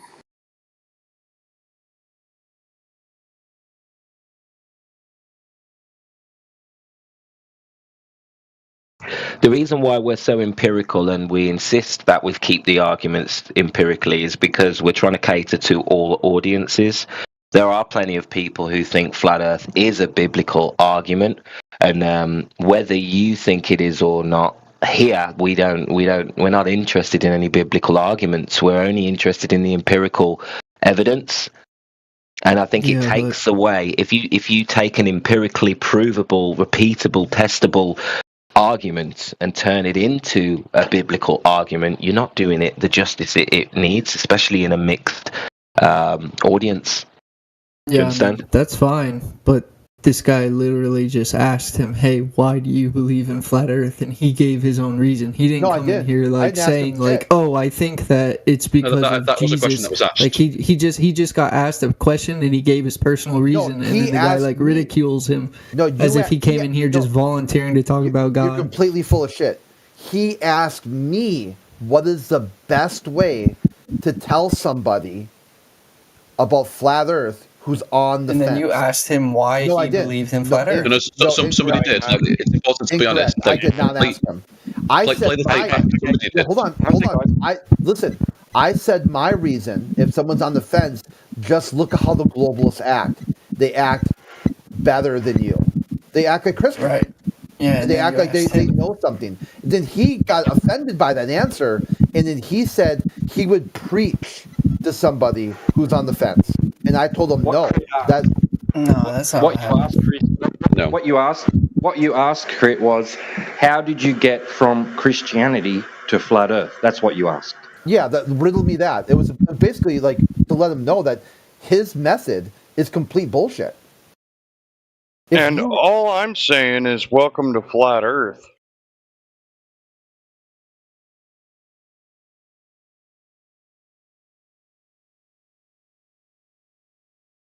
Whether it was Crit or somebody else, somebody did outright ask the man. Feel free to listen to it back. Somebody asked him outright. He totally asked him the reason. I don't. It might not have been. It might not have been Crit. Maybe it was somebody else. Like I've been cooking some chicken. Somebody asked the man direct question. Why do you think the Earth is flat? Somebody asked him outright. Why is it you have arrived at this belief? Yeah, and then he just gave his personal reason. He didn't come in here just volunteering to talk about God. He got asked, "What are your he was asked for believing it?" He was asked a direct question. Yeah, he just answered and he left it at that. He wasn't trying to convince or preach anybody. Like, you just went off on him because I guess, I don't know, you have some kind of, you don't like that argumentation, which is fine. Like, you don't have to agree with him. You can say only empirical evidence in here if that's what you want, but it's like you asked him and then you ridiculed him for his personal answer. I don't know. It's kind of weird. Incorrect. Yeah, but what kind of chicken? Recorded? Is it recorded? Can somebody go back in here? What kind of chicken are you cooking, though? You didn't get ridiculed. Who the hell in the UK is cooking chicken at 9 a.m.? Me, because I eat a very protein-heavy diet and I stop eating at 6 p.m. So I get all of my calories in before 6 p.m. Then after 6 p.m. it's water only. Raised by goats. I just got through cooking chicken also. It's so funny that you should say such a thing. But it's 3:47 in the morning right now, so for me. I mean, it's 10 a.m. It's 10 a.m. for me, so it's like for breakfast, I can either have absolute shit that's just, borderline toxic in my body, or I can have some chicken. Just chicken with a bit of seasoning, nothing else, power me up for the day. I was making it for my husband's lunches, but I still got through cooking chicken. I got home from the gym and I just started cooking his chicken so that he'd have some for lunch for a couple of days. So kind of like meal prep.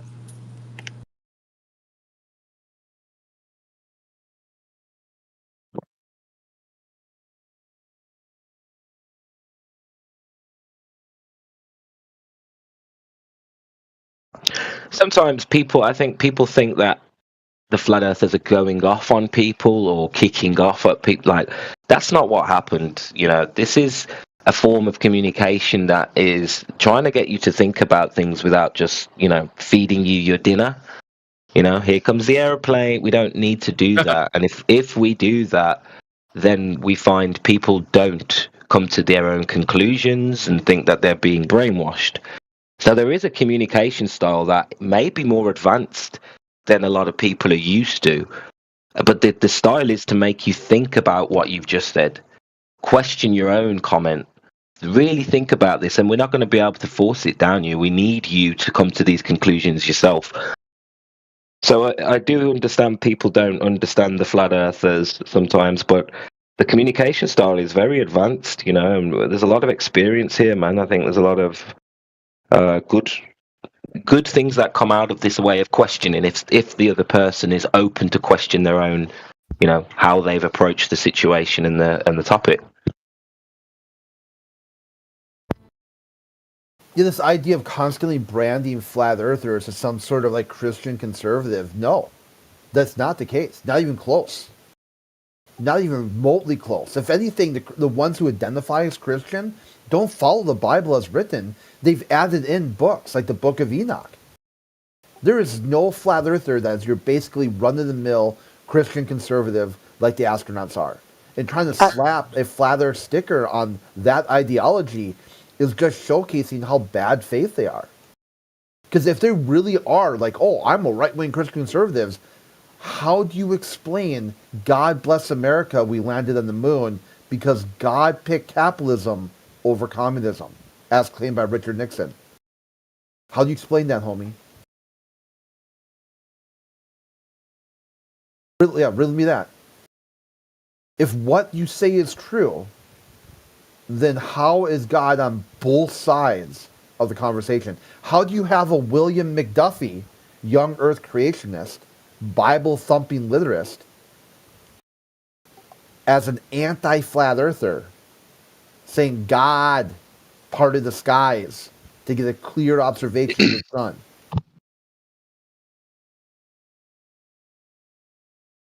The final experiment wrecked these guys. It broke their minds. Because in their whole time, they've been thinking all they have to do to defeat Christianity is defeat flat earthers.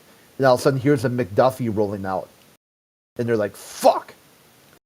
So either A, God parted the skies, or B, their atheism is bullshit. Which one?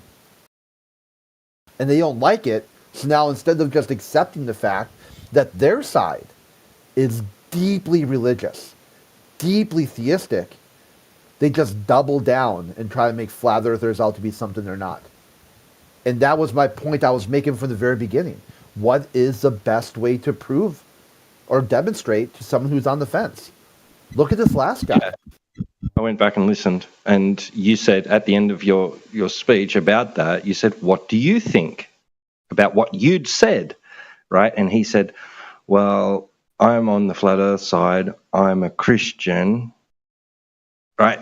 He's just come out like, that's off his own bat, like, that's not really addressing what you said, really. I mean, he was just offering up his own view, like, regardless of what you'd said, really. Like, it really didn't have much. It wouldn't matter. He wasn't listening. Yeah. The guy was sus as fuck. He knows, like, I was listening, and you saying I'm in bad faith just because I'm a Christian, I don't appreciate that. I understand now, since Root said that this is purely an empirical chat and you don't like religious arguments, I won't make them anymore.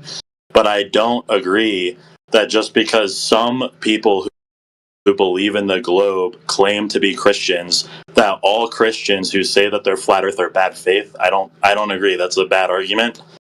And frankly, I think like you're just making fun of people who are religious, and I don't like that. Like, you constantly say Sky Daddy and whatnot like an atheist does.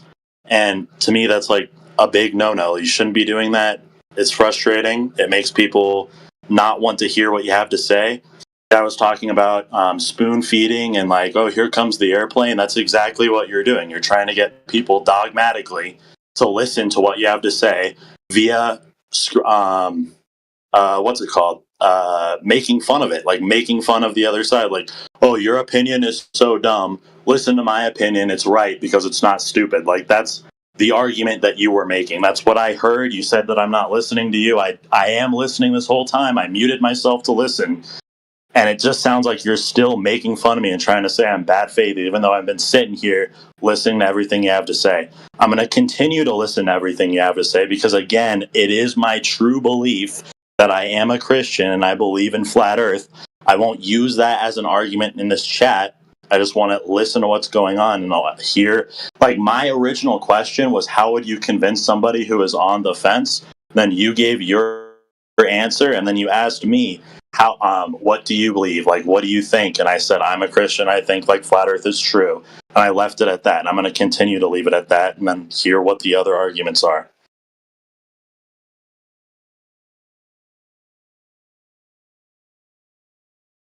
Yeah, no one's listened to your preaching, homie. You do damn. Yeah, nobody's preaching. I mean, what he said was pretty well said and pretty accurate. I mean, I think you were the one that was preaching. Sounds like you got upset, like you wanted to use him as like a scapegoat for this like hate boner you have for Christian right-wing flat earthers, I guess. I don't know. No, there isn't any flat earthers who are Christian right-wing. Well, I'm sure there are plenty, but it just seemed like you have an issue with that movement, and you kind of took it out on this guy. They would separate the two. They wouldn't combine it. Powers combined in the form of a flat earther. They'd say, hey, I've got a contradiction here. And they would square it by saying, my flat earth ideas are about physical, observable reality. My right-wing Christian conservative stuff is about the creator. Completely separate topics. But for this guy, his individual personal beliefs, those two things are intertwined, and those are his personal beliefs. If you don't like his beliefs, you don't have to agree with him. But he wasn't sitting in here preaching his beliefs. Not a belief channel. This is not a belief channel. You check your Well, he was beliefs at just the door. answering your question. You asked him, no. "What do you think?" and he No. gave what he I told thinks, him and that was about it. the suppression of Flat Earth content. Oh, well, then it was a misunderstanding with the question. Yeah, it got the way I cleared up understood by it, when you multiple say, "Hey, people. what do you think?" or "What do you believe?" when I hear that, No, I that's think not you're what I asking said. somebody, "How do you come to your own personal conclusions?" Not, Yeah, "Hey, what do you preaching- think of preaching my about your belief Sky system?" Daddy Like that's is not very gonna like work. I don't know. That's That a- seems very like egocentric. about your that Sky it's like Daddy. the conversation can only be about what you think. Yeah, preaching about your Sky Daddy is a non-starter. He's not preaching. He never preached. That's the point. You keep saying that he came in here preaching. You asked him a He didn't question. Hey, why preach. do you believe in the flat Earth? And he literally just said, "Hey, I believe in it because I'm a Christian." Nope, never and then talked you about went beliefs. off preaching against him, Didn't talking talk about about Sky beliefs at Daddy, all. talking about how dumb he is, all this stuff. Yeah, didn't talk about beliefs at all. Asked why he believed in flat Earth. Nobody asked him that. I went back and listened. This is extreme bricking right here. That is what he asked me. And if he said that he asked me what I thought about flat Earth suppression, it's not what you were asked. You Extreme asked breaking. about an approach towards somebody that may be on the fence, kind of not really giving a I shit about. asked He that. That asked was that my question. question Now to you're him. misunderstanding. He's the one that asked the question. Interrupt me. And then, right, Crick gave his response and asked the gentleman what he thought about his response regarding his question. And he That's came not out. what I heard. I'm sorry. I can clip it out if you like. I would appreciate that, but that's not what I heard. I heard, what do you think? And so I assumed that meant, what do you think about the topic of flat Earth? Which side was I on? And so I said what side I was on and why. If he wanted to know like what I thought about flat Earth suppression, then I misunderstood. That was a misunderstanding on my part, and I apologize. I wouldn't have brought up I wouldn't have said what I said if that's the understanding that I had. I'm sorry.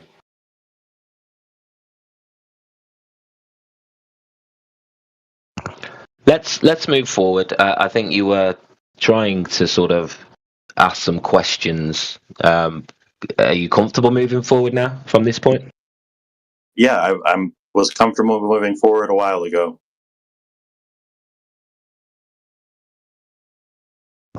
To answer your original question, I feel that a calm, relaxed conversation, not pushing too much, not making claims, I think that is the best way to sort of open somebody up who's on the fence who doesn't have interest in the subject. I think if you try and force something on somebody, it never works.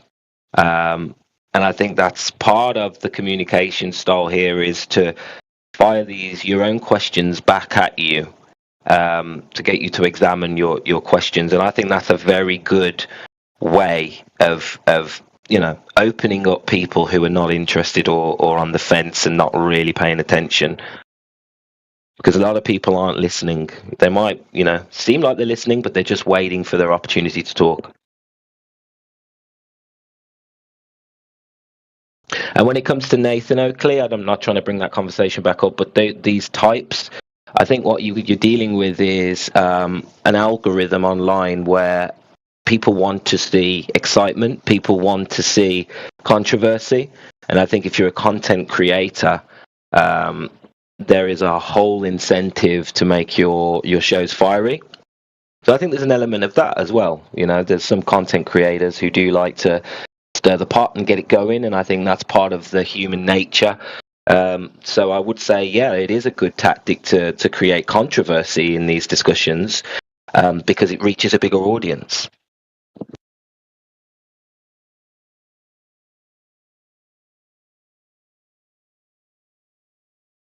It may not be to everybody's liking, but we're definitely going to, these people are definitely going to reach more people. They may not convince the fence sitters, you're right, but that's not really the intended outcome in that situation. So it's more of a, correct me if I'm wrong here, but you're saying a calm conversation is the easiest way to persuade the fence sitters, but more so like the people who are trying to stir the pot, it's more of a method of, I guess, like outreach would be my best word of saying it, of like trying to spread the message to more people. is the best way to do that is to create the controversy, because like that's what they try to do a lot with media and whatnot. When there's like a movie that's coming out, they'll try to create controversy around the movie so more people get interested in watching it. Is that what you're saying? That's my assumption. You know, I would never want to speak for anybody else. My assumption is, yeah, I do agree that that is the best way to spread the message. But a debate, to have flat Earth in a constant debate, is a holding pattern. You know, you're not going to achieve the end of that debate. You know, that debate will always continue. So I think there is a space in flat Earth that never ends. You know, if that debate keeps going, it never ends. And I think if you avoid that, you're not going to get very much reach. But if you entertain that, you are sort of trapped into this sort of area. And I think that's where a lot of the content creators find themselves, you know, getting frustrated or whatever, because they are locked in this constant debate. It's a choice that they make, you know, and whether we agree as individuals, you know, it doesn't really matter, because at the end of the day, they're still raising awareness.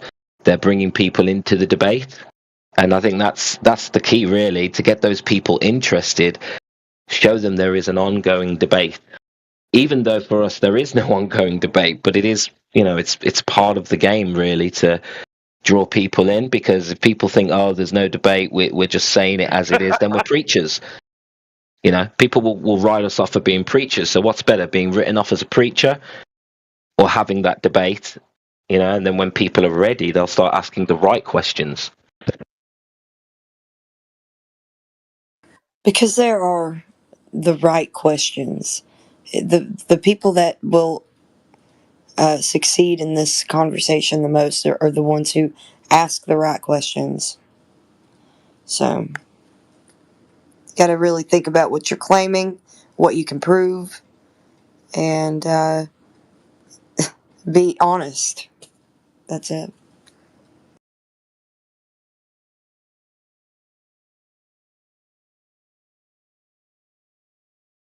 And I think it's wonderful. You know, it shows we're not a group, we're not a cult, we're not all on the same page. And I think that's the beauty of, you know, we're human beings at the end of the day. We're just like you guys. So we don't have a leader, we don't have a specific message to be pushed. All we're doing is we're trying to stick to the empirical arguments so that this cannot be denied, because that's what we're up against: blind faith denial. So let's minimize the opportunities for blind faith denial.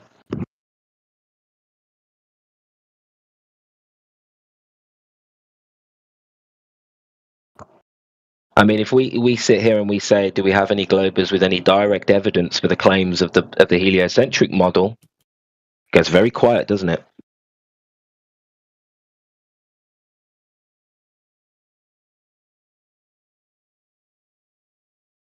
Well, my question is, like, how would you even attempt to get direct evidence of a heliocentric model, because you're on Earth? Like, how are you supposed to go out and get direct? You physically can't. So, like, I don't understand how they're meant to prove it. Your belief that we can't is all wrapped in Einsteinian relativity. Your idea that you cannot have direct evidence for that which is true is a deeply faith-based position. Well, no. Rooted the in truth relativity. would be that the Earth is flat. So I'm saying, like, how are the globers meant to prove that? Like, you can't prove a negative, right? So, like, you can't prove that the Earth is a globe. You physically can't prove it directly. Like, the only way they can prove it is with, like, CGI photos and whatnot. You know what I'm saying? Like, I guess my question, I don't know how to get my question across in a way that would make sense. Like, how we're asking the globers for direct evidence, but from my understanding, like, they physically cannot provide any direct evidence, so it's automatically true the Earth is flat. Does that make any sense? So why can't they give us drop over distance? Proof of motion, proof of rotation. And that's an issue, right? That's an issue within the theory. Like, I understand what you're saying, but that to me is a problem. Imagine you're ever in court and somebody says, right, I can't provide any evidence that Mr. Goetz is guilty. However, he is. and you all have to believe he's guilty. And the nature of his crime, though, means it's actually impossible because of the way his crime worked. The nature of his crime means it's actually impossible to provide any evidence. It's not even that we don't have any evidence. It's that wrapped up within how this crime happened exactly, it's impossible for there to be any evidence. Therefore, Mr. Goetz is guilty. Like, if you're in the jury, but why is it impossible? Me down. Well, yeah, exactly, because it's baked into the theory. Well, relativity. Exactly. Well, we're just a bacteria on a basketball, and it's baked into the theory by design, so that you just short circuit. And then people just spurg out, and the brains stop working. Yeah, this isn't even about flat Earth. This is about logical thinking and being able to use discernment and being able to actually trust the senses that, have been the backbone of science, the backbone of all verifiable empirical data for history. And now all of a sudden, we are now taught that your senses mean shit and that you cannot verify anything. So now you are open to any religious, faith-based arguments if there's a bit of math and a good explanation behind it.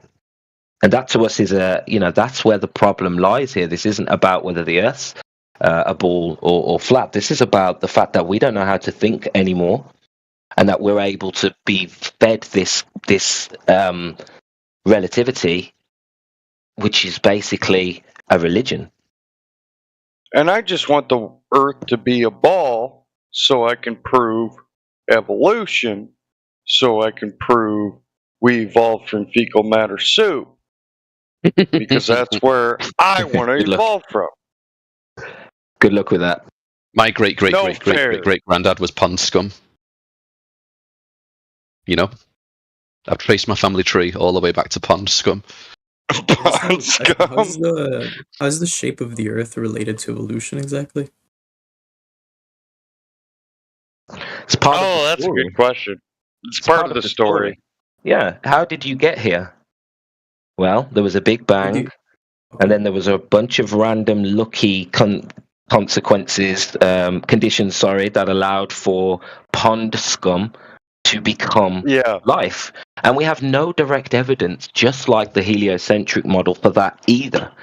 So once you build on that, you've got evolution, you've got the Big Bang Theory, you've now got your endless vacuum cosmology. How do you think that doesn't affect the way you see yourself? You think that doesn't affect the way you see other human beings? We're all pond scum in a random, lucky situation. We shouldn't even have opinions. We should just be lucky to be here, right? That's no, that's what you get not from true that. Though. Like, it's not true that we don't have evidence for the Big Bang happening. I just sent something in the side chat that is very good evidence for the Big Bang happening. You can't verify.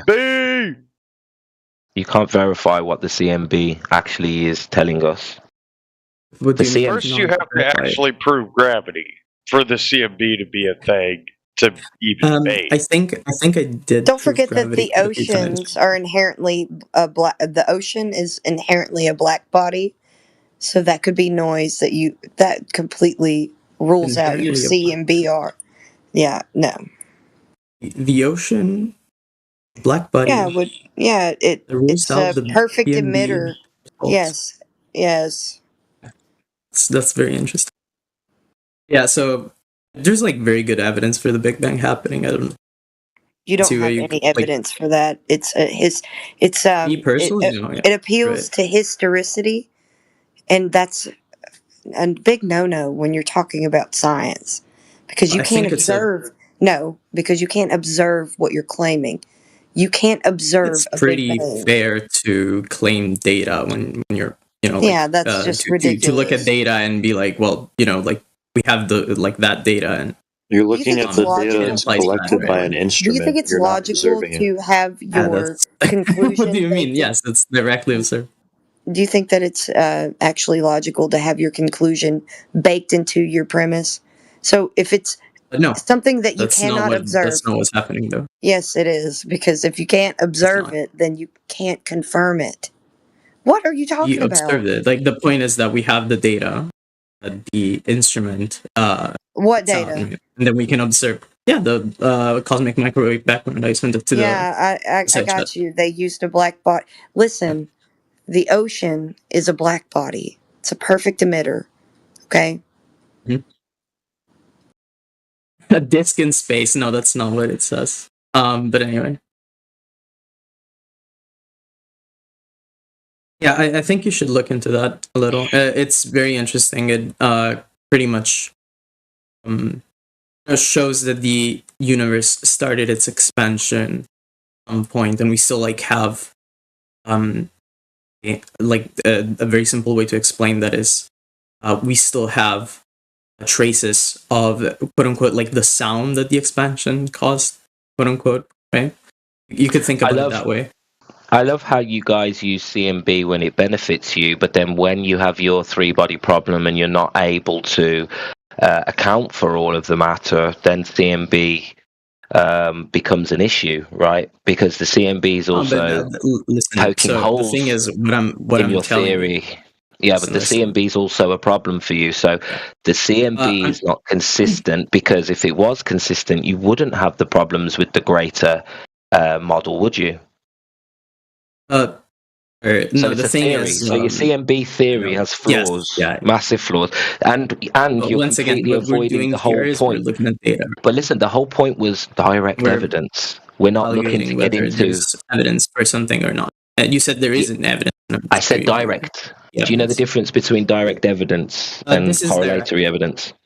No, it's not. Direct evidence. Yes. No, it's not. It's an assumption that the CMB is telling you something, but actually the CMB is a problem for your model because it's not consistent with the greater model.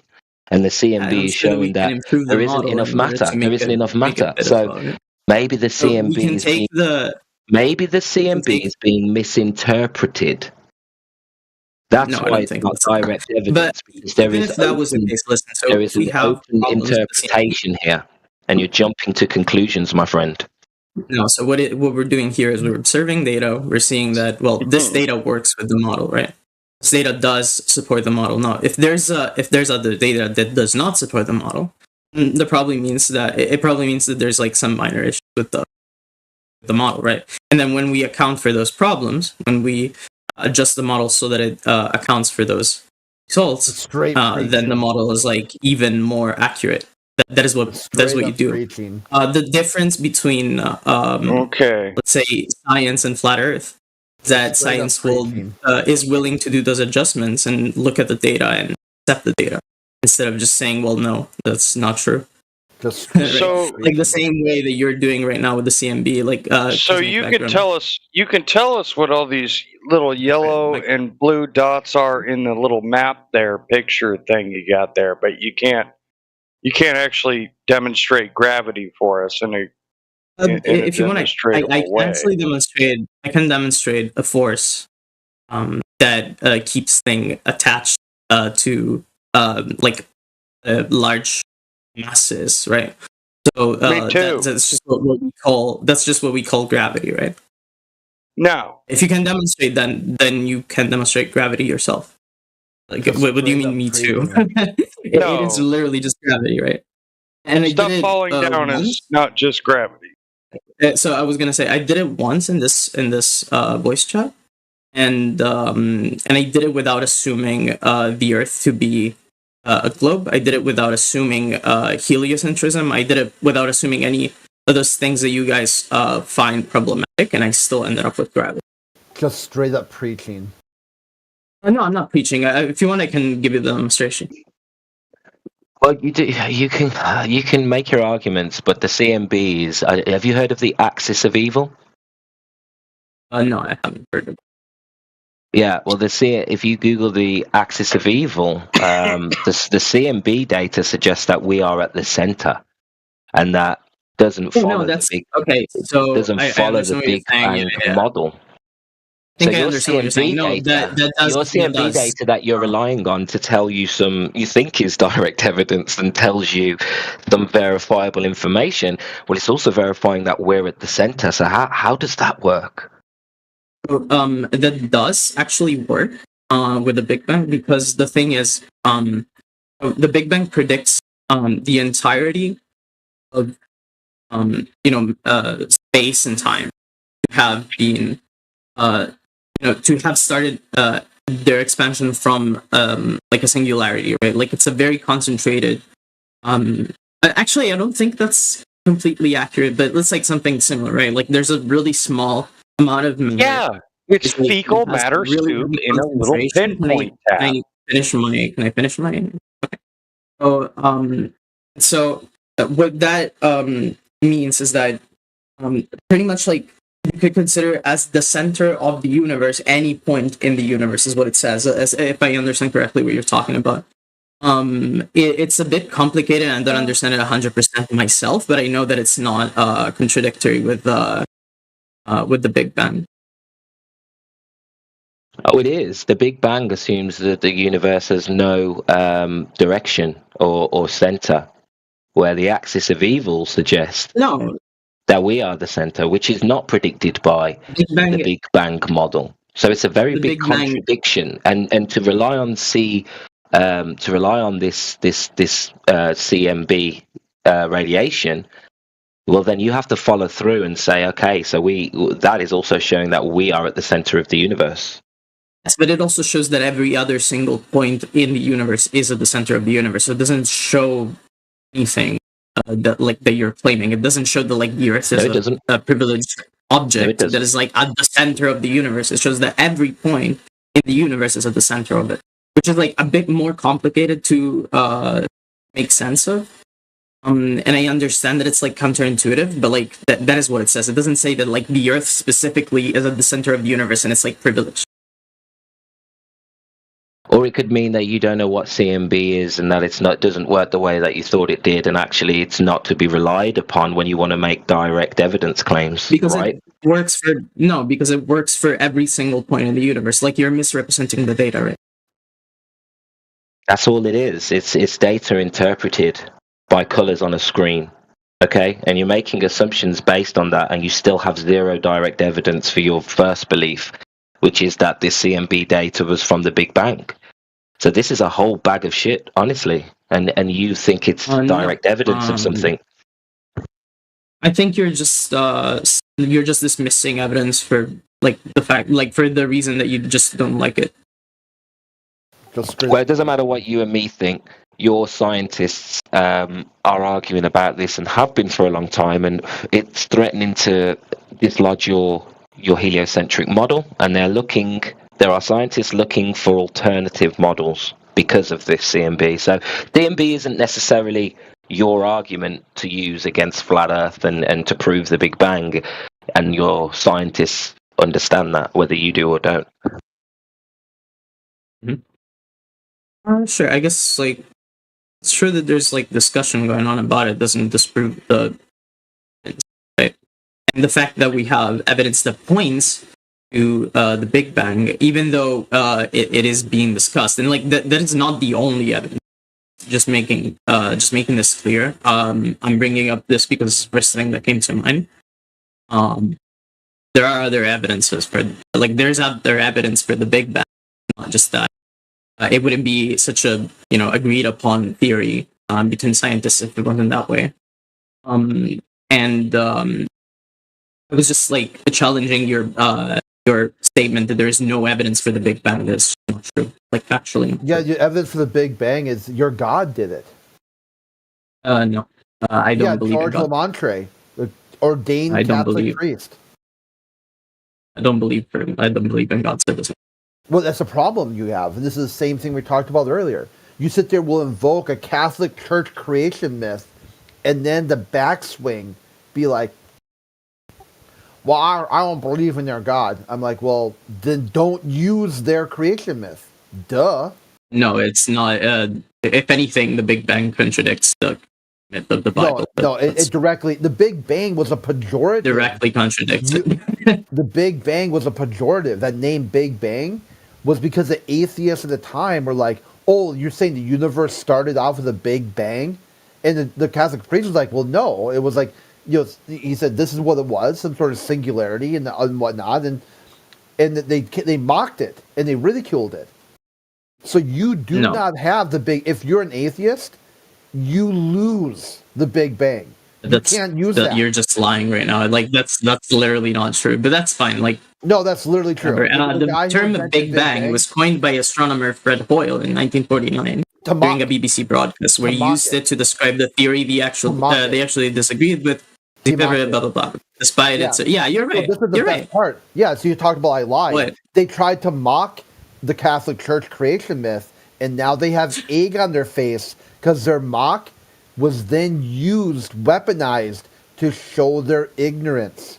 So now later on, years later, you as an atheist saying that, oh, I think Big Bang contradicts Christianity, you're dumb as fuck. You're an idiot. It does though, right? Like Christianity does not talk about the Big Bang at all, right? Like, and the origin of the term does not mean. Listen, the Catholic Church. Christianity does not talk about the Big Bang. And on point two, the origin of the term does not dismiss the validity of the theory, right? Like it could be called like chicken nuggets, and it wouldn't like it wouldn't. If it was be by the atheist, it was called Big Bang to mock it. Now it does not. Once again, it does not do anything. Yeah, this is a Catholic Church. Once again, it does not do anything. You can't say to the theory. atheist and use Big Bang. And you cannot just dismiss a theory because the name is a mockery. Like I can call the globe theory. I can call it like not like flat Earth, and it doesn't mean that it's flat. Like look at these ignorant fools. It doesn't remove its. Once again, it doesn't take anything away from its credibility or accuracy. It takes away from. You're making a dumb point that has no validity. I'm sorry. You can't have both. This argument is completely. This argument is completely worthless, man. Just drop it, please. Counter. Big Bang is. I can read it. So the Big Bang is responsible for this motionless enclosed plane. What motionless enclosed plane? There's no motionless. Yeah, Big Bang is a hard counter to atheism. A hard counter. Yeah, no. Once again, it's really not. And even if it was, it wouldn't change anything. Yeah, it is. Wasn't it George's Lementier, who was a Catholic priest, who came up with the idea, right? Do anything. Yeah, he invented it. Yeah. So it was invented by a Catholic priest. And then the Catholic Church came out and said this is completely compatible. Everybody, jump ship and realign with the Big Bang. All the Catholics. So Crit's right. Yeah, it says that atheists have some. But what if that's the case? Like, I don't see how it dismisses the theory itself. That is the case. Okay, we can call it something else. We can call it like the expansion.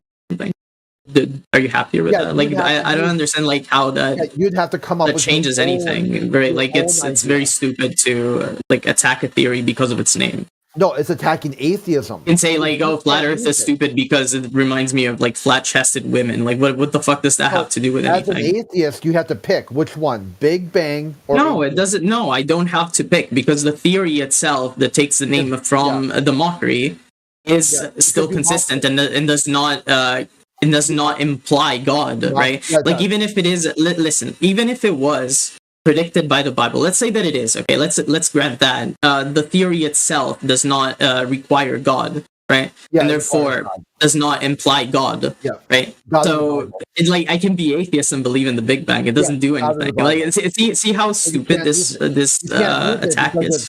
This is a Catholic Church, so. It doesn't. No, that's just appeal to authority here. You're saying, oh well, because the Catholic Church came up with the thing first, then it has to imply God. That's not true. That's theirs. They came up with it first. It doesn't. Okay, and like, what the fuck does that mean? It means it originated and came from the Catholic Church, like Crit's trying to tell you. And I don't understand. Like, and then what? Like, it can come from the Catholic Church. Let's say that it does. Let's say that. Let's even grant you that, even though this is not true, but let's grant you that, like, literally every single research for the Big Bang was led by the Catholic Church, okay? And was, but like, if it is coherent with physics, it is coherent with science, and it does not require God. It isn't coherent. Then, like, I don't see how it implies God. It's very stupid to say that it conflates with atheism. Listen, very stupid. Do you even? Okay, listen. Listening. It does go against physics because of how entropy works. Entropy, yes, it does. Entropy always increases, and you would. Entropy doesn't always increase. Yes, entropy okay. increases until it reaches a Citation, please. point where it starts going down again. Is it heresy with God again? Then that's another point. It doesn't do Your anything atheism is again. Like hard you're just spouting things, and like you're trying to relate the like the theory, like the Big Bang Theory to Christianity to make it seem less worthy, but it doesn't do anything. Incorrect. Your atheism it's not valid. It's like it's basically like if you're going to use words towards the theory itself. You're saying, oh well, it was created by the Catholics, therefore it's bad. What the fuck? You're hell bent on violating a natural law. You're hell bent on violating a natural law. You're supposed to have come from nature. Nature was supposed to have created you. So this natural law, this would violate it. So you cannot claim that you have scientific evidence. No, it does not like violate any of those natural laws. But the thing is, it's an explanation of how things happened. It's not an explanation of like where stuff came from. I don't care about explanations. I care about demonstrations. Yeah, we don't care about. Yeah, so you clearly don't understand what you're talking about. That's fine. Yes, but what I'm saying is that it explains. Like, see, the thing is, what is interesting about the Big Bang Theory is that it explains how the universe started its expansion, and like it can predict more or less like how old the universe so is. Nature like, could have the created. age of the universe. It can predict. It can predict. Yes, it does explain. I don't know why you guys making fun of that words. Okay. Do you advocate? Okay. Do you advocate for natural selection also? Obviously, it's part of the evolution. Okay, so do you think that nature is sentient or something that can make decisions? No. That's what you're claiming when you claim natural selection. It's not what I'm claiming. Natural selection is like you're misrepresenting natural. Can I explain what it is? Yeah, I already know. So natural selection is simply the process by which the organisms that are more adept to living in a certain environment are able to survive and therefore procreate more and more. The organisms that are not as adept to live in that environment. Yeah, so I don't see how that implies. Because it does. Because you misrepresented it. It does not. It does not. Listen. It does not imply. Thank you. No. I am literally just explaining to you something that you just misrepresented. So it does not imply any conscience or any like intentionality at all. It just happens. Natural selection does not do that. So does nature select things and have decision-making skills? That is not what it means. Natural selection is the selection, quote unquote. It's just a name. Like, I don't know why you're using the name. Like, the thing is, it's the name that we use to describe this process. Now, if you don't like the name, fine. It doesn't mean that because you can misinterpret the name, then the theory itself is invalid. You're doing this again. It's very stupid to attack like an entire theory because you don't like the name or like you don't like where it came from. Wait, so natural selection, are you saying we didn't evolve from shit soup from natural selection? That's not fair. Oh, no. Wait. I need to jump in here. I need to jump in here. Don't confuse natural selection with evolution. They are two entirely different things. Natural selection is one of the processes that allow evolution. Okay? Evolution through natural selection is a thing. You can look it up. Like, I'm all down for survival of the fittest. What I'm not down with is fish turning into giraffes given enough time. They are two different things. Different things. You misunderstand what evolution is, and that's fine. I understand that it's a bit complicated. Like, I don't understand it 100%. So evolution is the overall process of change. Okay, so natural selection is a very specific claim around adaptations. Okay, that's where we have absolutely no evidence. We don't see any animals transition into other animals, but animals do change, and epigenetics shows you that you do get change through gene expression. So epigenetics can fall under evolution, but when it comes to natural selection, the argument that one animal can transition into another animal due to mutations, There's a whole world of problems with that. Yeah, we've got issues with that. Mutations don't Another work. violation of the second law of thermodynamics, entropy. Yes, mutations don't work like that, and that's something that's a bold-faced claim, a faith-based claim. This guy likes a religion that violates the second law of thermodynamics a lot, man. This is why we stay empirical, right, Flapsy? It's almost like education. Their religious claims or preach. Come in here and start preaching Catholic Church, but then slap an atheist sticker on it. Fuck no.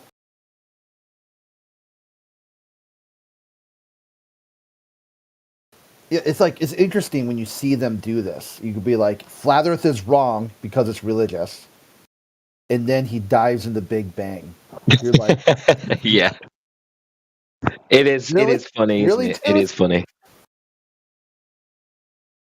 It's replacing one belief with another belief and just ignoring everything that we can prove and test and experiment on. It is a religion.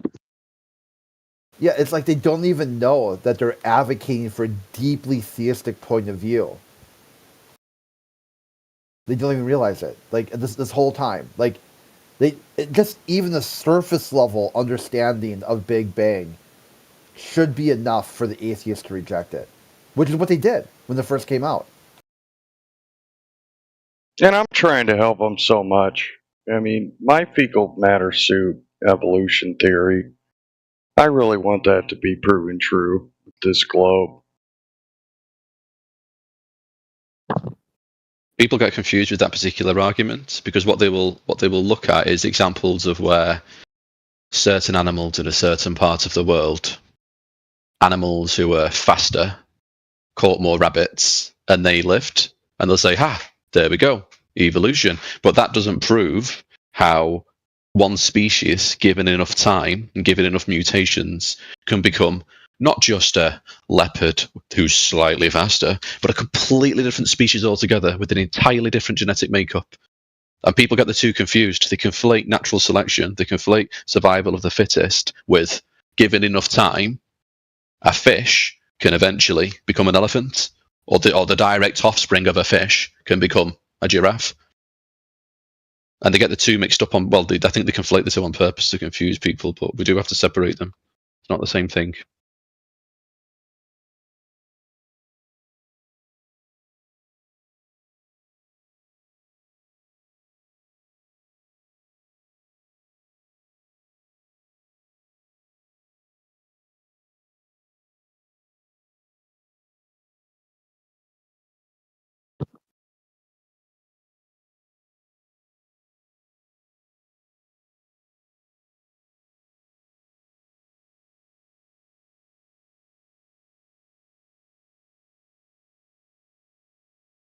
Yeah, you've got me, Pads. I've been sniffing glue. But actually understanding what natural selection means and what it doesn't mean. Chat skank a little bitch, I see you. It's okay, it's okay. I didn't want to just jump into the chat, but like, me and Pads like each other, we're just messing around. Yeah.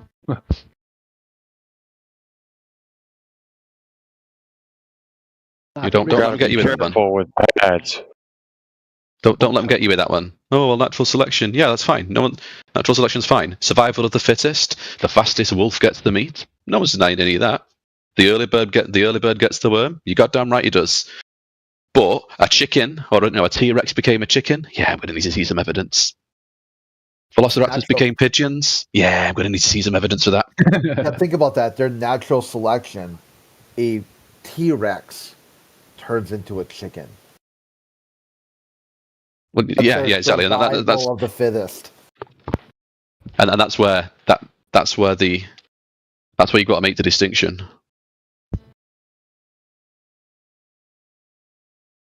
No one's doubting that the fastest wolf gets fed.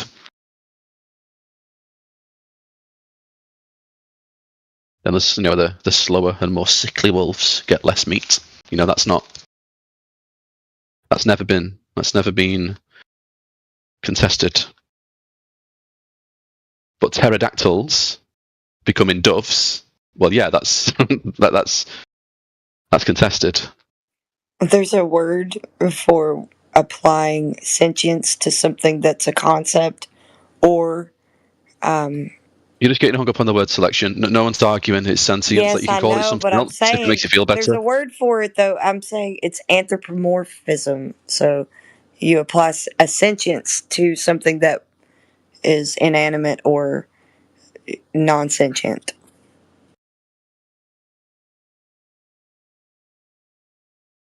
I don't think a T-Rex into a chicken is a wild one. I think more the fish into fucking mammals is a bit. Exactly. So you can pick any animal to help you to understand it, but it's we're to believe that one day there was a fish, and for whatever reason, we have to go back to the swirling dust gases that collapsed in on themselves under their own weight.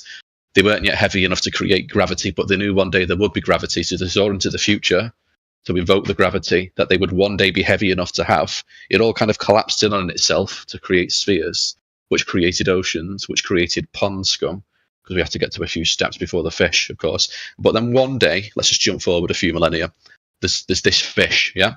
And this fish, for whatever reason, it just seems to know that it's destined for the land. This fish just dives out of the water onto the beach, and would you Adam and Eve it, the motherfucker's got lungs. He can breathe on it, he can breathe on the land. And then these creatures, this fish, at the same time, he's jumped up onto the land. He goes, I can't believe my luck. Not only did I not die after leaving the water, there's another sexy fish right over there that's also got lungs that evolved at the exact same time as me. And maybe for the example, you could argue they were asexual, they were born pregnant or something. Let's let them have it. Yeah, we'll give them the benefit of the doubt. But then from this starting point, we got giraffes, we got elephants, we got wolves. And my issue is that we've got all these so-called fossils of dinosaurs. Where are the fossils documenting the journey of fish-like amphibious creature to wolf?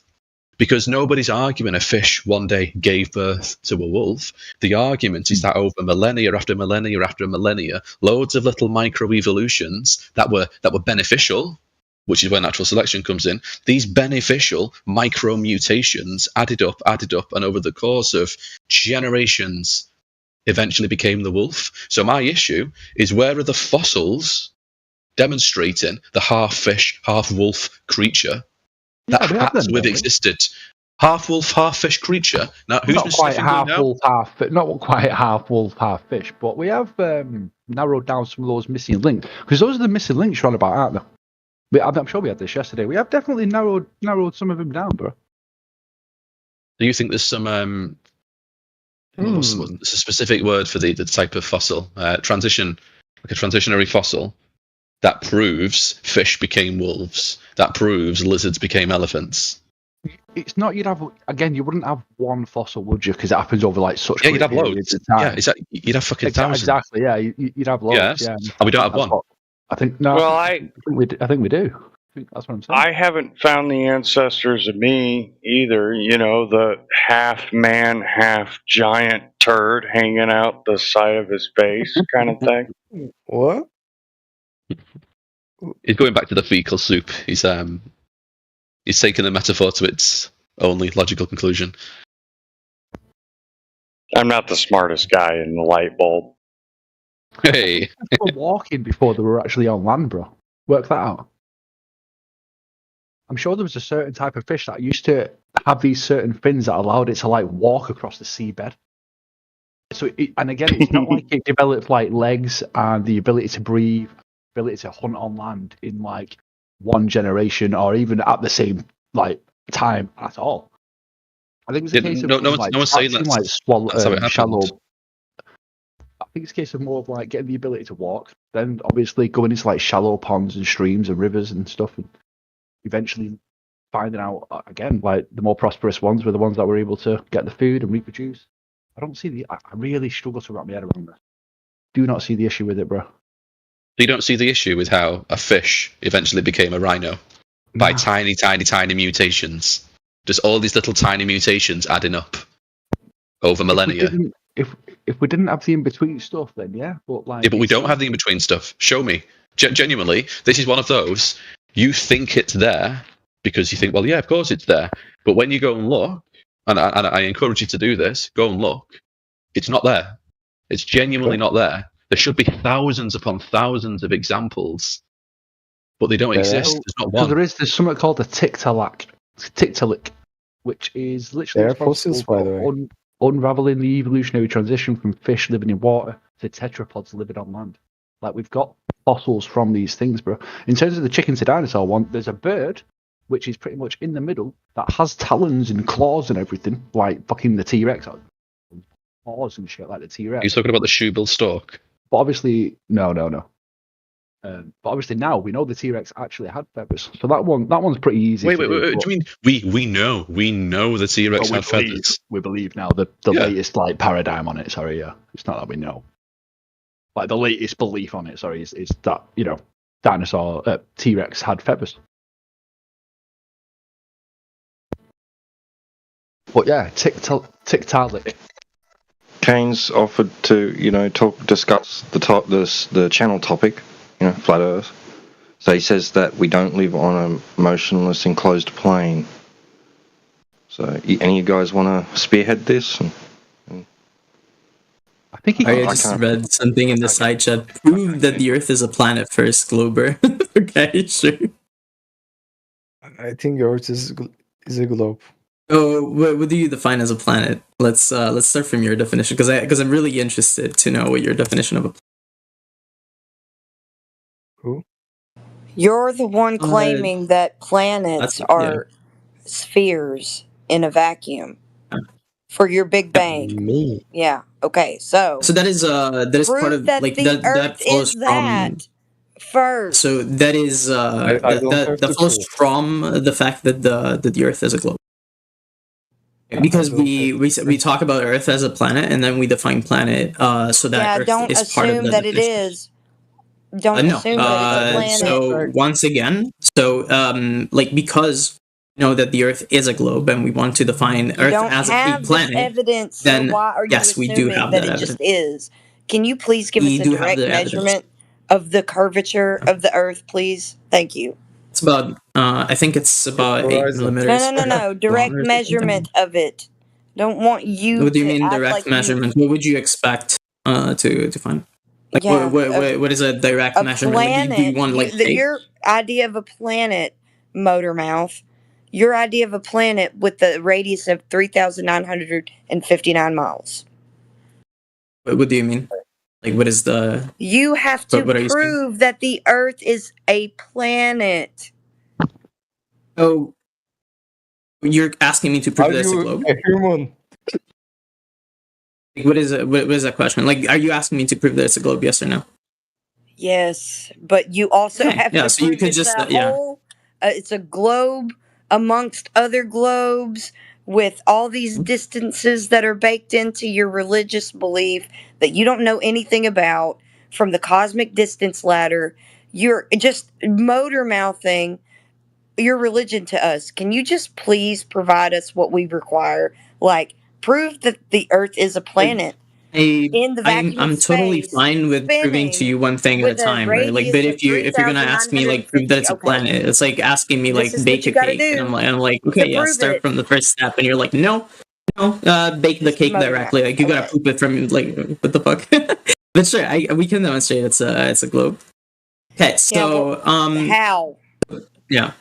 Oh, there are many different ways. First of all, Thanks. I really needed that. I want something that's going to prove it. Thank you. Go ahead. Sure. So, the thing that the flat earthers usually dismiss is the idea that observing the sky is not a good way to demonstrate that the Earth cannot be a plane, for example, right? Yeah. Well, the but I sky think is that is the like Earth. The sky is so. the Earth. Let me continue, please. Yeah. So, well, I don't want you to obfuscate away from the Earth. Yeah, but I'm not being doing that. What it's supposed to be. Yeah, you're looking So I'm away not from doing the that. Earth to tell me what the Earth is. Can you please tell me? I'll how explain we why have that is valid, and then we can empirically continue. measured Like it to be yeah. a globe. So Listen, yes. dude. So I'll explain why it is important, and then we can like discuss like how it works, right? How we find out that it's not. Oh my gosh! Just please, just say fine. it. Just say it. Yeah, no, because you've been interrupting me when when I was trying to say it. So No, you went. I just wanted to make sure. That's rich coming from you. That's what. So that's rich coming from you. You interrupted me That's to rich go coming on from this. me, sure. Yeah. We all heard what happened. So I interrupted you because like I thought the question was not clear, and I wanted to to reply to a clear question, but that's fine. So the reason why looking at the sky is important is because what we need when we come up with a scientific theory is consistency, right? So what is a scientific theory? What is a scientific theory? Okay, if you don't know what a scientific theory is, No, then I I think know you what shouldn't it be is. discussing I'm science. asking you if you know what it is. Can you please provide me what it is? It's a hypothesis that it has it's not really the big amount of it is a. What's a scientific hypothesis? Okay, a scientific hypothesis is an attempted explanation of a phenomenon or a natural phenomenon. That's wrong. Okay, what is it then? Go ahead and tell me what a hypothesis is. Oh my god! Since I'm ignorant, you could just tell me, right? Why are we even? Okay, yeah. So since I'm ignorant, why don't you go ahead and tell me what it is? Yeah, it's your prediction of a cause in nature from an effect that you see in nature. So if you're going to make cause claims in nature, you're going to have to be able to back it up with experiment.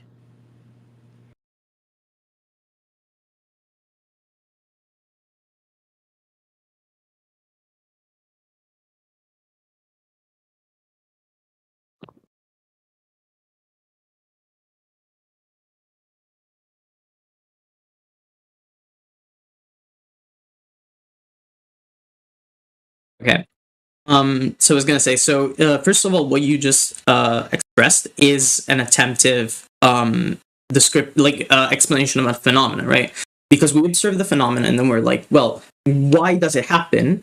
Okay, and to know why it happens, then we need to know how it happens, right? Once we know how it happens, we can go back to the source, right? So it a hypothesis is an attemptive explanation of the way a phenomena happens, right? And then you can also incorporate the reason why it happens, quote unquote, right? Like, so you.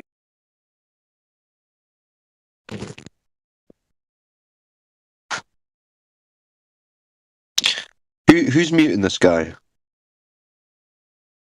Yeah, he's out of control, man. He's not. No, he's talking. He's talking. He doesn't need to. Well, he was in the middle of talking there. Don't just randomly mute him if he's speaking to Flatsy. Yeah, Flatsy tried to explain to him. He just came back with like, "Nuh-uh." Well, no, he sounded like he was trying to get somewhere. He didn't even get to his why he thinks the Earth's a planet. That's what I was waiting for. Well, he basically says I'm waiting for that too, but he wanted to keep going off on scientific theories about the sky, and that's how he was going to prove what the Earth is. Like, well, let's he's just refocus on him, man. Let's refocus him, man. Tangent. Yeah, well, let's refocus him then instead of just muting him so it's dead air. It's been trying. Someone else. Been trying to. So at this point, it's like as soon as he like runs away from hypothesis or runs away from the surface of the Earth, he gets to think about it for a while, and then if he comes back, he's like, okay, talk about the sky again, and then you can make. All right, has he been in here for a while? Oh, 3 hours, something. Oh shit! Sorry, I just joined. Yeah, well, I mean, you can have a go at him if you want to, Cyclone. I'm over it. Well, yeah, I mean, I guess there's probably not much point, but I was curious. Just because, Kane, you were saying like, oh, well, we can treat Earth as a planet because we know it's a ball, but you don't know it's a ball, and it's not a ball, so you can't just start with we know it's a ball. Let me explain what I was trying to say, and I would appreciate it if Crit did not mute me, especially if we're having like a peaceful conversation. I don't see any need if you for get that, stuck in the loop, I will mute you. Okay, you can count. Yeah, whatever. Like if your definition of loop does not match with other people's definition of loop, then I would like you to unmute me immediately. Run to the sky. That's fine. Let's just not run away from the conversation and let's start it. Okay. Yeah, I'm letting you know. So, this is what's going to happen. So let's start the conversation. So let me clarify my point. What I said. Kane, you're not paying attention again. So you're looping. if you run to the sky, and if you run away from just basic understanding of what science is and what science does, to insert your own religious belief and start preaching, but then slap an atheist sticker on it, no thank you.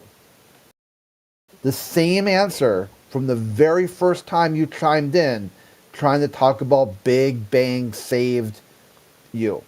Okay? No one gives a shit about your religious dogma. We're looking for observable, measurable reality.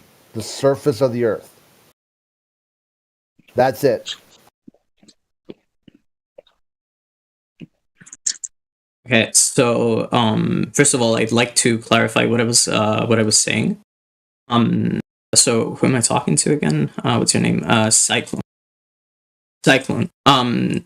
What I said earlier is that we already had like quote unquote like the word for planet like when we were talking about Earth, right? And then we defined it scientifically so that it also accounts for other planets. So Earth had to be a planet because it's like what we're starting from, right? Nah, because originally that word just referred to the planets that we see in the sky, and they were referred to as wandering stars. They didn't refer to the Earth. Mm-hmm. Yeah. So tell me about like how that doesn't work for you. Like so. Well, because it doesn't work. It doesn't work for me because if we look up at the planets in the sky, and we say the ground beneath our feet is one of those things in the sky, that's a leap of logic, which is unfounded. Okay, so do you think it's fair to think that if we're in the same environment as those other objects, and our like the let's say our reality looks no, I wouldn't say that. Looks in a very similar way to those other objects, then isn't it fair to say similar? No, they don't look similar, and they're not even claimed to be in similar environments. One's in the the lights are in the sky. The lights are in the sky. The planets. The ground is beneath your feet, and there's no similarities observed between the two. What similarities do you see between the light in the sky and the ground beneath your feet? I understand what you're trying to say, but the thing is, let's say that you're in your house, right, and you look at other houses from your window, right? Would you say that your house looks like other houses, like from inside your house? Entirely different. Exactly. That's the logical fallacious. But then, does that mean that your house is not a house? No, but it means that it's not necessarily like exactly right. those other houses. You can't draw any connection. Right, so once we observe that, you might not be in a house. You might be in a box. Right, that's like saying if I go into a forest and look around and all I see is trees, shouldn't I be a tree? No. Oh, that's completely okay. But let's try and I'm gonna try and give you the logic here. So once I observe, bro. You've already identified that thing between worlds. Oh, T-Dub, you're breaking up. Yeah, you're breaking up. Let's say that you're reconnecting, bro. But yeah, no, you can't logically connect the lights in the sky with the ground beneath your feet without making a fallacious leap. That's just the bottom line. What is the fallacious leap that you're? The fact that you have no clue that these are similar things at all. Okay. But then I was gonna so in a way, I guess that makes sense. Yeah, it's just the fact. There is it's not a bad observation. I can grant you that. But like let's focus on the example that I was making, right? So if you're inside a house, right, you can observe is like you look at other houses and you're like, well, my house, the place that I'm in, because you don't know it's a house. Well, it seems like I'm at a certain elevation. You haven't identified those things in the sky, though. That's not analogous. You can identify a house. You can't identify the things in the sky. Yes. So let me please continue so that I can get to my point. Okay. So I'm making an example, right? I'm making an analogy, right? So I'm trying to like explain the logic. You need to have identified what those things in the sky are first. Yeah, so I'm gonna call them houses. You don't know what those lights are. You don't know. So for like, let's say you live in a flat, right? Like I live in a flat. Okay? I see other flats outside of my window, right? Oh, now I observe that, well, the other flats have windows as well. And I see a window over here. And I'm like, well, that does look similar. Also, I see that I am a very similar elevation compared to the other flats. I'm like, well, it seems like and I also, for example, I see that other people live in the flats outside of my house. And I'm like, well, what if what I am inside right now is a flat? Right, like that is an educated. Okay. Now imagine you're looking out of your flat and you just see a point of light. How are you going to say that's a flat? Give me a second. I need to get to my flat.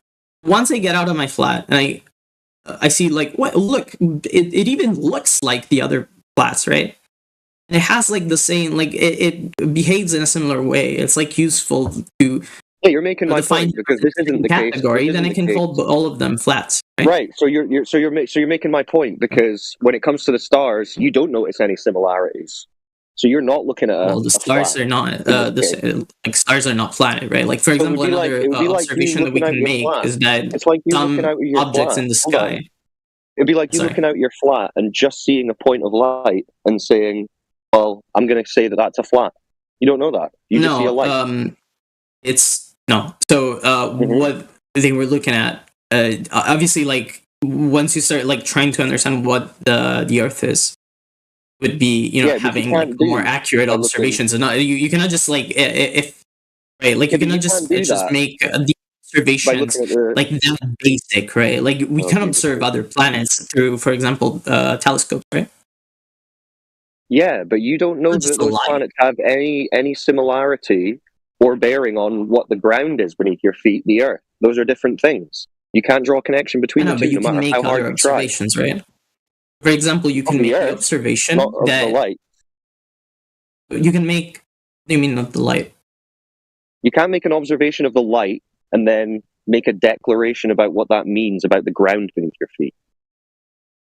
No, it's not that simple. So, let's start from the fact that, for example, let's look at a planet, right? Let's say that I have a telescope and I'm looking at a why are you looking at planets to begin with if you're trying to figure out what the Earth is?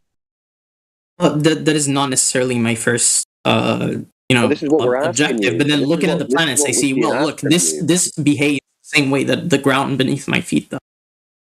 No, it doesn't, though.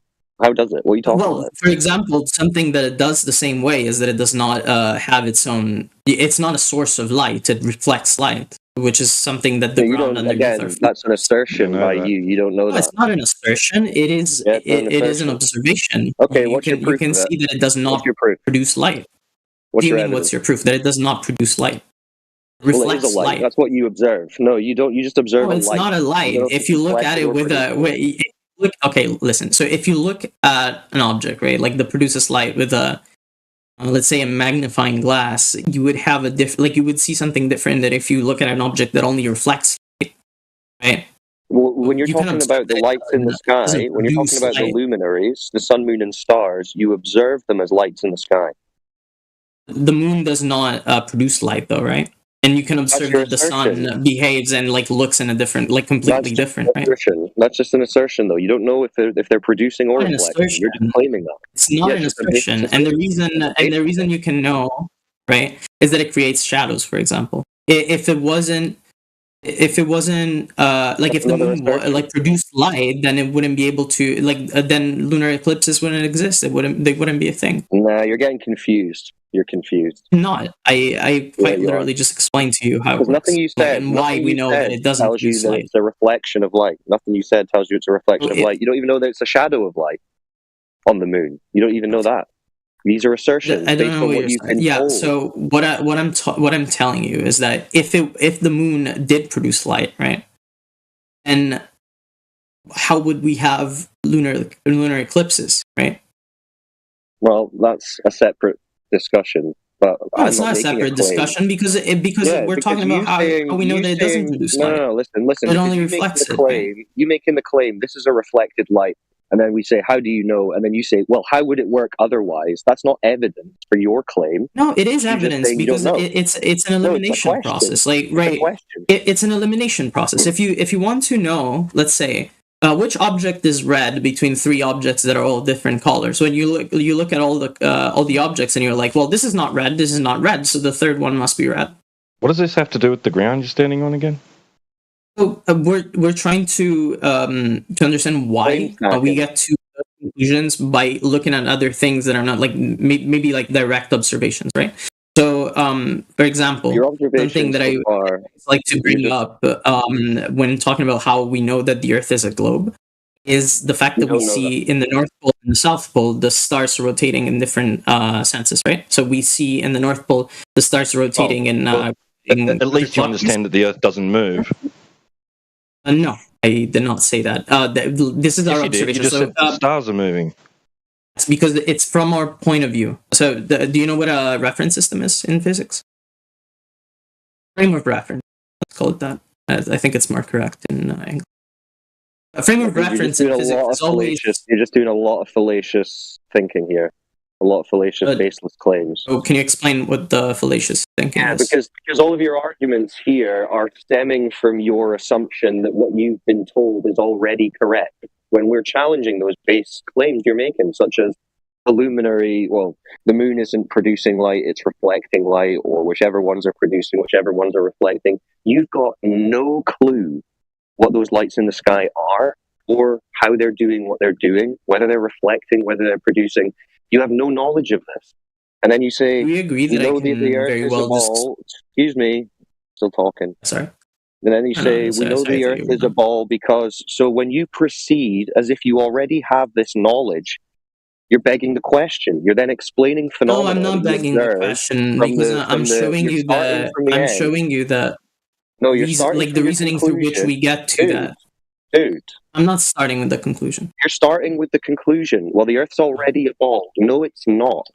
Okay, if you want to claim I'm not starting with the conclusion, right? Like I can tell you 2 plus 2 is 4 because of the way we define sum, right? So if you're not going to start, we define the sum in a certain way, so 2 plus 2 is 4, right? No, dude, Am I starting with the conclusion? Hey, bro, you've got to allow Cyclone to respond. That's fine, but he's been going on for a little too long. I need to respond like going on for a little too long, dude. You've been yapping nonstop for 3 hours, apparently. Maybe you can shut the fuck up and start to listen. You're right. I'm sorry, but can we like keep it short so that I can like reply? Yeah, I'm gonna keep it short. I'm gonna keep it short.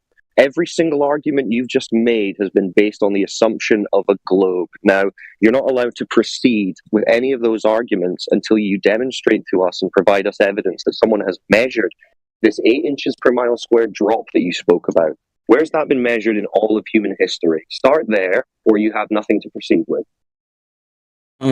Okay, so first of all, I would like to clarify that none of my claims started from assuming the globe. What I was doing is I was explaining the reasoning through which we arrive at that conclusion. We do not start with that assumption. No, well, it's not through reasoning that you're going to do this. It's for measurement. That's what we're interested in. Show us your reasoning.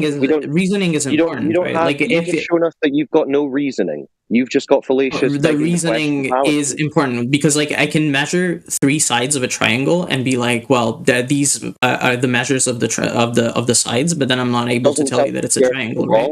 But then I'm like, well, these 3 sides are all attached to each other, and like they have edges in common, and they the sum of the angles inside of. All right, well, that would just prove a flat Earth. That wouldn't have anything to do with the ball Earth. And blah blah blah.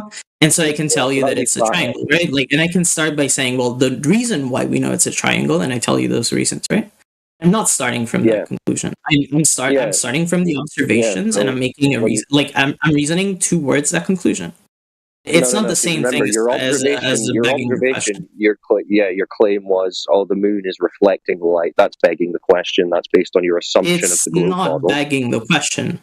Yep, begging the question. You have no clue about that. It's based on observation, and I told you how it works. No, because if it did produce light, then it wouldn't be able to create a shadow. You don't know that it is a shadow. You don't know that it is a shadow. What do you mean you don't know it is a shadow? How do you know it's a shadow? Because it doesn't let light go through. It's literally the definition of shadow, right? Like that could just be a lack of light, not a shadow. Yeah, which is a shadow. What do you mean? It's a lack of light produced by a body is a shadow.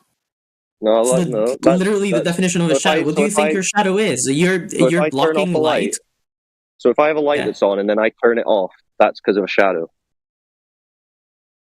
If you have an object, right, blocking light. Oh, so there you go. That's your begging the question. Then what you have is a light. And then what you have is a shadow. That is exactly what I'm saying. How do you know there's an object blocking the light? Because we can see it. What do you mean? Like you cannot see the moon? Okay. What did you see? What did you see? The moon.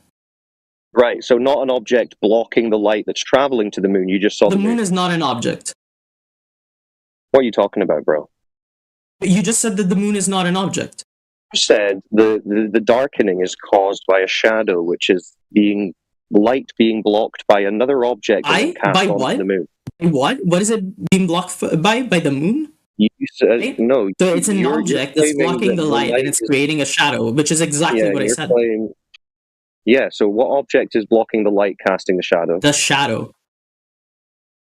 But what object? Sorry, the moon. Sorry, my bad. The moon is creating the shadow by blocking the light. This is literally what it means. Blocking what light? It's the sun's light. How do you know that? Because you can see it. Like, have you never observed you've never observed a lunar eclipse? Yeah, so you're begging the question that's the cause of the darkening. No, I'm not begging the question because I'm seeing a lunar eclipse in the sky, and I'm like, well, the moon is supposed to be there, and the sun is supposed to be around there. So, and I cannot see the sun now. So what if you could see the sun? What if you could see the sun and then the eclipse occurs? By the way, I think I'm saying it. I'm not sure whether I'm talking about a lunar eclipse or a solar eclipse. Yeah, you can also do the observation by observing the Earth is creating a shadow on the moon. That quite literally proves that the moon cannot be a source of light. You don't observe that. That's the whole point. You don't observe that. No, you don't. Yes, you do. You just observe the moon. You just observe the moon. Once again, it's an eclipse, right? So there's different types of eclipse. One of them can happen if the Earth is in between the sun and the moon, right?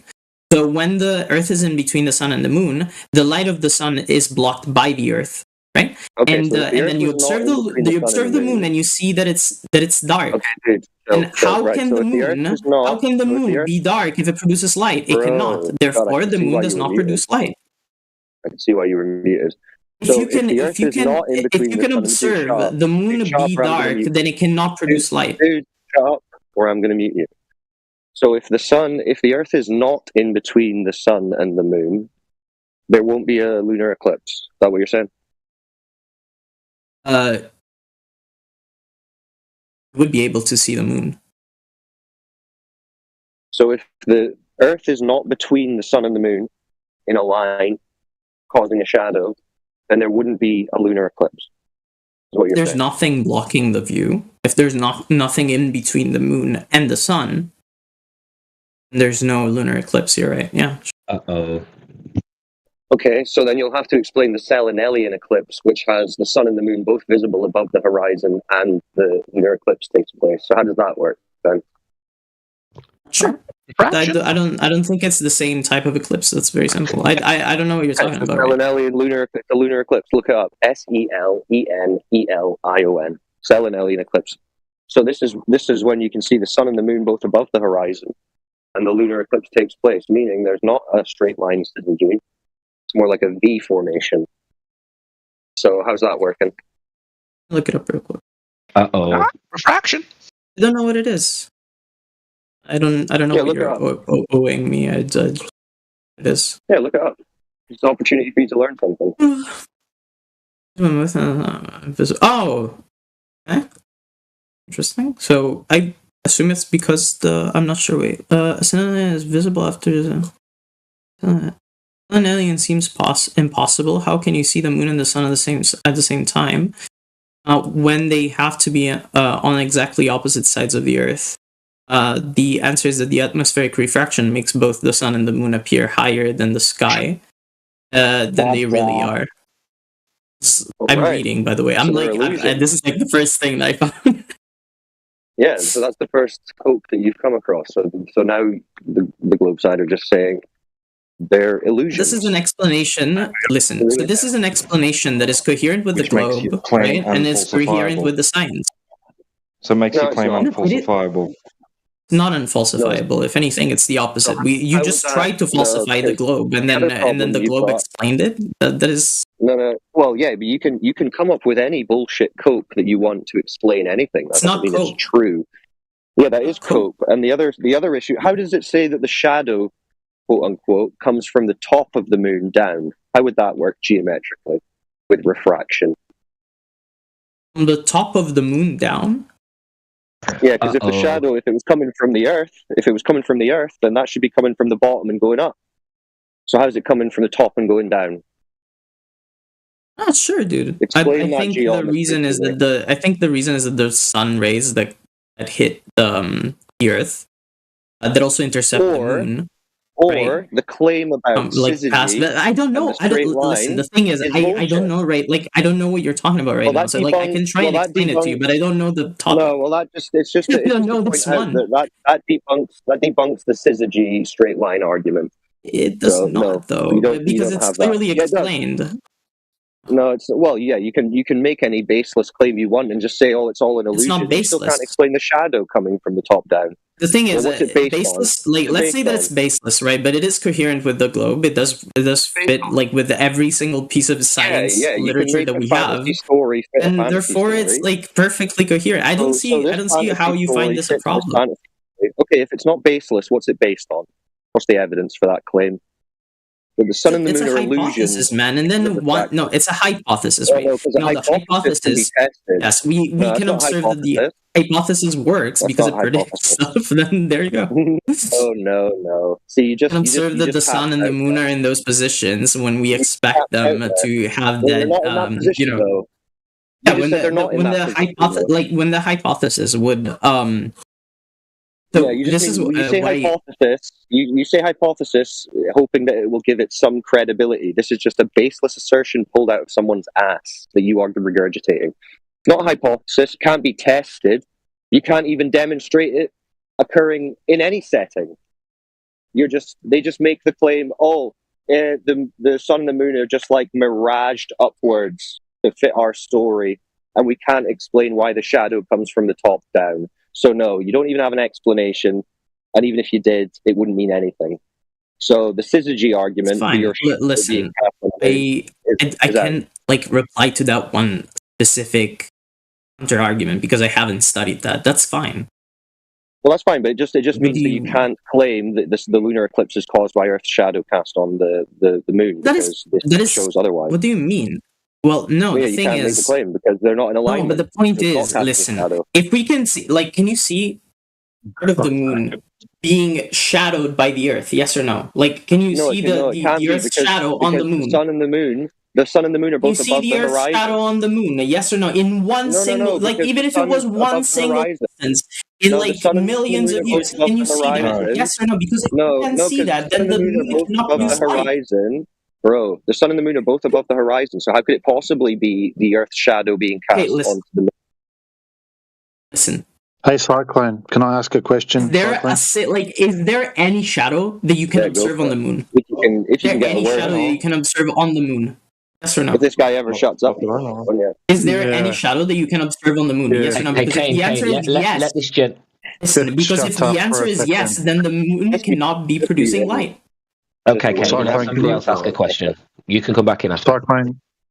Cyclone, can you ask this guy, Kane, how long he's been involved in this conversation, egg debate for?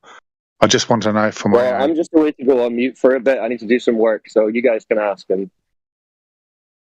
Kane, how long have you been involved in this debate for, in regards to flat Earth topics, globe Earth topics? I do this sometimes for fun. I just join and discuss. How long? Months, I don't know exactly how long. I've been more than a year, less than a year. Less than a year. I'm pretty sure it's been less. Less than a year. Do you know that you're wasting everybody's time because this stuff has been talked about for at least 12 years? Yeah. That's fine, but you could like actually falsify the information that I'm like. The thing is that what I was trying to prove here is that the moon cannot be producing light. We are able to observe that there are shadows being cast on the moon, and therefore the moon cannot be producing light. Like you're trying to falsify my claim by proving it. No, it's really funny. You to prove your claim. I just did Your claim's it an because. assumption. Your claim's an assumption based on the model that you've been given. But what we're highlighting, let me finish. What we're highlighting is that for your claims to be true, you need other things to match up with your claim. And this is what we're highlighting, that actually we do see in the impossible eclipse, we don't see that true alignment. We do see the sun and moon in the sky at the same time. And the shadow comes in from the top down very regularly. And if the object, that is, if you say it's a physical object that's blocking and creating a shadow, is coming from the top, then your claim is not sensible, because that shadow should be beneath your feet. Sorry, that shadow is being cast by an object beneath your feet. So there's no way to justify the shadow coming in from any direction from above. So none of this aligns with your model. None of this aligns with your idea. What I was doing earlier specifically was demonstrate that the moon does not emit light, which is something that for some reason has been challenged, although I think we all believe that is the case. So yeah. Does the moon make shadows? The moon does sometimes, yes. So the moon's light creates shadows, correct? No, the moon reflects light, and that's why it can create shadows. No, I'm saying, does the moon, when you look at the moon and it's lit in the sky, does it create shadows? You look at the moon and it's in the sky, it means that it's reflecting light towards the earth. No, it does not. Just listen to what I'm saying, right? Let's just say you woke up yesterday and you looked at the moon, right? And you seen it was light in the sky. And you looked on the ground and you said, hey, in a full moon, this moon creates shadows all over the ground. Is that a true statement? Behind what the fuck does that have to do with anything? The sun is on the other side of it.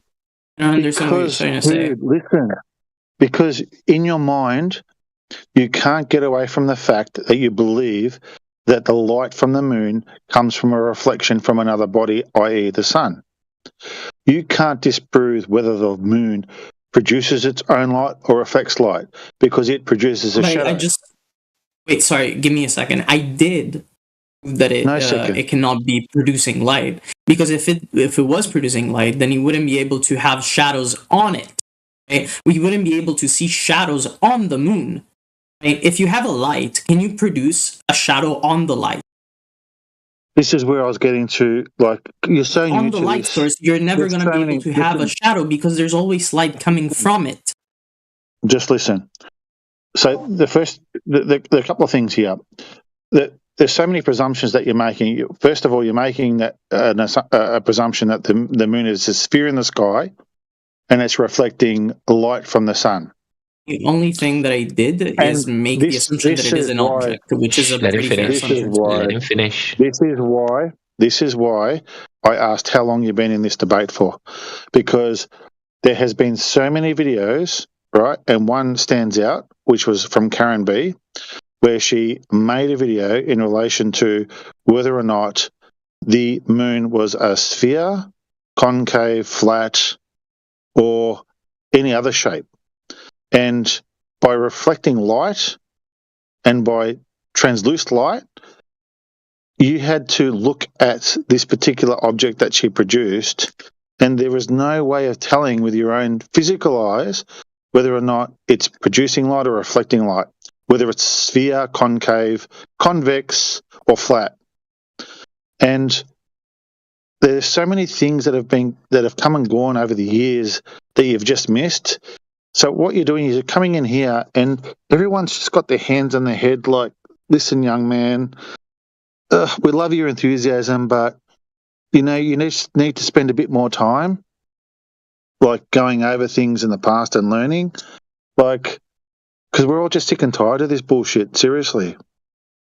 You're sick and you're tired reinforcing. You're reinforcing the mainstream arguments. That the moon does not produce light. That's very funny.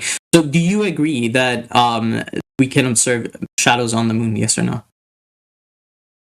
You have no way to determine what. I will just the shadows on the moon. No. Do you agree that we can observe shadows on the moon? Bro, Yes we're or not no? saying it does or doesn't. We're not saying No. Can you observe shadows on the moon? Yes or no?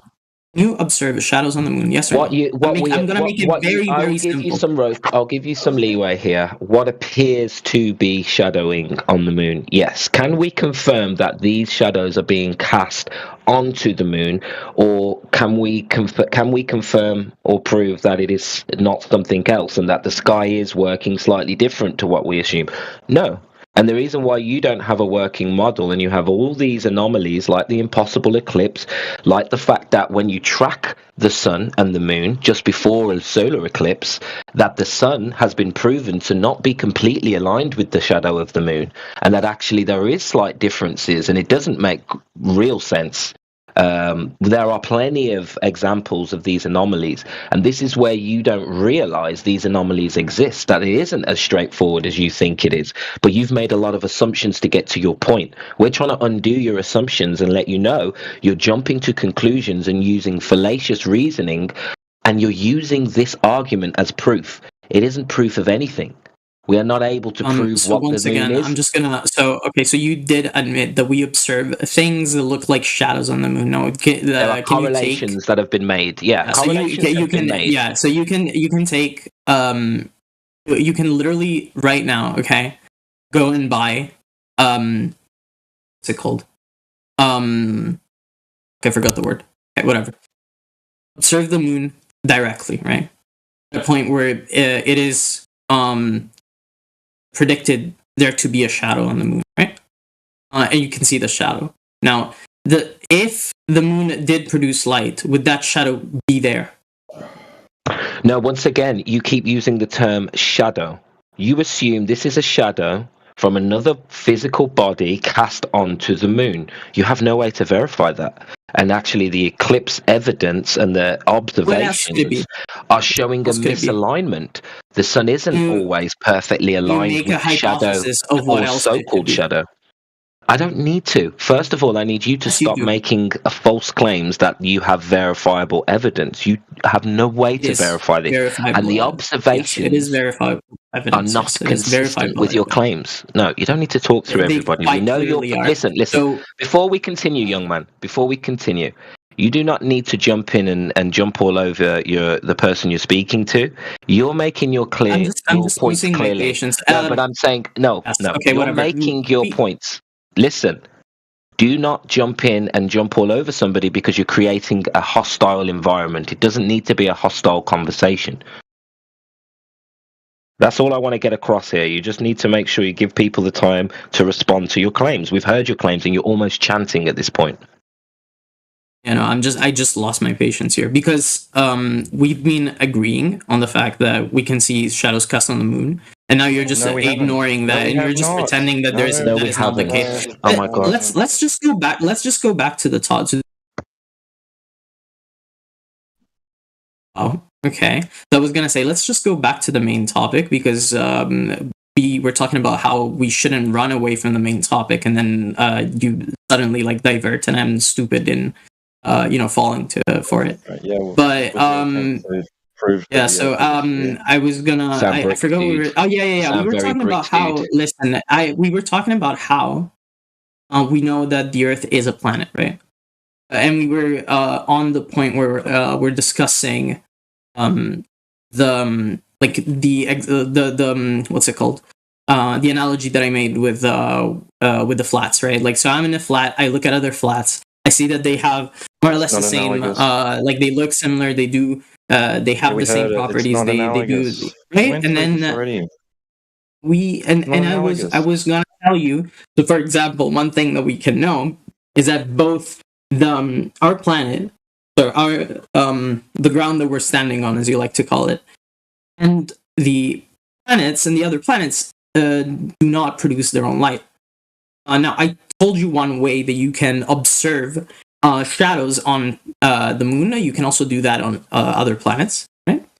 Hey, Kane, just listen for 1 second. And that is only one way to do it. Kane, Wait a second, because let me finish my thing. Okay, no. Just listen. I just posted a video in the chat. Just shut up for 5 minutes, go watch it, and then come back. It literally goes for 3 minutes. Well, let me ask one question. Go ahead.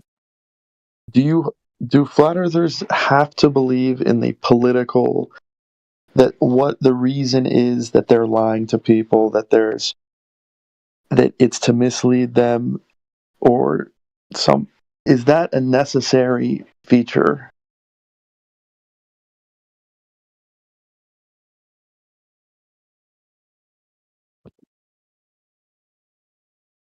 Yeah, have to believe that, or that they're like the scientists are all idiots. Which either way. Well, my point is, what would be the reason for this? I mean, that part I don't get. Reason for what? For this elaborate lie that they're telling the whole world. What's the lie? That the Earth is round when it's really flat. They believe it. It's a common misconception that all the teachers, all the doctors, all the scientists, but it's not on purpose. In it. Like no one's saying they're all in it. It's just people believe it. They believe it to be true. But that means that people who are in a position like to go to space or to see lying about going to space. Yes, they're lying about going to space. They're lying about being able to gain that vantage point. Well, all 20 of them. Yeah, there's only about 20 people, mate, who've claim to have been to space. The rest have only ever been to low Earth orbit, and they like to pretend low Earth orbit is space. It's not space. And this isn't a big lie, this is just an assumption. Most people and experts are under the assumption somebody has measured the Earth. Most experts are under the assumption that Eratosthenes proved with shadows that we live on a ball. Nobody looks into the original claim. Is this reality matching the claim? Nobody does. We just assume, we move on, and then we focus on outer space like they would like you to. That's why all your arguments are in this fantasy world called outer space, and none of your arguments are on the ground. Like most experts, you're directed to focus your energy in that area.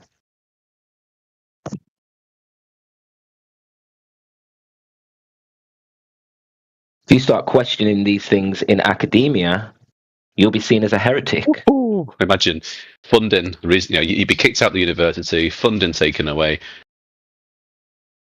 If you want to get to that position where you're a quote-unquote expert, then to get there, you spend years and years and years memorizing things, regurgitating them, writing the correct answer on the test, because these things aren't discussions, they're memory tests. And then by the end of it all, it's not that you're part of some elaborate plot. You've just spent years researching a certain paradigm and belief system that you yourself have now bought into. You wholeheartedly believe it. And if you're really good at that, you get to teach the next generation of people to believe what you believe. No conspiracy required.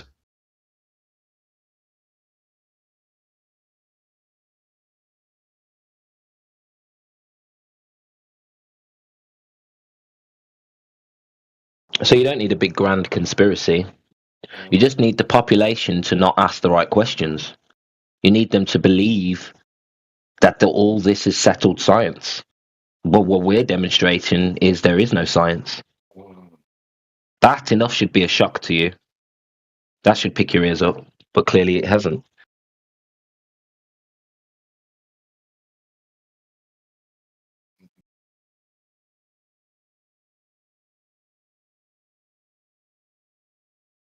Which is why we don't just spoon feed you the answers. We need you to think. We need you to understand the context of this conversation before we can get deep into the content.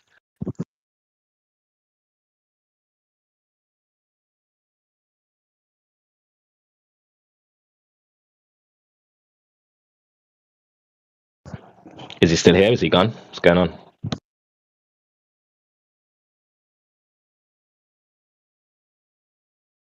I think he's just disappointed because he was expecting that question to summon up a big long monologue about lizards and all the rest of it. And we're like, no, nothing quite as exciting as that, I'm afraid. It's just, you seem to pick and choose. For example, you go along with a lot of other things that there's a consensus about, but then on this one you take issue with it. It's just empirical data, mate. We'll go along with the empirical data. You may as well see us as a bunch of pissed off imperialists. Forget the flat earth. We are only interested in what's empirically validated and provable and testable, repeatable. That's science, physics. Right, and every claim has to be evaluated on its own merit.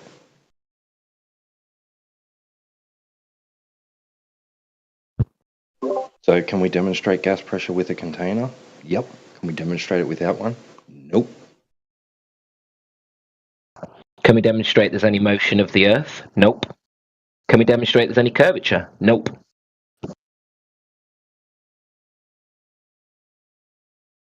We're not your enemy, bro. Like, literally, we're here to help you sort of realize this is a belief system. You've got to believe this stuff.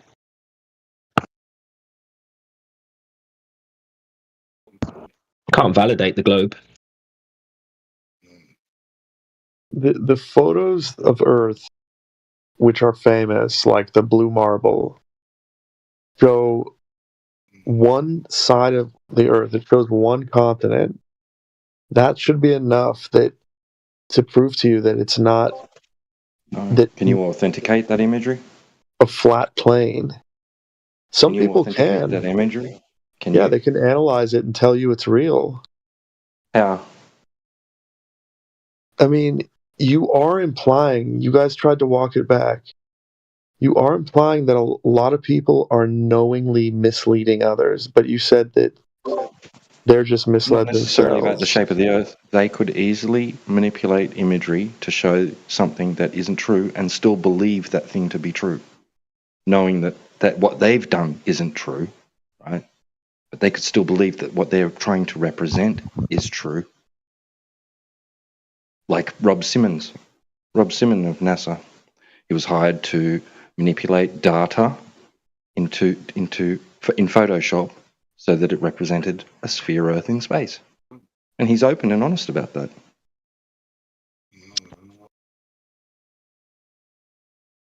He believes he's took those data strips and turned them into a faithful and accurate representation of Earth. He's not sat sniggering on Photoshop. Oh, I can't believe they're buying it. Like, he believes it. He believes he's doing great work, important work. I would imagine.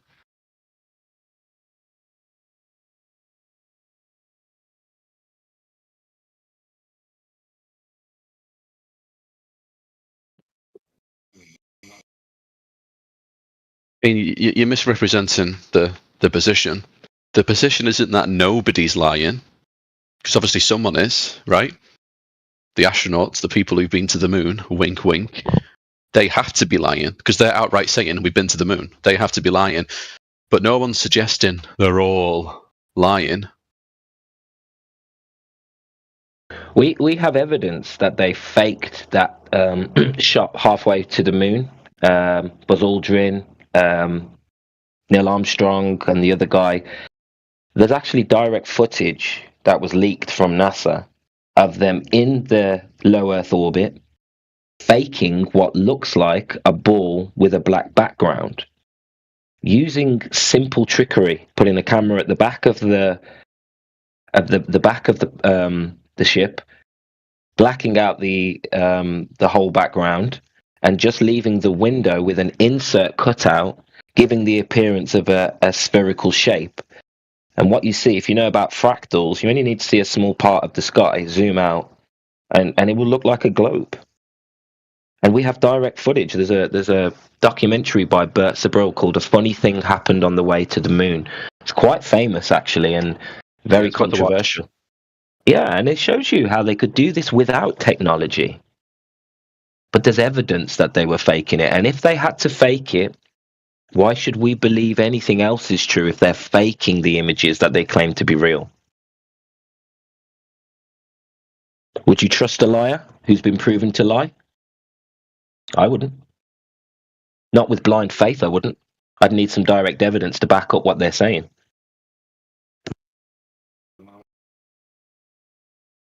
If anybody's genuinely interested in the topic of the moon landing as an example, watching that documentary is genuinely really interesting. Because what you have to imagine is that the people who are arguing that what we've been told about the moon landing, what we've been told about the heliocentric model, etc., it's not that they've just refused to look at any of the so-called evidence. They've spent hours, years in some instances, decade plus, looking at the supposed evidence. But then what happens is people say, well, for example, the moon just as an example. Well, how do you know they faked it? And they'll say, well, here's a video, here's the evidence, here's a documentary talking exactly about how they faked it.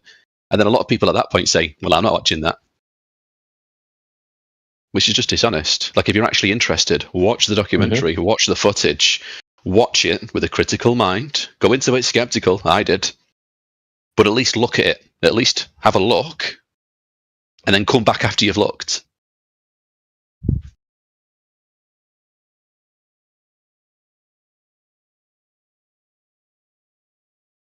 This is also no way to prove that we live on a ball. There's speculation here on space. But that's a given because of the size of the Earth and how small we are. I can see how you guys fall into this trap. To prove the rotation of the Earth, of course. What individual can convince another besides just relying on science, which is an accumulation over centuries? We can't see everything happening. We can't see bacteria. Well, you can when you look under a microscope, but yes, you can. Would you trust? You would say that image is manipulated? I mean, yeah, there's plenty of manipulated images to do with biology. And we don't want to talk about that here, but there's similar issues within that field as well, and we don't really want to get into that here. The point is, as a general rule, you should be approaching things with a more empirical mindset. What can we prove? What do we know? And is this claim philosophy or is it scientific? And it's all philosophy, based on pre-assumptions that the Earth has been measured. Nobody measured the Earth to begin with. So we've got a faulty foundation. And we say, what's the saying?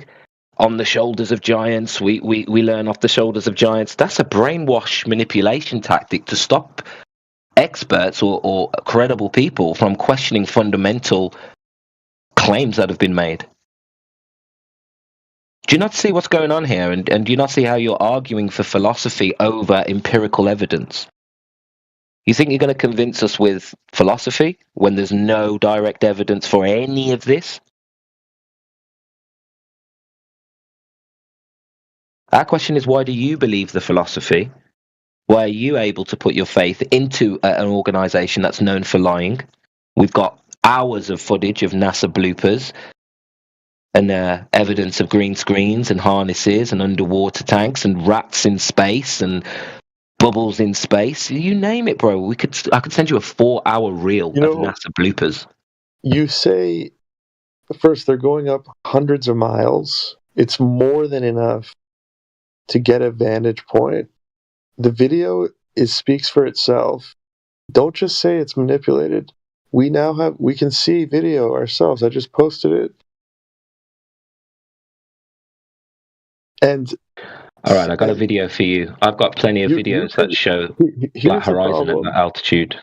If you guys were really worth your weight or whatever the expression, you would have the richest guy and the fund a flight and get the smartest people together and prove this. It's easy enough. You can simply fly around the Earth, get Don't start this. You're refuel. just You chanting can now. film the whole thing. Listen, It's not I'm going to that send you a hard. video. I'm going to send you a video that contradicts what you've just said from the Chinese space station, showing a completely flat horizon. This is why I bring up the government, because ultimately, I don't think you can make this argument without saying NASA lies and governments lie. That's kind of where it leads. NASA do lie, provably. Demonstrably. Are you denying that they don't lie? And also, check the side chat. I'll show you footage from the Chinese space station that shows a completely flat horizon. So whatever you're producing isn't being produced by all cameras, is it? So maybe it has something to do with the camera, or maybe it has something to do with the editing. But we're not seeing curved horizons from every altitude, from the same altitude. 100,000, 200,000 feet. No, we're seeing flat horizons. Check the side chat. So why should we believe your video when actually NASA tell us themselves that they have to stitch these images of the Earth together, and clearly we can see they're using fisheye lenses with the curvature is far more pronounced than it should be. You're now dealing with a tiny ball theory that doesn't even match the heliocentric model. Also, we can simply observe the moon. I mean, I'm not into this stuff at all. Oh, you changed the subject now. Did you see my link? Did you see my link? And you see. Well, okay. Aren't we only supposed to see one side of the moon? They say. Because it. Did you see my link? I did. I didn't see which part looked flat. Play the video instead of changing the subject. Play the video. What part? What seconds? Oh, I'll tell you, it's only a minute long, dude. It's right, I looked through it in the middle. I need timestamps on a 60-second video.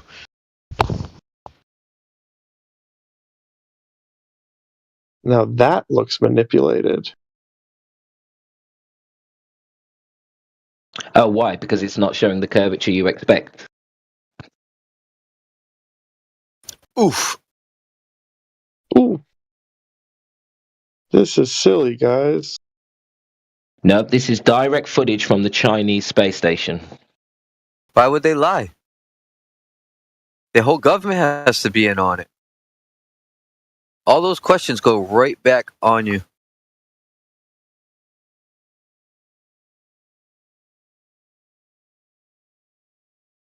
Listen, for you to understand the context of why they lie is a very subjective question.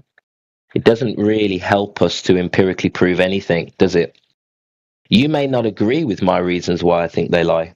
And then you're going to write off flat Earth because you think, nah, I can't see that being a credible reason for why they lie. That's a very malformed question in pursuit of truth. Why would they lie?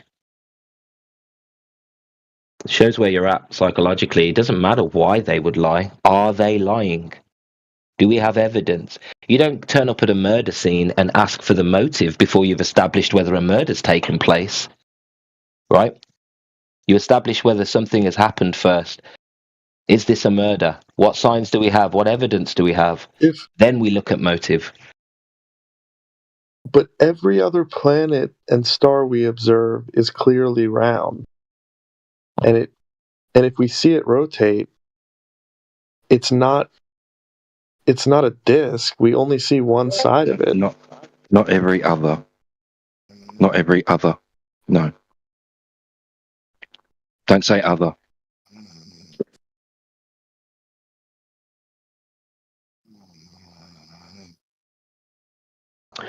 So in the side chat there, I've put a video of 4 circles. Which one do you think's a sphere before you watch the video? A, number 1, number 2, number 3, or number 4? Can you tell just by looking at that image before you open the video, which one do you think's a sphere? All of them? Come on, quick before you watch the video. Which one is the sphere? Is somebody hot mic snoring? I think so, bro. Yeah, I think you're kind of the snoring, dude. I was trying to ignore it. Who is that? I was like, did I really hear that? Yeah, same. I doubted myself for a minute because I'm half deaf, but that's definitely snoring. Got to be one of the American lads. It's pretty late. Yeah, true. So, someone's done an all-nighter. God bless their commitments. So clearly you're watching the video now, and I'll take your silence as proof that you cannot prove which one is a sphere by looking. I'm stunned that this can convince you because, so for example, let's say, that none of them are spheres, is what you're pointing, or the last one. Okay, so the last one is. There we go. But we can see craters. We can see craters on the moon. So the moon, I don't know if that's the right example because we can never see the far side of it. I guess they say so. But if we can see that ruined your argument, didn't it? That point does ruin your argument. We're not seeing the backside of most planets, to be honest. The moon is a rotating ball, but then at the same time, there's this massive, long-ass, convoluted explanation as to why you can only ever see one side of this rotating ball.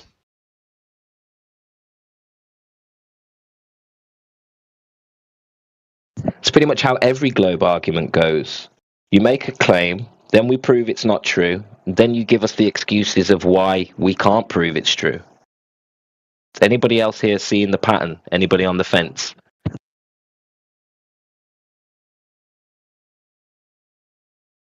Maybe your claim's not true.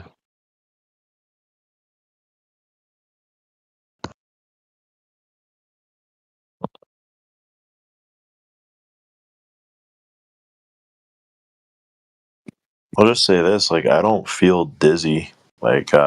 Normally when you do a spin the bat game, you put your forehead on a bat and you spin around, you feel dizzy. You know what I'm saying? It's hard to walk, or even you get on the teacups ride at a carnival and they go around in circles and you feel kind of dizzy.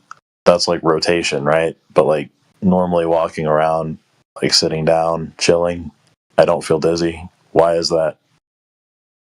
Well, I just Googled it, and apparently you can only feel the motion of the Earth after drinking 3 pints of beer. So, yeah, maybe you need to drink some beer.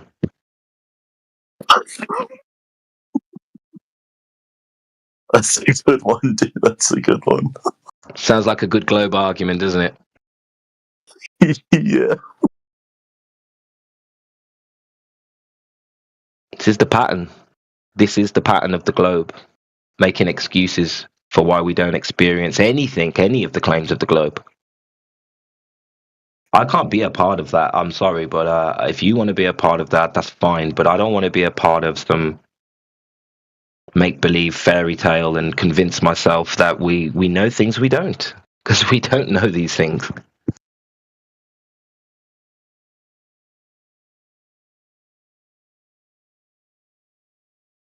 People seem to struggle with saying, okay, I don't actually know this.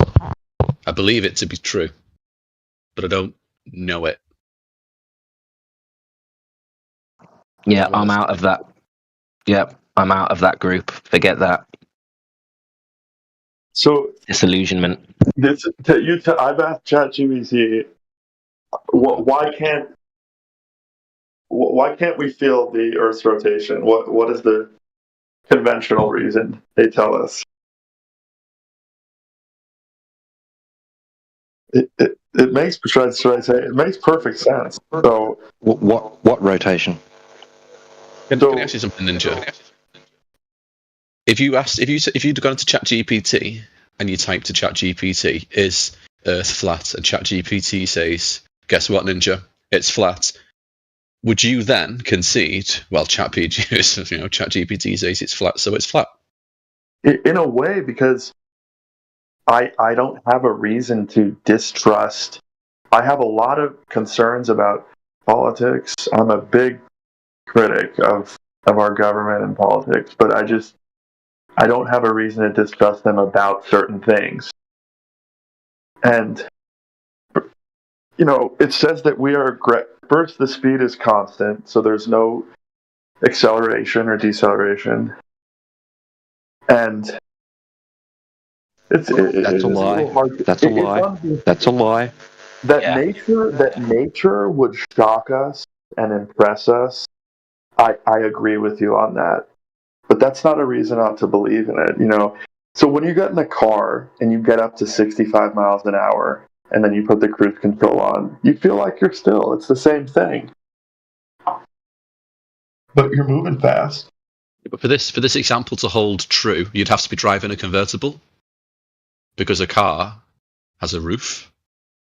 So if you drive a convertible versus driving a car with no roof, because obviously the Earth has no roof. If you're driving a convertible versus driving a car that's not a convertible with all the windows closed, you're having very different experiences. So imagine 80 miles an hour on the motorway in a convertible versus 80 miles an hour in a saloon with all the windows up and the door closed. You're having very, very different experiences on that motorway, even accounting and allowing for consistent motion and consistent speed. Yeah, and on top of that, if you ever read a book while you're driving at a constant speed, you get something. There's certain people get car sickness. I get car sickness is due to the motion. The motion can be felt whether you can, claim to feel it. There is a motion to be felt. Your body feels it. Like if I look at my phone too much as a passenger in a car, game over. And to top it all off, ChatGPT lied to you because circular motion is acceleration. Yeah. Get into that, T-Dub. Get into that because he bypassed it so quickly. They say it's a constant speed. Well, wouldn't the atmosphere? Yeah, it can be a constant circular motion is acceleration. Can either be a change in direction or a change in velocity. But that's where the atmosphere comes in, is you would expect what you're saying. It doesn't matter. So the atmosphere contains Earth. That's why. What contains the atmosphere? Nothing. That's why there's no gravity outside. Well, then it should have pissed off into that ever-expanding vacuum that's right there. Yeah, gas can't contain itself, buddy. You can't demonstrate or justify gas can contain gas. Just because we can't. Gas. I'm sure they could, but. No. I'm sure there's an excuse for it that you can't demonstrate. But also, if go have a look. Ask ChatGPT. Okay, imagine we create a big sphere and put a couple of ants on it and spin it around at a constant speed. They will not fly off of it. They're small enough that makes sense to me. If the object's big enough and they're small enough, and that's why in a car, maybe. Well, I don't know if the cars are right. Okay, now prove that that's analogous to the Earth by proving that Earth is in motion. There's also a really important detail here that ants can stick to walls and humans can't. Like ants can walk on the ceiling and stuff. It's not exactly.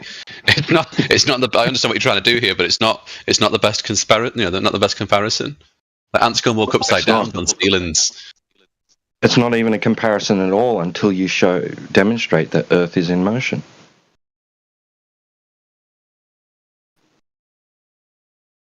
Because you wouldn't turn around and say, well, the way we know that Earth is moving is because we don't feel it moving. That'd be silly, wouldn't it?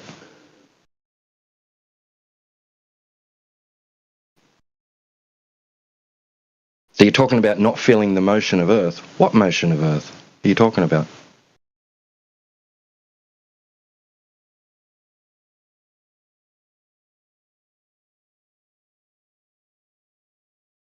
You can tell it's moving because it looks so still. It would seem it would seem easy enough to go to the end of the Earth and prove this. Nothing. No. We're not getting off this. How do you know the Earth is moving? Oh, because religion. Yeah, that's all. You just believe it. You just believe it, right? You can't prove it, right? There's plenty of stuff like, fiber optic cables transferring our phone calls in this very conversation. It's cables. Amazing. It's amazing. Internet-enabling cables prove the Earth is moving. I'm just checking in with you. If I said to you, prove it to me, where's the evidence? You wouldn't be able to, even though we all know it's happening. Explain that, please. How does fiber optic cables prove the Earth is in motion? Just explain it. Well, I can see the cable going into my house because they did a shit job of plumbing the cable in. So when I go into my front garden and get into the car, I can physically see the cable. So there's no leap of faith or leap of logic required for me to know that cable, I can physically see going into my house. How in the hell would that, how could we transmit sound or whatever information that gets spit out on the other end? You know, any of this technology. I don't understand your claim. What's your claim? Information traveling through cables proves motion of the Earth. How? That's magic, and so is the Earth's rotation, and you know, space, Earth being in space. It's not that surprising that you'd have empty space around us. That makes sense. It wouldn't be solid, would it? Why would there be space below your feet when you have no indication that that's the case? You know, it's not like you would just... I'm not sure what your question... Well, it sounds like you're conceiving of your world being suspended in 3D space. Exactly. We have no observation to support that. Except for photos that we take of other galaxies that, you know... Oh, so those things look like your world that's around you? I mean, it seems like you're in a category error.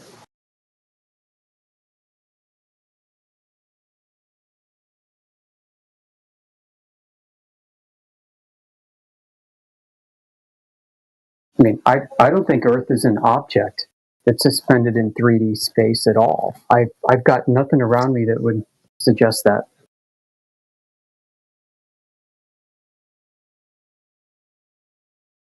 Did my man leave? Oh, snap. Let's go.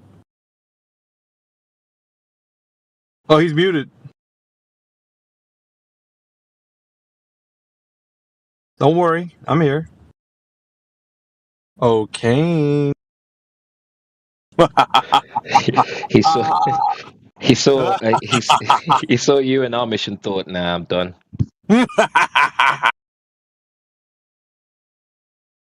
That's okay. He'll be all right. Where is he at? You need stamina to defend the globe, right? Yeah, and more pictures from space. So, hello. So, would you like to maybe respond to my question earlier? Like I said that. What's your question? So, we were talking in the side chat about how the Earth cannot be flat because of a simple observation, which is. What was your observation? So, when you look at the sky from the North Pole, you will see the sky rotate counterclockwise. Well, if you do it from the south, you will see them rotate clockwise. So if the Earth was flat, then that would not be possible. That is possible on either a rotating globe or a stationary globe with a rotating sky. Make it sense. So either way, you would have to justify that. I think that you would have to concede. No, make it make sense. Make it logically consistent now. Can you logically apply? No, you didn't. You made a claim. Why is star rotation... hold on. Why is Earth's shape contingent upon a star rotation? Because otherwise the observation would not be coherent. So if you look at the sky, I was about to explain it. So if you look at the sky from a flat plane, no matter where you are, you will be able to see, first of all, the entirety of the sky, and second, you would see the sky rotate in the direction that the sky is rotating in, right? Patently false. So, false. Okay, so what is false about that? Go ahead and... You cannot see the whole sky from your every location on flat Earth.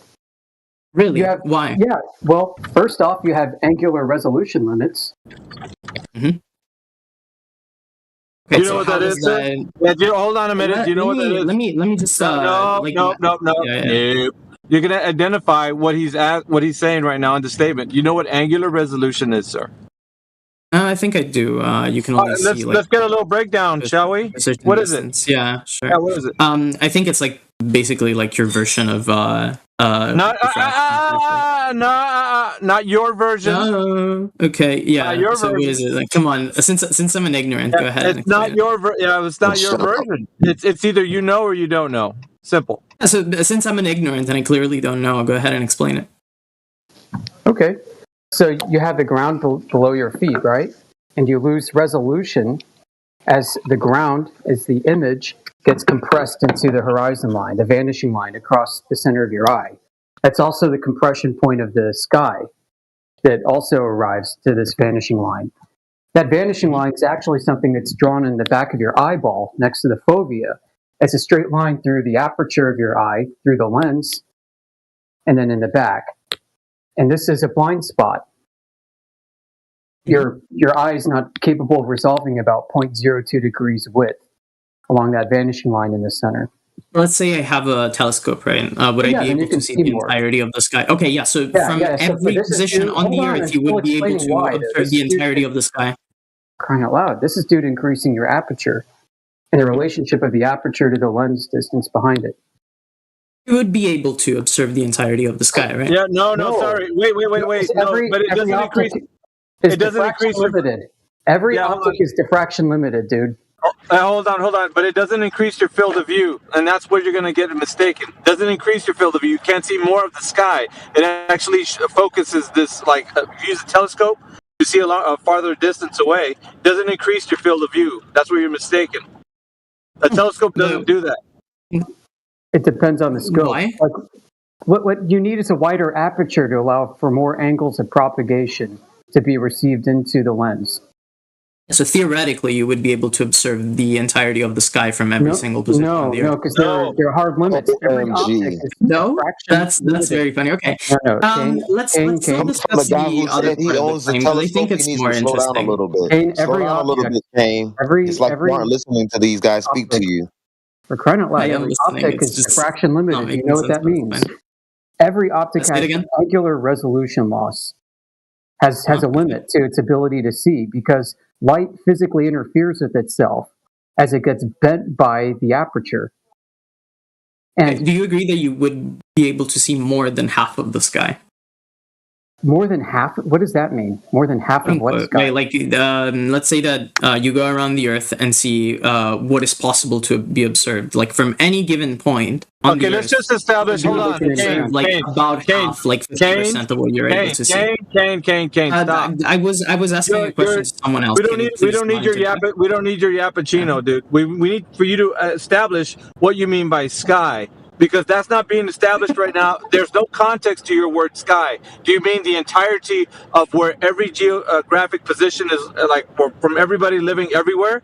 Is that what you mean by sky? Or do you mean by only a specific, shut your mouth.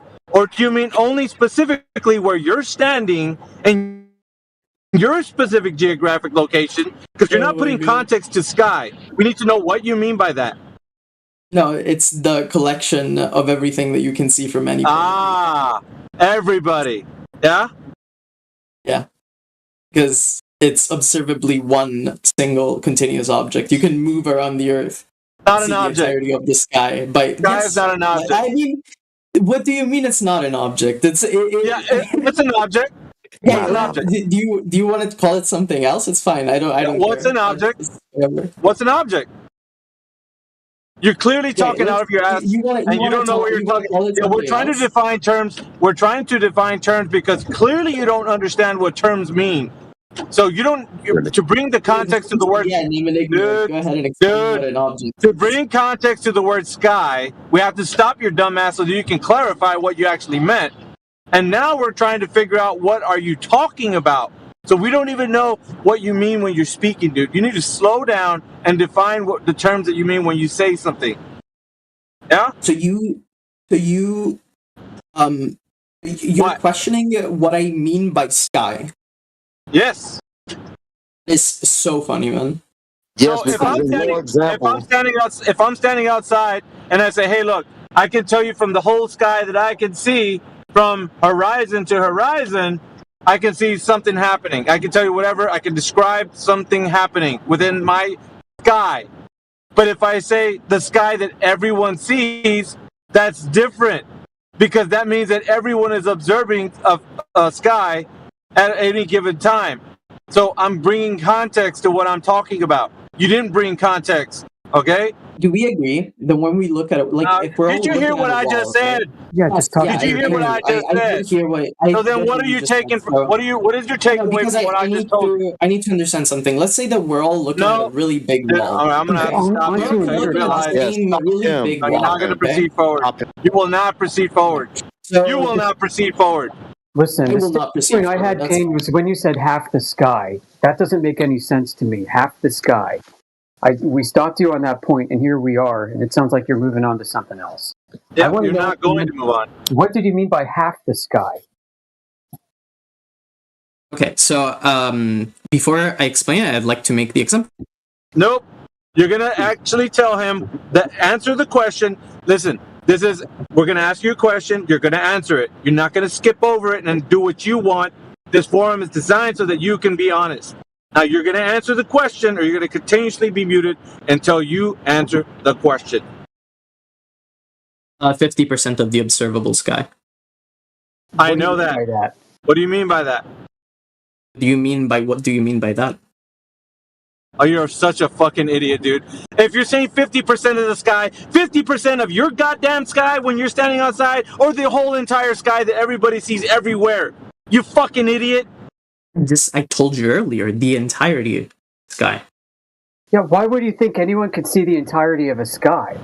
That's where he fails. Because if it is a flat plane, then you look stop up. there. No matter where you are, you're strawmanning. What version of a flat world do you think this is possible? Because nobody here is going to claim that. Okay, so let's say that I'm on a plane, right? Look up. You want to talk to Fraction again? Yeah, you're going to have to answer the question. The celestial sphere. Can you educate him? I feel like what needs to happen right now is the guy needs to be answering some questions. Because when questions are asked to him, he's just diverting, and we're answering his whatever whim that he's starting to ask us. And I think that's going to get redundant really fast.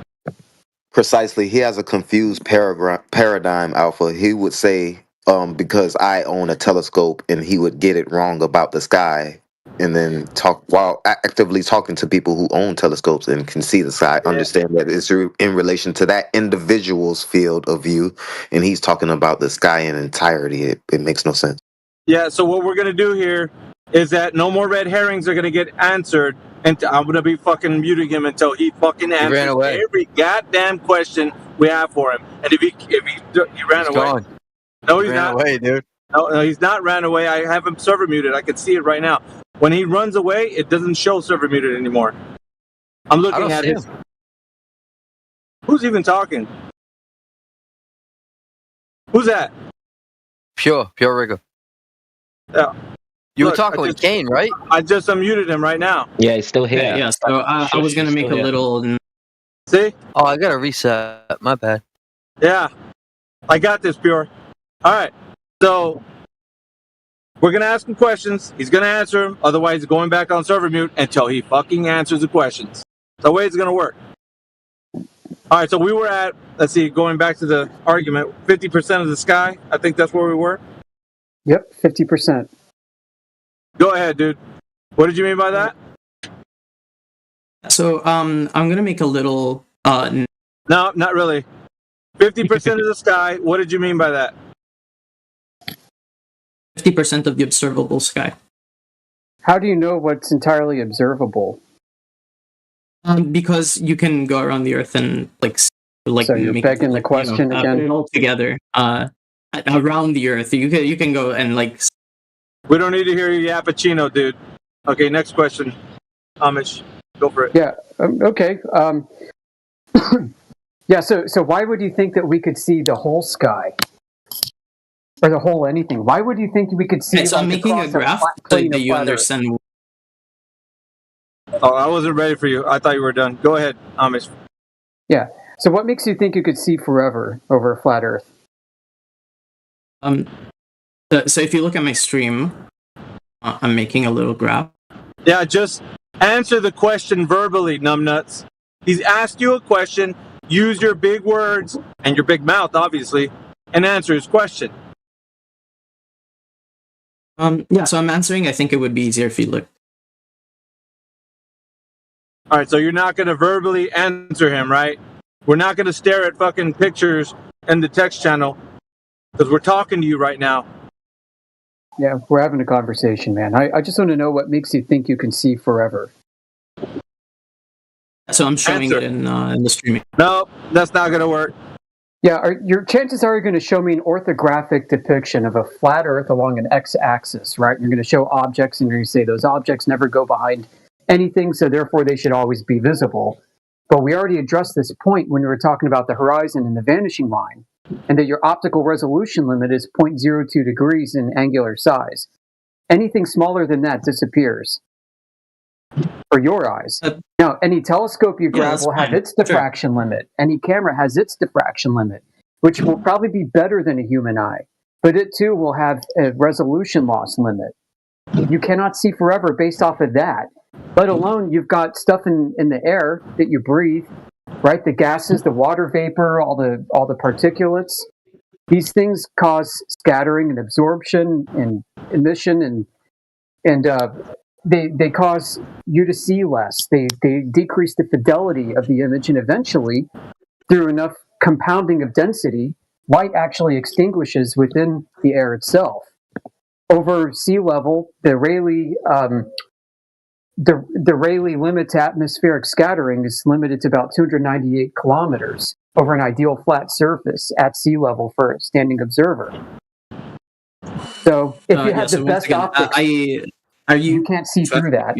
Conversation, or are you just gonna do like this? I'm giving you a lesson on optics on a field that I actually know something about. I mean, if you're going to be disrespectful and dismiss all of this, because I'm trying to not only rebut your point, but show you how within accepted scientific paradigm of the regular world we live in, that the way you think the world works is not true. And is refuted by your own academic sources. Okay, so if you know so much about it, why don't you come here and explain to me how I'm getting it wrong? He did. I'm doing that. He's doing it right now. You fucking idiot. We're having a real-time conversation, man. I want you to at least repeat back anything that he's told you. I don't care what it is. I want to know that you were paying attention. Repeat back anything he said. You're not able to observe the entire. Yeah. Wait, so you're repeating your initial claim? That's his initial claim. That isn't what you said. Something that the guy just told you right now. Anything. I don't care what it is. Let's hear it. Not my initial claim. My initial claim is that you would. Okay. I don't give a fuck about you. I want you to repeat anything that he said to you so that I know that you were paying attention. If you weren't paying attention, you're fucking useless in this chat, and I'm going to fucking boot you. It's that simple. Repeat anything he told you. So you're telling me you're not willing to engage? Yeah. I am engaging. So how about we do it this way? I'll ask you a question based off of what I told you, and you answer. First question. Is there a physical limit to seeing anything, by anything, from anywhere to anywhere? Yes. Yes. Okay, good. Can we see, and is that due to curvature or due to optics and light? It depends. It can be both.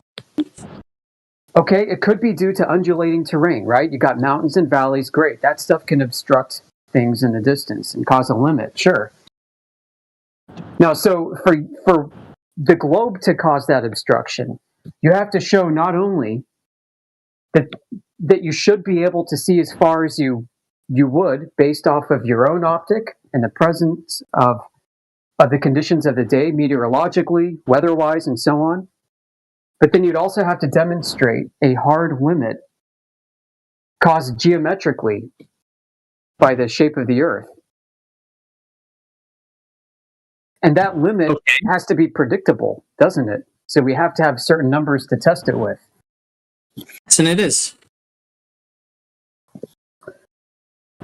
Okay, if it's testable, then do you have evidence for that? Yeah. A hard limit of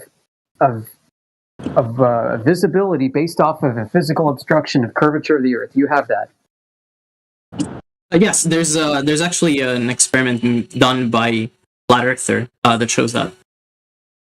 Oh, really? A flat earther did it. So you don't have anything from like a Glober, no scientist, nobody at NASA. You had to go reach for a flat earther. Gee, and can you explain the so-called experimental setup? It's more of a demonstration, right?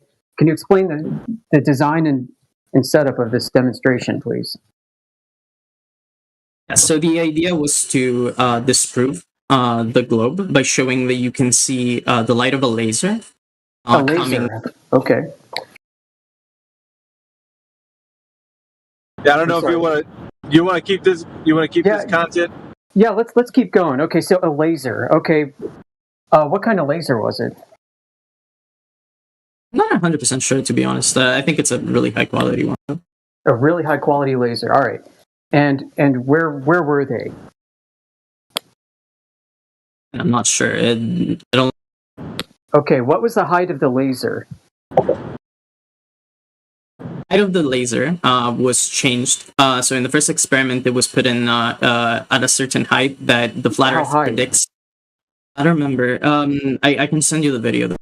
No, I don't want to watch it. I want to know if you know your own claim. So you don't know the height of the laser. You don't know where they were. What was the distance between the laser and the point of interest? So the point is the result, right? So they were not able, like their prediction was proven false. Yeah, so what was the distance between whatever the height of the laser was and the point of observation, point of interest? Do you know what the distance was? I don't remember. Okay. Time out. So I said, look, the globe has a certain dimension to it that we can test, and we need to put numbers to it. And you said, I got it. I'm like, great. And you said, yep, we can test that. I said, great. I'm trying to get you to put your numbers to this, and you're not doing it.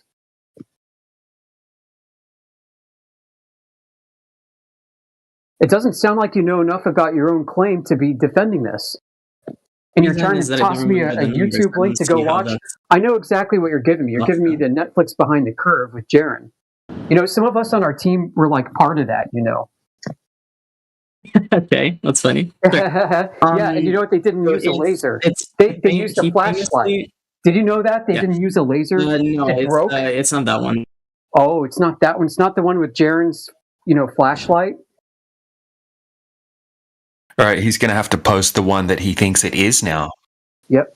Go ahead and post it. Yeah, you're going to have to post it if you want to get him muted. Otherwise, you're going to sit on mute. We can play a game, too. Like, if you post the Netflix special that I'm talking about, after you said it wasn't it, then you get banned. Does that sound fair? That sounds fair to me. Because my time feels very wasted here.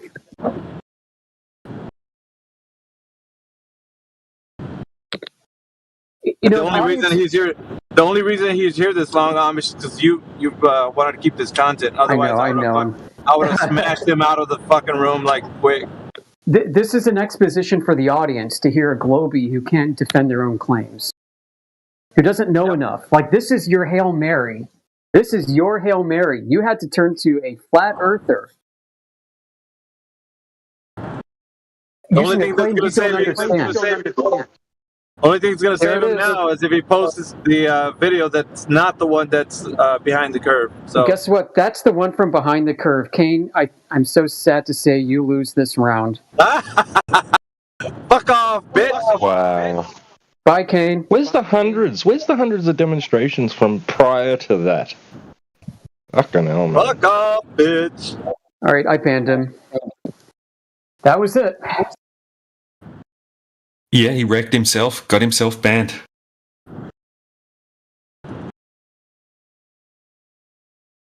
So these guys just come in, they squawk, right? They think they have all the evidence in the world backing them in their claims. And then first off, I mean, when they realize they don't, they have to turn to a flat earther to present it. Like, I think this is freaking hilarious. And then they even get their own claim wrong. So, oh god, insane. He was a smug little shit, wasn't he? He sure was. He was on for hours. Yeah, I think everybody had to go of, flipping him over and steering the other side. Yeah. It was like a banquet. Yeah. I get